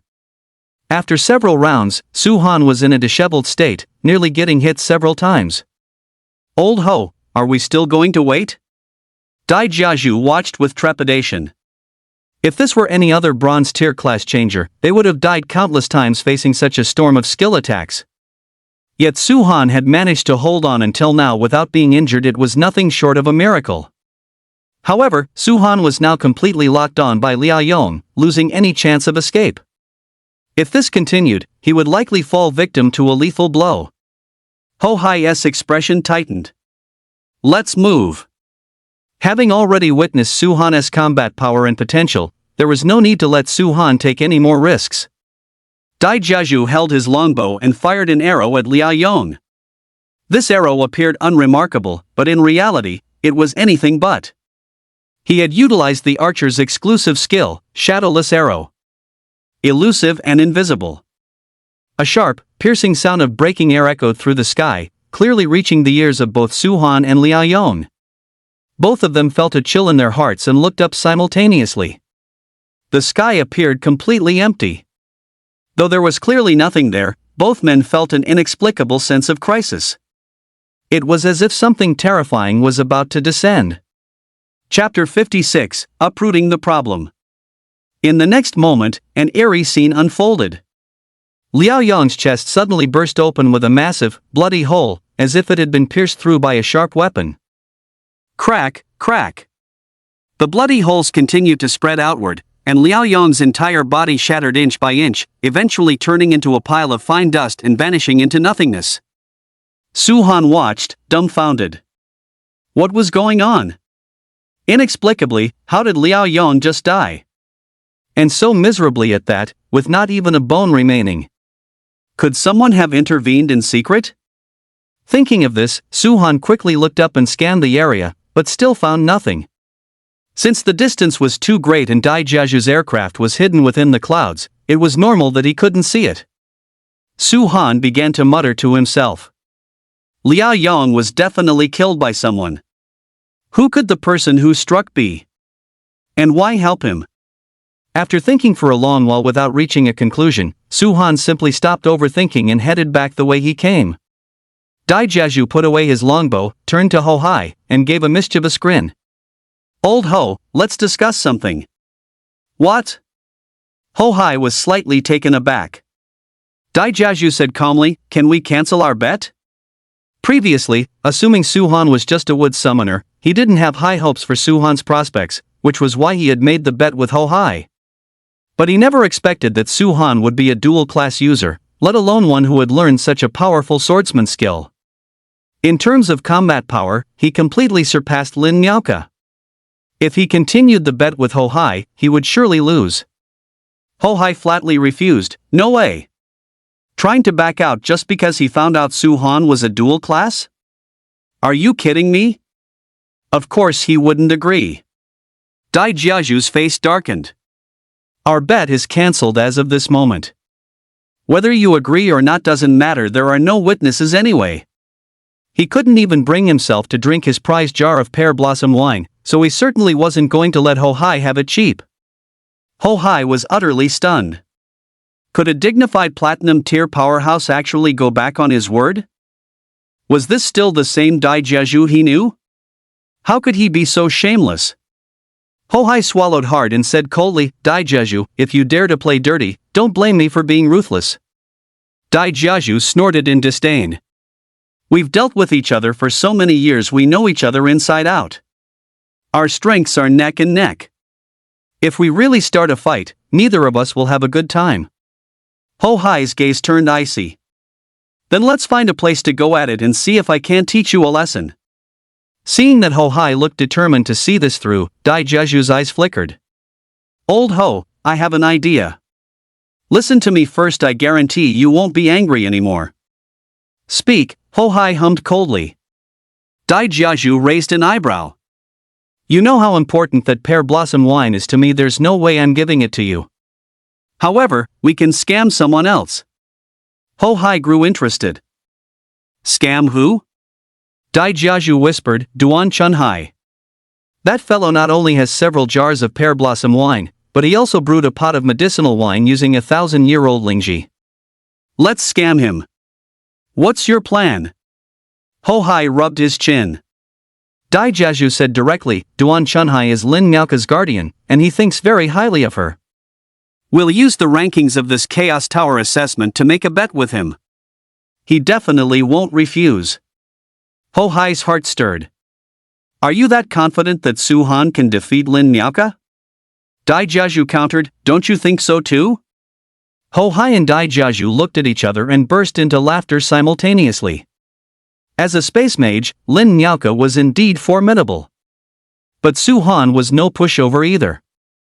To be able to go head-to-head with a silver tier level 3 at bronze tier rank 1, just how absolute was his strength? Even a fool would know who held the upper hand. Ho Hai then thought of another problem. The two of us combined are no match for Duan Chunhai. What if he refuses to pay up when the time comes? Dai Jeju said with absolute certainty, don't be fooled by Duan Chunhai's scruffy appearance, the man is extremely honorable. I can guarantee it on my character. Ho Hai was speechless. Dai Jeju was a shameless rogue himself. How did he have the nerve to use his character to vouch for someone else? Where did he get the gall? Dai Jeju changed the subject. Look, that kid Su Han is up to something again. Su Han was in no hurry to regroup with Peng Quan and the others. Instead, he quietly approached a patch of grass not far from Dong Changming and his group. With Liao Yong dead, the remaining members of the Iron Cavalry mercenary group were nothing to fear. He intended to take this opportunity to pull them up by the roots and eliminate them entirely. At this moment, the members of the Iron Cavalry mercenary group were completely unaware that danger had arrived, gathered together and chatting. The one-eyed man said, Captain Liao has been gone for so long, why isn't he back yet? Dong Changming said dismissively, did you hear that commotion just now? It must have been the captain releasing his skill to deal with that kid. How could a mere bronze tier class changer withstand Captain Liao's skill attack? He must have been annihilated by now. I expect the captain will be back very soon. You're right. The one-eyed man nodded and walked off to the side alone, preparing to take a leak and relax. However, he didn't notice that a pair of eyes was staring fixedly at him nearby. Just as the one-eyed man unbuckled his belt and was reaching for his business, a long sword lunged forward, stabbing ruthlessly into his lower back. Ugh! The one-eyed man only had time to let out a groan of pain before his consciousness rapidly blurred, and he collapsed to the ground, turning into a cold corpse. Hearing the noise, Nyorin and the others quickly turned around. When they saw the one-eyed man lying in a pool of blood and Su Han standing beside him, everyone was stunned. What was going on? How did Su Han manage to fight his way back? Shouldn't he have died at the hands of Liao Yong? Kill him. Nyorin was the first to snap back to his senses. Holding a long saber, he charged ferociously toward Su Han. As he drew near, he raised his saber and hacked down through the air. During the downward swing, a golden light shimmered on the blade, and under the shroud of this golden light, the speed of the blade instantly doubled. What he was performing now was the swordsman skill, heavy strike, characterized by its ability to enhance explosive power. Su Han snorted in disdain and slashed violently with his sword. Bang! Crack! The saber and sword collided head-on without any fancy maneuvers. With a sudden, violent explosion, Niu Ren's long blade shattered into several pieces. Judgment carried its momentum upward, hacking heavily into Niu Ren's neck. The head was severed from the body. Bang! Niu Ren's head hit the ground, his eyes wide open, a mixture of terror and utter disbelief frozen in his gaze. Holy crap! Dong Changming and the others were scared out of their wits. Niu Ren was the strongest among them, yet his head had still been cleaved off by a single strike from Su Han. Su Han's power and brutality exerted an intense psychological pressure on them. What do we do? The members of the Iron Cavalry mercenary group were all panicking. Dong Changming gritted his teeth. Run! With a sudden scramble, the members of the Iron Cavalry mercenary group turned tail and fled. Su Han's eyes narrowed as he scanned them, raising judgment high and slashing through the air. Immediately, a wave of sword energy swept upward, instantly engulfing the members of the Iron Cavalry mercenary group. Chapter 57, Death Race. Ah! Accompanied by a chorus of screams, the members of the Iron Cavalry mercenary group were reduced to a mess of severed limbs and broken bodies. Su Han did not linger, quickly evacuating the area. This kid Su Han is quite ruthless. Witnessing this scene, Dai Jiazhu couldn't help but click his tongue. A look of appreciation flickered in Ho Hai's eyes, and he laughed loudly. If a man isn't ruthless, he can't stand firm. Su Han is excellent. He fits the operating style of our Zushan organization perfectly. MHM. Dai Jiazhu nodded thoughtfully. On the other side, Pang Quan and his team had not returned to East Sea City. Instead, they had driven the base vehicle into the tall grass beside the road, waiting for Su Han. Huang Jin said worriedly, "It's been so long, why hasn't Su Han returned yet?" He had originally wanted to give Su Han a call, but there was no cell signal in the wilderness, leaving him to fret in silence. "Let's wait a bit longer," Peng Quan said, his expression solemn. There was no other choice but to wait. Can Su Han escape the pursuit? Lu Li asked, full of worry. Hearing this, everyone fell silent. Su Han was facing a silver tier powerhouse this time, with a gap of over a dozen levels between them. Could he still turn danger into safety as he had before? No one had any confidence in their hearts. Lu Li gritted his teeth and said, "Su Han is my brother. If anything really happens to him, I swear I'll spend the rest of my life fighting the Iron Rider mercenary group to the bitter end." Huang Jin looked at him with disdain. Someone like you thinks they're worthy of calling Su Han a brother? Why don't you take a look in a mirror? Motherfucker! Lu Li flew into a rage. Quiet down. Pang Li let out a low growl, then warned, "A base vehicle is coming." Everyone's hearts tightened as they all looked toward the road. In the distance, a base vehicle was slowly approaching. Not good. Pang Quan's expression changed instantly. That vehicle belonged to the Iron Rider mercenary group. Did this mean Su Han had likely met his end? Wait, something's not right, Huang Jin suddenly murmured in surprise. What is it? Everyone turned to look at Huang Jin. Huang Jin frowned and said, "The driver's skills are way too poor, aren't they?" Although the road wasn't particularly wide, it was at least large enough for two vehicles to drive side by side. However, the approaching base vehicle was swerving all over the place, nearly plunging into the ditch several times. The driving was terrible. It was as if a complete novice or a drunkard was behind the wheel. Fuck! Lu Li rolled his eyes. What time do you think it is? How the hell do you have the mind to notice stuff like that? Huang Jin explained, "My point is, the members of the Iron Rider mercenary group are highly skilled drivers. They would never drive like that." So, is it possible the person in the car is Su Han?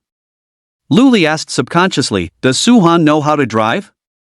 Pang Quan shook his head. "I'm not sure either." Everyone turned their gaze back to the base vehicle. Whether the person inside was Su Han or not would be clear once it pulled up close. As it turned out, the person driving really was Su Han. Of course, he had never actually learned how to drive. At most, he possessed a bit of theoretical knowledge. He had originally thought that driving would be a simple matter, but he realized the moment he got behind the wheel that it wasn't like that at all. Coupled with the rugged, uneven road, it was difficult to maintain control of the steering, making his erratic driving somewhat understandable. As the base vehicle drew closer, Luli and the others could see clearly that it really was Su-han sitting in the driver's seat. Instantly, everyone grew excited. Pang Quan threw open the car door and rushed out, shouting toward Su-han, "Su-han, over here. They're here." Su-han jerked the steering wheel hard, and the base vehicle took a sharp turn, swerving into the thick weeds. Since they were on a downward slope, the vehicle's speed suddenly surged, heading straight for Huang Jin's base vehicle. "Hit the brakes, hurry!" Huang Jin was startled. Su-han was feeling a bit panicked. Which one was the brake? Left or right? After all, this was his first time driving. It was only natural that he couldn't tell them apart in the heat of the moment. Su-han stomped on one at random, and as luck would have it, he hit the accelerator. Boom! The base vehicle, like a maddened bull, lunged violently toward Pang Quan and the others. Holy shit! Terrified, everyone scrambled to jump clear and escape. Just as a collision seemed imminent, Su-han finally reacted and yanked the steering wheel. Screech! Accompanied by the harsh sound of grinding metal, the two base vehicles brushed past each other. Then, Su-han's vehicle was seen charging forward recklessly, its speed nearly reaching 200 miles per hour. The scene was so shocking that Pang Quan and the others were left staring in a daze. Bang!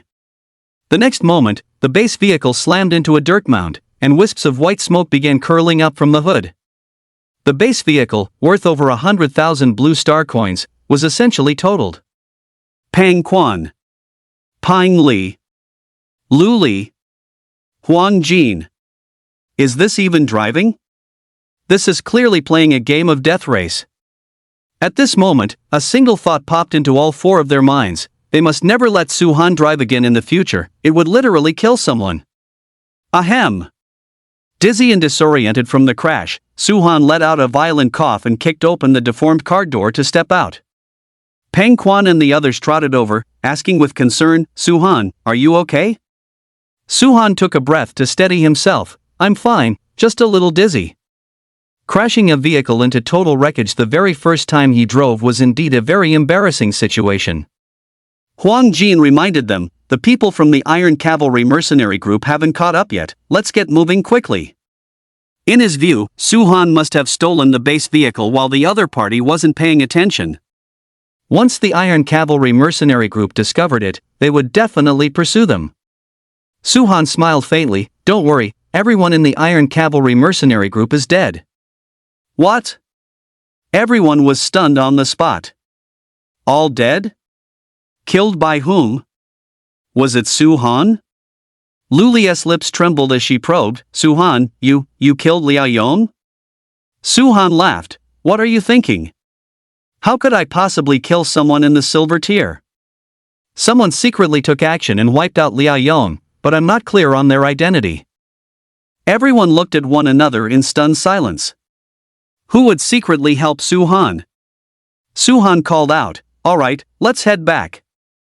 Regardless of who acted from the shadows, there would be a time to meet in the future. Huang Jin quickly ran to the front and plopped himself down into the driver's seat.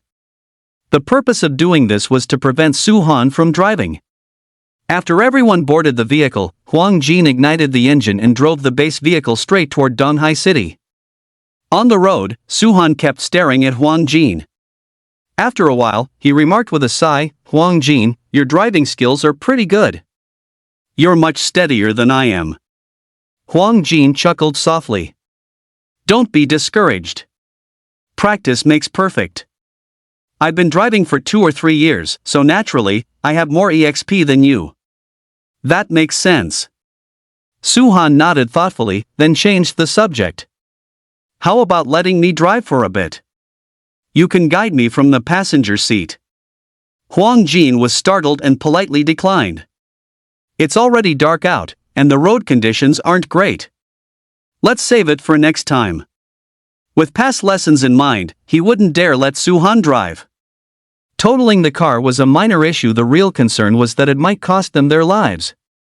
Chapter 58, Who Took You Leveling? Alright then. Suhan nodded with a hint of regret. Luli and the others breathed a collective sigh of relief. If Suhan were the one driving, they really wouldn't have the courage to stay in the vehicle. Half an hour later, Huang Jin drove the base vehicle into Donghai City. They first dropped the Pang siblings off at the Blazing Mercenary Group headquarters, then drove to Xiangrong Garden. Suhan glanced at the sky and said, "It's getting late. Why don't you two just crash at my place for the night?" "Great. Sure." Huang Jin and Luli replied in unison. They had already wanted to get closer to Suhan.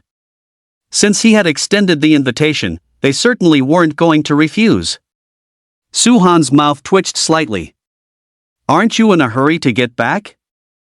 He had only meant it as a polite gesture. He didn't expect Huang Jin and the other to be so unreserved. Huang Jin said seriously, "You should know that the wilderness is very dangerous at night. For safety's sake, we won't drive back tonight." Luli chimed in, "Huang Jin is right. Better safe than sorry. We'll just make do at your place for the night." "Fair enough." Since they had put it that way, Suhan couldn't very well refuse. He led the two of them upstairs. Back at the apartment, before they even had a chance to get settled, Luli asked, "Suhan, what are we having for dinner?" Suhan began to ponder. Since he lived alone, he usually just made do with some noodles. But with two guests here today, serving noodles again would be a bit inappropriate. "Let's have hot pot," Suhan suggested. He had just lugged back a bloodthirsty Liao pig leg. Slicing some meat for a hot pot would be perfect. "I've been wanting to eat hot pot for ages," Luli said with a joyful expression. Huang Jin also voiced his agreement. Suhan then said, "You guys take the bloodthirsty Liao pig leg to the kitchen and prep it. I'm going out to buy some hot pot base and vegetables." "No problem." Luli carried the pig leg into the kitchen. Suhan went to a nearby supermarket, and after buying the supplies, he gave Wu Hao a call. They were eating bloodthirsty Liao pig meat today, something usually impossible to come by. He figured Wu Hao should get a chance to try it. As soon as Wu Hao heard they were having hot pot, he came running over in high spirits. "Wu Hao!" The moment he stepped through the door, Luli greeted him warmly. Having fought side by side in the Pale Moon Mountain Range, they were already well acquainted. "Old Lu, what are you doing here?" Wu Hao was quite surprised. The second round of the assessment was about to begin. Why wasn't Luli staying in Lingguang City? What was he doing in East Sea City? Not welcome? Luli raised an eyebrow. "Of course you're welcome." At that moment, Huang Jin walked over and introduced himself. "Hello, I'm Huang Jin, from Lingguang No. 1 High School." Wu Hao felt the name sounded familiar. After thinking for a moment, he quickly remembered and said in surprise, "You're the Huang Jin ranked 19th on the Rising Star Potential list?" Anyone who could make it onto that list was a genius of their respective academies, and Huang Jin, ranked 19th, was a genius among geniuses. Just a hollow title, not worth mentioning, Huang Jin chuckled, feeling quite pleased with himself. Luli gave a soft snort. "So what if you're ranked 19th? What's the big deal?" Huang Jin's expression immediately soured. "Old Lu, are your bones itching for a beating again? Did you forget how I crushed you in the arena?" Luli scoffed, "You only won by a narrow margin. Why are you acting so high and mighty?" He had indeed lost to Huang Jin in the arena last time, but to be honest, he was still very much unconvinced. "I crushed you from start to finish. How do you have the nerve to call that a narrow margin?"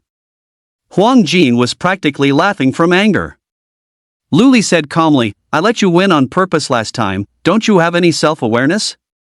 If you're not convinced, let's go another round." Wu Hao was completely bewildered. What was going on? Weren't Luli and Huang Jin friends? How did they end up on the verge of a fight after just a few words? Suhan really didn't know what to do with these two, so he quickly cut in to interrupt. "Guys, I think we should eat the hot pot first, don't you?" "Right, food first." Luli jogged into the kitchen and came out carrying a massive basin of sliced meat. Su-han took a quick glance, and his mouth twitched slightly. The basin was packed to the brim with meat slices, at least 10 pounds or more. Could the four of them even finish this? Su-han asked tentatively, "Old Lu, can we actually eat all this?" It wasn't that he was being stingy, he was just worried about it going to waste. Piece of cake. I'll take down 6 pounds myself, and you guys can handle the rest, Luli said confidently. Su-han clicked his tongue and said no more. Luli began dumping the meat into the hot pot, busy and seemingly enjoying every second of it. Wu Hao suddenly spoke up, "Su-han, I haven't seen you around these past couple of days. Where did you go?" "I went on a long trip." Su-han gave a perfunctory answer before asking, "How is your training going? Have you leveled up?" Wu Hao looked up, speaking with a hint of pride, "I did pretty well this time. I promoted 2 levels in a row and I'm already Black Iron Tier 5. Impressive. Su-han praised. It was truly no easy feat to promote 2 levels within a minor secret realm. Wu Hao said modestly, "It's just average, I can't compare to Qiu Mengxian in Su Fanqing."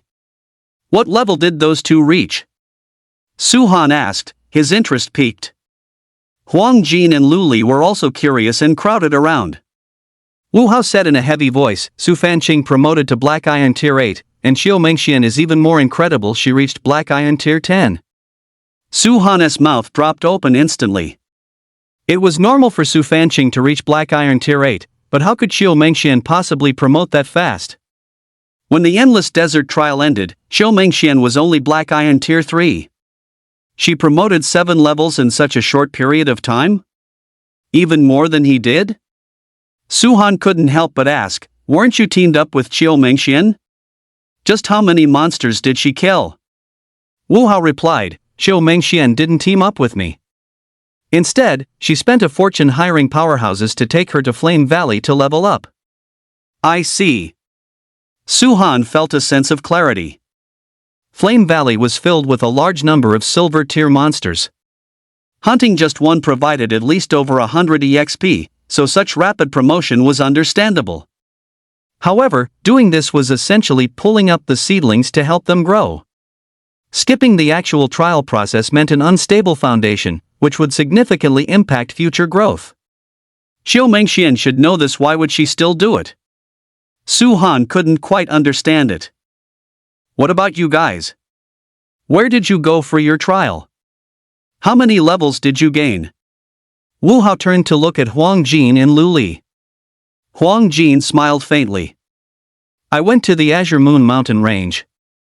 The rewards were decent, I've already promoted to Black Iron Tier 9. Luli sighed. "I'm only Black Iron Tier 8.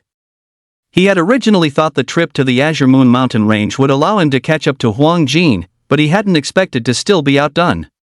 A sense of frustration welled up within him. Wu Hao said in surprise, "Rumor has it there are many bronze tier monsters in the Azure Moon Mountain Range. Who took you there to level up?" Chapter 59, Chaos Tower Assessment Top 10 Rankings Prediction. Huang Jin and Luli both turned their gaze toward Su-han. With a powerhouse like Su-han around, why would they need to find anyone else to level up with? Wu Hao asked blankly, "Why are you guys looking at Su-han?" Luli chuckled, "We're leveling up with Su-han." Wu Hao. The geniuses ranked 19th and 99th on the potential rising star list were leveling up with Su-han, who wasn't even on the list. Is it even possible to joke like that?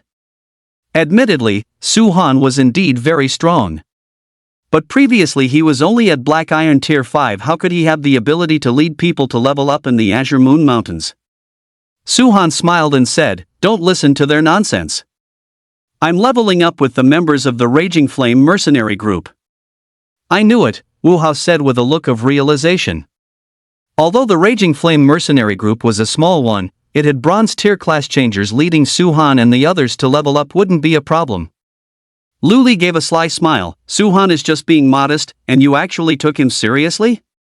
Do you have any idea how fierce Su-han is?"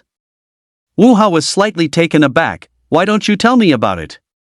Su-han was indeed fierce, he had witnessed it long ago. But no matter how fierce, wasn't he still just a black iron tier class changer? Could he actually defeat someone in the bronze tier realm? Luli said vividly, back in the Azure Moon Mountains, a bronze tier rank 3 beast warrior threatened Suhan. Guess what happened? Suhan split him in half with a single sword strike. The guy didn't even have the strength to fight back. Holy shit! Wu Hao's jaw nearly dropped in shock. Luli continued, that's actually nothing. We also encountered a bronze tier rank 4 boss in the Azure Moon Mountains. It had a petrification skill and was so powerful it felt suffocating. However, if I'm not mistaken, that boss has already been slaughtered by Suhan. What? Wu Hao and Huang Jin exclaimed in unison. He could even kill a boss with a petrification skill? Had Suhan already become powerful to such an extent? Huang Jin swallowed hard and asked tentatively, Suhan, did you really take down the bloodthirsty boar king? Suhan smiled and pointed at the meat in the basin. The meat of the bloodthirsty boar king was laid out right in front of them. Didn't that mean it had been slaughtered? Awesome! Wu Hao clicked his tongue and turned to ask Suhan, Suhan, what level have you reached now? Bronze tier rank 1, Suhan replied honestly. Wu Hao sighed with emotion, among our batch of class changers, you are likely the first to advance to the bronze tier. Suhan smiled and said, there is always someone better out there. Those guys on the potential rising star list are all heaven-sent talents, aren't they? Perhaps their levels are even higher than mine. Wu Hao seemed to remember something and said indignantly, you're already this powerful, yet you haven't even broken into the top 100 of the potential rising star list. I wonder who compiled that list. Are they targeting you? Luli said disdainfully, there's definitely a lot of fluff in this ranking. Take a certain person ranked 19th, for instance, compared to Suhan, they're like an ant. How can garbage like that be ranked 19th? I wonder if they got on the list through the back door. Motherfucker! Huang Jin's chest heaved violently with anger. They kept comparing him to Suhan at every turn. Was there even a comparison to be made? Never mind him, take anyone from the potential rising star list at random, and who among them could possibly be a match for Suhan? Did I hit a nerve? Getting all worked up now? Luli raised an eyebrow. Huang Jin snorted coldly, as if you could beat Suhan? Someone like you, Suhan could crush with a single finger. Luli was unfazed, of course I can't beat Suhan, I admit that. But I won't be like a certain someone, overestimating themselves by challenging Suhan to a duel only to be rubbed into the ground the entire time. Truly, an embarrassment that hits home. Fuck! Huang Jin could no longer endure it. Luli, I challenge you to a duel. Luli rolled up his sleeves, bring it on, who's afraid of who? Suhan's face darkened, you too, if you really want to fight, I'll spar with you. Huang Jin and Luli bickered every time they met, and it was becoming an unbearable nuisance. If he didn't show them who was boss, they probably wouldn't quiet down. Seeing Suhan get angry, Huang Jin and Luli shrunk their necks in fear, not daring to utter a sound. Eat the meat, Suhan beckoned. This hot pot meal lasted until well past midnight before it concluded. After eating, Suhan returned to his bedroom to rest. Luli and Huang Jin made do in the living room for the night. The next day, after seeing Huang Jin and his companion off, Suhan headed to the market to purchase items. After advancing to the bronze tier, black iron tier items were no longer suitable, they had to be upgraded. However, bronze tier items were far too expensive. Even the poorest quality ones cost 7 or 8,000 blue star coins, while high quality ones exceeded 10,000.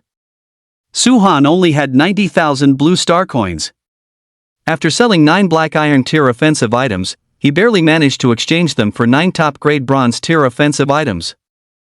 Returning home, Suhan immediately opened his status panel. Name, Suhan. Profession, wood summoner swordsman. Level, bronze tier rank 1. Attack power, 295. Defense, 220. Agility, 170. Spirit, 70. EXP 150-2000. HP 1100. Mana 1100. IQ, unknown. Summoning skills, Summon Traiant 1, Summon Demon Plant Archer 1. Swordsman skill, Tenfold Layered Wave Slash. Dual classed. Su-Han rejoiced. Just as the system had stated, as long as he learned skills from different classes, he would possess those classes. If things continued like this, he might eventually become an all-class professional. At that point, who could possibly be his match? A slight smirk played on Su-Han's lips as he closed the status panel and took out his phone to browse the class changer forum. Most of the posts on the forum were related to the upcoming Chaos Tower assessment. One post titled, Chaos Tower Assessment, Top 10 Ranking Predictions, had over 10 million views. Su-Han clicked on it casually. Rank 1, Dubinjo from Black Magic High School Number 2, Bronze Tier Rank 2, Class, Beast Warrior. Rank 2, Lin Nyoka from Woyo High School Number 1, Bronze Tier Rank 1, Class, Space Mage. Su-Han let out a soft exclamation of surprise. If he remembered correctly, Lin Nyoka was first and Dubinjo was second in the previous rankings. Why had it flipped this time? Su-Han quickly figured it out. The last time was a potential ranking, and the potential of a space mage is certainly higher than that of a beast warrior. However, this assessment was a competition of raw strength. At low levels, a beast warrior with a dragon form possesses combat power that indeed exceeds that of a space mage. Being able to overtake Lin Nyoka and take the top spot was reasonable. Su-Han continued reading down the list. Ranking 3rd, Zhu Yuqi from Lingwon High School Number 2, Bronze Tier Rank 1, Undead Mage. Su-Han was shocked. Zhu Yuqi actually promoted to Bronze Tier Rank 1? And she's ranked 3rd? Is the magnitude of her progress really that large? Su-Han guessed that Zhu Yuqi must have learned a 2nd or 3rd skill, otherwise, her ranking wouldn't be this high. Chapter 60, Did You Beat Him, Stupid? Ranking 4th, Chang Meng from Baiyan High School Number 2, Bronze Tier Rank 1, Holy Knight. Chang Meng was ranked 7th on the potential rising star list, but this time he leaped to 4th. It's estimated that he must have acquired a powerful mount. His overall strength has advanced by leaps and bounds, which is why he could climb so quickly. Ranking 5th, Song Wei from Changwon High School Number 1, Bronze Tier Rank 1, Ghost Assassin. Ranking 6th, Zhao Kai from Yuancheng High School Number 2, Bronze Tier Rank 1, Dual Class Lightning and Fire Mage. Ranking 7th, Tang Qin from Changha High School Number 3, Bronze Tier Rank 1, Magic Ludist. Ranking 8th, He Yaoxing from Qingmu High School Number 1, Bronze Tier Rank 1, Dual Class Swordsman and Elemental Summoner. These 4 were originally in the top 10 of the potential rising star list. With both their strength and potential established, it's normal for them to enter the rankings again. Ranking 9th, Lei Run from Dazhou High School Number 1, Bronze Tier Rank 1, Wind Mage. A Wind Mage? Su-Han was somewhat dumbfounded. Among mage classes, wind mages are generally considered average. Their firepower is far inferior to the lightning and fire elements. How could he be ranked as high as 9th? Could he have learned some powerful skill? That must be the only explanation. Su-Han composed himself and continued looking down. Ranking 10th, Jin Chaoguo from Lingwon High School Number 2, Bronze Tier Rank 1, Alchemist. Holy crap! Su-Han was completely stunned. Even a life class can make it onto the list? Just what kind of capability does Jin Chaoguo have? Su-Han pondered over it. Could it be related to the bursting bullets? The power of a bursting bullet was comparable to the thunderstorm spell of a bronze tier lightning mage. Its might was not to be underestimated. If they could truly be refined in large quantities, ranking 10th would be understandable. With this thought, Su-Han quickly dialed Jin Chaoguo's mobile number. As per their initial agreement, once the bursting bullets were refined and their power verified, Jin Chaoguo was to pay him an additional 100,000 blue star coins. Since he was currently short on money, he had to get those 100,000 blue star coins back. The call connected quickly, and Jin Chaoguo's sluggish voice came through. Su-Han, what can I do for you? Su-Han got straight to the point. Old Jin, have you refined the bursting bullets? How is the power? Jin Chaoguo said enthusiastically, I have indeed refined them. The power is comparable to the thunderstorm spell of a level 3 bronze tier lightning mage. It's quite explosive. Su-han raised an eyebrow. Then shouldn't you be paying me the final balance? Jin Chaogua's expression turned hesitant as he negotiated. Su-han, can we wait until after the Chaos Tower assessment is over? Why? Su-han frowned. Jin Chaogua explained, the main reason I managed to rank 10th on the current leaderboard is because I'm relying on the bursting bullets. If these are refined and sold in large quantities, I won't have any advantage left. I see. Su-han had a moment of realization and then said, all right then. The power of the bursting bullets was evident once they hit the market. They would surely trigger a buying frenzy.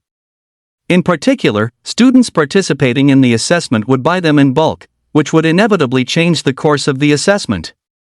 When that happened, it wouldn't just be Jin Chaogua who lost his advantage, everyone else would be affected as well. Therefore, it was correct not to sell them for the time being. Once the assessment is over, I will definitely transfer the blue star coins to you, Jin Chaogua promised. Fine. Su-han nodded, hung up the phone, and took another look at the rankings.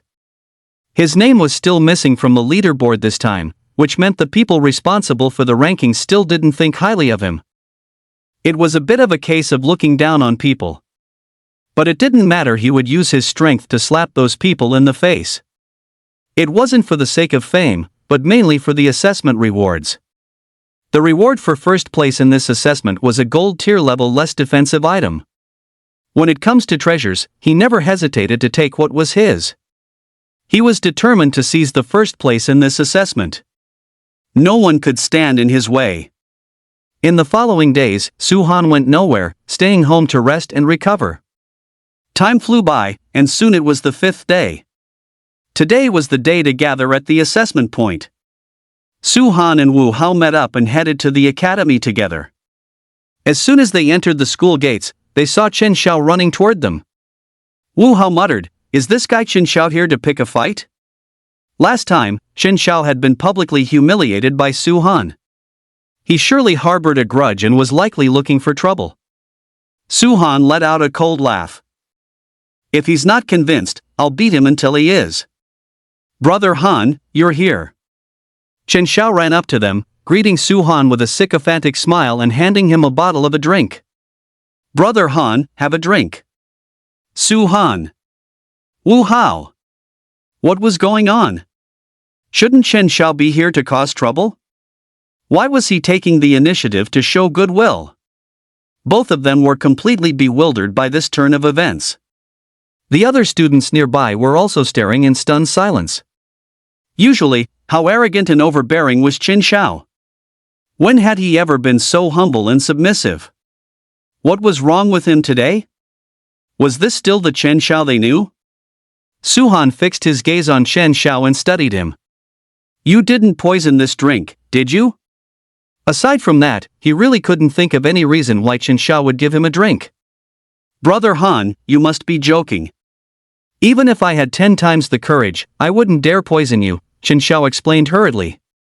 Ever since being warned by Ho Hai, he had been living in fear these past few days, terrified of facing retaliation from the God Slayer organization. To change the situation, his only option was to mend his relationship with Su-han. Only by obtaining Su-han's forgiveness could he truly feel at ease. Sensing that Chen Xiao didn't seem to be lying, Su-han asked suspiciously, are you out of your mind? Seeing Chen Xiao like this made him feel somewhat uncomfortable. I'm not crazy. Chen Xiao gave an awkward smile and continued, Brother Han, I am truly sorry about what happened last time. I was blind and foolish, please just treat me like a passing thought and let it go. If you ever need anything in the future, just say the word, I'll go through fire and water for you without a second thought. Su-han was slightly taken aback. Anything at all? Anything, Chen Xiao nodded in assurance. Su-han rubbed his nose. Then get lost, right now, immediately. You got it. Chen Xiao turned and ran, moving so incredibly fast that he disappeared from sight in the blink of an eye. Both Su-han and Wu Hao were left staring in daze. Was Chen Xiao really this obedient? He actually got lost just because he was told to? Wu Hao clicked his tongue. Did you beat Chen Xiao, stupid?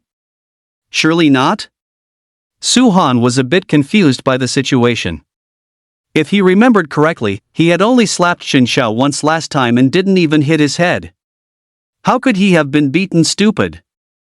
Su-han stopped dwelling on it and called out, "Let's go." Upon arriving at the classroom, the class teacher, Lin Qingshan, gave a brief speech before instructing the students to head to the martial arts field. Outside the martial arts field, a school bus was parked. Li Changfeng stood by the bus. "Principal." The students walked up and greeted Li Changfeng one after another. Li Changfeng nodded slightly, signaling everyone to board the bus, but he kept Su-han, Xiao Mengxian, and Su Fanqing behind. Chapter 61, The Chaos Tower Trial Record. Li Changfeng said with a smile, "What levels have the three of you reached?" Su-han and the other two were the strongest students at Donghai No. 2 High School. Whether they could achieve good results in this Chaos Tower assessment depended entirely on their performance. "Principal, I've reached Black Iron Tier 9, Xiao Mengxian was the first to speak. "I'm slightly behind, only at Black Iron Tier 8, Su Fanqing followed. Li Changfeng's eyes lit up. Not bad. In terms of level, while Xiao Mengxian and Su Fanqing weren't quite at the level of those super geniuses, they were both high-output mages with strong combat capabilities. There was a very good chance they could fight for a spot in the top 100. Next, Li Changfeng looked at Su-han. "Su-han, what about you?" Out of the three, he had the highest expectations for Su-han. As long as Su-han had also reached at least Black Iron Tier 8, he might even have a shot at breaking into the top 10 rankings. Su-han calmly said, "Bronze Tier Rank 1. Ah." Su Fanqing and Xiao Mengxian were shocked beyond belief. Su-han has already advanced to Bronze Tier Rank 1? One must know that they had spent a fortune hiring experts to power level them to achieve such rapid progress. Su-han came from a poor background. How could he possibly afford to hire experts for leveling? Then how did he advance so quickly? Li Changfeng's spirits lifted instantly. Su-han's ability to reach Bronze Tier Rank 1 had greatly exceeded his expectations. Given Su-han's formidable combat strength, he would definitely shine brilliantly in this assessment. Donghai Second High School would also become famous far and wide because of him. Thinking of this, Li Changfeng couldn't help but laugh out loud, laughing somewhat unrestrainedly, and it didn't stop for a long time. "Principal," Su-han called out. Li Changfeng was getting on in years. If he kept laughing like that, he might actually pass out. Realizing he had lost his composure, Li Changfeng quickly restrained his smile and beckoned, "Get on the bus." Once all the students participating in the assessment had arrived, the school bus started up and slowly drove toward Juxing City. Juxing City is one of the 3 super cities on Blue Star, with a total population of tens of millions. The most famous landmark there is Juxing City University, the top-ranked university on Blue Star, from which many renowned powerhouses have graduated. It is also the dream destination for countless class changers, including Su-han. The Tower of Chaos is located right within Juxing City University. As the base vehicle drove out of Donghai City, Li Changfeng raised his voice and said, "Students, we are heading to Juxing City for the second assessment. The assessment is scheduled for tomorrow morning at 8 o'clock. Before that, I have 3 things to instruct you on, which you must keep firmly in mind." The students listened intently. Li Changfeng said slowly, "First, after arriving and settling down in Juxing City, no one is allowed to go out privately. Anyone who violates this rule will be disqualified from the competition. Second, this assessment uses tower climbing as the evaluation standard, with each floor ascended counting as 1 stage. The faster you clear the stages and the more floors you climb, the better your results will be. Since the assessment lasts only 1 day and time is limited, you must not get bogged down in combat. Do not think about hunting more monsters for EXP. Don't be penny wise and pound foolish, or the loss will outweigh the gain. Third, before the competition starts, everyone will be issued a teleportation token. This token is your credential for entering the Tower of Chaos and is also used to record your results. You must keep it safe. Understood, Principal?" The students responded in unison. Li Changfeng nodded slightly and added, "If there's anything else you're unclear about, feel free to ask." Yuan Cho immediately asked, "Principal, are we allowed to form teams for this assessment?" For weaker students like them, the best-case scenario was to team up and ride the coattails of a powerhouse. Li Changfeng replied, the teleportation points into the Chaos Tower are randomized. Even if you form a team, there's little hope of landing in the same place. Of course, if you're lucky enough to run into each other, teaming up is permitted. Understood, Yuan Cho sighed in disappointment. Without a powerhouse to carry him, it would be difficult to achieve a good result this time. Li Menghan then asked, Principal, what is the minimum standard to pass this assessment? As an archer, she didn't have overly ambitious goals, she only hoped to pass the assessment so she could remain at the academy. Clearing 3 stages counts as passing the assessment. Li Menghan let out a long breath of relief. With her abilities, clearing 3 stages shouldn't be much of a problem. Su Han thought for a moment and asked, Principal, what is the all-time record for the Chaos Tower? He had only one goal, to take first place in this assessment. However, he couldn't be certain how many stages he needed to clear to secure the top spot. If he could break the record, or at least come close to it, the probability of taking first place would be very high. Li Changfeng's expression shifted. From the sound of it, was Su Han aiming to break the record? Was that even a possibility? While he held high hopes for Su Han, he didn't truly believe Su Han had that kind of capability. Li Changfeng said slowly, the highest record is 13 stages. Since the Chaos Tower was first opened, this record has held for a full 100 years. Ah! Su Han was stunned. Inside the Chaos Tower, each floor contained monsters of a corresponding level. This meant the first floor had Black Iron Tier Rank 1 monsters, the second floor had Black Iron Tier Rank 2 monsters, and so on.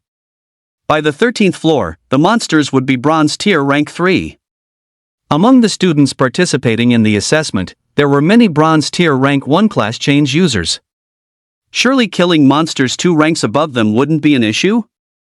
So why was the record only 13 stages? Was it because the students in previous assessments were too weak? Or were the monsters in the Chaos Tower simply too powerful? Seemingly sensing Su Han's confusion, Li Changfeng explained, in previous assessments, several people have made it to the 13th floor, but not a single person has been able to break through to the 14th. The primary reason is that the passage leading to the 14th level is guarded by a boss. Only by slaying that boss can one qualify to enter the 14th level. Unfortunately, no one has ever managed to do it, not even in a team. I see. Su Han let out a sound of realization and then followed up, then, if multiple people enter the 13th floor at the same time, how is the ranking determined? Since it concerned the rewards, he had to get a clear answer. Li Changfeng chuckled, didn't I tell you all before? You have to manage your time well. Whoever enters the 13th floor first takes first place. A look of contemplation appeared in Su Han's eyes. With his strength, reaching the 13th floor would be no challenge at all. Of course, his goal wasn't limited to just the 13th floor. Afterward, the others took turns asking questions, mostly about what kind of monsters were in the Chaos Tower and which floors were particularly dangerous. Su Han had little interest in this and simply closed his eyes to rest. More than 10 hours later, as the sky gradually grew dim, the school bus pulled up and stopped in front of a massive city. Wu Hao nudged Su Han's arm, Su Han, wake up, we've arrived. Su Han opened his eyes and glanced outside. What met his gaze was a towering, magnificent city. Chapter 62, Would it kill you not to brag? The city walls were over 100 meters high, constructed entirely from massive blocks of black stone, creating a truly staggering sight. The surfaces were covered in pits and scars, weathered by time, exuding a profound sense of historical weight. This city was Juxing City. Su Han withdrew his gaze and asked curiously, why aren't we entering the city? Wu Hao smiled slightly, the principal mentioned earlier that we'll be camping outside the city today. Su Han's jaw dropped. Camping outside the city? Were the conditions really that harsh? But he soon realized that with as many as 100,000 students participating in this assessment, Juxing City might not be able to accommodate them all, so they were simply left to camp outside. Su Han asked, are we just going to rest on the bus? How can you get any decent rest on a bus? Aren't you afraid it'll affect tomorrow's assessment? Wu Hao said flatly, the principal said everyone gets a blanket. You can choose to sleep in the bus or outside, but wandering around is strictly forbidden. Su-han clicked his tongue. Then how do we handle bathroom breaks? With so many people gathered together, there's bound to be a need for it. You can't just have everyone doing their business anywhere, right? That would be total chaos. Wu Hao pointed into the distance. There are temporary toilets set up over there. Just go there. Oh. Su-han nodded. At that moment, Li Changfeng arranged for people to start distributing blankets, one thick, gray blanket per person. They were quite substantial. Wu Hao asked, Su-han, where are we sleeping? Outside, Su-han replied without hesitation. It was early summer, so sleeping outdoors for a night wouldn't be an issue. It was certainly better than being crammed inside the bus listening to people snore. Alright, I'll follow your lead, Wu Hao agreed. Once the blankets were distributed, Li Changfeng warned, it's getting late. Eat something, and then find a place to rest. Remember, no wandering off. Conserve your energy and prepare for tomorrow's assessment. With that, Li Changfeng opened the door and left. The other students began opening their backpacks to grab food and start eating. Su-han and Wu Hao were stunned. Wait, food wasn't provided? But they hadn't brought a single thing to eat when they came. Did this mean they were going to starve? Holy crap! Isn't this just a blatant setup? Su-han, what do we do? Are we just going to stay hungry? Wu Hao looked like he was about to cry. Su-han gritted his teeth. Missing one meal won't kill us. There's still breakfast tomorrow morning, Wu Hao added weakly. Su-han. Missing 2 meals should be fine, right? Actually, maybe not. Without food, they wouldn't have any physical strength, which would definitely affect their performance. Su-han thought for a moment and was just about to call Li Changfeng to ask for help when Qiu Mengxian suddenly walked over carrying a bag of food. She looked at Su-han with longing eyes and said, Su-han, did you guys forget to bring food? I have some here, it's for you. That's great, you're a real lifesaver. Wu Hao was overjoyed. Without standing on ceremony with Qiu Mengxian, he grabbed the bag. Su-han rubbed his nose. Thanks a lot. You're very welcome. Qiu Mengxian smiled, unable to conceal her happiness. That smile was like a breath of spring air, leaving the surrounding students dazed. Su-han, however, had no particular reaction. The same went for Wu Hao, as his entire attention was focused on the food. He had already torn open a ham sausage and was chewing it in large gulps. After finishing the food, Su-han and Wu Hao grabbed their blankets and got off the bus. Seeing this, Yuan Shou and several other male students followed them off. Nearby, a few students from other academies also chose to camp outside, but they were few and far between, only a handful of people. Su-han didn't mind. He found a flat spot, spread out his blanket, and lay directly on it. Not to mention, it was quite comfortable, much better than being curled up on the bus. Wu Hao and the others followed suit, each picking a spot to rest. Qiu Mengxian leaned against the bus window, quietly watching Su-han, her gaze unmoving for a long time. Meanwhile, in a room of a high-end hotel in Juxing City, an old man with stubble and a face full of wrinkles was leisurely sipping wine.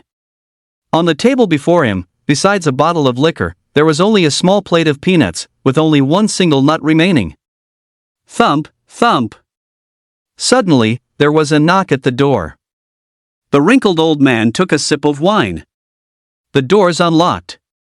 With a click, the door opened, and Ho Hai and Dai Jiazhu walked in. What are you two old geezers doing here? The wrinkled old man said indifferently. Dai Jiazhu gave a chuckle. Old Duan, drinking again? Living the cozy life, aren't we? If you have something to say, say it. If not, get lost. Duan Chunhai seemed somewhat impatient. Dai Jiazhu didn't take offense and spoke directly. Here's the thing. Old Ho and I have placed a bet on who will take first place in this assessment. The stakes are 2 bottles of pear blossom wine. To prevent any cheating, we wanted to ask you to be the witness. Upon hearing that the stakes were 2 bottles of pear blossom wine, Duan Chunhai's interest was piqued instantly. Who do you both think will take first? Daijaju said, naturally, I'm betting on Lin Myoka from Woyo No. 1 High School. You have a keen eye. Duan Chunhai nodded approvingly. As a space mage, Lin Myoka's strength was undoubtedly top tier. He was equally optimistic about her taking first place in this assessment. Duan Chunhai turned to look at Ho Hai. Old Ho, what about you? Ho Hai calmly replied, Suhan, from Donghai No. 2 High School. What?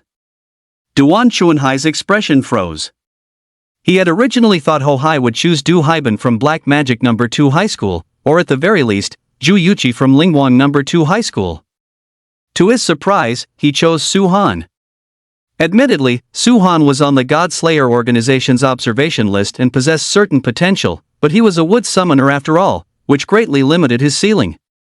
Forget about being in the same league as a space mage, he wasn't even as good as some melee classes.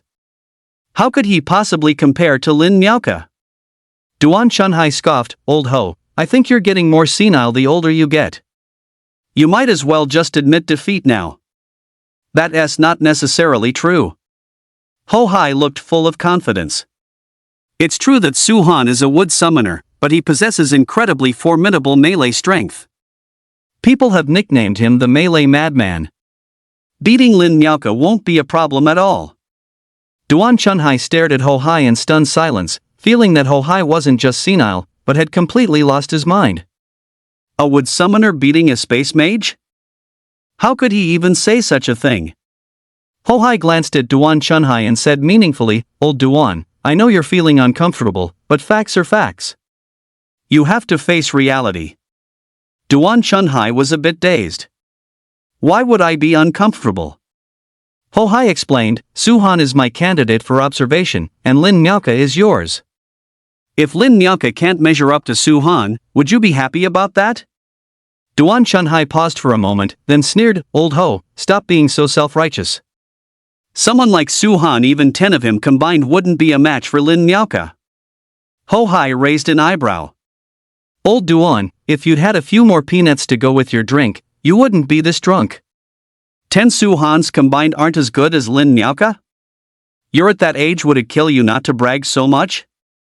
Chapter 63, The Chaos Tower Assessment begins. Duan Chunhai's face instantly soured, and his eyes widened. Stop talking nonsense. If you really think Suhan is that capable, let's make a bet. We'll bet on the rankings for this assessment.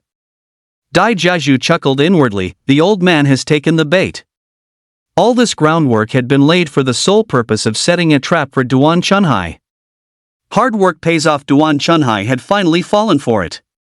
Ho Hai said calmly, Old Duan, I advise you to think twice before you act. You can't beat me. Duan Chunhai turned red in the face, cut the nonsense. Do you dare to bet or not? Ho Hai said contemptuously, why wouldn't I dare? What's the stake? Duan Chunhai said bluntly, aren't you and Dai Jiaju betting 2 jars of pear blossom wine?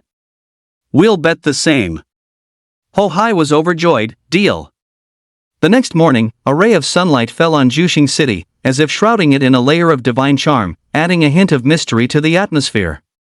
Suhan yawned, slowly opened his eyes, and took a deep breath. The morning air was exceptionally fresh, and a few breaths immediately made him feel refreshed. At this time, many students were already up and eating breakfast. Suhan glanced to the side, ascertained someone was wrapped in a blanket, sleeping like a dead pig. Wu Hao, get up, Suhan called out. It was already past 7, they had to eat something before participating in the assessment. Wu Hao stretched and sat up reluctantly. Since it was his first time camping in the wild, he wasn't quite used to it. He had slept late and was still a bit dazed. Suhan took a piece of bread and a bottle of mineral water, then tossed the remaining supplies to Wu Hao, reminding him, hurry up and eat something, it's almost time. Wu Hao quickly grabbed a piece of bread and began chewing vigorously. Shortly after the two finished eating, Li Changfeng walked over and called out, students, gather around. The crowd of students gathered around Li Changfeng. Li Changfeng counted the number of people to ensure everyone was present, then said, I will now distribute the teleportation tokens. I won't emphasize their importance again, you must keep them safe.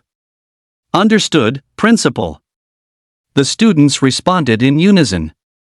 Li Changfeng then took out the teleportation tokens and distributed them. The teleportation token looked no different from an ordinary jade pendant. Suhan took it in his hand and glanced at it, only to unexpectedly find a row of numbers on it. What on earth is this? A mobile phone number? Suhan asked curiously, Principal, what do the numbers on the tokens represent?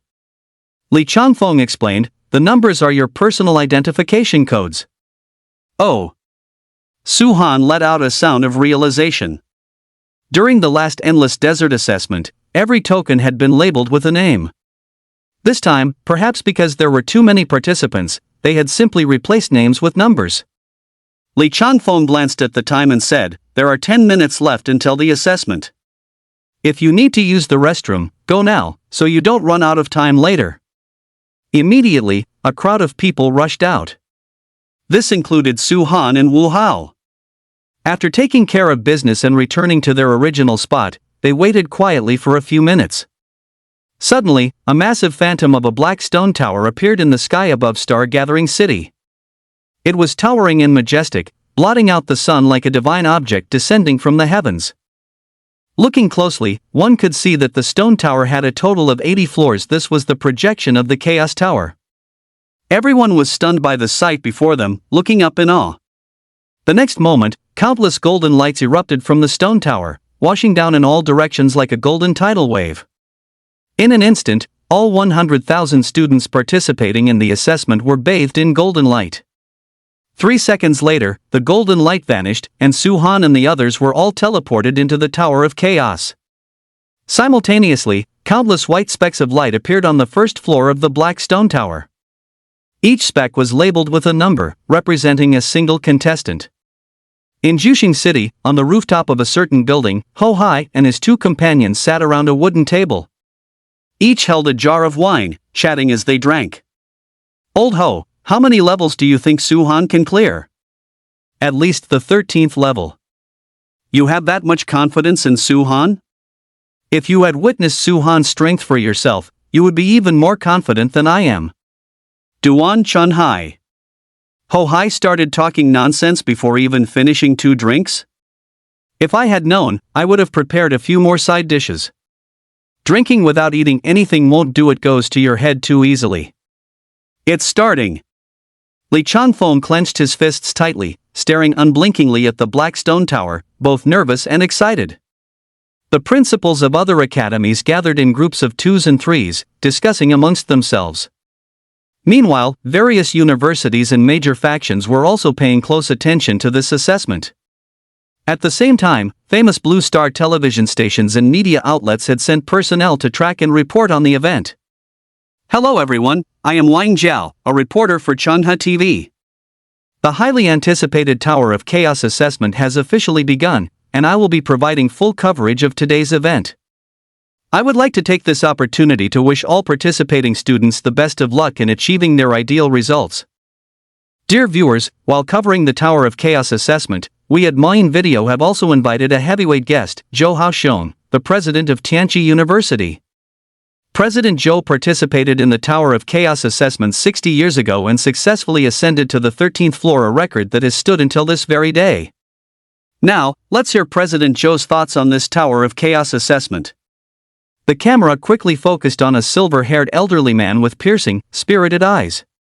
Facing the camera, Zhou Haoxiong cleared his throat and spoke eloquently. There are as many as 100,000 students participating in this assessment, the highest number in history and arguably the highest overall quality. Among them are many rare classes and dual-class change practitioners. These students are rising stars and the future pillars of Blue Star. I believe they will certainly achieve impressive results. President Zhou, do you think any student will break the long-standing assessment record this time? Zhou Haoxiong pondered for a moment before saying, there should be quite a few who have the ability to reach the 13th floor, but breaking the record is far too difficult. However, it isn't entirely hopeless. We can only hope they perform beyond their usual limits. Principal Zhou, could you provide a prediction for the first place in this assessment? Personally, I am quite optimistic about Song Wei from Changwang No. 1 Middle School.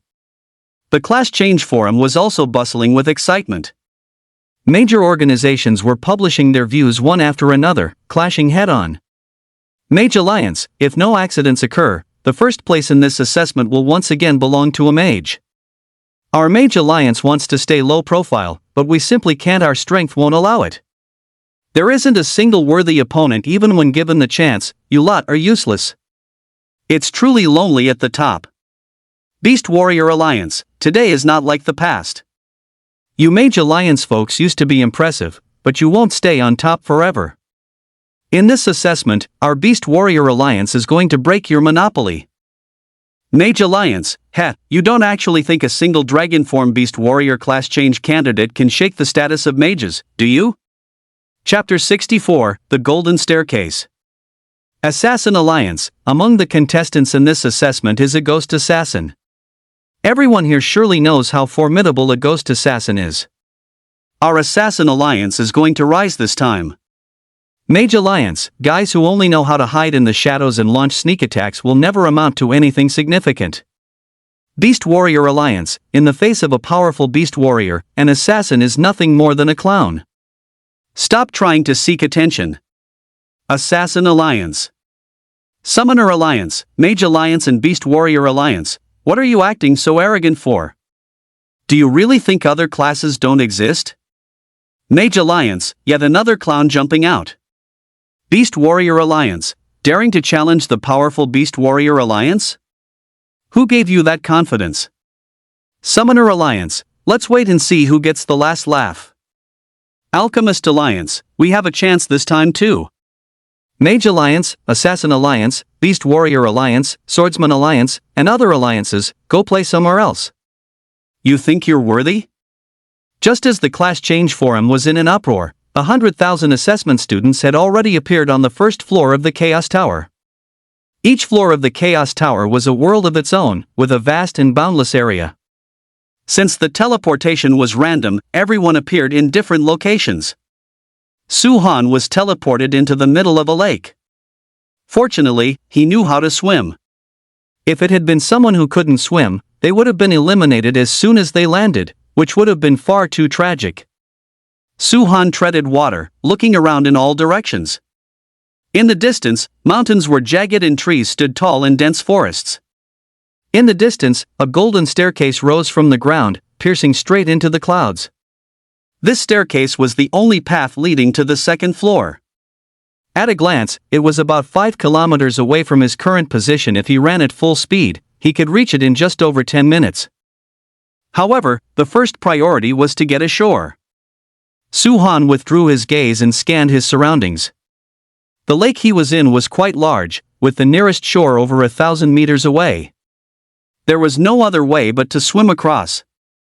And so, Su-Han began to do the doggy paddle. Though his swimming form was an eyesore, his speed was actually quite fast.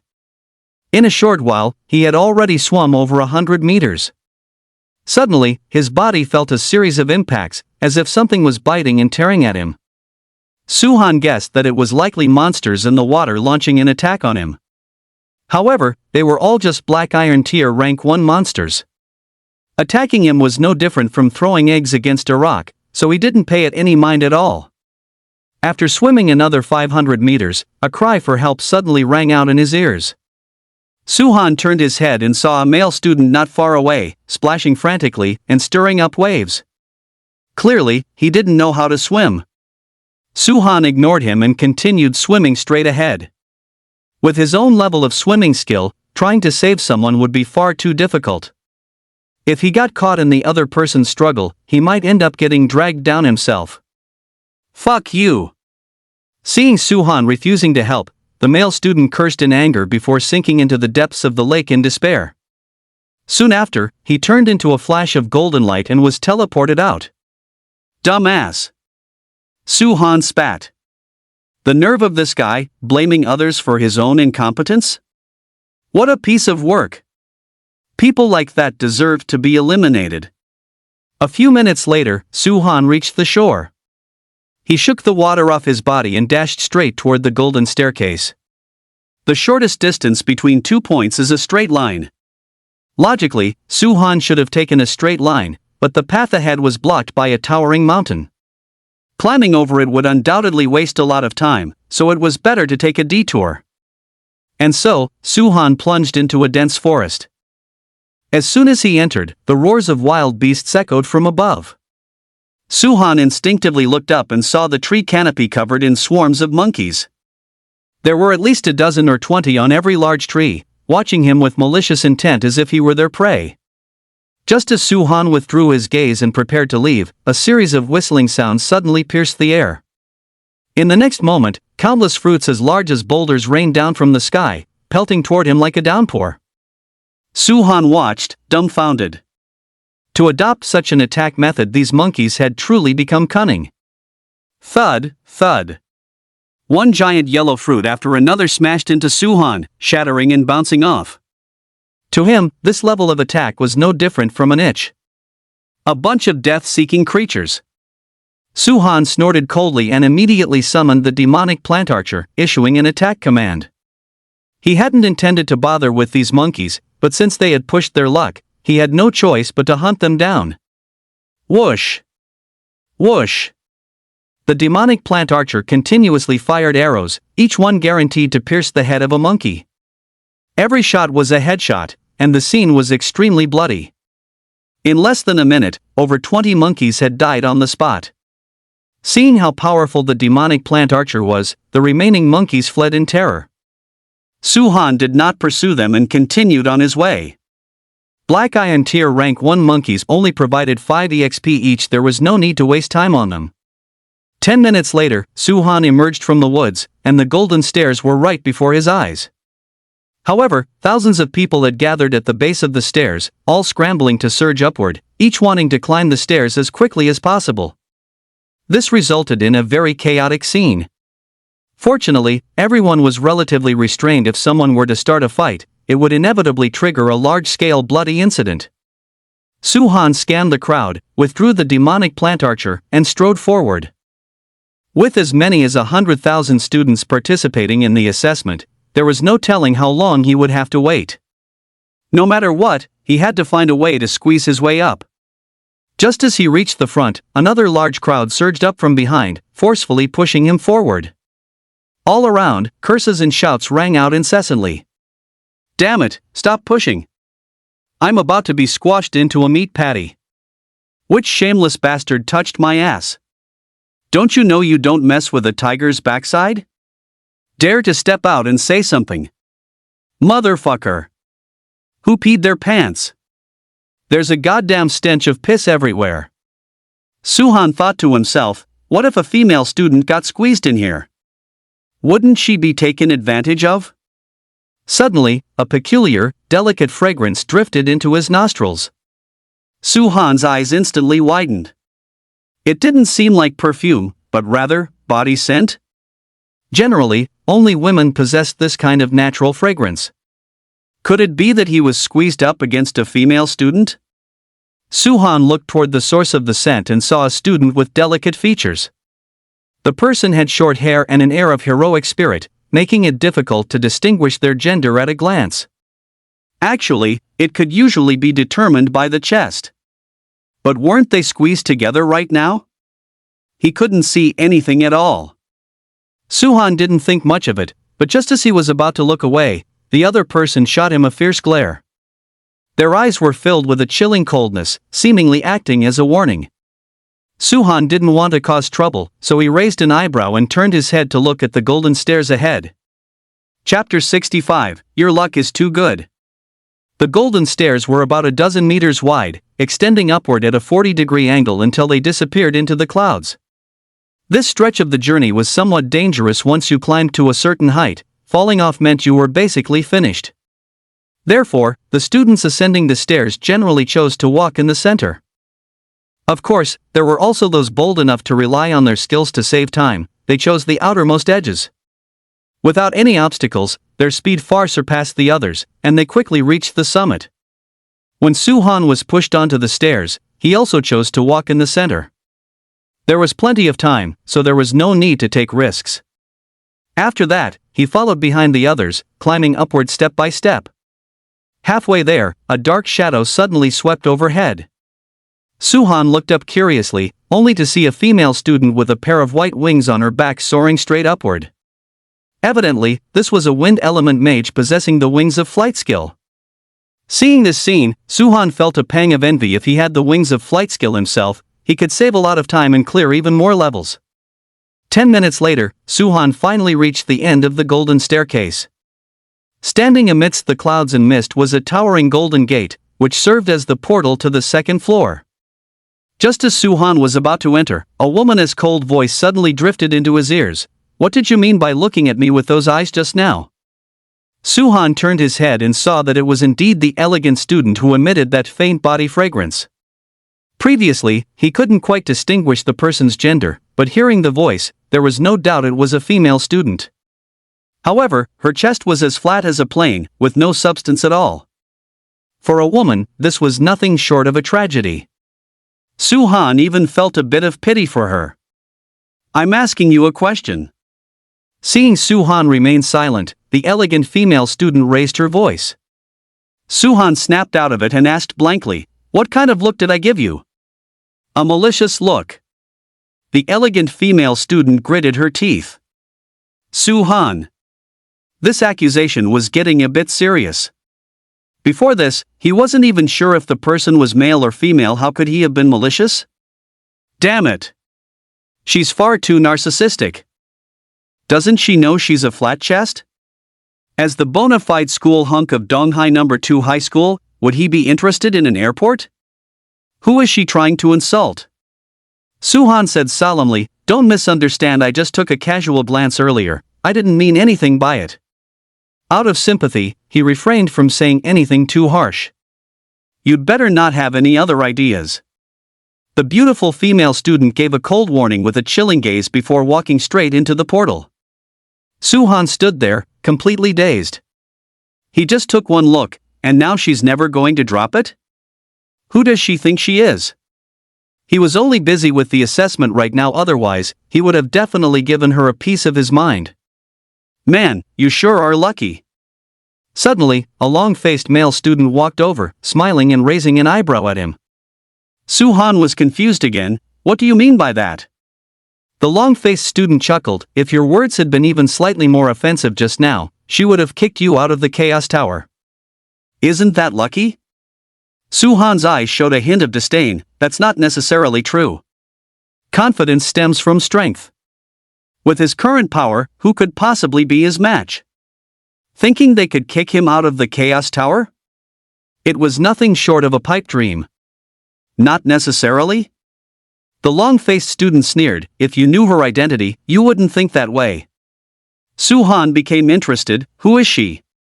The long-faced student's expression turned solemn. "She is Song Wei from Changwon No. 1 High School, a terrifying ghost assassin who makes people tremble." "So it's her." Suhan's eyes flickered. Song Wei ranked 5th on the leaderboard. Her strength was not to be underestimated and was indeed enough to strike fear into others. Of course, she still wasn't enough to challenge him. The long-faced student glanced at Suhan. "Well? Are you scared now?"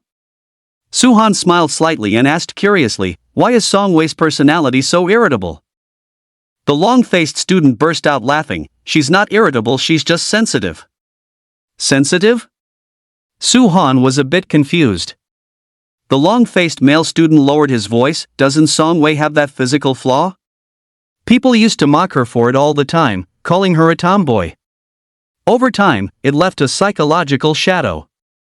Now, whenever someone looks at her a bit too long, she thinks they're mocking her." "I see." Suhan let out a sound of realization and then sighed. "Speaking of which, she is quite a pitiful person. In that case, I won't lower myself to her level." The long-faced student's mouth twitched slightly, his eyes filled with disdain as he looked at Suhan. Song Wei was one of the top-tier powerhouses among the 100,000 assessment students. And Suhan wasn't going to lower himself to her level? Did they even have the standing to be so petty? "Let us go." Suhan offered no explanation. He simply gave a nod and strode directly into the portal. The next moment, he was teleported into the second floor. He arrived in a world of ice and snow, where heavy snowflakes were currently falling like goose feathers. As far as the eye could see, everything was a silvery white, creating a truly beautiful landscape. Suhan, however, was in no mood to admire the scenery. The temperature here was far too low, likely 20 degrees below zero, and the biting cold already had him covered in goosebumps. He had to reach the third floor as quickly as possible, or he risked being frozen into an ice sculpture. Suhan scanned the distance and soon located the position of the golden staircase, then broke into a sprint toward it. After running for a short while, he noticed a trail of footprints on the ground. Suhan didn't give it much thought and continued his mad dash. Just as he left, the long-faced male student teleported nearby. He glanced at the footprints on the ground and began to follow them. 10 minutes later, 2 towering peaks appeared in front of Suhan, blocking his path. Fortunately, there was a crack where the 2 mountains met, just wide enough for one person to squeeze through. Suhan strode forward. Halfway through, he suddenly noticed a slender figure standing outside the crack. Judging by the silhouette, it appeared to be a female student. Hearing the footsteps, the other person turned around to look. When she saw that the newcomer was Suhan, her brows furrowed slightly, and she questioned him coldly, "What are you doing here? Did you follow me?" Suhan found the voice familiar. Looking closer, he was momentarily stunned. The person standing before him was none other than Songwei. How did they end up together again? Could it really be such a coincidence?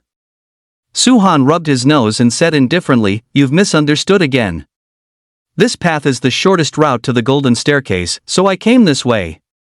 I have no intention of stalking you." "Is that so?"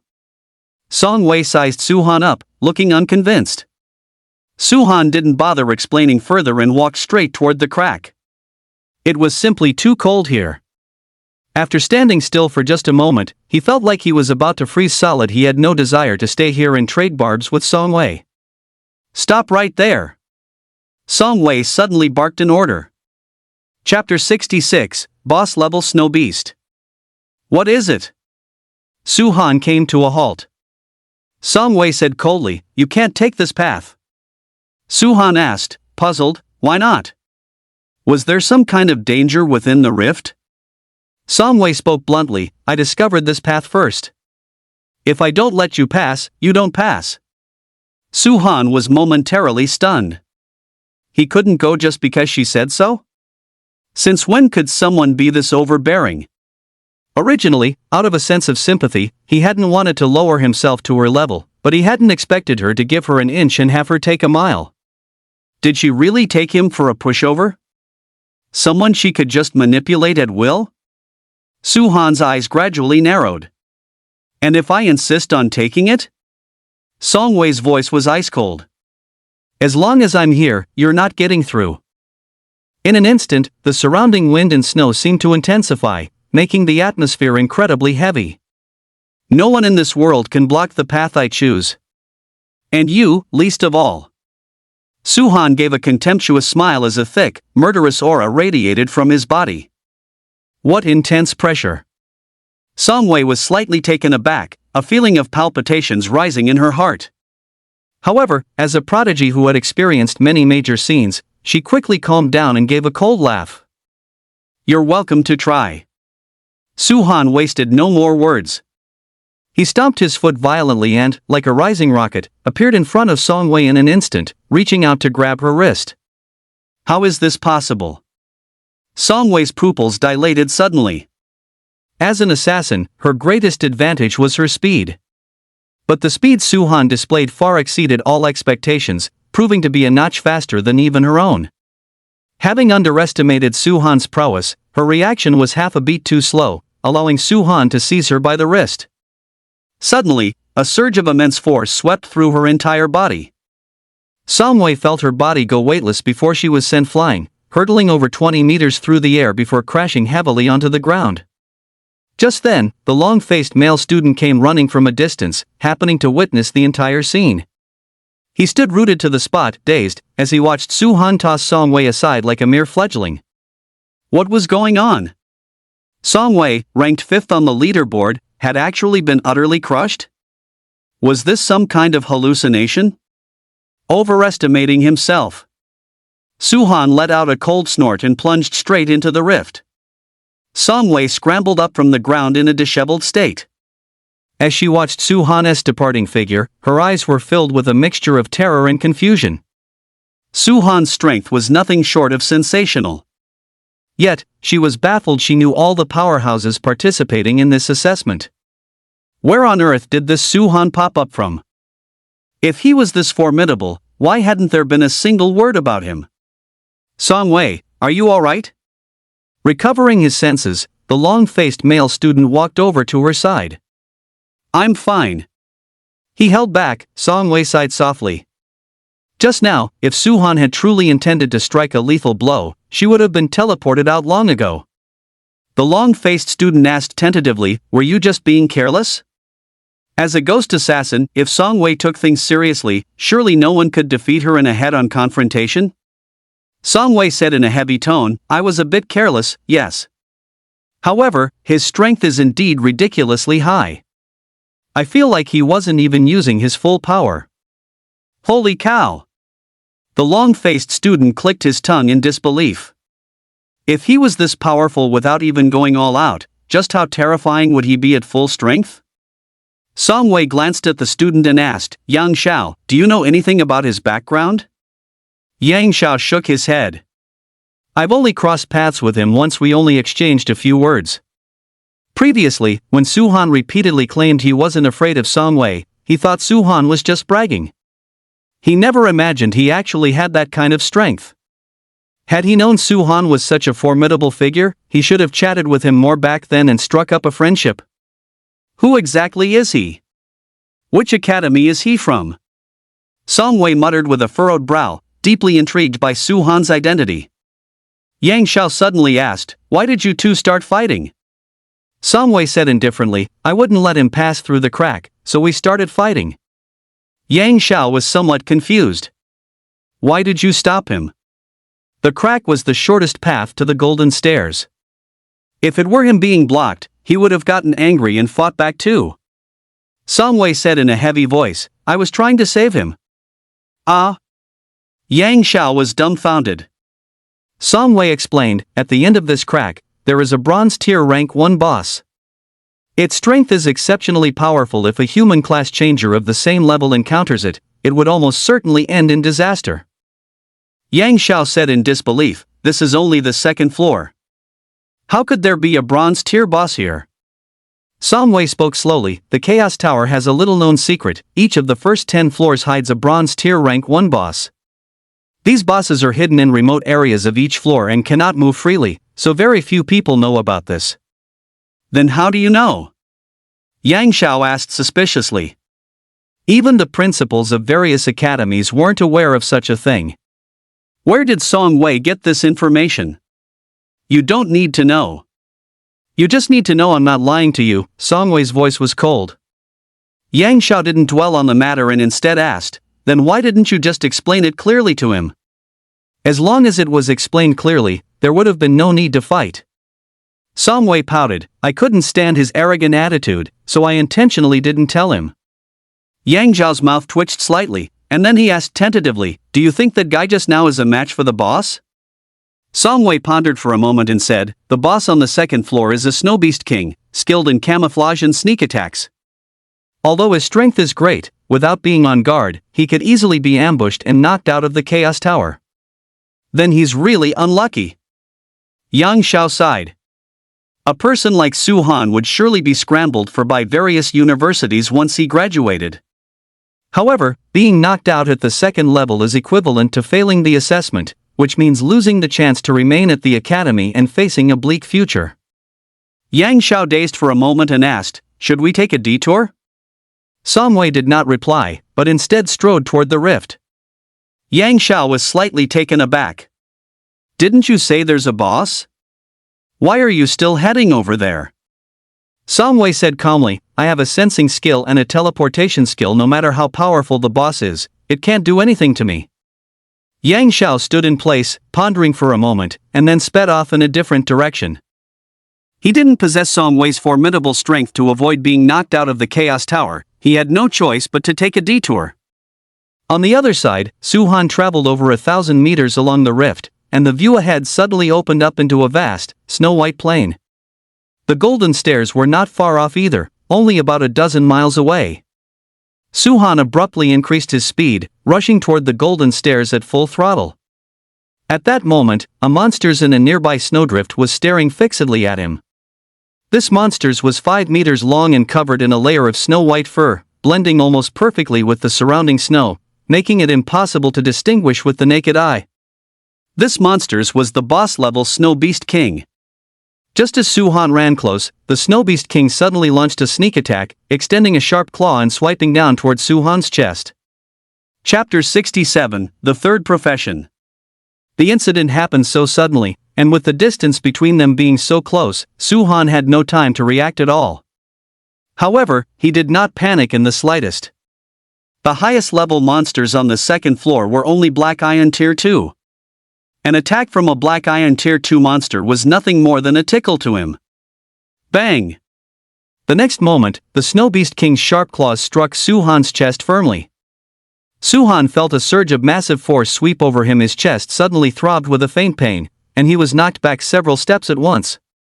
Ugh! Suhan let out a muffled groan. After stabilizing his stance, he looked down at his chest, only to see his clothes torn and a scratch appearing on his exposed skin. What was going on? He actually got injured? One must know that his defense had reached 220 points. Forget about Black Iron Tier 2 monsters, even a Bronze Tier rank 1 would find it difficult to break through his defense. So, what level was that white monster that just ambushed him? Why would such a powerful monster appear on the second floor of the Chaos Tower? Suhan didn't overthink it, shifting his gaze to search for the white monster's whereabouts. No matter what kind of monster it was, since it had ambushed him, he was going to kill it. But after a quick scan, he found nothing. The white monster seemed to have vanished into thin air. Suhan knew that the white monster wouldn't just disappear, it must be hiding nearby.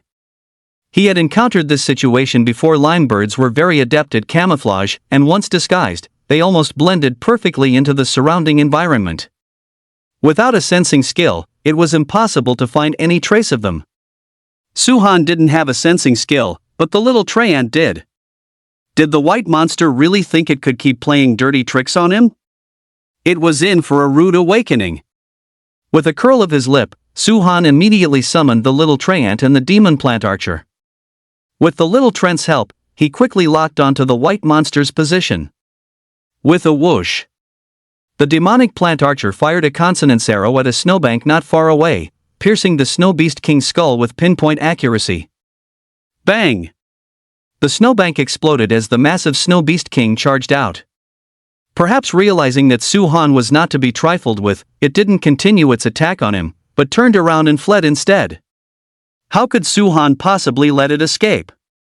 Holding the judgment, he slashed through the air. A surging wave of sword chi instantly engulfed the Snow Beast King. After being ravaged by 10 consecutive waves of sword chi, the Snow Beast King was finally reduced to a pile of minced meat, dead as could be. Suddenly, a burst of light bloomed. When the light dissipated, 2 jade slips appeared, one white and one blue. Drop equipment. Suhan was overjoyed and rushed forward at high speed. Reaching them, he fixed his gaze to take a closer look. Needless to say, the white jade slip was definitely a skill book. So, what did the blue jade slip represent? Suhan grabbed the blue jade slip, and the relevant information immediately appeared in his mind. Low-grade EXP book, after use, increases EXP by 2,000 points. Holy crap! Suhan was dumbfounded. He never expected that an EXP book could actually drop. With these 2,000 EXP points, he would directly promote to Bronze Tier rank 2. This was simply fantastic. Without the slightest hesitation, Suhan used it immediately and then opened his status panel. Name, Suhan. Profession, Wood Summoner Swordsman. Level, Bronze Tier rank 2. Attack power, 305. Defense, 230. Agility, 180. Spirit, 80. EXP 2003,000. HP 1200. Mana 1200. IQ, unknown. Summoning skills, summon Treyant 1, summon demonic plant archer 1. Swordsman skill, tenfold decuple wave slash. After confirming that he had truly advanced to bronze tier rank 2, Suhan closed his status panel and picked up the white jade slip. Healer exclusive skill Zhongling Holy Light, a top tier healing skill. Each cast consumes 100 mana to restore 1000 HP and possesses toxin cleansing effects.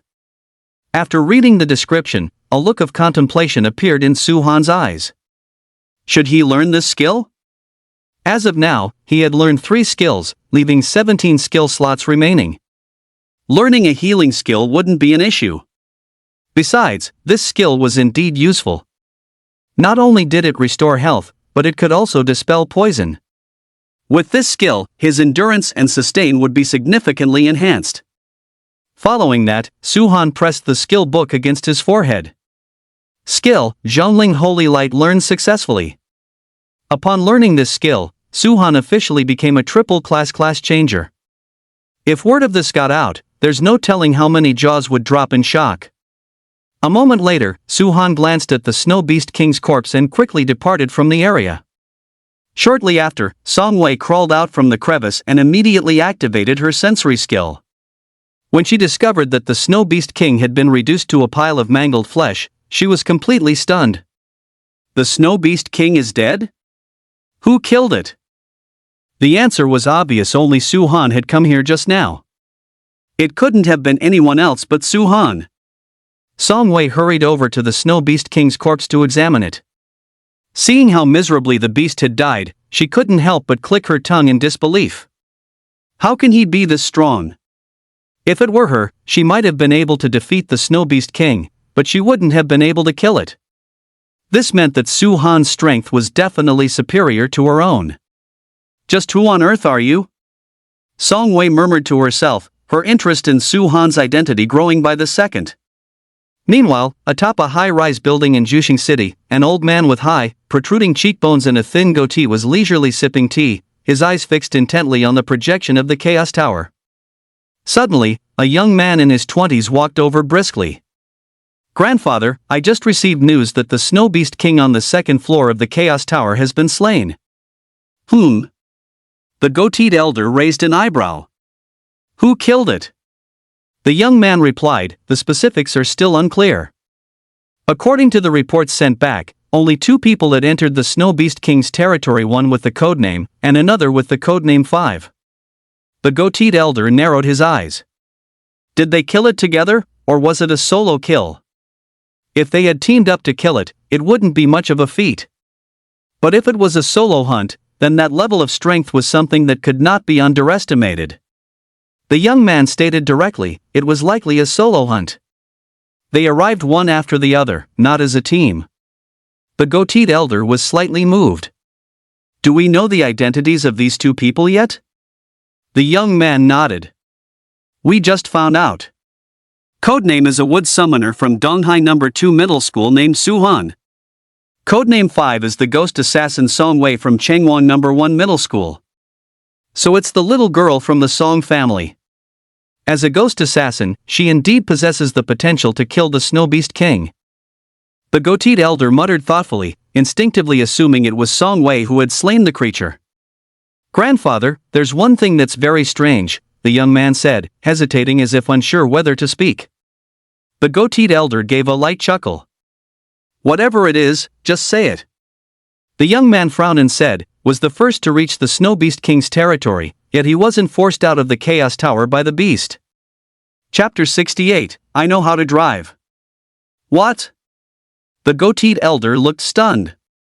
The Snow Beast King was extremely territorial. Once someone entered its domain, they would inevitably face a violent assault. How could a mere wood summoner escape with his life? Could it be that the Snow Beast King died by his hand? The moment this thought surfaced, the goateed elder startled even himself. Impossible. Absolutely impossible. How could a wood summoner possibly be a match for the Snow Beast King? But how could this be explained? The goatee-bearded man pondered for a moment before asking the young man, Zhang Mu, how did this wood summoner named Suhan perform during the first round of the assessment? Jungmu smiled and said, "Grandpa, you might not believe it, but he snatched first place in the first assessment, overpowering geniuses like Zhu Yuqi, Huang Jin, and Su Fanqing." That impressive? The goatee-bearded elder was somewhat surprised. Huang Jin and Su Fanqing were nothing special, but Zhu Yuqi was quite remarkable. She was an undead summoner who ranked third in the overall Chaos Tower assessment standings, which was enough to prove how powerful she was. Even with such strength, she couldn't beat a wood summoner? The goatee-bearded elder asked, "Why is Su Han so powerful?" Jungmu recounted everything in detail. Rumor has it that Su Han possesses a gold tier level less offensive item. It was precisely by relying on this item that he managed to take first place. The goatee-bearded elder didn't think so. A gold tier level less offensive item could increase attack power by 50 points at most. Could he suppress a crowd of geniuses based solely on that advantage? This indicated that Su Han had other secrets hidden within him. The goatee-bearded elder's eyes showed a look of contemplation. "Jungmu, keep a close watch on Su Han's movements. Notify me immediately if there is any new information." "I understand, Grandpa," Jungmu nodded. "Old Ho, Lin Nyaka has already reached the 5th floor. What about the Su Han you're so optimistic about? He hasn't even reached the 3rd floor yet, right? Aren't you worried?" On the rooftop, Duan Chunhai took a swig of wine and teased. Most of the students participating in the assessment were crowded on the 1st and 2nd floors, but the higher up one went, the fewer people there were. Especially on the 5th floor, only the numbers 1 and 2 had appeared so far. These two numbers represented Du Binzhou from Black Magic High School No. 2 and Lin Nyaka from Moyo High School No. 1. Ho Hai maintained a relaxed demeanor. "Haven't you heard the old saying? Being fat early isn't true fat, being fat later crushes the bed. So what if he gives them a few levels head start? In the end, I'll still be the winner." As a space mage, Lin Nyaka possessed the space teleportation skill. It was normal for her to lead Su Han in the early stages, and this was well within his expectations. However, the space teleportation skill was extremely mana-consuming and could not be used recklessly. Without the space teleportation skill, her clearing speed would inevitably drop. Furthermore, the higher the floor, the more powerful and numerous the monsters became. Especially upon reaching the 11th floor, the area would be swarming with bronze tier rank 1 monsters. Without formidable strength to rely on, progress would be incredibly difficult. The floors from the 11th upward are the true test. The first few floors are just for show, they don't hold much value as a reference. Duan Chunhai was slightly taken aback. "You're quite confident, aren't you?" Ho Hai smiled faintly. "I'll say it again, once you understand Su Han's true strength, you'll be even more confident than I am."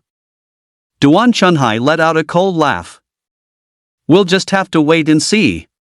He really wanted to see exactly what kind of heaven-defying abilities a wood summoner could possibly have. Inside the Chaos Tower, Su Han soon arrived at the stairs leading to the 3rd floor. The number of people on this floor was relatively smaller, but that was only in comparison to the 1st floor.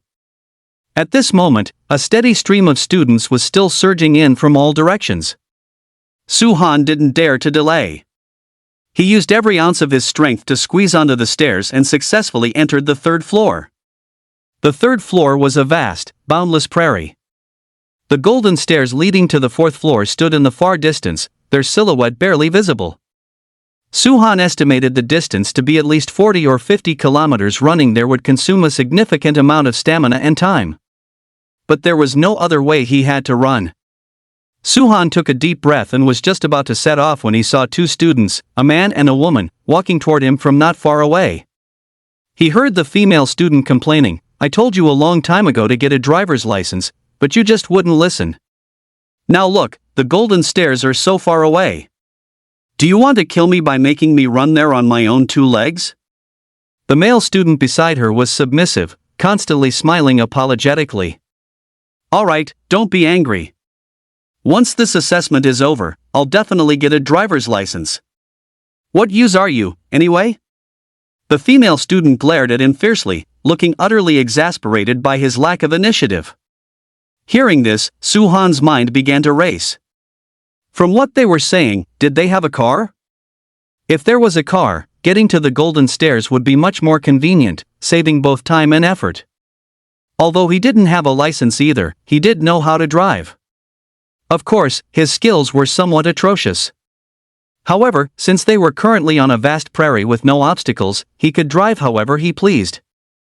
He could completely let himself go. The main issue was that no car was in sight. As the two students walked closer hand in hand, Suhan greeted them, "Hello there, classmates." The two students stopped and sized Suhan up. The male student asked, "Can we help you with something?" Suhan got straight to the point, "I just overheard you talking about driving. Do you have a car?" "What does us having a car have to do with you?" the male student asked rather bluntly. Suhan didn't mind and said with a smile, "I know how to drive. If you have a car, we can cooperate." "Really?" The two students' eyes lit up. Suhan said confidently, "I've been driving for over 3 years. My driving skills are top-notch." He had to brag a bit at a time like this. Otherwise, if they found out he had only driven once and ended up totaling the car, they definitely wouldn't agree. "Great!" The female student was overjoyed and tugged at the male student's arm. "Hurry up and take out the base vehicle." The student didn't hesitate. He tapped a yellow cloth bag at his waist, and with a flash of silver light, a black base vehicle appeared before them. It looked even more high-end and sophisticated than Huang Jin's. Suhan glanced at the yellow cloth bag on the boy's waist and marveled, "So he's carrying a storage bag." Storage bags contained internal space and were extremely rare and precious treasures. Each one was worth a fortune. Even the lowest quality ones were valued at millions of blue star coins. This was enough to show just how wealthy this male student's family must be. "I mean manhwa, and this is my girlfriend, Su Xian. We're both from Great Wall No. 1 High School," the male student, manhwa, introduced themselves. "Good grief! Dating already? Aren't they a bit precocious?" Suhan marveled inwardly before saying, "I'm Suhan, from Donghai No. 2 High School." Chapter 69, Don't be too pessimistic. Su Xian reminded him, "Suhan, let's hurry up." "Fine." Suhan opened the car door and entered the driver's seat. Su Xian and manhwa sat in the back row. When he first got into the car, Suhan felt a bit nervous. Because he had only ever driven automatics and knew nothing about manuals. If this car turned out to be a manual, his secret would be out. Fortunately, it was an automatic. Suhan let out a long sigh of relief and said to the two in the back seat, "We're heading out now. Buckle your seatbelts." Wearing a seatbelt while driving is common sense. Any experienced driver knows that. manhwa said dismissively, "We're in the back, it doesn't matter." Suhan didn't say much more. He took a deep breath, stared straight ahead, and muttered to himself, "What I lack in skill, I'll make up for in nerve. Suhan, you can do this. Let's go." Su Xian. manhwa. Hearing this, the two realized the situation was a bit more serious than they thought and involuntarily buckled their seatbelts. "Hold on tight, here we go." Suhan gave a warning, then ignited the engine and slammed the accelerator to the floor. There was a thunderous roar. The base vehicle bolted forward like a wild horse breaking its reins, galloping across the terrain. Holy crap! That single jolt nearly sent manhwa and the other flying. Suhan got more excited as he drove, completely letting himself go. In no time, the base vehicle's speed had soared to 280 miles per hour and was still climbing. Watching the scenery outside blur past, manhwa's heart leaped into his throat. "Suhan, can you slow down a little?" Suhan was immersed in the thrill and couldn't pull himself out. How could he just slow down? He reassured them, "Don't worry, my skills are right here, nothing will go wrong. Just take a nap, we'll be there soon." manhwa and Su Xian glanced at each other, their eyes filled with worry. Fortunately, the road remained flat, and nothing went wrong. The two felt their racing hearts slowly settle back into place. After 10 minutes of high-speed driving, the silhouette of the golden staircase became increasingly clear. They would reach it in about 5 more minutes. But just then, a massive downward slope suddenly appeared ahead. It was extremely steep, nearly a 60-degree drop. Su-han couldn't react in time and drove the base vehicle straight over the edge. At this point, he didn't dare hit the brakes, because if he did, the vehicle would definitely flip. Tumbling down such a steep slope would basically mean game over. This caused the base vehicle's speed to suddenly skyrocket, creating the sensation of plunging down from the very top of a roller coaster. Ah! Su Xian and Yin Manghao screamed simultaneously. Su Xian's scream was an involuntary reaction to fear. Yin Manghao's was a cry of agony, as Su Xian had grabbed his thigh so tightly she was nearly tearing the flesh off. The pain was unbearable. Su-han, however, remained surprisingly calm at this moment, gripping the steering wheel tightly in an effort to keep the base vehicle balanced. Surprisingly, it worked. The base vehicle charged toward the slope, narrowly avoiding disaster. Just as Su-han was about to breathe a sigh of relief, Yin Menghao's panicked roar rang in his ears, "Watch out ahead!" Su-han jolted and quickly scanned forward, only to see a field of massive boulders, one after another, completely blocking the path. Holy shit! Su-han froze for a split second before slamming the brakes to the floor, reckless of the consequences. Screech! Accompanying a piercing screech of brakes, white smoke billowed from both front tires, interspersed with a shower of sparks. The base vehicle skidded rapidly for a while until the front left tire, unable to withstand the strain, blew out with a loud bang. The base vehicle instantly lost its balance and began to roll violently forward. In this critical moment, Yin Manghao pulled Su Xian into his arms. True feelings emerge in times of trouble. Perhaps this was true love. Thud, thud. The base vehicle rolled continuously for dozens of rotations before finally coming to a halt. During the rolling process, the vehicle's components had essentially fallen apart. Even the engine had been thrown out, leaving nothing but a hollow frame in the end. However, Su-han and the other two remained firmly inside the vehicle. This is the importance of wearing seatbelts. Otherwise, being thrown out during such violent rolling would have resulted in severe injury, if not death. Of course, they weren't in great shape now either. Because of his incredibly high defense, Su-han wasn't really injured, aside from feeling a bit dizzy. But Yin Manghao and Su Xian weren't so lucky. Lacking Su-han's defensive power, they had broken several bones in the impact and were now grimacing in pain. "I think I went a bit overboard this time," Su-han muttered to himself, turning his head to look at Yin Manghao and Su Xian. Neither Yin Manghao nor Su Xian spoke, but their eyes were filled with a chilling, icy glare, as if they wanted to devour him alive. Su-han rubbed his nose and said somewhat guiltily, "Could you guys not look at me with such hatred? At worst, I'll just compensate you for the base vehicle." Yin Manghao gave a bitter laugh. "Is this just about a base vehicle? We're both severely injured. How are we supposed to clear the remaining stages now?" At this moment, he was filled with terminal regret. Had he known Su-han was this reckless, he never would have let him take the wheel. Now, they had narrowly escaped a fatal crash, and they were on the verge of losing their chance at the assessment entirely. Su-han said calmly, "Don't be so pessimistic. I'll just give you some treatment, okay?" He had just learned a healing skill, and this was the perfect time for it to come in handy. Yin Manghao and Su Xian were slightly stunned. "You're a healer?" Su-han smiled non-committally. Yin Manghao grew excited. "Su-han, if you can heal us, you don't even have to pay for the car." "No problem." Su-han snapped his fingers, then successively cast two bursts of ethereal holy light. Two pillars of milky white light descended from the sky, landing on Yin Manghao and Su Xian respectively and merging into their bodies. In the next instant, a healthy flush returned to their faces. Su Xian even let out a moan of comfort that was enough to make anyone's heart race. Su-han took a deep breath, composed himself, and asked, "How are you two feeling?" Yin Manghao immediately replied, "Su-han, your healing skill is incredible. I feel amazing right now, like I'd been injected with adrenaline. I'm back at full health. As long as you're okay."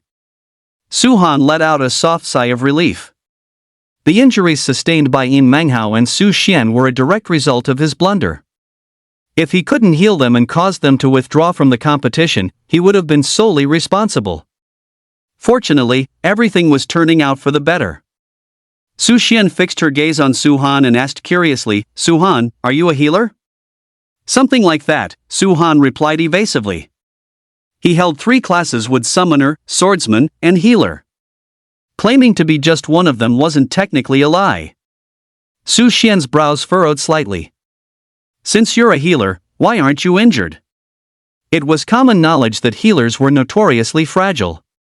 Having just endured such a violent impact, one that had broken bones for both her and Yin Manghao, how could Su Han be completely unscathed? It defied all logic. Chapter 70, I'd like to see just how tough your fists are. Yeah, why aren't you hurt? Yin Manghao stared at Su Han with wide eyes. Maybe I just got lucky, Su Han offered perfunctorily. Lucky? Yin Manghao and Su Xian looked at him with sheer disbelief. The base vehicle had rolled so many times, yet he came out without a scratch. Could luck really be that potent? Su Han changed the subject. We've wasted quite a bit of time already. I think we should get moving. Realizing they were still in the middle of their assessment, Yin Manghao and Su Xian stopped pressing him. They unbuckled their seatbelts and crawled out of the wreckage. Su Han stood in front of the vehicle, staring blankly at the mangled heap that used to be the base car. Yin Manghao asked, "Su Han, what are you thinking about?" Su Han looked dejected and let out a soft sigh. This was only my second time driving. I didn't expect it to end up like the first, completely totaled. After these 2 devastating setbacks, I don't know if I'll ever have the courage to get behind the wheel again. Yin Manghao and Su Xian were stunned. This was only Su Han's second time driving? Holy crap! Didn't he claim to be an experienced veteran driver earlier? If it weren't for the fact that Su Han had just healed them, they would have definitely given him a piece of their minds. Damn it! What a total trap! Suppressing his frustration, Yin Manghao grumbled, "I don't know if you'll have the courage to drive again, but I'm damn sure that anyone who's been in a car with you will never have the courage to do it a second time." Su Han. Is it really okay to be that blunt? Can we still be friends? In a remote corner of the 3rd floor, an epic battle was unfolding. 3 humanoid skeletons and 3 giant ape skeletons had joined forces in a brutal struggle against a tiger wreathed in black flames. This tiger possessed astonishing defense and immense strength. With a single swipe of its claw, a humanoid skeleton was instantly dismembered. With another strike, a giant ape skeleton shattered into pieces. In less than a minute, all 6 skeletons had been fallen one after another. Not far away, Zhu Yuqi, her long hair flowing, knit her brows slightly and muttered under her breath, "A boss-level black flame tiger is indeed troublesome." Roar! Upon spotting Zhu Yuqi, the black flame tiger let out an angry roar and charged toward her at high speed. Zhu Yuqi let out a cold snort as 6 spheres of black light suddenly appeared before her. After solidifying, they transformed into 6 skeletons that swarmed toward the black flame tiger to surround and kill it. Bang! Bang! At the very first clash, the bodies of 2 humanoid skeletons were blown apart. Zhu Yuqi remained calm and composed, silently chanting a steady incantation. Crack! Suddenly, the sound of something shattering echoed in mid-air, followed immediately by the appearance of a massive rift. The next moment, an enormous draconic skull poked out from within. A terrifying aura of the highest order surged forth and spread. Sensing something, the black flame tiger looked up the moment it saw the dragon's skull. Its entire body began to tremble violently. Even though it was merely a skeletal dragon, it still possessed the power of bloodline suppression, inflicting a powerful psychological terror upon the beast. A layer of panic clouded the black flame tiger's eyes. After a moment's hesitation, it turned tail and fled. By this time, the skeletal dragon had fully emerged from the rift. Its body, over 20 zhan long, loomed ahead, a truly shocking sight. Kill it! Zhu Yuqi pointed a finger at the black flame tiger and issued the command. The skeletal dragon gave its bony wings a powerful flap. A hurricane rose, sending sand and stones flying as the sky and earth changed color. The skeletal dragon soared into the air, and after circling once, it dove straight toward the fleeing black flame tiger. Its speed was so great it was as if it were teleporting. The next instant, the black flame tiger was pinned to the ground by a massive skeletal claw. It took Su-han and the other two nearly 20 minutes to finally reach the golden staircase leading to the fourth floor. About 100 people had gathered in front of the golden stairs, forming an orderly queue. Su-han was stunned when he saw this scene. On the first and second floors, everyone had scrambled desperately toward the golden stairs with absolutely no sense of order. How had everyone become so well behaved upon reaching this floor? Su-han, should we join the queue or just head up directly? Manhwa asked. Su-han thought for a moment and said, let's queue up. Since everyone was following the rules so strictly, he didn't want to do anything too out of line. Besides, it wouldn't take much time anyway. While they were waiting in line, he suddenly spotted a familiar figure ahead. It was Wu Hao. Wu Hao, Su-han called out. Su-han. Seeing Su-han, Wu Hao ran over excitedly and asked curiously, Su-han, how did you only just get here? With Su-han's strength, shouldn't he have reached the 5th or 6th floor long ago? Manhwa and Su Xian exchanged puzzled glances. Isn't Su-han just a support? For a support to reach the 3rd floor in such a short amount of time was already quite a feat. Wu Hao's expectations for Su-han seemed a bit too high. I got delayed by some business, Su-han said with a light chuckle. He had fought the Snow Beast King on the 2nd floor and just finished a round of death racing, which indeed wasted quite a bit of time. Wu Hao reminded him, then you should hurry up. Don't waste time waiting here. Su-han was slightly taken aback. But isn't everyone queuing? It wouldn't be right to cut in line, would it? Wu Hao explained, those in the queue are the ones with weaker strength. We have no grand ambitions, so wasting a bit of time doesn't matter. Those with the strength to compete for the rankings don't need to queue, they went up a long time ago. Oh. Su-han had a sudden realization and said, in that case, I'll head up first. Go ahead, hurry. Try to take first place. Wu Hao cheered Su-han on. Manhwa and Su Xian were both completely bewildered. A support actually wants to compete for a ranking? And he even has the audacity to dream of taking first place? Is it even possible to joke like that? Su-han strode forward. As he approached the golden stairs, he was blocked by a burly male student. Who told you to cut the line? Get to the back. Su-han raised an eyebrow. Wasn't it said that those qualified to compete for a ranking don't need to queue? The burly student sized Su-han up. Which academy are you from? What's your name? Su-han replied patiently, Donghai No. 2 High School, Su-han. The burly student's eyes filled with disdain. Never heard of you. Get to the back of the line. The students qualified to compete for a ranking were all well known. No one had ever heard of a nobody like Su-han. A complete unknown wanting to compete for a rank? He was clearly just trying to fish in troubled waters. Su-han's eyes narrowed slightly. Are you the one in charge here? What right do you have to give orders? He hadn't wanted to cause trouble, but since the other party was being such a snob, there was no need to be polite. The burly student's gaze turned cold as he shook his fist. I'm volunteering to maintain order here, and I do it with my fists. Su-han scoffed. Then I'd like to see just how hard your fists are. As soon as the words left his mouth, Su-han struck suddenly, grabbing the burly student's wrist with lightning speed. With a sudden burst of power, he swung the boy and sent him flying. Chapter 71, Earthen Beast. With a whoosh, the burly student shot off into the distance, vanishing from everyone's sight. Overestimating yourself. Su-han snorted, stepped onto the golden stairs with nonchalance, and began walking up at a brisk pace. In an instant, a suffocating silence fell over the surroundings. Everyone stood frozen like wooden chickens, completely shocked by the scene before them. A person weighing nearly 200 pounds was just tossed away like that? This guy named Su-han is way too fierce. Manhwa and Su Xian were even more dumbfounded, muttering blankly, isn't Su-han a support? When did supports become this powerful? This world has gone crazy. Wu Hao said strangely, who told you that Su-han is a support? Manhwa frowned, Su-han told me personally. Is he not a healer? Wu Hao burst out laughing. How could he be a healer? He is clearly a wood summoner, he just happens to possess unrivaled melee strength. Yin Ming Hao. Su Xian. Su Han Wood Summoner. They had witnessed Su Han casting a healing skill with their own eyes, so how did he become a wood summoner? Did he take them for fools?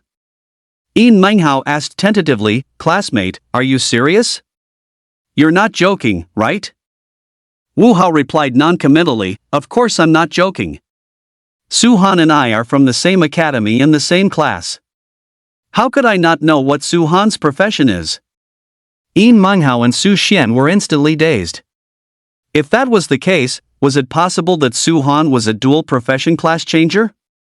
After Su Han entered the fourth floor, he was teleported into a forest. Tall trees rose from the ground all around him, each reaching 40 to 50 meters in height. The dense canopy joined together, blotting out the sky and completely blocking the sunlight, leaving the interior of the forest in dim darkness.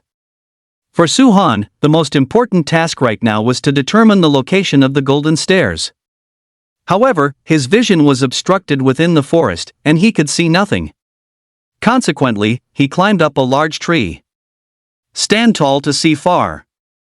Looking out into the distance, the golden stairs came into full view. They weren't too far away, only about a dozen miles or so. Coming down from the tree, Su Han dashed straight in one direction. 20 minutes later, he broke out of the forest and arrived at a plain. This place was very close to the golden stairs, at most about 1,000 meters away. Su Han took a deep breath and continued to speed forward. When he reached the vicinity, he saw the golden stairs standing within a massive mountain hollow. At this moment, dozens of students were gathered outside the mountain hollow, discussing something among themselves. Su Han found it a bit strange. What were these people doing here? Why weren't they climbing the stairs? Could they be waiting in line too? Su Han stepped forward, approached a round-faced male student, and asked curiously, "Hey classmate, what are you all doing here?" The round-faced student glanced at Su Han, then pointed toward the hollow. "We're watching that guy show off." "What?" Su Han froze for a moment and turned his head to look into the hollow. He saw a handsome male student speaking eloquently into a smartphone camera. "Dear viewers, hello everyone. I'm your old friend, Blue Star's #1 hunk, Ju Xiang. Attention everyone, high energy ahead. Earth beasts are lurking. Today, I will take you into the world of the earth beasts to witness the true meaning of life and death." Hearing this, Su Han's jaw couldn't help but drop. Good grief! Someone was actually posing for a video here? What a weirdo! But he was puzzled. Aside from the golden stairs, the hollow was completely empty. Where were the earth beasts Ju Xiang mentioned? Ju Xiang, that's enough already. Hurry up and move so we can see your strength, someone urged. Ju Xiang struck a handsome pose for the camera, then strode toward the golden stairs. After walking just over a dozen steps, the sound of breaking earth echoed all around. The next moment, stone golems 2 meters tall crawled out from the soil one after another. Su Han raised an eyebrow. So the earth beasts were hidden underground. Witness my invincible iron fist. Ju Xiang laughed wildly, charging frantically in front of an earth beast and unleashing a punch. With a loud bang, the earth beast shattered into pieces. Whoosh, another punch, and the head of a second earth beast was smashed to bits. The more Ju Xiang killed, the more excited he became. His fists were as fast as the wind as he continuously harvested the lives of the earth beasts. In just a few breaths, more than 20 earth beasts had been blasted into dregs. Impressive enough, Su Han commented. Ju Xiang was a black iron tier 5 iron fist brawler. To be able to hunt down so many earth beasts in such a short amount of time, he indeed had some capital to show off. Just when Su Han thought Ju Xiang would secure a complete victory, a sudden change occurred. A single earth beast, over 3 meters tall, pointed toward Ju Xiang from a distance. Rumble! A sharp stone spike suddenly erupted from beneath Ju Xiang's feet, grazing past his body. Earth-type skill, stone spike. Su Han watched, stunned. Earth beasts actually possessed such a skill? Then Zhu Xiyang was in trouble. Having escaped a close call, a look of lingering fear appeared on Zhu Xiyang's face, but his eyes were filled with killing intent as he locked onto the 3-meter-tall earth beast. The other earth beasts couldn't harm him, only this earth beast with the stone spike skill posed too great a threat. To catch the bandits, first capture their leader. As long as he dealt with this earth beast, the crisis would resolve itself. Vile beast! Die! Zhu Xiyang gritted his teeth and charged forward courageously. The surrounding earth beasts swarmed in, attempting to block Zhu Xiyang. But none were a match for him, being obliterated in the blink of an eye. Soon, Zhu Xiyang charged in front of the 3-meter earth beast, clenching a massive fist and swinging it through the air. Whir! This punch was heavy and powerful, stirring the air into a shrill wind howl. The 3-meter earth beast didn't panic at all, a mocking smile even flickered across the corners of its mouth. Just as Zhu Xiyang's fist struck close, a thick stone pillar suddenly appeared in the 3-meter earth beast's hand, smashing down toward Zhu Xiyang's head. The move was so sudden that Zhu Xiyang had no time to dodge. With a thud, the stone pillar hit Zhu Xiyang's head dead center and exploded into fragments. It must be said that Zhu Xiyang's head was indeed hard enough, as it actually managed to shatter the stone pillar by sheer force.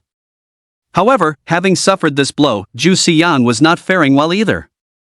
He felt a sudden wave of dizziness, stumbled, and landed hard on his backside. But in less than a second, he suddenly shot upward, letting out a bizarre, high-pitched screech from the back of his throat. Oh ho! Everyone watched in stunned silence, only realizing upon closer inspection that a sharp spike had emerged from the ground at some unknown moment, perfectly skewering Zhu Xiyang's buttocks.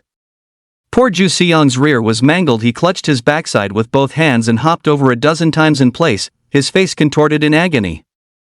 Seeing this, the onlookers clicked their tongues in sympathy and shock. Chapter 72, He Yaoxing. Su Han's eyes flickered with contemplation. The 3-meter earth beast possessed 2 earth-type skills, and it was incredibly cunning. From beginning to end, it had played Zhu Xiyang like a fiddle. Looking at the situation, there was no possibility of Zhu Xiyang making a comeback. Thud, thud. At that moment, over a dozen more earth beasts burrowed out from underground, launching a frenzied group assault on Zhu Xiyang. Having suffered 2 major blows, Zhu Xiyang had basically lost his combat capability. After holding out for only a short while, he fled back in a pathetic state. Strangely enough, once Zhu Xiyang fled beyond a certain range, those earth beasts gave up the pursuit and burrowed back into the soil. Ha ha! Watching Zhu Xiyang's disheveled and crestfallen appearance, the crowd burst into laughter. At the beginning, Zhu Xiyang had been full of high spirits, acting like a total powerhouse. In the blink of an eye, he had been pinned to the ground and humiliated by the earth beasts, losing all dignity. Hearing the piercing laughter, Zhu Xiyang's face turned beet red, and he wished he could find a crack in the ground to crawl into. Seeing that there was no more entertainment to watch, Su Han began walking down toward the mountain hollow. The round-faced male student called out, "Classmate, what are you doing?" Su Han said calmly, "Going to the 5th floor, of course." The round-faced student was slightly stunned and advised, "Calm down, it's not like you didn't see how powerful those earth beasts are. I suggest you stay here and wait for a powerhouse to clear the way for us. No need for such trouble." Su Han smiled faintly and strode toward the golden staircase. He was a powerhouse himself, why would he need to wait for someone else to clear the path? Another guy trying to show off. The crowd cast looks of disdain, assuming Su Han and Zhu Xiyang were cut from the same cloth. Soon, Su Han arrived at the hollow, a mere 10 meters away from the golden stairs. Thud, thud. Suddenly, a dozen sounds of breaking soil rang out as over 20 earth beasts burrowed out of the ground, with the 3-meter-tall earth beast prominently among them. Su Han gripped the verdict tightly, prepared to begin a slaughter. Yet at that moment, the group of earth beasts sensed Su Han's aura. A hint of terror filled their eyes as they scrambled to burrow back into the soil, vanishing without a trace in the blink of an eye. What was going on? Everyone, including Su Han, was stunned. For some inexplicable reason, why did the earth beasts run away? Su Han froze for a moment but didn't overthink it, walking straight onto the golden stairs. Throughout this process, the earth beasts never appeared again. What's going on? Why didn't the earth beasts attack him? The crowd only reacted once Su-han had disappeared from their sight. I heard that earth beasts are maintained by energy. Could it be that their energy ran low and they can't manifest anymore? Someone speculated. I've heard that too. What should we do? Keep waiting? Or go over and try? I think we can give it a try. After some discussion, the round-faced male student and the others walked down into the hollow together. But they had only made it halfway when the earth beasts burrowed out and launched a fierce attack on them. Holy shit! The students were all dumbfounded. What happened to the energy running out? How did they pop up again? Isn't this just judging people by their cover and picking on the honest ones? Run! The round-faced student was the first to react, turning around to flee. They were all only Black Iron Tier 4. How could they possibly defeat the earth beasts? If they didn't run now, they might very well be knocked out of the Chaos Tower. The others followed close behind, fleeing in total disarray. Watching everyone in such a disheveled state, Zhu Xian felt much more balanced and laughed secretly to himself. Serves you right. That's what you get for mocking me. The students fled the mountain hollow, panting heavily. Can someone tell me what the hell just happened? Who knows? It's like seeing a damn ghost. The round-faced male student thought for a moment and said, I think I know what happened. The students all gathered around him. The round-faced student said slowly, rumor has it that when earth and beasts sense danger, they choose to hide in the soil. In other words, that student just now was a very dangerous person, dangerous enough to make the earth and beasts feel fear. Ah! Everyone listened, stunned. What kind of strength would it take to make an earthen beast feel endangered? The round-faced student said in a deep voice, at least a class change user of bronze tier or higher would possess that kind of intimidating power. Hiss! The students all gasped in unison. Aren't bronze tier class change users all the powerhouses in the top 10 of the rankings? Was that guy just now one of them? Then who could he be? The round-faced student said with certainty, it must be He Yaoxing from Aoki First High School. How do you know? Everyone asked in confusion. The round-faced student explained, among the top 10 on the leaderboard, only He Yaoxing is a dual-class swordsman and elemental summoner. That powerhouse just now was carrying a long sword, so I'm basing my judgment on that. So it was that legendary figure. Everyone realized at once. Just then, a bald male student walked over from a distance, carrying a thick greatsword and cursing incessantly. I finally found traces of the black flame tiger, only for someone to beat me to it. What total bad luck! Earlier, he had exerted an immense amount of effort to find the black flame tiger's lair. He never expected that the black flame tiger would have already been slaughtered by someone else. It was a massive waste of time. He felt incredibly frustrated. When the bald student reached the edge of the hollow and saw the round-faced student and the others standing there like idiots, he asked curiously, "What are you guys doing?" The round-faced student replied honestly, "There are earthen beasts lying in ambush in the hollow. We're too weak and don't dare to cross." Oh. The bald male student nodded and followed up, "Just follow me over there. The earthen beast is very powerful, so many of us couldn't beat it." "Can you really handle it?" the round-faced male student reminded him. The bald student snorted disdainfully. "As soon as I show my face, that earthen beast will surely piss itself in terror." The other students. Is he really that confident? Could this be another powerhouse? The round-faced student asked tentatively, "What is your name, classmate?" The bald student raised an eyebrow. "You should have heard of my name. He Yaoxing, from Qingmu No. 1 High School." "You're He Yaoxing?" The students were all stunned. If the bald student in front of them was He Yaoxing, then who was the person who just passed by? Is there a problem? He Yaoxing frowned. The round-faced student stammered, "Well, a swordsman passed by just now. His strength was terrifying, and he scared the earthen beast away instantly. We thought that swordsman was you." He Yaoxing's eyes widened. Anyone capable of scaring away an earthen beast had to be a class change holder at the bronze tier or higher. But as far as he knew, among the swordsmen participating in this assessment, there wasn't a second bronze tier besides himself. Could they have been promoted to the bronze tier after entering the Chaos Tower?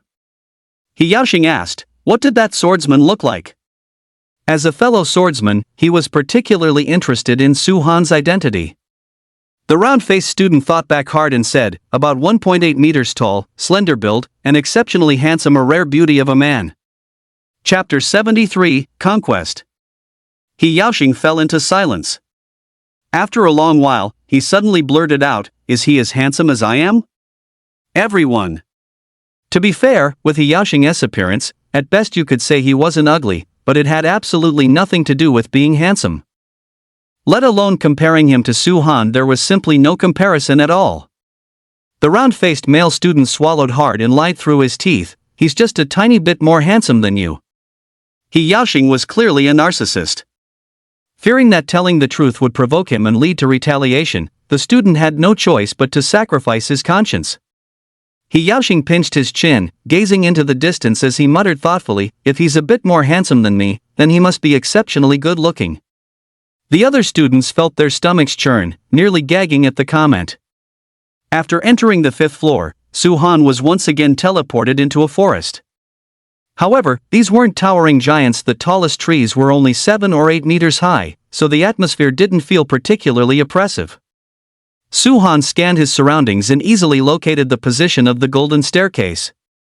Just as he was about to move, a rustling friction sound suddenly reached his ears, as if something was approaching him. In the past, Su Han might have ignored it. But after being ambushed once by the Snow Beast King, he didn't dare to be careless. If there were powerful monsters like that nearby, he could easily get hurt. To be safe, Su Han summoned the little tree ant. With the little trent's help, he quickly discovered several sentient vines hidden nearby, attempting to launch a sneak attack. Su Han let out a cold snort and summoned the demonic plant archer, issuing an attack command. Whoosh, whoosh, whoosh. The demonic plant archer fired 3 consecutive arrows, followed by 3 loud explosions in the surrounding area.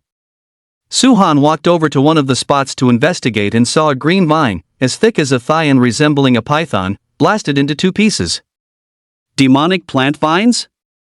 It was the first time Su Han had seen such things. He muttered to himself and left the area with the little tree ant and the demonic plant archer. After traveling 5 kilometers, a sudden burst of agonizing singing drifted over from ahead. Conquered by you just like this. Drinking the poison you hid away. Your plot has reached its end. My love has been buried in the ground. Hearing this, Su Han was completely dumbfounded. Someone is actually singing here? If they're going to sing, fine, but of all things, they had to choose conquer. And in such a half-dead, pathetic voice, no less. Just who exactly managed to conquer them? Out of curiosity, Su Han quietly crept up. Passing through several large trees, Su Han witnessed a scene he would never forget. There, he saw a handsome male student tied to a large tree. Standing before him was a female student with a curvaceous figure, holding a leather whip in her hand. Focus. If you don't start paying attention, I'll whip you again. The handsome male student was on the verge of tears. Wu Fei, I'm already speaking from the heart. Don't push me too far. Snap. Wu Fei cracked her long whip, lashing it hard against the handsome student's body. You dare talk back? Speak. Do you like me or not? The handsome student cried out in pain from the whip. I like you. I swear to the sun, I really like you. Wu Fei beamed with joy. It seems my sincerity has finally touched you. The handsome male student wore an expression of total despair. Su Han clicked his tongue in disbelief, secretly marveling, they're playing it wild enough. The scene before him was truly an eyesore. That male student was clearly being coerced. What was the point of love obtained in such a way? Although Su Han sympathized with the handsome student's plight, he adhered to the principle of not my business, not my problem, and had no intention of interfering. Take care. Su Han offered a second of silence for the handsome student, turned around, and began to leave. However, as he walked, he accidentally stepped on and snapped a fallen branch. Crack! The crisp sound of the snap echoed through the surroundings. Who's there? Wu Fei spun around abruptly. Just passing through. I'll leave right away and won't disturb you, Su Han said with an awkward smile. You think you can just leave whenever you want? Wu Fei stepped forward and fixed her gaze on Su Han. A layer of fervent heat immediately clouded her eyes. Compared to Lian Yu, you lack a bit of delicacy but have more masculinity. You're just my type. You stay behind too and sing conquered. Su Han. Sing conquered? And be tied to a tree just like Lian Yu? Who the hell could put up with that? Su Han's eyes darkened slightly. Sorry, I don't know how to sing conquered. Wu Fei sneered. It's fine if you don't know how Lian Yu can teach you. Also, let me remind you, I don't have a very good temper. If I get angry, the consequences will be severe. As a mere wood summoner, don't do anything stupid. Su Han rubbed his nose. No room for negotiation? Wu Fei looked as if she had Su Han right where she wanted him. Play with me for a while. Once I'm happy, I'll let you go. What a damn slut. With a look of sheer disgust, Su Han raised his leg and delivered a fierce kick to Wu Fei's lower abdomen. The move was so sudden and Su Han's execution so swift that Wu Fei, completely caught off guard, was sent flying backward instantly. Ah! With a single scream, Wu Fei vanished from their line of sight.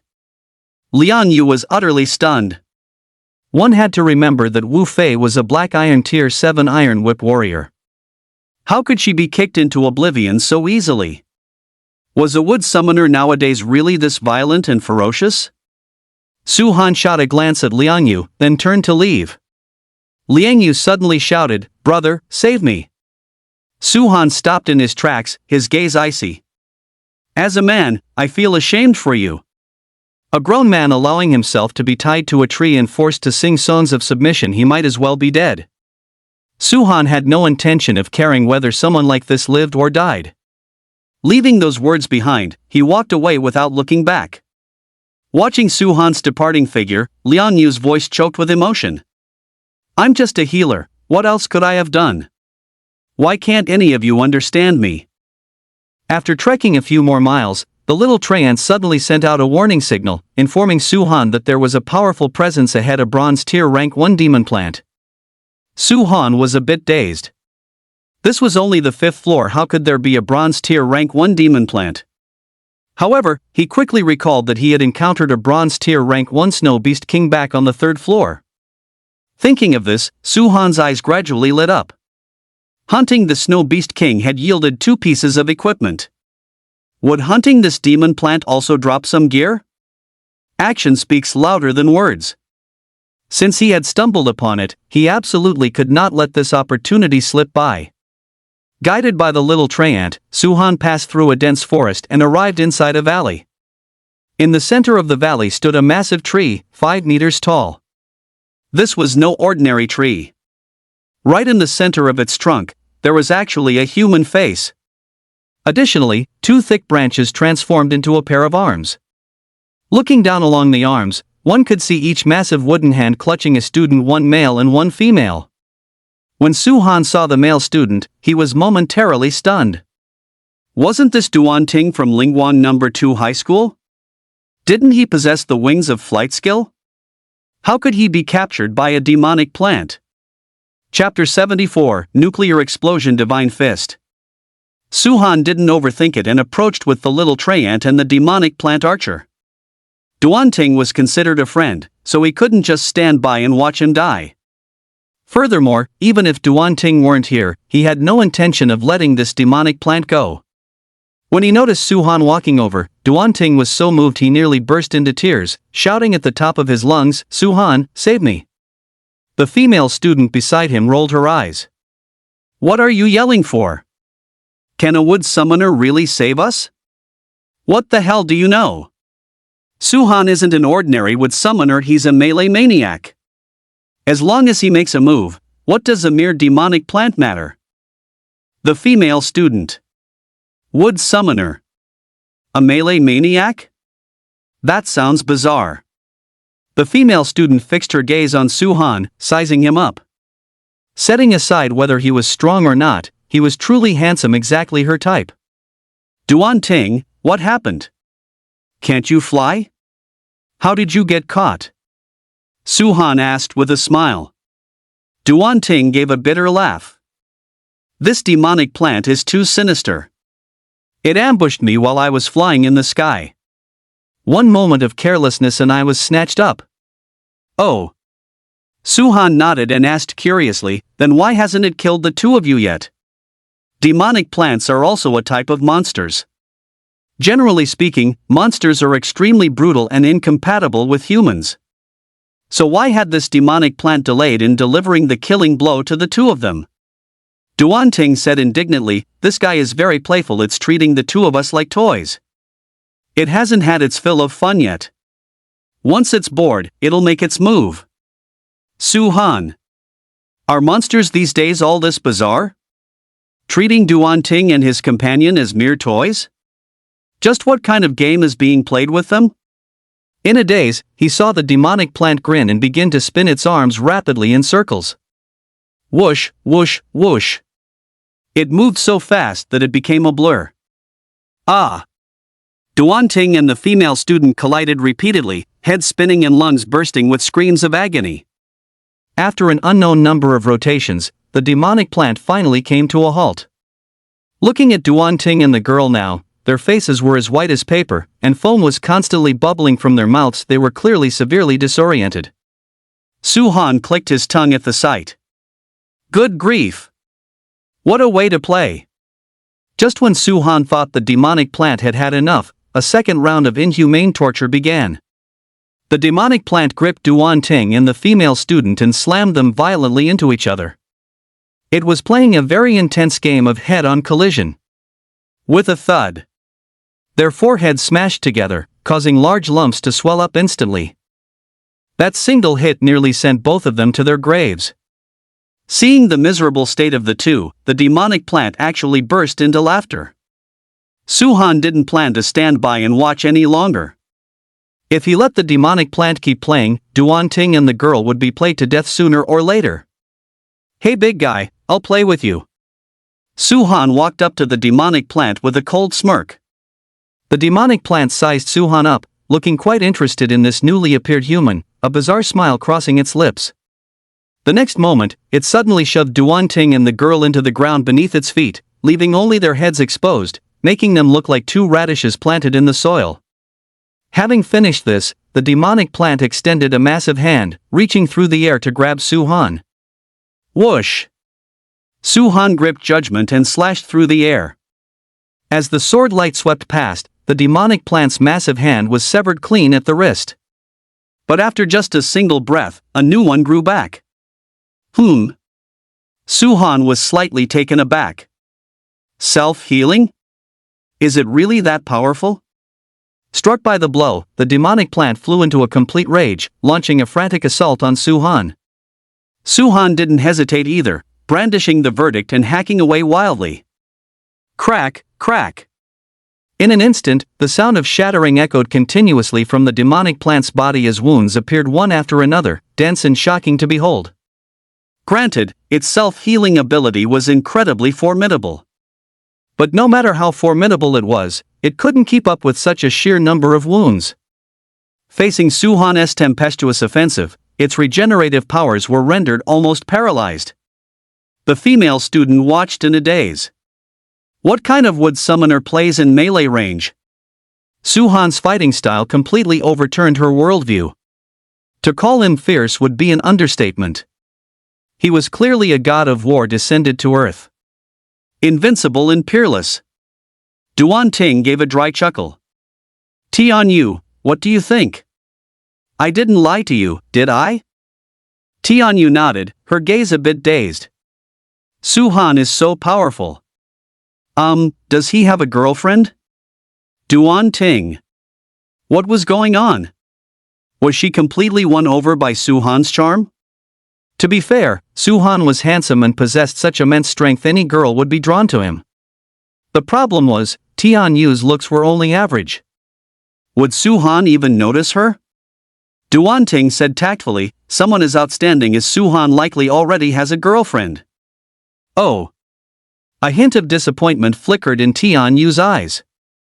On the other side, Su Han was still locked in combat with the demonic plant. More accurately, it was a one-sided slaughter. By now, the demonic plant had been hacked bare, leaving nothing but a trunk, having completely lost its ability to resist. But it must be said, it was indeed tough enough to endure. It hadn't died even until now. Su Han refused to accept this and intensified his attacks. Swish, swish, swish. With 3 slashes, the demonic plant was hacked into 3 sections. Immediately after, a flash of sword light swept across. The demonic plant was smashed to pieces, turning into a cloud of wood chips. At the same time, a burst of white light erupted from the ground. When the white light dissipated, what appeared before him were a white jade slip and an ancient-looking book. The appearance of equipment meant that the demonic plant had been completely killed. Su Han was overjoyed and rushed forward, grabbing the 2 pieces of equipment in his hands. The first thing he checked was the white jade slip. Iron Fist Brawler Exclusive Skill Nuclear Explosion Divine Fist, a destruction-level skill. One punch delivered is like a nuclear bomb exploding, shattering the heavens and earth. Destroys all targets. Note, each use consumes 99% of your own mana. The more mana consumed, the more powerful the strike. If mana is below 500 points, this skill cannot be used. Holy crap! Su Han was shocked. The nuclear explosion Divine Fist was simply too brutal. With this skill, wouldn't he be able to slay gods if gods blocked him, and slay Buddhas if Buddhas blocked him? However, the drawback of the nuclear explosion Divine Fist was also very obvious: it consumed too much mana. Using it once cost 99% of his mana. After one punch, he basically wouldn't be able to use any other skills. Therefore, this thing could only be used as a trump card. But it was undeniable that its value was unparalleled. Su Han also intended to learn this skill. Of course, he couldn't learn it right now. Duan Ting was watching eagerly from the side, so he couldn't expose the matter of his skill slot amplification. Su Han put away the skill book and then looked at the other book. This was a book on crafting incendiary bombs. According to the records in the book, the power of these incendiary bombs was quite explosive. Once they detonated, raging flames would ignite within a 10-meter radius. In terms of power, they were not inferior to a fire mage's fireball spell at all. It's all right. Su Han nodded slightly. The value of an incendiary bomb might not match that of a burst grenade, but selling it for over 100,000 blue star coins shouldn't be a problem. Once the assessment is over, he would contact Jin Chaohua. Chapter 75, 4 Classes, Unprecedented. A moment later, Su Han put away the books and slowly walked over to Duan Ting. Su Han, stop looking and get me out of here, Duan Ting said, feeling incredibly stifled. Su Han rubbed his nose. I can get you out, but you'll have to endure a little pain. With only Duan Ting's head remaining above ground, there were only 2 ways to save him. The first was to dig him out. The second was to grab him by the hair and pull him out. The first method was too time-consuming, so the second was the only choice. Since the process was bound to be painful, he told Duan Ting to bear with it. I've had enough of enduring this, just hurry up and do it, Duan Ting said, unable to wait any longer.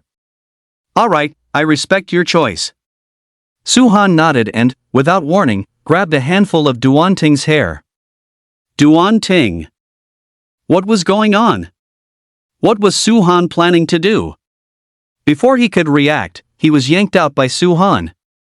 The feeling was exactly like pulling a radish out of the ground. Tian Yu watched, dumbfounded. Ah! Duan Ting let out a miserable scream, feeling as if his scalp were being torn off. Only now did he realize that Su Han was using such a simple and crude method. Old Duan, I'm heading out first. Su Han called out and turned to leave. Over 3 hours had passed, and he was still only on the 5th floor. He had to pick up the pace. Holy shit! Duan Ting rubbed his scalp, grimacing in pain. Duan Ting, don't just stand there dazed, get me out of here. Tian Yu reminded him. Duan Ting shifted his gaze, landing on Tian Yu's hair, as a mischievous smirk crossed the corner of his mouth. Saving you is no problem, but you'll have to endure a little. Tian Yu panicked instantly. No way. If you dare pull my hair, I'll definitely have my brother beat you to death once we're out. She had no desire to be pulled out like a radish. Duan Ting felt a bit intimidated. To avoid being beaten to death, he could only resignedly find a tree branch, crouch down, and start digging slowly. On the other side, Su-han quickly arrived before the stairs leading to the 6th floor. This time, he encountered no obstacles and was smoothly teleported into the 6th floor. The 6th floor was a vast, boundless desert, looking quite similar to the endless desert dungeon. Su-han scanned the surroundings, and seeing no one around, he took out the skill book and pressed it against his forehead. In the next moment, the skill book merged into his forehead. Skill Nuclear Explosion Divine Fist learned successfully. Su-han then opened his status panel. Name, Su-han. Profession Wood Summoner Swordsman Iron Fist Brawler. Level, Bronze Tier, Mirror Level 2. Attack Power, 305. Defense, 230. Agility, 180. Spirit, 80.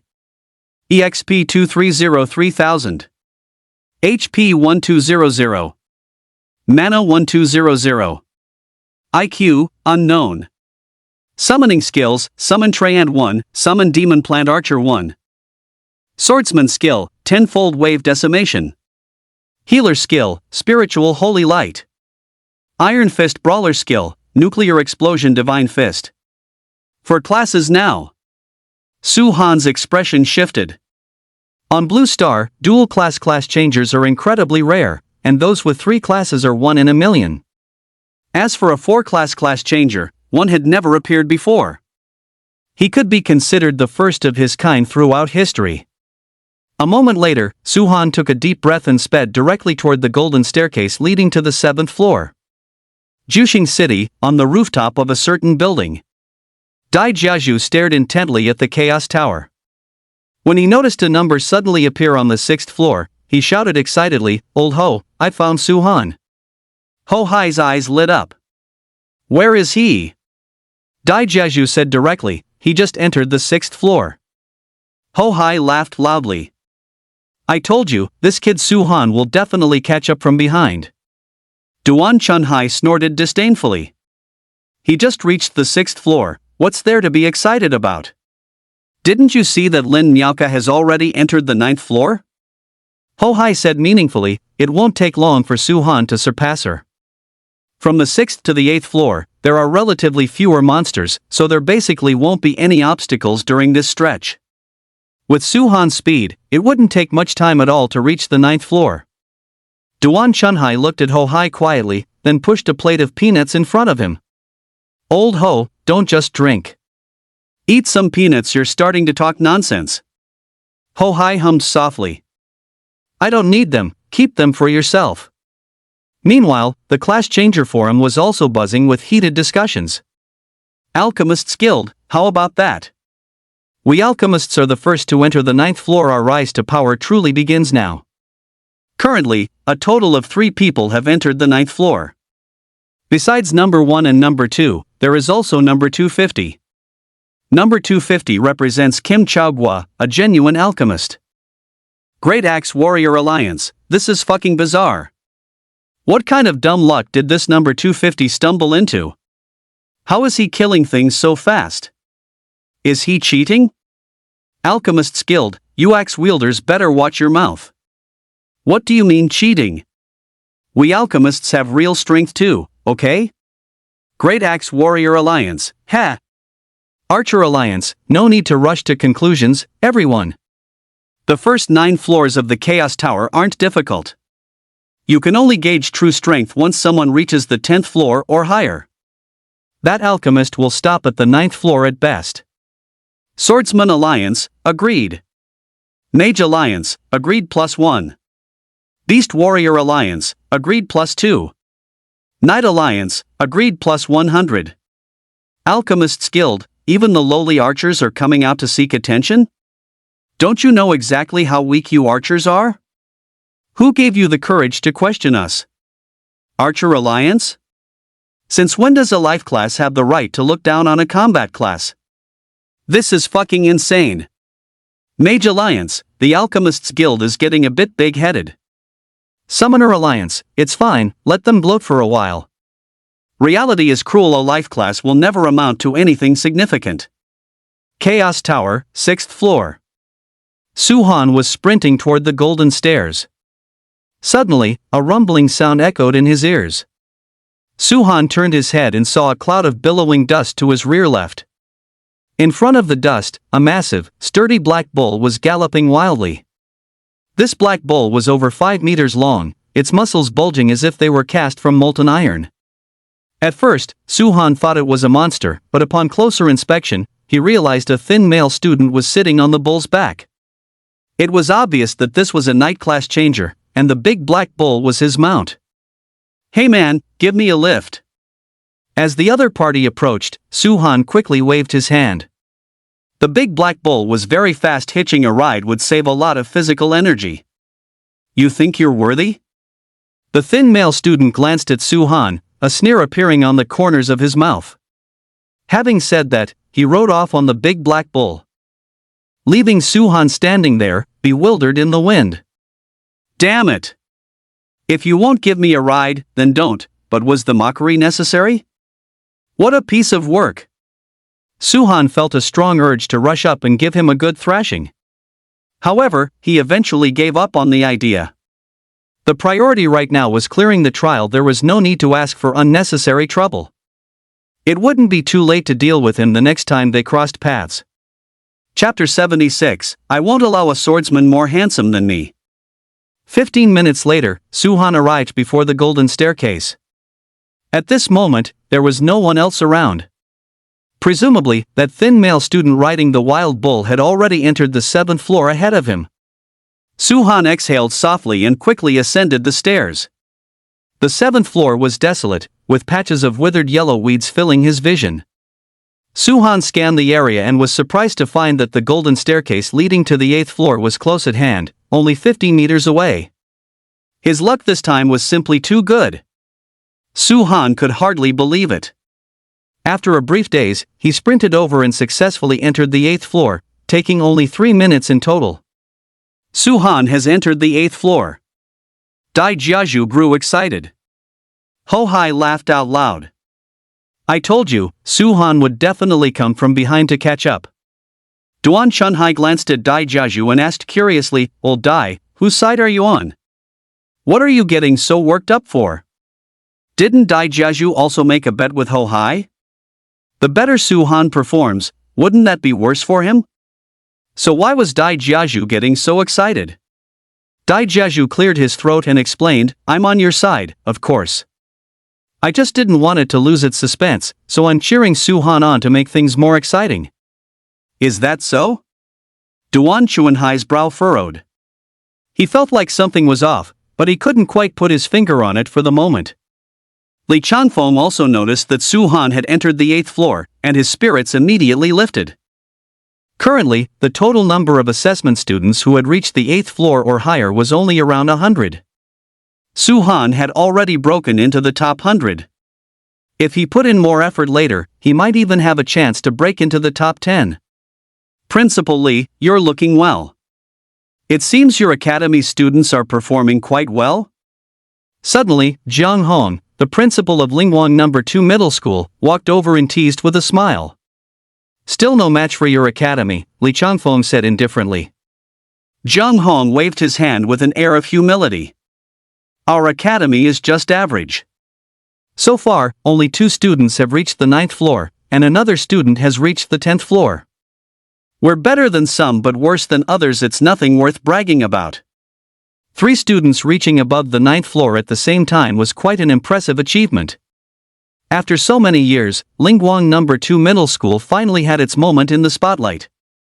It would almost be wrong not to show off a little. Li Changfeng. Give you an inch and you take a mile, don't you? So what if you made it to the 10th floor? What's the big deal? Do you have the ability to try and climb to the 13th floor? Hearing the commotion, the principals from other academies gathered around and asked curiously, "Principal Jiang, who from your academy reached the 10th floor? Is it that alchemist, Jin Chagwa?" So far, only 4 people had entered the 10th floor. 3 of them were at the top of the rankings. And the only student from Donghai No. 2 High School on the leaderboard was Jin Chagwa. He was the only one with any hope of reaching the 10th floor. Zhang Hong's face beamed with pride. It's Jin Chagwa. It was hard to imagine an alchemist achieving such great results. Jin Chagwa's performance had brought him a tremendous surprise. It really is him. The principals were stunned. The 8th floor of the Chaos Tower. Suhan picked up his speed and dashed straight toward the direction of the golden stairs. His luck this time wasn't as good as before. The teleportation distance was a bit far, roughly 20 to 30 kilometers away from the golden stairs. Just as he was passing through a small grove, a herd of bison covered in flames suddenly burst out, numbering more than 20. This was a herd of black iron tier 8 fiery bulls, possessing the flame possession skill. Their strength was quite formidable. The fiery bulls locked onto Suhan and charged at him frantically. Suddenly, a wave of ferocity mixed with scorching heat rushed toward his face. Suhan snorted coldly, raised the arbiter, and slashed through the air. With a sharp squelch, the first fiery bull to charge was split in half. A large amount of blood gushed from its mangled body, instantly staining a large patch of the ground red. Seeing Suhan's ferocity, the remaining fiery bulls immediately halted their charge, standing in place, somewhat bewildered. Suhan didn't care about any of that. He rushed forward and began hacking away. Swish, swish. After a few strikes, another 7 or 8 fiery bulls fell into pools of blood. The remaining fiery bulls were completely terrified and fled in panic. Suhan did not give chase. Hunting an 8th rank Black Body Realm Blazing Bull only yielded dozens of EXP points, which was hardly worth his time. If he truly wanted to farm EXP, it would be better to go on a killing spree above the 10th floor. Clap, clap. Just as Suhan was preparing to leave, the sound of clapping suddenly reached his ears.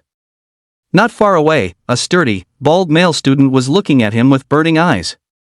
Suhan was a bit confused. He rubbed his nose and asked, "Can I help you with something?" The bald student walked straight up to Suhan, stared intently at him, and muttered, "Deep eyes, handsome features, and an ethereal temperament, you really are a tiny bit more handsome than me." The newcomer was none other than He Yaoxing from Aoki No. 1 High School. Suhan. This unprovoked comment left Suhan feeling quite bewildered. Besides, with that bald head of his, how could he even compare his looks to Suhan's? Couldn't he just take a piss and look at his own reflection? Suhan paused for a moment and asked, "What exactly do you want?" He Yaoxing said in a deep voice, "I'm here to confirm one thing. Are you the swordsman who scared off those earthen beasts?" Earthen beasts? Suhan muttered to himself and quickly recalled that on the 4th floor, he had indeed scared away a few earthen beasts.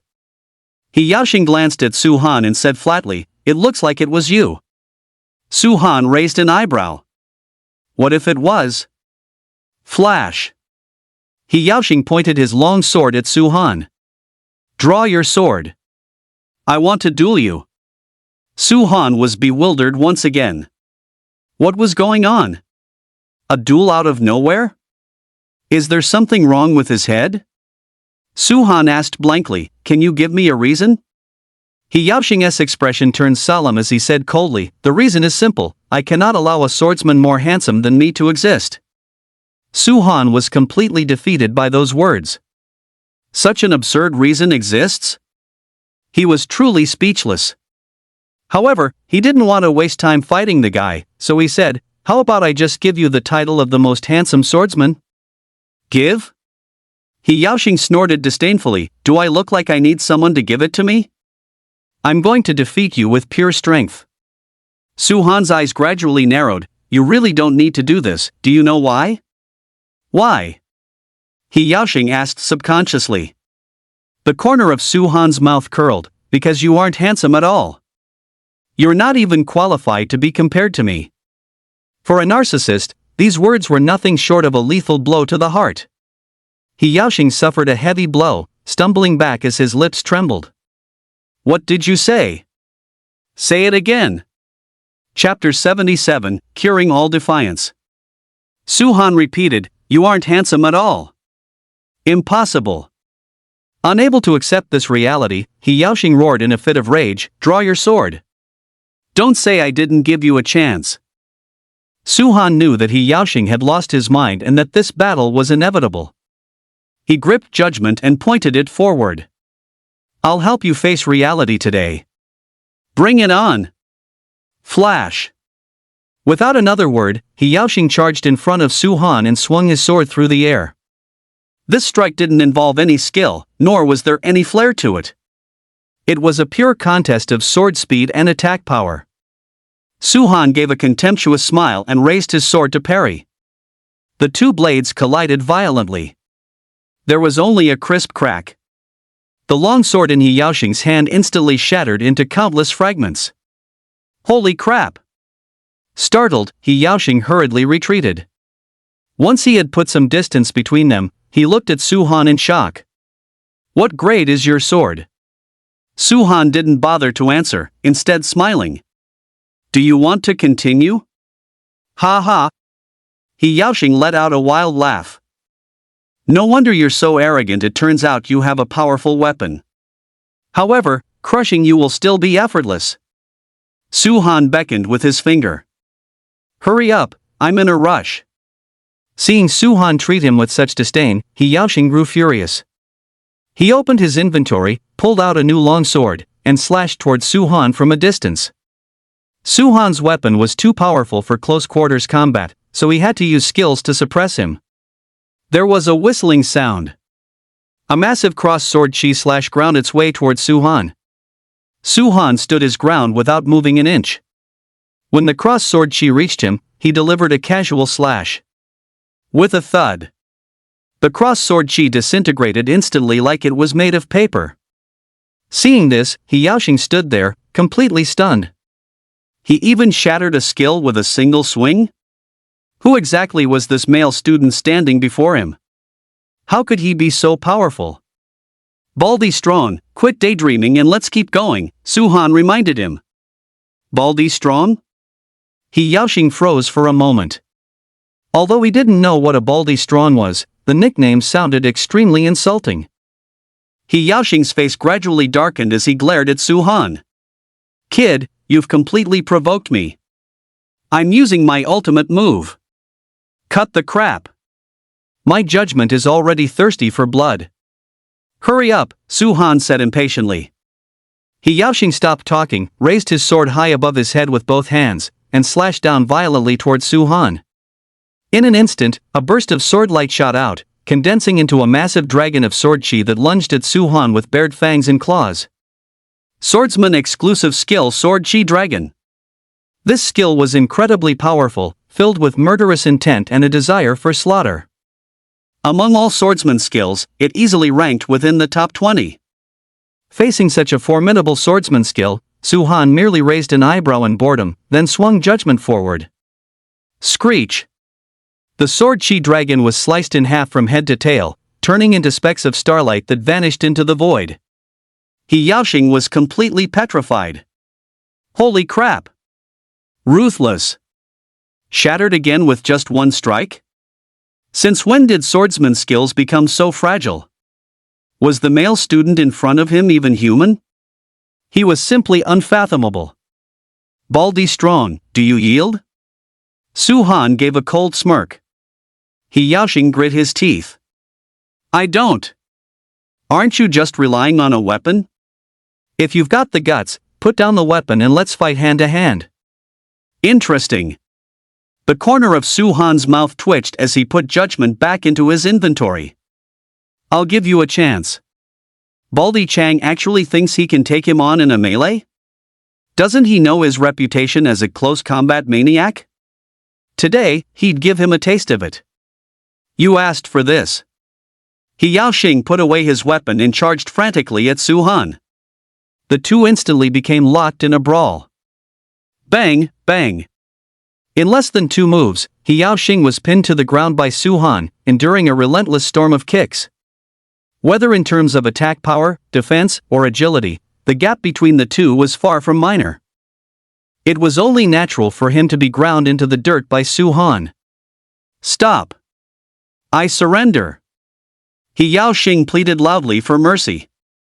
After only a few hits, he felt as if every bone in his body was about to snap. If this continued, he would be kicked right out of the Tower of Chaos. What a damn masochist! Su-han raised his foot and sent He Yaoxing flying with a kick. Roll, roll, roll. He Yaoxing tumbled a dozen times before scrambling to his feet, swaying unsteadily as he stared at Su-han in sheer terror. What level are you, exactly? Just now, it felt like he wasn't facing a bronze tier class changer, but rather a silver tier one. That ghostly speed and berserk strength, who wouldn't be terrified? What does my level have to do with you? Su-han couldn't be bothered to explain, snorting coldly, "Are you satisfied now?" He Yaoxing's eyes flickered. "I'm halfway satisfied. If you can beat me again, I'll be completely won over, and from then on, I'll call you boss." Halfway? Su-han was momentarily stunned, then laughed. "I specialize in curing all kinds of defiance. Today, I'll make sure you're thoroughly convinced. Let's see if you have the skill." He Yaoxing laughed wantonly, waving both hands. Whoosh, whoosh. A 2-meter-tall fire monster appeared on both his left and right sides. An elemental summon? Su-han's mouth twitched slightly. In that case, Baldy Chang wasn't just a swordsman, but also an elemental summoner? A dual-class changer? That's actually quite impressive. Get him! He Yaoxing growled. The two fire monsters lunged toward Su-han simultaneously. Bang, bang! Su-han threw 2 consecutive punches, releasing a burst of violent power that shattered the 2 fire monsters into pieces. Hiss! He Yaoxing gasped in shock. Gritting his teeth, he summoned 10 more fire spirits. Swoosh, swoosh! At He Yaoxing's command, the 10 fire spirits fired flaming arrows in unison. The arrows, each as thick as a human arm, whistled through the air as they hurtled toward Su-han. Throughout the process, Su-han didn't even bother to dodge or block, allowing the flaming arrows to strike his body one after another. Thud, thud. Bursts of sparks erupted across Su-han's body, yet they failed to cause even a scratch. He Yaoxing's face turned pale with horror. What kind of defense was this? It was terrifying to the extreme. Step, step. Su-han walked up to He Yaoxing with a leisurely pace, offering a faint smile. Had enough? He Yaoxing nodded frantically. I give up. I'm completely convinced, I surrender totally. With Su-han being this powerful, he had no choice but to submit. Su-han's expression suddenly darkened. But right now, I'm very annoyed. Being stopped by He Yaoxing for no reason had wasted a significant amount of time. He couldn't let him off the hook that easily. He Yaoxing. What does this mean? Seeing the unfriendly look in Su-han's eyes, was he going to get beaten up again? He had just taken a brutal kicking earlier, and his entire body was still aching. If he had to endure another round, he simply wouldn't be able to take it. Chapter 78, It's been years since I was the big boss. He Yaoxing shrunk back his neck and gave a sheepish smile. What happened just now was indeed my fault. I've realized my mistake. Besides, I'm your lackey now. How could a boss beat up his own lackey? It would hurt your reputation if word got out. Please, don't lower yourself to my level. Su-han's mouth twitched slightly. When did I ever agree to take you in as my lackey? How did Guang Tuqiang seem to have the persistent traits of a stray dog? He Yaoxing said with a straight face, didn't I say it? As long as you beat me into submission, I'd recognize you as my boss. I, He Yaoxing, am a man of my word. My word is my bond. How could I go back on it? Su-han. It was Su-han's first time encountering such a situation. He was being forced into the role of a big brother. Su-han asked curiously, aren't you, He Yaoxing, one of the top 10 geniuses on the rankings? You're a figure with a reputation. Isn't it embarrassing to be my lackey? He Yaoxing said dismissively, I only care about the quality of the thigh I'm clinging to, I don't care about anything else. Su Han was so courageous and powerful that, in time, he would surely become a hegemon of Blue Star. Staying by the side of such a powerhouse and latching onto such a sturdy thigh, what did a little embarrassment matter? Su Han pondered for a moment and said seriously, actually, I haven't been a big brother for several years. But seeing how sincere you are, it's not impossible to take you in, though I'll have to put you through a probationary period. Boss, feel free to test me. I won't let you down. He Yaoxing's attitude was extremely respectful, fully immersing himself in the role of a subordinate. Su Han smiled and walked straight toward the golden staircase. He Yaoxing scurried after him, asking with a fawning expression, Boss, what should I call you? Since he had recognized Su Han as his boss, he couldn't very well not even know his name, right? Su Han said calmly, East C No. 2 High School, Su Han. Su Han. He Yaoxing muttered the name, finding it incredibly unfamiliar. Logically speaking, with Su Han's formidable combat power, he should have achieved great fame long ago. Then why wasn't Su Han's name on the Rising Star potential list? Why wasn't it on the assessment rankings either? Where exactly did things go wrong? Could it be that Su Han was deliberately hiding his strength? Was he waiting to shock the world with a single brilliant feat? He Yaoxing felt this possibility was very high, but he couldn't be entirely sure, so he asked, Boss, you're already this powerful, why aren't you on the rankings? Su Han didn't know the reason either. After thinking for a bit, he said, it might have something to do with my profession. My profession is too useless, and the general perception is that it has no potential, so they excluded me from the lists. Currently, he was a quadruple class change user, but previously, he was just a wood summoner. A wood summoner was a chicken rib profession, useless to keep but a pity to discard, so it was only normal to be overlooked. He Yaoxing asked in confusion, aren't you a swordsman? Although a swordsman can't compare to a rare or dual class profession, it isn't considered a useless one. If you can learn a powerful skill, it can still be very formidable. Su Han smiled faintly, I am actually a wood summoner. In the eyes of others, he was a wood summoner, there was no need to expose his other professions. What? Wood summoner? He Yaoxing's eyes nearly popped out of his head. He had actually been dominated the entire time by a wood summoner? Are wood summoners these days really this brutal? He Yaoxing felt a complex mix of emotions. Boss, you're joking with me, right? Su Han chuckled, if you don't believe me, you can ask around after the assessment is over. He Yaoxing stood frozen in place. The two continued walking for a while when He Yaoxing suddenly remembered a question. Boss, why did you call me Lagervik just now? Su Han bluffed, legend has it that in an ancient forest, there was a peerless powerhouse who was bald, and people nicknamed him Lagervik. That guy's speed at cutting trees. I mean, his speed at killing monsters was unparalleled. Aren't you also bald? Plus, you're a dual-class professional, and your strength is top tier. You share many similarities with that bald powerhouse, so I just thought of you as him. So that's what you thought. He Yaoxing's face lit up with excitement. Originally, he thought Lagervik was a derogatory term. Now it seemed he had misunderstood. Lagervik was clearly a form of praise for the strong. He Yaoxing's gaze became determined, from now on, I'll be called Lagervik. Su Han clicked his tongue inwardly. He Yaoxing's IQ seemed a bit lacking. Tricking someone with this kind of intellectual handicap. He felt a slight sense of guilt in his heart. He Yaoxing glanced at Su Han, and seeing the look of guilt in Su Han's eyes, he asked curiously, Boss, what are you thinking about? Su Han snapped back to reality, nothing, let's keep moving.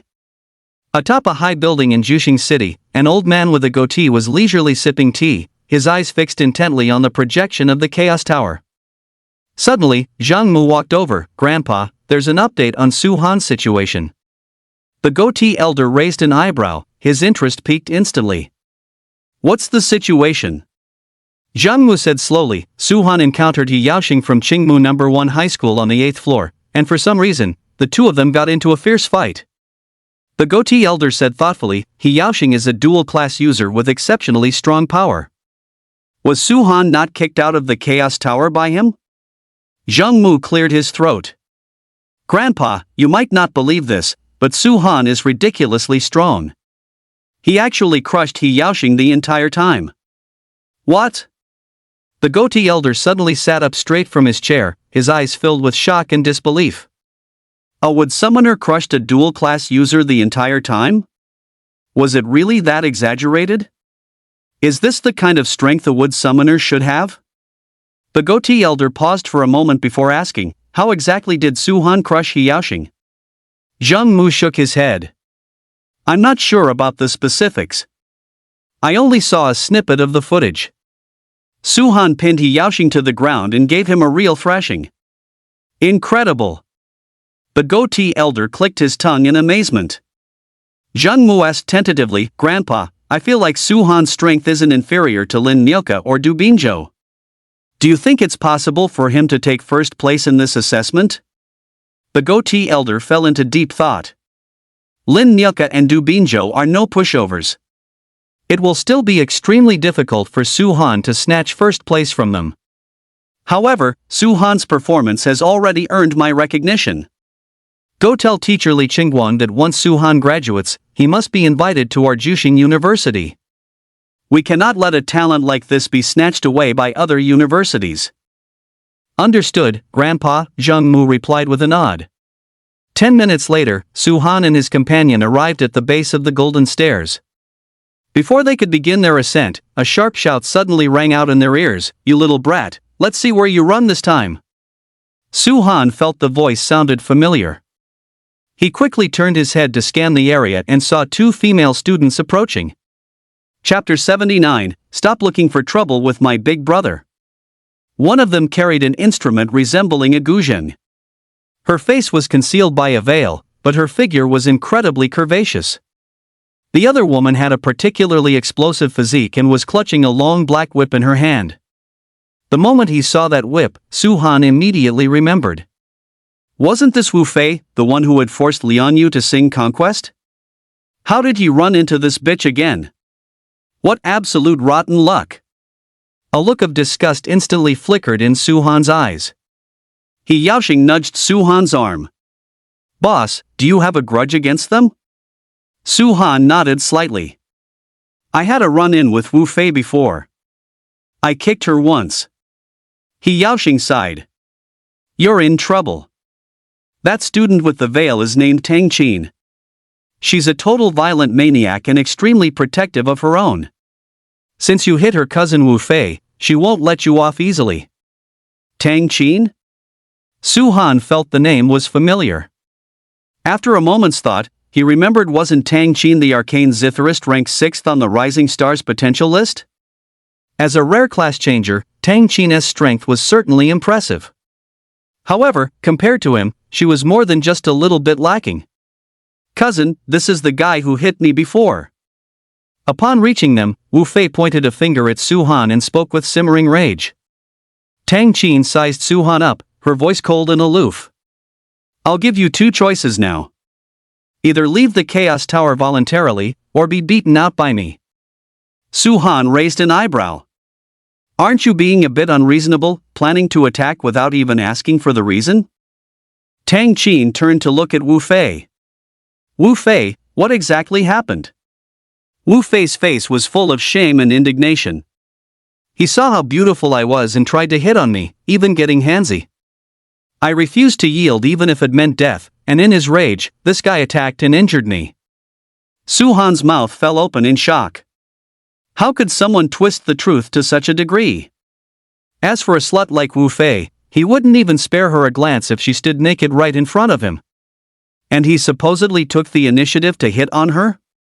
Was he really that desperate?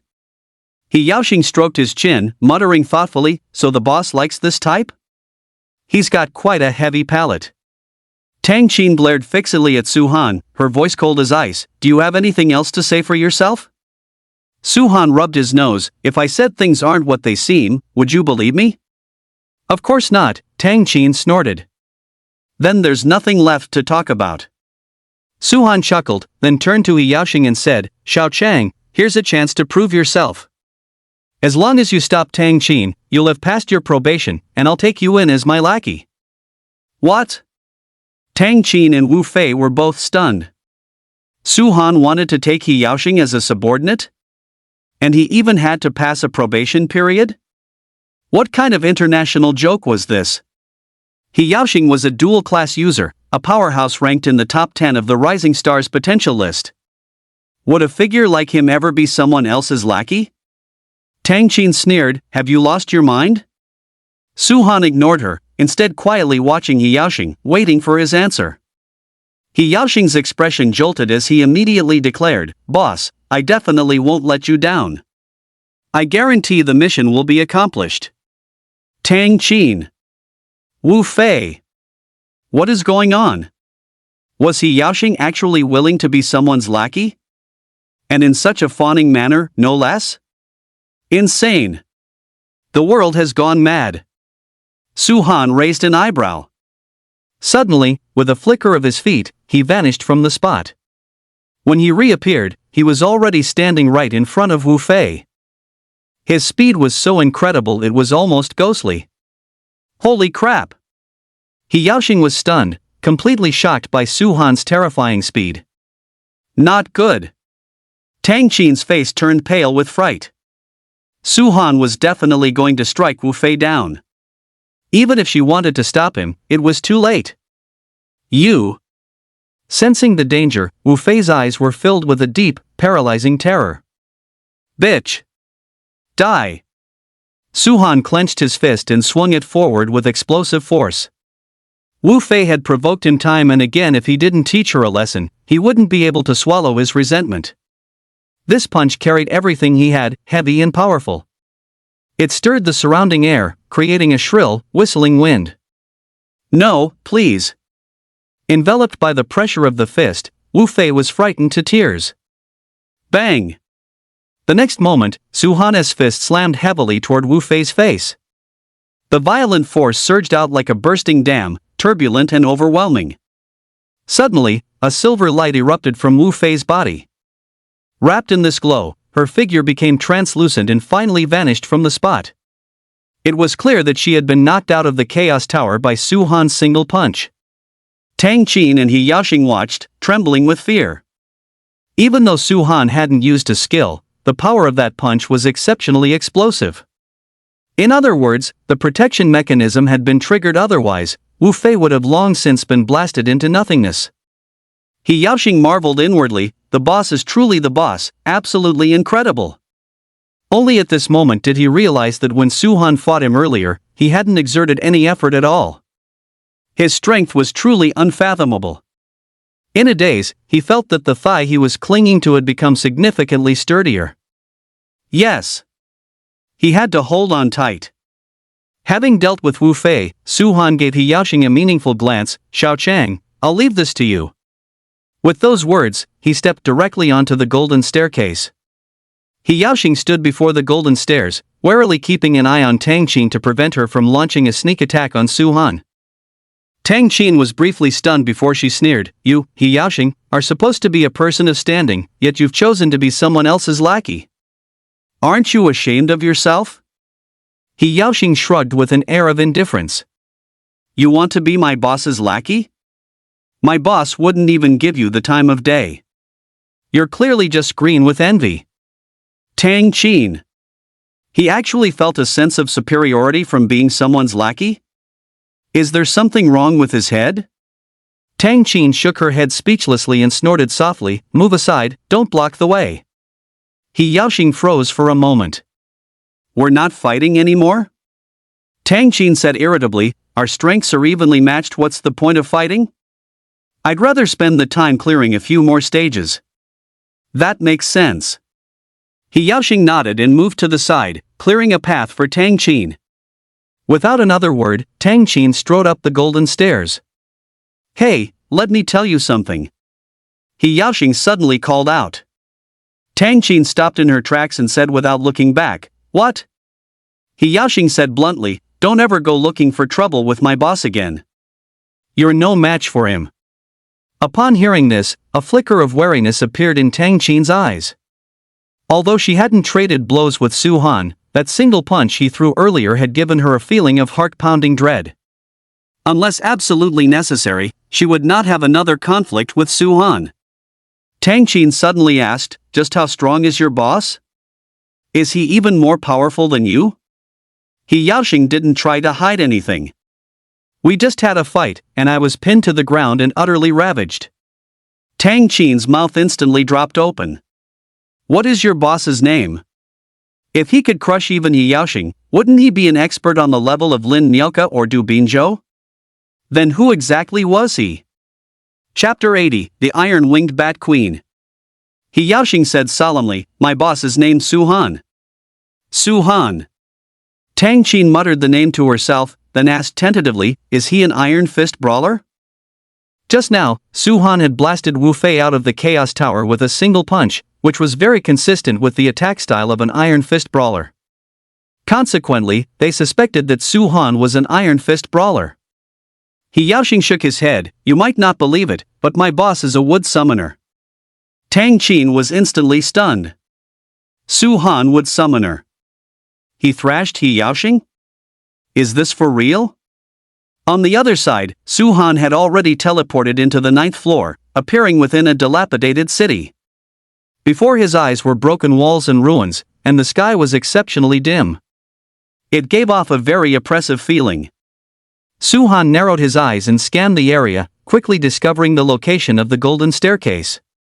However, in the direction of the golden staircase, hundreds of black monsters were flying in the sky, looking like large bats. Su-han withdrew his gaze and walked forward along the street. Passing through the city, the outside was a desolate wasteland. Before he had even taken 2 steps, a burst of strange cries echoed from overhead, accompanied by the whistling sound of wind. Without even looking, he knew it must be those large bats that had spotted him and were preparing to launch an attack. Su-han let out a cold snort and looked up to sweep his gaze across the sky. In the next moment, he was completely dazed.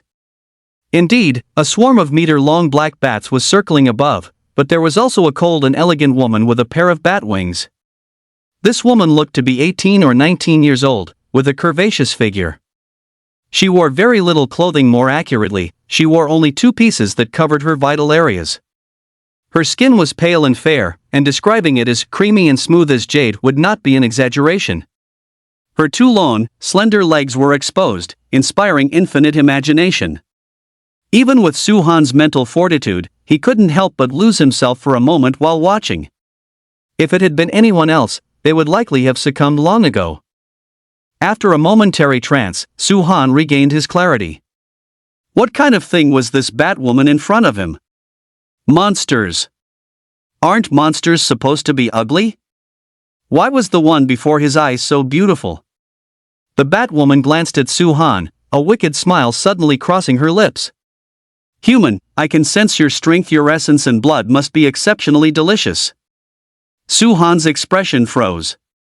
She could speak human language? And she wanted to drink his essence and blood? Was she really that evil? Did she think being beautiful meant she could do whatever she wanted? Su-han pointed judgment from a distance, his expression cold as he spoke. "Bring it on. Let's see how I show no mercy to this flower." A cold glint flickered in the Batwoman's beautiful eyes, and she let out a chilling laugh. "You won't have the chance." As her voice fell, the bats circling in the air let out a shrill screech, diving toward Su-han in unison. It was as if a massive dark cloud was pressing down, completely enveloping Su-han. Su-han gave a contemptuous smile, gripping judgment and slashing through the air. Waves of sword energy roared forth, one after another, surging with immense power. Crack, crack. Bang. Accompanied by a chorus of shattering sounds, dozens of bats were instantly torn to shreds, falling from mid-air like raindrops. The Batwoman was stunned on the spot. One must know that these bats were her capable subordinates, each possessing extremely high defensive power. Yet they were all slaughtered by a single swordsman's skill from Su-han. From this, one could see just how terrifying Su-han's strength truly was. Realizing this, the Batwoman dared not stay any longer. Her wings flapped violently as she twisted her waist, flying away at high speed and vanishing from sight in an instant. Su-han sighed. What a pity. The Batwoman was clearly different from other monsters. She likely belonged to the boss category. Killing a boss would 100% drop equipment. However, since he had no flying skill, he couldn't catch up at all, let alone hunt her down. It had to be said that this was quite a regrettable matter. Withdrawing his gaze, Su-han continued on his way. 20 minutes later, he was less than 500 meters away from the golden staircase. But at that moment, the sound of fierce fighting drifted from ahead. Where there is a fight, there must be monsters. Su-han rushed forward quickly. He saw a large swarm of black bats circling in the sky. These bats were slightly smaller, only about half a meter long, but there were over 100 of them. Below, 3 humanoid skeletons and 3 giant ape skeletons were locked in combat with the black bats. Beside them stood a skeleton as massive as a mountain. Looking closely, it was a dragon-shaped skeleton. Beneath the dragon skeleton stood a delicate-looking female student with long hair. It was Zhu Yuqi from Lingwang No. 2 High School. Impressive. 3 different forms of summoned creatures. Su-han was astonished. No wonder Zhu Yuqi was ranked 3rd in this assessment. She had already learned her 2nd and 3rd summoning skills. Furthermore, summoning a dragon-shaped skeleton was quite a feat. After a quick glance, Su-han walked over slowly. Sensing something, Zhu Yuqi turned her head. When she saw it was Su-han, she froze in shock. Su-han gave a faint smile. We meet again. Quite a coincidence. Zhu Yuqi's mouth hung open.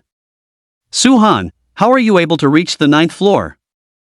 Admittedly, Su-han possessed extremely strong melee combat capabilities, but he was, after all, just a wood summoner. She had originally thought it would be remarkable if Su-han could even reach the 6th floor. She never expected him to break through to the 9th. If you can be here, why can't I? Su-han countered with a question. Zhu Yuqi was momentarily at a loss for words. She had managed to fight her way here by relying on 3 forms of summoned creatures. To put it bluntly, she had sufficient strength. What was Su-han relying on? Was it that gold tier level less attack item? It doesn't seem like it's quite enough, does it? Su-han changed the subject. Do you need any help? Zhu Yuqi nodded subconsciously. Su-han then summoned the demon plant archer. The demon plant archer had now been promoted to bronze tier 2, possessing impressive attack power. Dealing with black iron tier 9 bats was a simple task. With a whoosh, the demon plant archer aimed at a black bat and swiftly fired an arrow, scoring a direct headshot. Watching the bat's corpse plummet from the sky, Zhu Yuqi was momentarily dazed. Su-han's summoned creature could actually insta-kill a black iron tier 9 iron-winged bat? Is it really that powerful? After several rounds of rapid fire, the iron-winged bats fell one after another, with over 20 hunted down in the blink of an eye. Seeing the demon plant archer's superb archery, the remaining iron-winged bats were terrified and flew away one by one. The battle ended there. Su-han walked over to Zhu Yuqi's side, looked up at the dragon-shaped skeleton, and said thoughtfully, "This big guy must be very powerful, right?" Zhu Yuqi nodded. "I wouldn't have made it here without it." They had encountered many monsters along the way, and the 3 humanoid skeletons and 3 giant ape skeletons alone wouldn't have been enough to cope. Su-han suddenly thought of something and asked, "Have you ever seen a bat that looks like a human?" Looks like a human? Zhu Yuqi frowned and muttered to herself, her expression suddenly changing. It should be a boss-level iron-winged bat queen. Rumor has it that when an iron-winged bat queen reaches a certain level, she can transform into a human form. Chapter 81, 2 Dark Horses. It really was a boss. Su-han said with a look of regret. Failing to hunt down that boss was something that still weighed on his mind. Zhu Yuqi asked tentatively, "You encountered the iron-winged bat queen?" Su-han replied casually, "Yes, I ran into her on the outskirts of an abandoned city." Zhu Yuqi asked in confusion, "The iron-winged bat queen didn't attack you?" Rumor had it that the iron-winged bat queen was not only incredibly powerful but also extremely bloodthirsty. Once she discovers you, she will surely suck you dry of every drop of your essence blood. So, why was Su-han able to appear here completely unscathed? With a look of regret, Su-han said, she saw that my strength was too overwhelming and simply fled in terror. Zhu Yuqi. Su-han scared away the iron-winged bat queen? Is it even possible to joke like that? One must know that the iron-winged bat queen is not only incredibly powerful as an individual, but she is also surrounded by dozens of large-sized iron-winged bats. Even she would have to steer clear of such a force, let alone Su-han. Zhu Yuqi assumed Su-han was just talking nonsense and said with a smile, "Su-han, we can consider ourselves friends now, so let me give you a piece of advice. Whatever you do, do not go to the 11th floor." "Why?" Su-han asked, puzzled. Zhu Yuqi explained, "The 11th floor has as many as 10,000 bronze tier rank 1 monsters, and they never fight alone. Once they spot a target, they summon their companions to attack en masse. Tell me, how could you possibly withstand that? That many monsters?" Instead of showing fear, a flicker of excitement flashed in Su-han's eyes. If he were to go on a killing spree, how much level up EXP would he gain? Zhu Yuqi glanced at Su-han and asked curiously, "You're not afraid?" Su-han gave a light chuckle. Anyone would be afraid facing that many monsters. But for the sake of level up EXP, it's absolutely worth the risk. Zhu Yuqi gave a bitter smile. There is no EXP bonus for hunting monsters on the 11th floor. Ah? Why is that? Su-han was dumbfounded. Zhu Yuqi explained, there is only one boss-level monster on the 11th floor. All the other monsters are clones released by this boss through a skill. Killing clones yields no EXP. 10,000 clones? Su-han was shocked. This was the first time he had ever heard of such a powerful skill. If that was the case, there was no need for a mass slaughter. It would be better to pass through the 11th floor quickly and enter the 12th. Zhu Yuqi raised an eyebrow. Do you still want to go to the 11th floor now? Don't you? Su-han countered. Of course I'm going. Moreover, my goal isn't the 11th floor, but the 13th, Zhu Yuqi said with a determined gaze. I'll see you on the 13th floor then. After speaking, Su-han ascended the golden stairs accompanied by the demon plant archer. Watching Su-han's departing back, Zhu Yuqi stood frozen in place. Su-han's ambition is no small matter. Does he actually dream of climbing to the 13th floor? Without the strength to back it up, he'll only end up crashing and burning. Look! Su-han has entered the 10th floor. Dai Jiazhu clenched his fists in excitement. As of now, no one has entered the 11th floor yet. The 10th floor stands as the current record. Furthermore, the number of people who have reached the 10th floor is pitifully small, only 6 in total. Aside from Lin Miaoke, Du Binzhou, Song Wei, Jin Chaogua, and Su-han, there is an unknown individual with the codename 666. Codename 666 had been keeping a low profile earlier, but started gaining momentum from the 5th floor onward, reaching the 10th floor with astonishing speed, a true dark horse. Ho Hai laughed boisterously. Ha, he finally caught up. Duan Chunhai's expression, however, turned grim. Su-han's stamina and late-game potential were too strong. There was a real possibility he might actually defeat Lin Miaoke. But he was baffled. Where did a wood summoner get this kind of power? It was truly bizarre. At the same time, major media outlets and TV stations went into a frenzy. Changhua TV, dear viewers, 5 hours have passed since the Chaos Tower assessment began. So far, 6 outstanding students have reached the 10th floor. This is the shortest time recorded in history, which sufficiently demonstrates the formidable strength of this year's candidates. We believe that in the remaining time, they will surely reach the 13th floor, or even break through it to create glory. Main video, a very interesting scene has occurred in this assessment. Among the 6 students who reached the 10th floor, 2 dark horses have actually appeared. One is codename 666, and the other is codename. I believe many viewers are curious about the identities of these 2 students. In fact, I am just as curious, but unfortunately, there is no information on either of them yet. Next, let us interview Principal Zhou and hear his evaluation of these 2 dark horses. Zhou Haoxiong pondered for a moment before speaking slowly. To reach the 10th floor requires a bit of luck, but more importantly, strength. This indicates that these two possess very robust capabilities, perhaps even enough to compete with the likes of Lin Miaoka. Of course, with as many as 100,000 students participating in this assessment, it is perfectly normal for a couple of dark horses to emerge occasionally. There is no need for everyone to be too surprised. Principal Zhou, the clearing speed of these 6 individuals far exceeds previous years. Do you think it's possible for them to reach the 13th floor? Zhou Haoxiong said in a heavy voice, statistically speaking, it is impossible for all 6 of them to reach the 13th floor. Within the first 13 floors of the Chaos Tower, aside from the 13th level itself, the most challenging is the 11th. The difficulty of this level is considered hellish. In past assessments, many geniuses have fallen at the 11th level. I only hope their luck is a bit better and they aren't completely wiped out. Class Change Forum. Alchemist Union, see that? We alchemists are still very capable. Currently tied for first, reaching the 13th floor is just a matter of time. Mage Union, what is there to brag about? It's only the 10th floor. It won't be too late to boast once you break through the 11th. Beast Warrior Union, the Mage Union is right, the first 10 floors don't really show one's true level. The 11th floor is where real strength is tested. Bladesman Union, any guesses on what classes those 2 dark horses are? Mage Union, is there even a need to guess? Other than powerful mages, which class could possibly have such profound potential?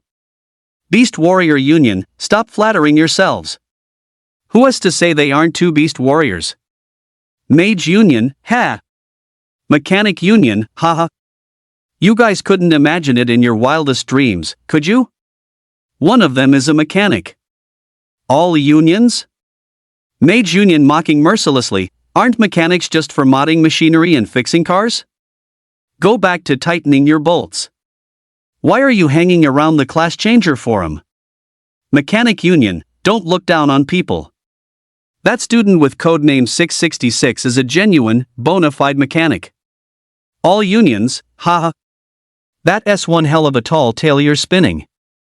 Great Axe Warrior Union, got any proof? Mechanic Union, only one student from our mechanic class participated in this assessment. How could we possibly not know his code name? All unions. Good grief. An alchemist popping up earlier was shocking enough. Who would have thought a mechanic would suddenly emerge as well? Is the life class really about to stage a counterattack? Chapter 82, The Powerful Mechanic. Chaos Tower, 10th floor. A petite and lovely female student with a ponytail was being besieged by a massive swarm of monsters. Ripples of spatial distortion emanated within a 5-meter radius around her. Any monster that entered this range was instantaneously shredded into pieces. From beginning to end, not a single monster could take a step past the boundary. The ponytail girl walked forward steadily, leaving a trail of blood and severed limbs in her wake. Elsewhere, a burly male student clad in a layer of red scales was also under siege by monsters, his fists swinging relentlessly. With every punch he threw, several monsters were inevitably shattered to pieces. Maintaining this overwhelming momentum, the burly student rampaged unchecked wherever he passed. The ground was strewn with corpses. In a corner of the 10th floor, Jean Chaogui hid inside a black stone tower, occasionally tossing dark, round objects out through a crack in the stone door. Immediately afterward, earth-shattering explosions would erupt outside. After throwing over a dozen of them, the outside world gradually fell into silence. Jean Chaogui curled his lip disdainfully. I might not be a mage, but my attack power far exceeds theirs. Mere monsters think they can take me on? They're looking for death. Within a dense forest, Song Wei was being pursued by hundreds of monsters. She didn't stay to fight. Instead, she used a teleportation skill to weave through the trees, shaking off her pursuers in just a few breaths. When Su Han appeared on the 10th floor, he was suddenly struck by the sound of heavy gunfire and artillery coming from ahead. The massive explosions made his ears ring. Doesn't Blue Star lack thermal weapons?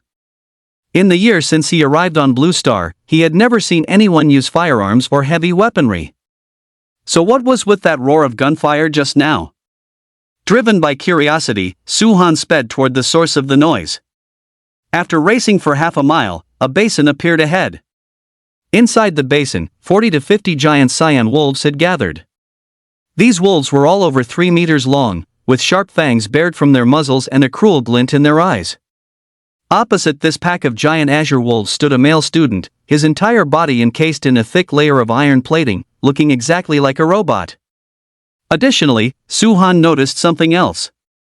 The male student had a machine gun mounted on each of his mechanical arms, and a barrel stood tall on his right shoulder, resembling a rocket launcher.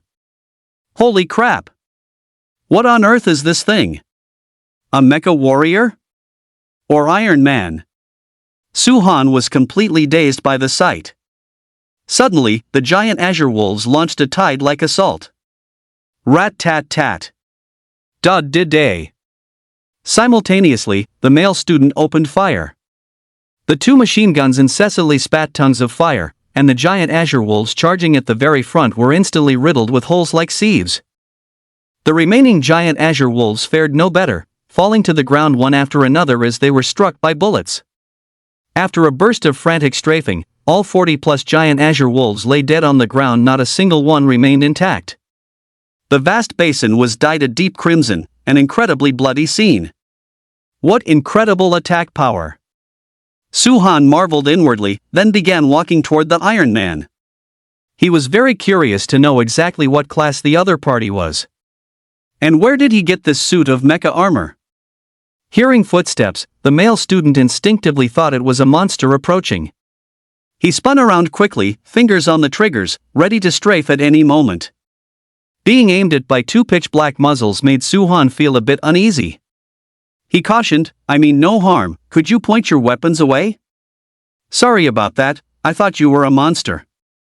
The male student gave a goofy smile and lowered the machine guns. Suhan sized him up and asked curiously, "Classmate, where did you buy this gear?"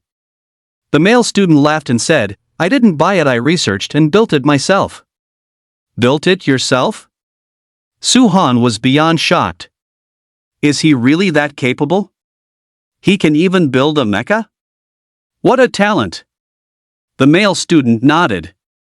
"My name is Gaozhua, from Dazhou No. 1 High School. I'm a mechanic. Developing mechas is my primary job." A mechanic? Suhan was stunned. Isn't mechanic a life class? Are life classes this powerful now? To the point where they can break into the 10th level? However, considering Gaozhua was wearing such a formidable set of mecha armor, it actually made sense that he could make it this far. Gaozhua fixed his gaze on Suhan and asked, "What's your name, classmate?" Suhan replied calmly, "I'm Suhan, from Donghai No. 2 High School. I'm a wood summoner." Gaozhua. Wood summoner. Isn't that a useless class? At most, it can only summon a treant and a demon plant archer. And he managed to fight his way to the 10th floor with just those two summons? Suhan smiled slightly. Since you, a life class mechanic, can reach the 10th floor, isn't it perfectly reasonable for me, a combat class wood summoner, to be here as well? Gaozhua fell silent. Technically, that logic held up. But he had a powerful suit of mecha. His overall strength was enough to compete with some of the top powerhouses on the leaderboard. How could Suhan possibly compare to him? Suhan reminded him, "Let's not waste time. Let's get moving." Gaozhua nodded and walked toward the golden stairs with Suhan. They hadn't gone far when a pack of about 20 black-furred wild boars suddenly charged at them from ahead. Gaozhua instinctively raised his machine gun, preparing to open fire. Suhan stopped him. "You just finished a fight. Take a break and let me handle this." Killing monsters would yield EXP. 20 Black Iron Tier 10 monsters. If he wiped them all out, he could gain several hundred EXP. He couldn't miss an opportunity like this. "All right," Gaozhua nodded. This was the perfect chance to observe Suhan's strength. Suhan gripped judgment and charged forward. Seeing this scene, Gaozhua was completely stunned. Wasn't a wood summoner supposed to summon monster plants like archers to fight? Why was he charging in himself? A melee-type wood summoner? Soon, Suhan was locked in a fierce battle with the black boars. Judgment swung continuously, every strike lethal. With every swing of the sword, a black-furred boar fell dead. In just a few breaths, 20 black-furred boars lay in a pool of blood. Gao Zhuo watched, clicking his tongue in disbelief. The scene before him was far too impactful. It was hard to imagine that a wood summoner could be this ferocious. He was practically more brutal than those melee classes. When Su Han returned to the spot, Gao Zhuo asked blankly, "Su Han, are you really a wood summoner? Genuine and authentic?" Su Han smiled non-committally. Gao Zhuo's heart trembled violently. Su Han seemed to think of something and asked, "By the way, how are your bullets fired?" He had taken a look earlier. There were no magazines on the 2 machine guns. So, where did the bullets come from? Gao Zhuo explained, "I use a skill that can convert mana into bullets." That's quite remarkable. Su Han nodded and continued asking, "How is your attack power?" Chapter 83, Give me some face. Gao Zhuo said, "Attack power is tied to level. The higher the level, the more powerful the attack. Now that I've promoted to Bronze Tier 2, I'm capable of dealing lethal damage to Bronze Tier 2 monsters." "That is quite impressive then," Su Han muttered thoughtfully. As long as he had enough blue star, Gao Zhuo could output infinite damage. Faced with such dense fire attacks, most people truly wouldn't be able to hold out. So, could he? Su Han's eyes flickered slightly. He really wanted to take this opportunity to test his own defensive capabilities. But after a moment's thought, he gave up on the idea. After all, the main priority right now was still clearing the levels. Afterward, the two continued their journey. During this time, several more people entered the 10th floor, including Yi Yaoxing. Furthermore, this guy's luck was quite good. His teleportation point was less than 500 meters away from the golden stairs. Thus, even though he entered later, he managed to reach the 11th floor one step ahead of Su Han. He became the 4th person to enter the 11th floor, following Lin Niaoka, Du Binzhou, and Jin Chaogua. Half an hour later, Su Han and Gao Zhuo finally arrived at the foot of the golden stairs. Along the way, they encountered several waves of monsters, but all were easily crushed and killed by the pair. Gao Zhuo glanced at the golden stairs.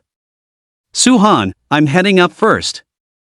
I hope we can meet on the 11th floor and continue teaming up to hunt monsters." "Wait a moment." Su Han interrupted him and then cautioned, "Hunting monsters on the 11th floor grants no level EXP, so don't waste time after you enter. Head to the 12th floor as quickly as possible." "There's such a thing?" Gao Zhuo was slightly stunned. "Yes." Su Han nodded and gave a brief explanation of the situation on the 11th floor. Upon hearing that the boss on the 11th floor could release 10,000 clones, Gao Zhuo's expression turned solemn. He thanked Su Han, saying, "Su Han, thank you for the warning." Su Han smiled slightly. "It's nothing.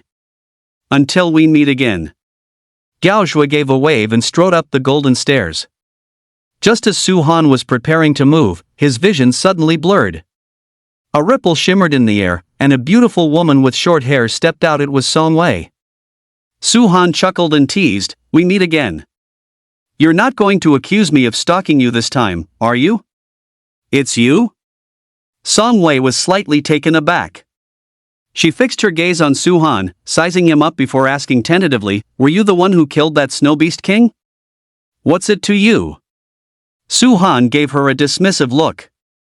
Because they had come to blows before, his impression of Song Wei was far from positive, so he saw no reason to be polite. Song Wei froze for a moment and said meekly, "I suppose it's none of my business." Su Han ignored her and walked straight up the golden stairs.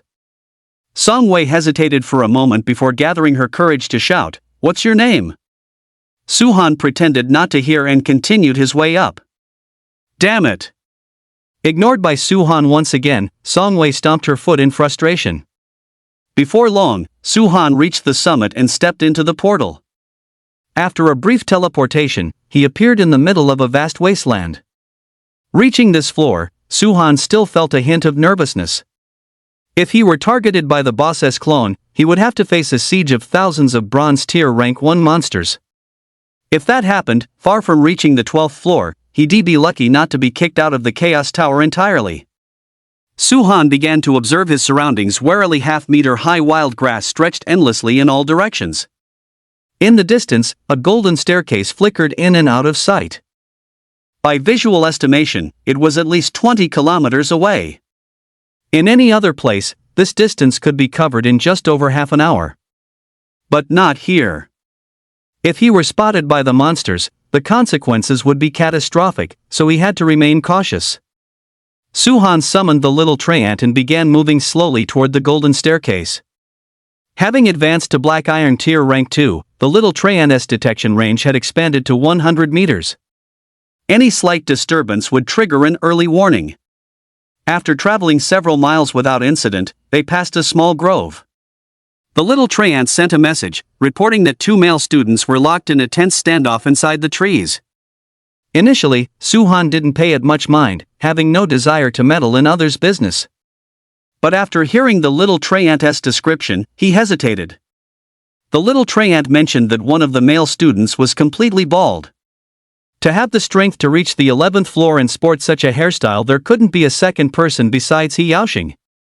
He Yaoxing hadn't hesitated to fall out with Tang Qin just to become Suhan's subordinate. Suhan was very satisfied with his loyalty.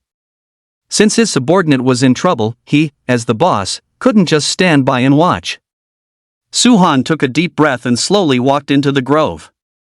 He soon spotted He Yaoxing.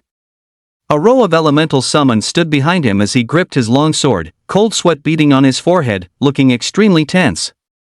Opposite him stood a burly male student clad in red scale armor. This individual had an arrogant expression, and the slight curl of his lips carried a hint of contempt, clearly showing he didn't take He Yaoxing seriously at all. Suhan found it a bit strange. He Yaoxing was considered a top-tier powerhouse who could possibly scare him to this extent. Suhan didn't think much of it and walked straight over. Hearing the movement, He Yaoxing and the burly male student both turned their heads to scan the area. When he saw clearly that the newcomer was Suhan, He Yaoxing became excited. "Boss." The burly male student looked bewildered. The newcomer was accompanied by a small tray ant, which meant he was a wood summoner. Isn't wood summoner a trash class? How could someone like this be He Yaoxing's boss? No matter how poorly He Yaoxing was doing, he was still a dual-class user. Since when did he stoop to the level of being a lackey for a wood summoner? Suhan coughed lightly. "Keep it low-key." "Understood." He Yaoxing nodded gleefully. As soon as Suhan appeared, he felt confident and was no longer on edge. Suhan asked, "What's going on?" He Yaoxing pointed at the burly male student and said with righteous indignation, "His name is Du Binzhou, and we had some conflict before. I didn't expect this guy to be so vindictive that he actually wants to knock me out of the Chaos Tower. Boss, you have to stand up for me." "Du Binzhou?" Suhan's eyes sank slightly. Wasn't Du Binzhou the dragon form beast warrior who held the top spot on the leaderboard? No wonder He Yaoxing was scared witless. It turned out he had run into this big shot. Suhan turned to look at Du Binzhou and said calmly, "This assessment is important to all of us. Whatever conflict you have, it won't be too late to settle it once we're out. Give me some face, and let's call it a day." Du Binzhou sized Suhan up. "You're He Yaoxing's boss?" Suhan rubbed his nose. "I suppose so." Du Binzhou sneered sarcastically. "What right does a wood summoner like you have to be a boss? And give you face? Who do you think you are? If you don't want to die, get lost right now." Chapter 84, Giant Mosquitoes. Suhan's eyes gradually narrowed. The reason he spoke calmly to Du Binzhou wasn't because he was afraid of him. Rather, he was worried that if they started a fight and made noise, it would attract monsters, and then no one would have a good time. But Du Binzhou was clearly being a bit too arrogant. It wouldn't fit his style to let it slide without teaching him a lesson. Just as Suhan was preparing to take action, He Yaoxing beat into it, cursing loudly. "Du Binzhou, what are you acting so arrogant for? You really think you're invincible? To tell you the truth, you're nothing in front of my boss. My boss could crush you whenever he feels like it." Suhan slapped his forehead, feeling a bit speechless. He was indeed very powerful. But was there really a need to exaggerate this much? "Ha ha!" Du Binzhou laughed out of sheer rage. "You're really full of shit, aren't you? Crush me whenever he feels like it? Why don't you ask Lin Nyoka if she'd even dare to say something like that? As a dragon-form beast warrior, how powerful was his strength? Among the 100,000 students participating in the assessment, Lin Nyoka was the only one he was even slightly wary of. Everyone else was beneath his notice. Let alone a mere wood summoner. He Yaoxing said contemptuously, just because Lin Nyoka can't do it doesn't mean my boss can't. Someone like you, my boss, could crush you to death with a single finger. Su-Han coughed violently. Xiao Chang, can we keep it a bit low-key? The guy is a dragon-form beast warrior after all, how could I crush him with a finger? It would take at least 2 sword strikes. He Yaoxing said with total gravity, boss, there's no need to be humble. Don't I know your strength? Against someone like Du Binzhou, why would you need 2 strikes? 1 is enough to finish him. Du Binzhou was a bit dumbfounded. Was this wood summoner really that cocky? He actually thought he could take him out in 2 strikes? Did he think he was made of paper? Du Binzhou swallowed hard. Are you two trying to provoke me? He Yaoxing snorted in disdain. So what if we are? With Su-Han backing him up, he truly felt he could be as reckless as he wanted. Du Binzhou's eyes gradually darkened, and he let out a cold laugh. Then I'll start by knocking you out of the Chaos Tower. He Yaoxing rubbed the top of his head and huffed. You think I'm afraid of you? I dare you to try and touch a single hair on my head. Du Binzhou glanced at He Yaoxing's shiny, bald head and dazed for a moment. Damn it, there isn't a single hair on there. How am I supposed to touch one even if I wanted to? I don't care if you have hair or not, I'm going to kill you. Du Binzhou looked fierce as he pointed a finger at He Yaoxing. Do it! Don't say I didn't give you a chance. He Yaoxing panicked a bit and looked towards Su-Han for help. He didn't have the courage to actually fight Du Binzhou, he was just posturing. Su-Han rubbed his nose. Chickened out? He Yaoxing. What was going on? Was the boss abandoning him?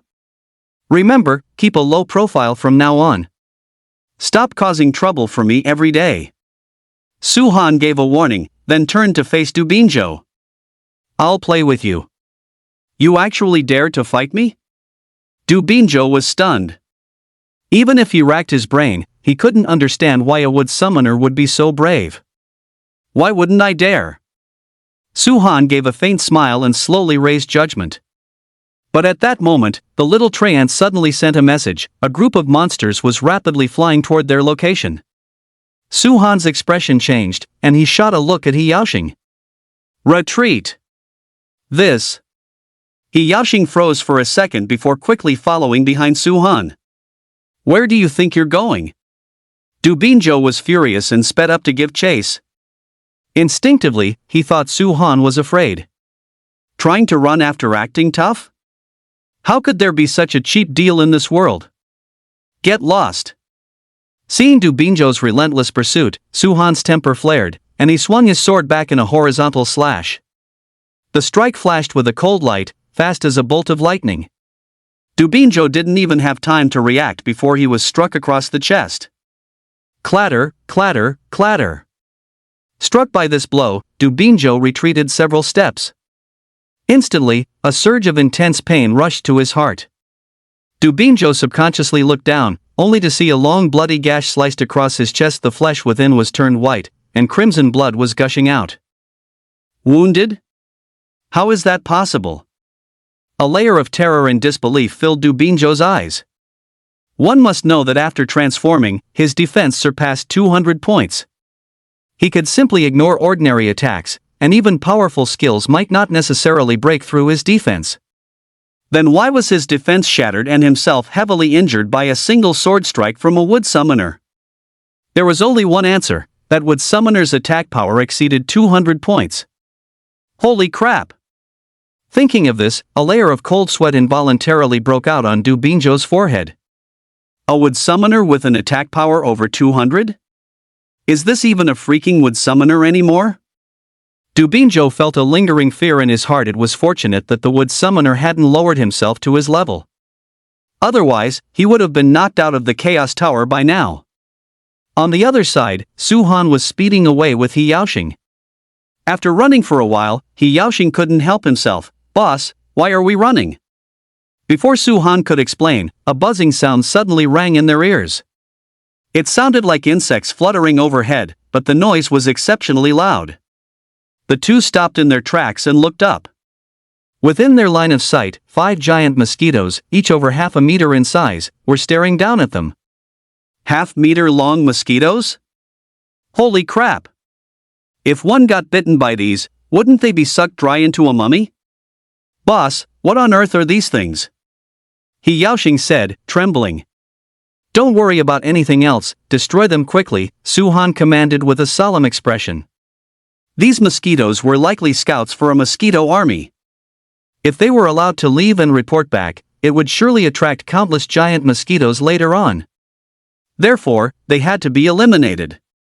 However, they were hovering in mid-air and could only be dealt with via long-range attacks. He Yaoxing summoned fire spirits possessed long-range firepower, which was perfect for this situation. He Yaoxing regained his composure and immediately issued an attack command to the fire spirits. Whoosh! Whoosh! Over a dozen fire arrows soared into the sky, shooting frantically toward the giant mosquitoes. The giant mosquitoes were not slow to react, dodging one after another. In the end, only one giant mosquito was shot down, while the remaining 4 fled the area in a panic. Seeing this, He Yaoxing said disdainfully, "They're not all that." "Boss, what exactly are you afraid of?" "You don't know shit."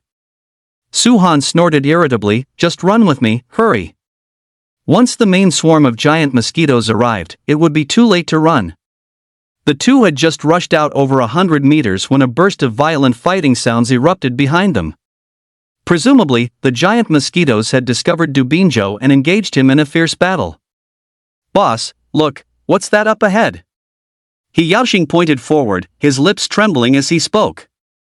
Not far away, a dark cloud was rapidly sweeping toward them, threatening to envelop them. Looking closely, one would realize it was a swarm of giant mosquitoes, numbering at least 500. Chapter 85, Being Stung. Facing 500 bronze tier rank 1 mosquitoes, even Su Han felt his scalp tingle. However, now that they had been spotted, there was no way out. There was only the option to fight. Su Han took a deep breath, a sharp, cold glint in his eyes. Prepare for battle. Buzz. The swarm of giant mosquitoes reached them, circling above their heads before diving down one by one.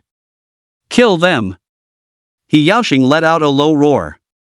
More than a dozen elemental summons launched their attacks simultaneously. Meanwhile, Su Han himself gripped his longsword and slashed through the air, sending a massive cross-shaped sword chi hurtling forward. Crack, crunch. Accompanied by the sound of shattering, several giant mosquitoes were ground into fragments. However, the sheer number of giant mosquitoes was overwhelming. Those that died were barely a drop in the bucket. Soon, they broke through the web of fire and swarmed into close quarters. Su Han snorted coldly, raising his hand and delivering a slash that split 3 giant mosquitoes in half. Flash! He followed up with a backhand strike. The sword light flashed, leaving 5 giant mosquitoes dead on the spot. Although his hunting speed was already incredibly fast, it couldn't keep up with the sheer volume of the mosquitoes. Before long, giant mosquitoes lunged forward, using their long proboscises to repeatedly stab at Su Han's body. For a moment, his ears were filled with nothing but the sound of metallic clanking. Because Su Han's defense was so high, the mosquito's proboscises couldn't pierce his skin, leaving only large red welts behind. While Su Han could barely cope, He Yaoxing was in trouble. His elemental summons had been largely routed, and he himself was tackled to the ground by several giant mosquitoes. Long proboscises stabbed ruthlessly into his body. Every strike resulted in a massive bump. It was fortunate that he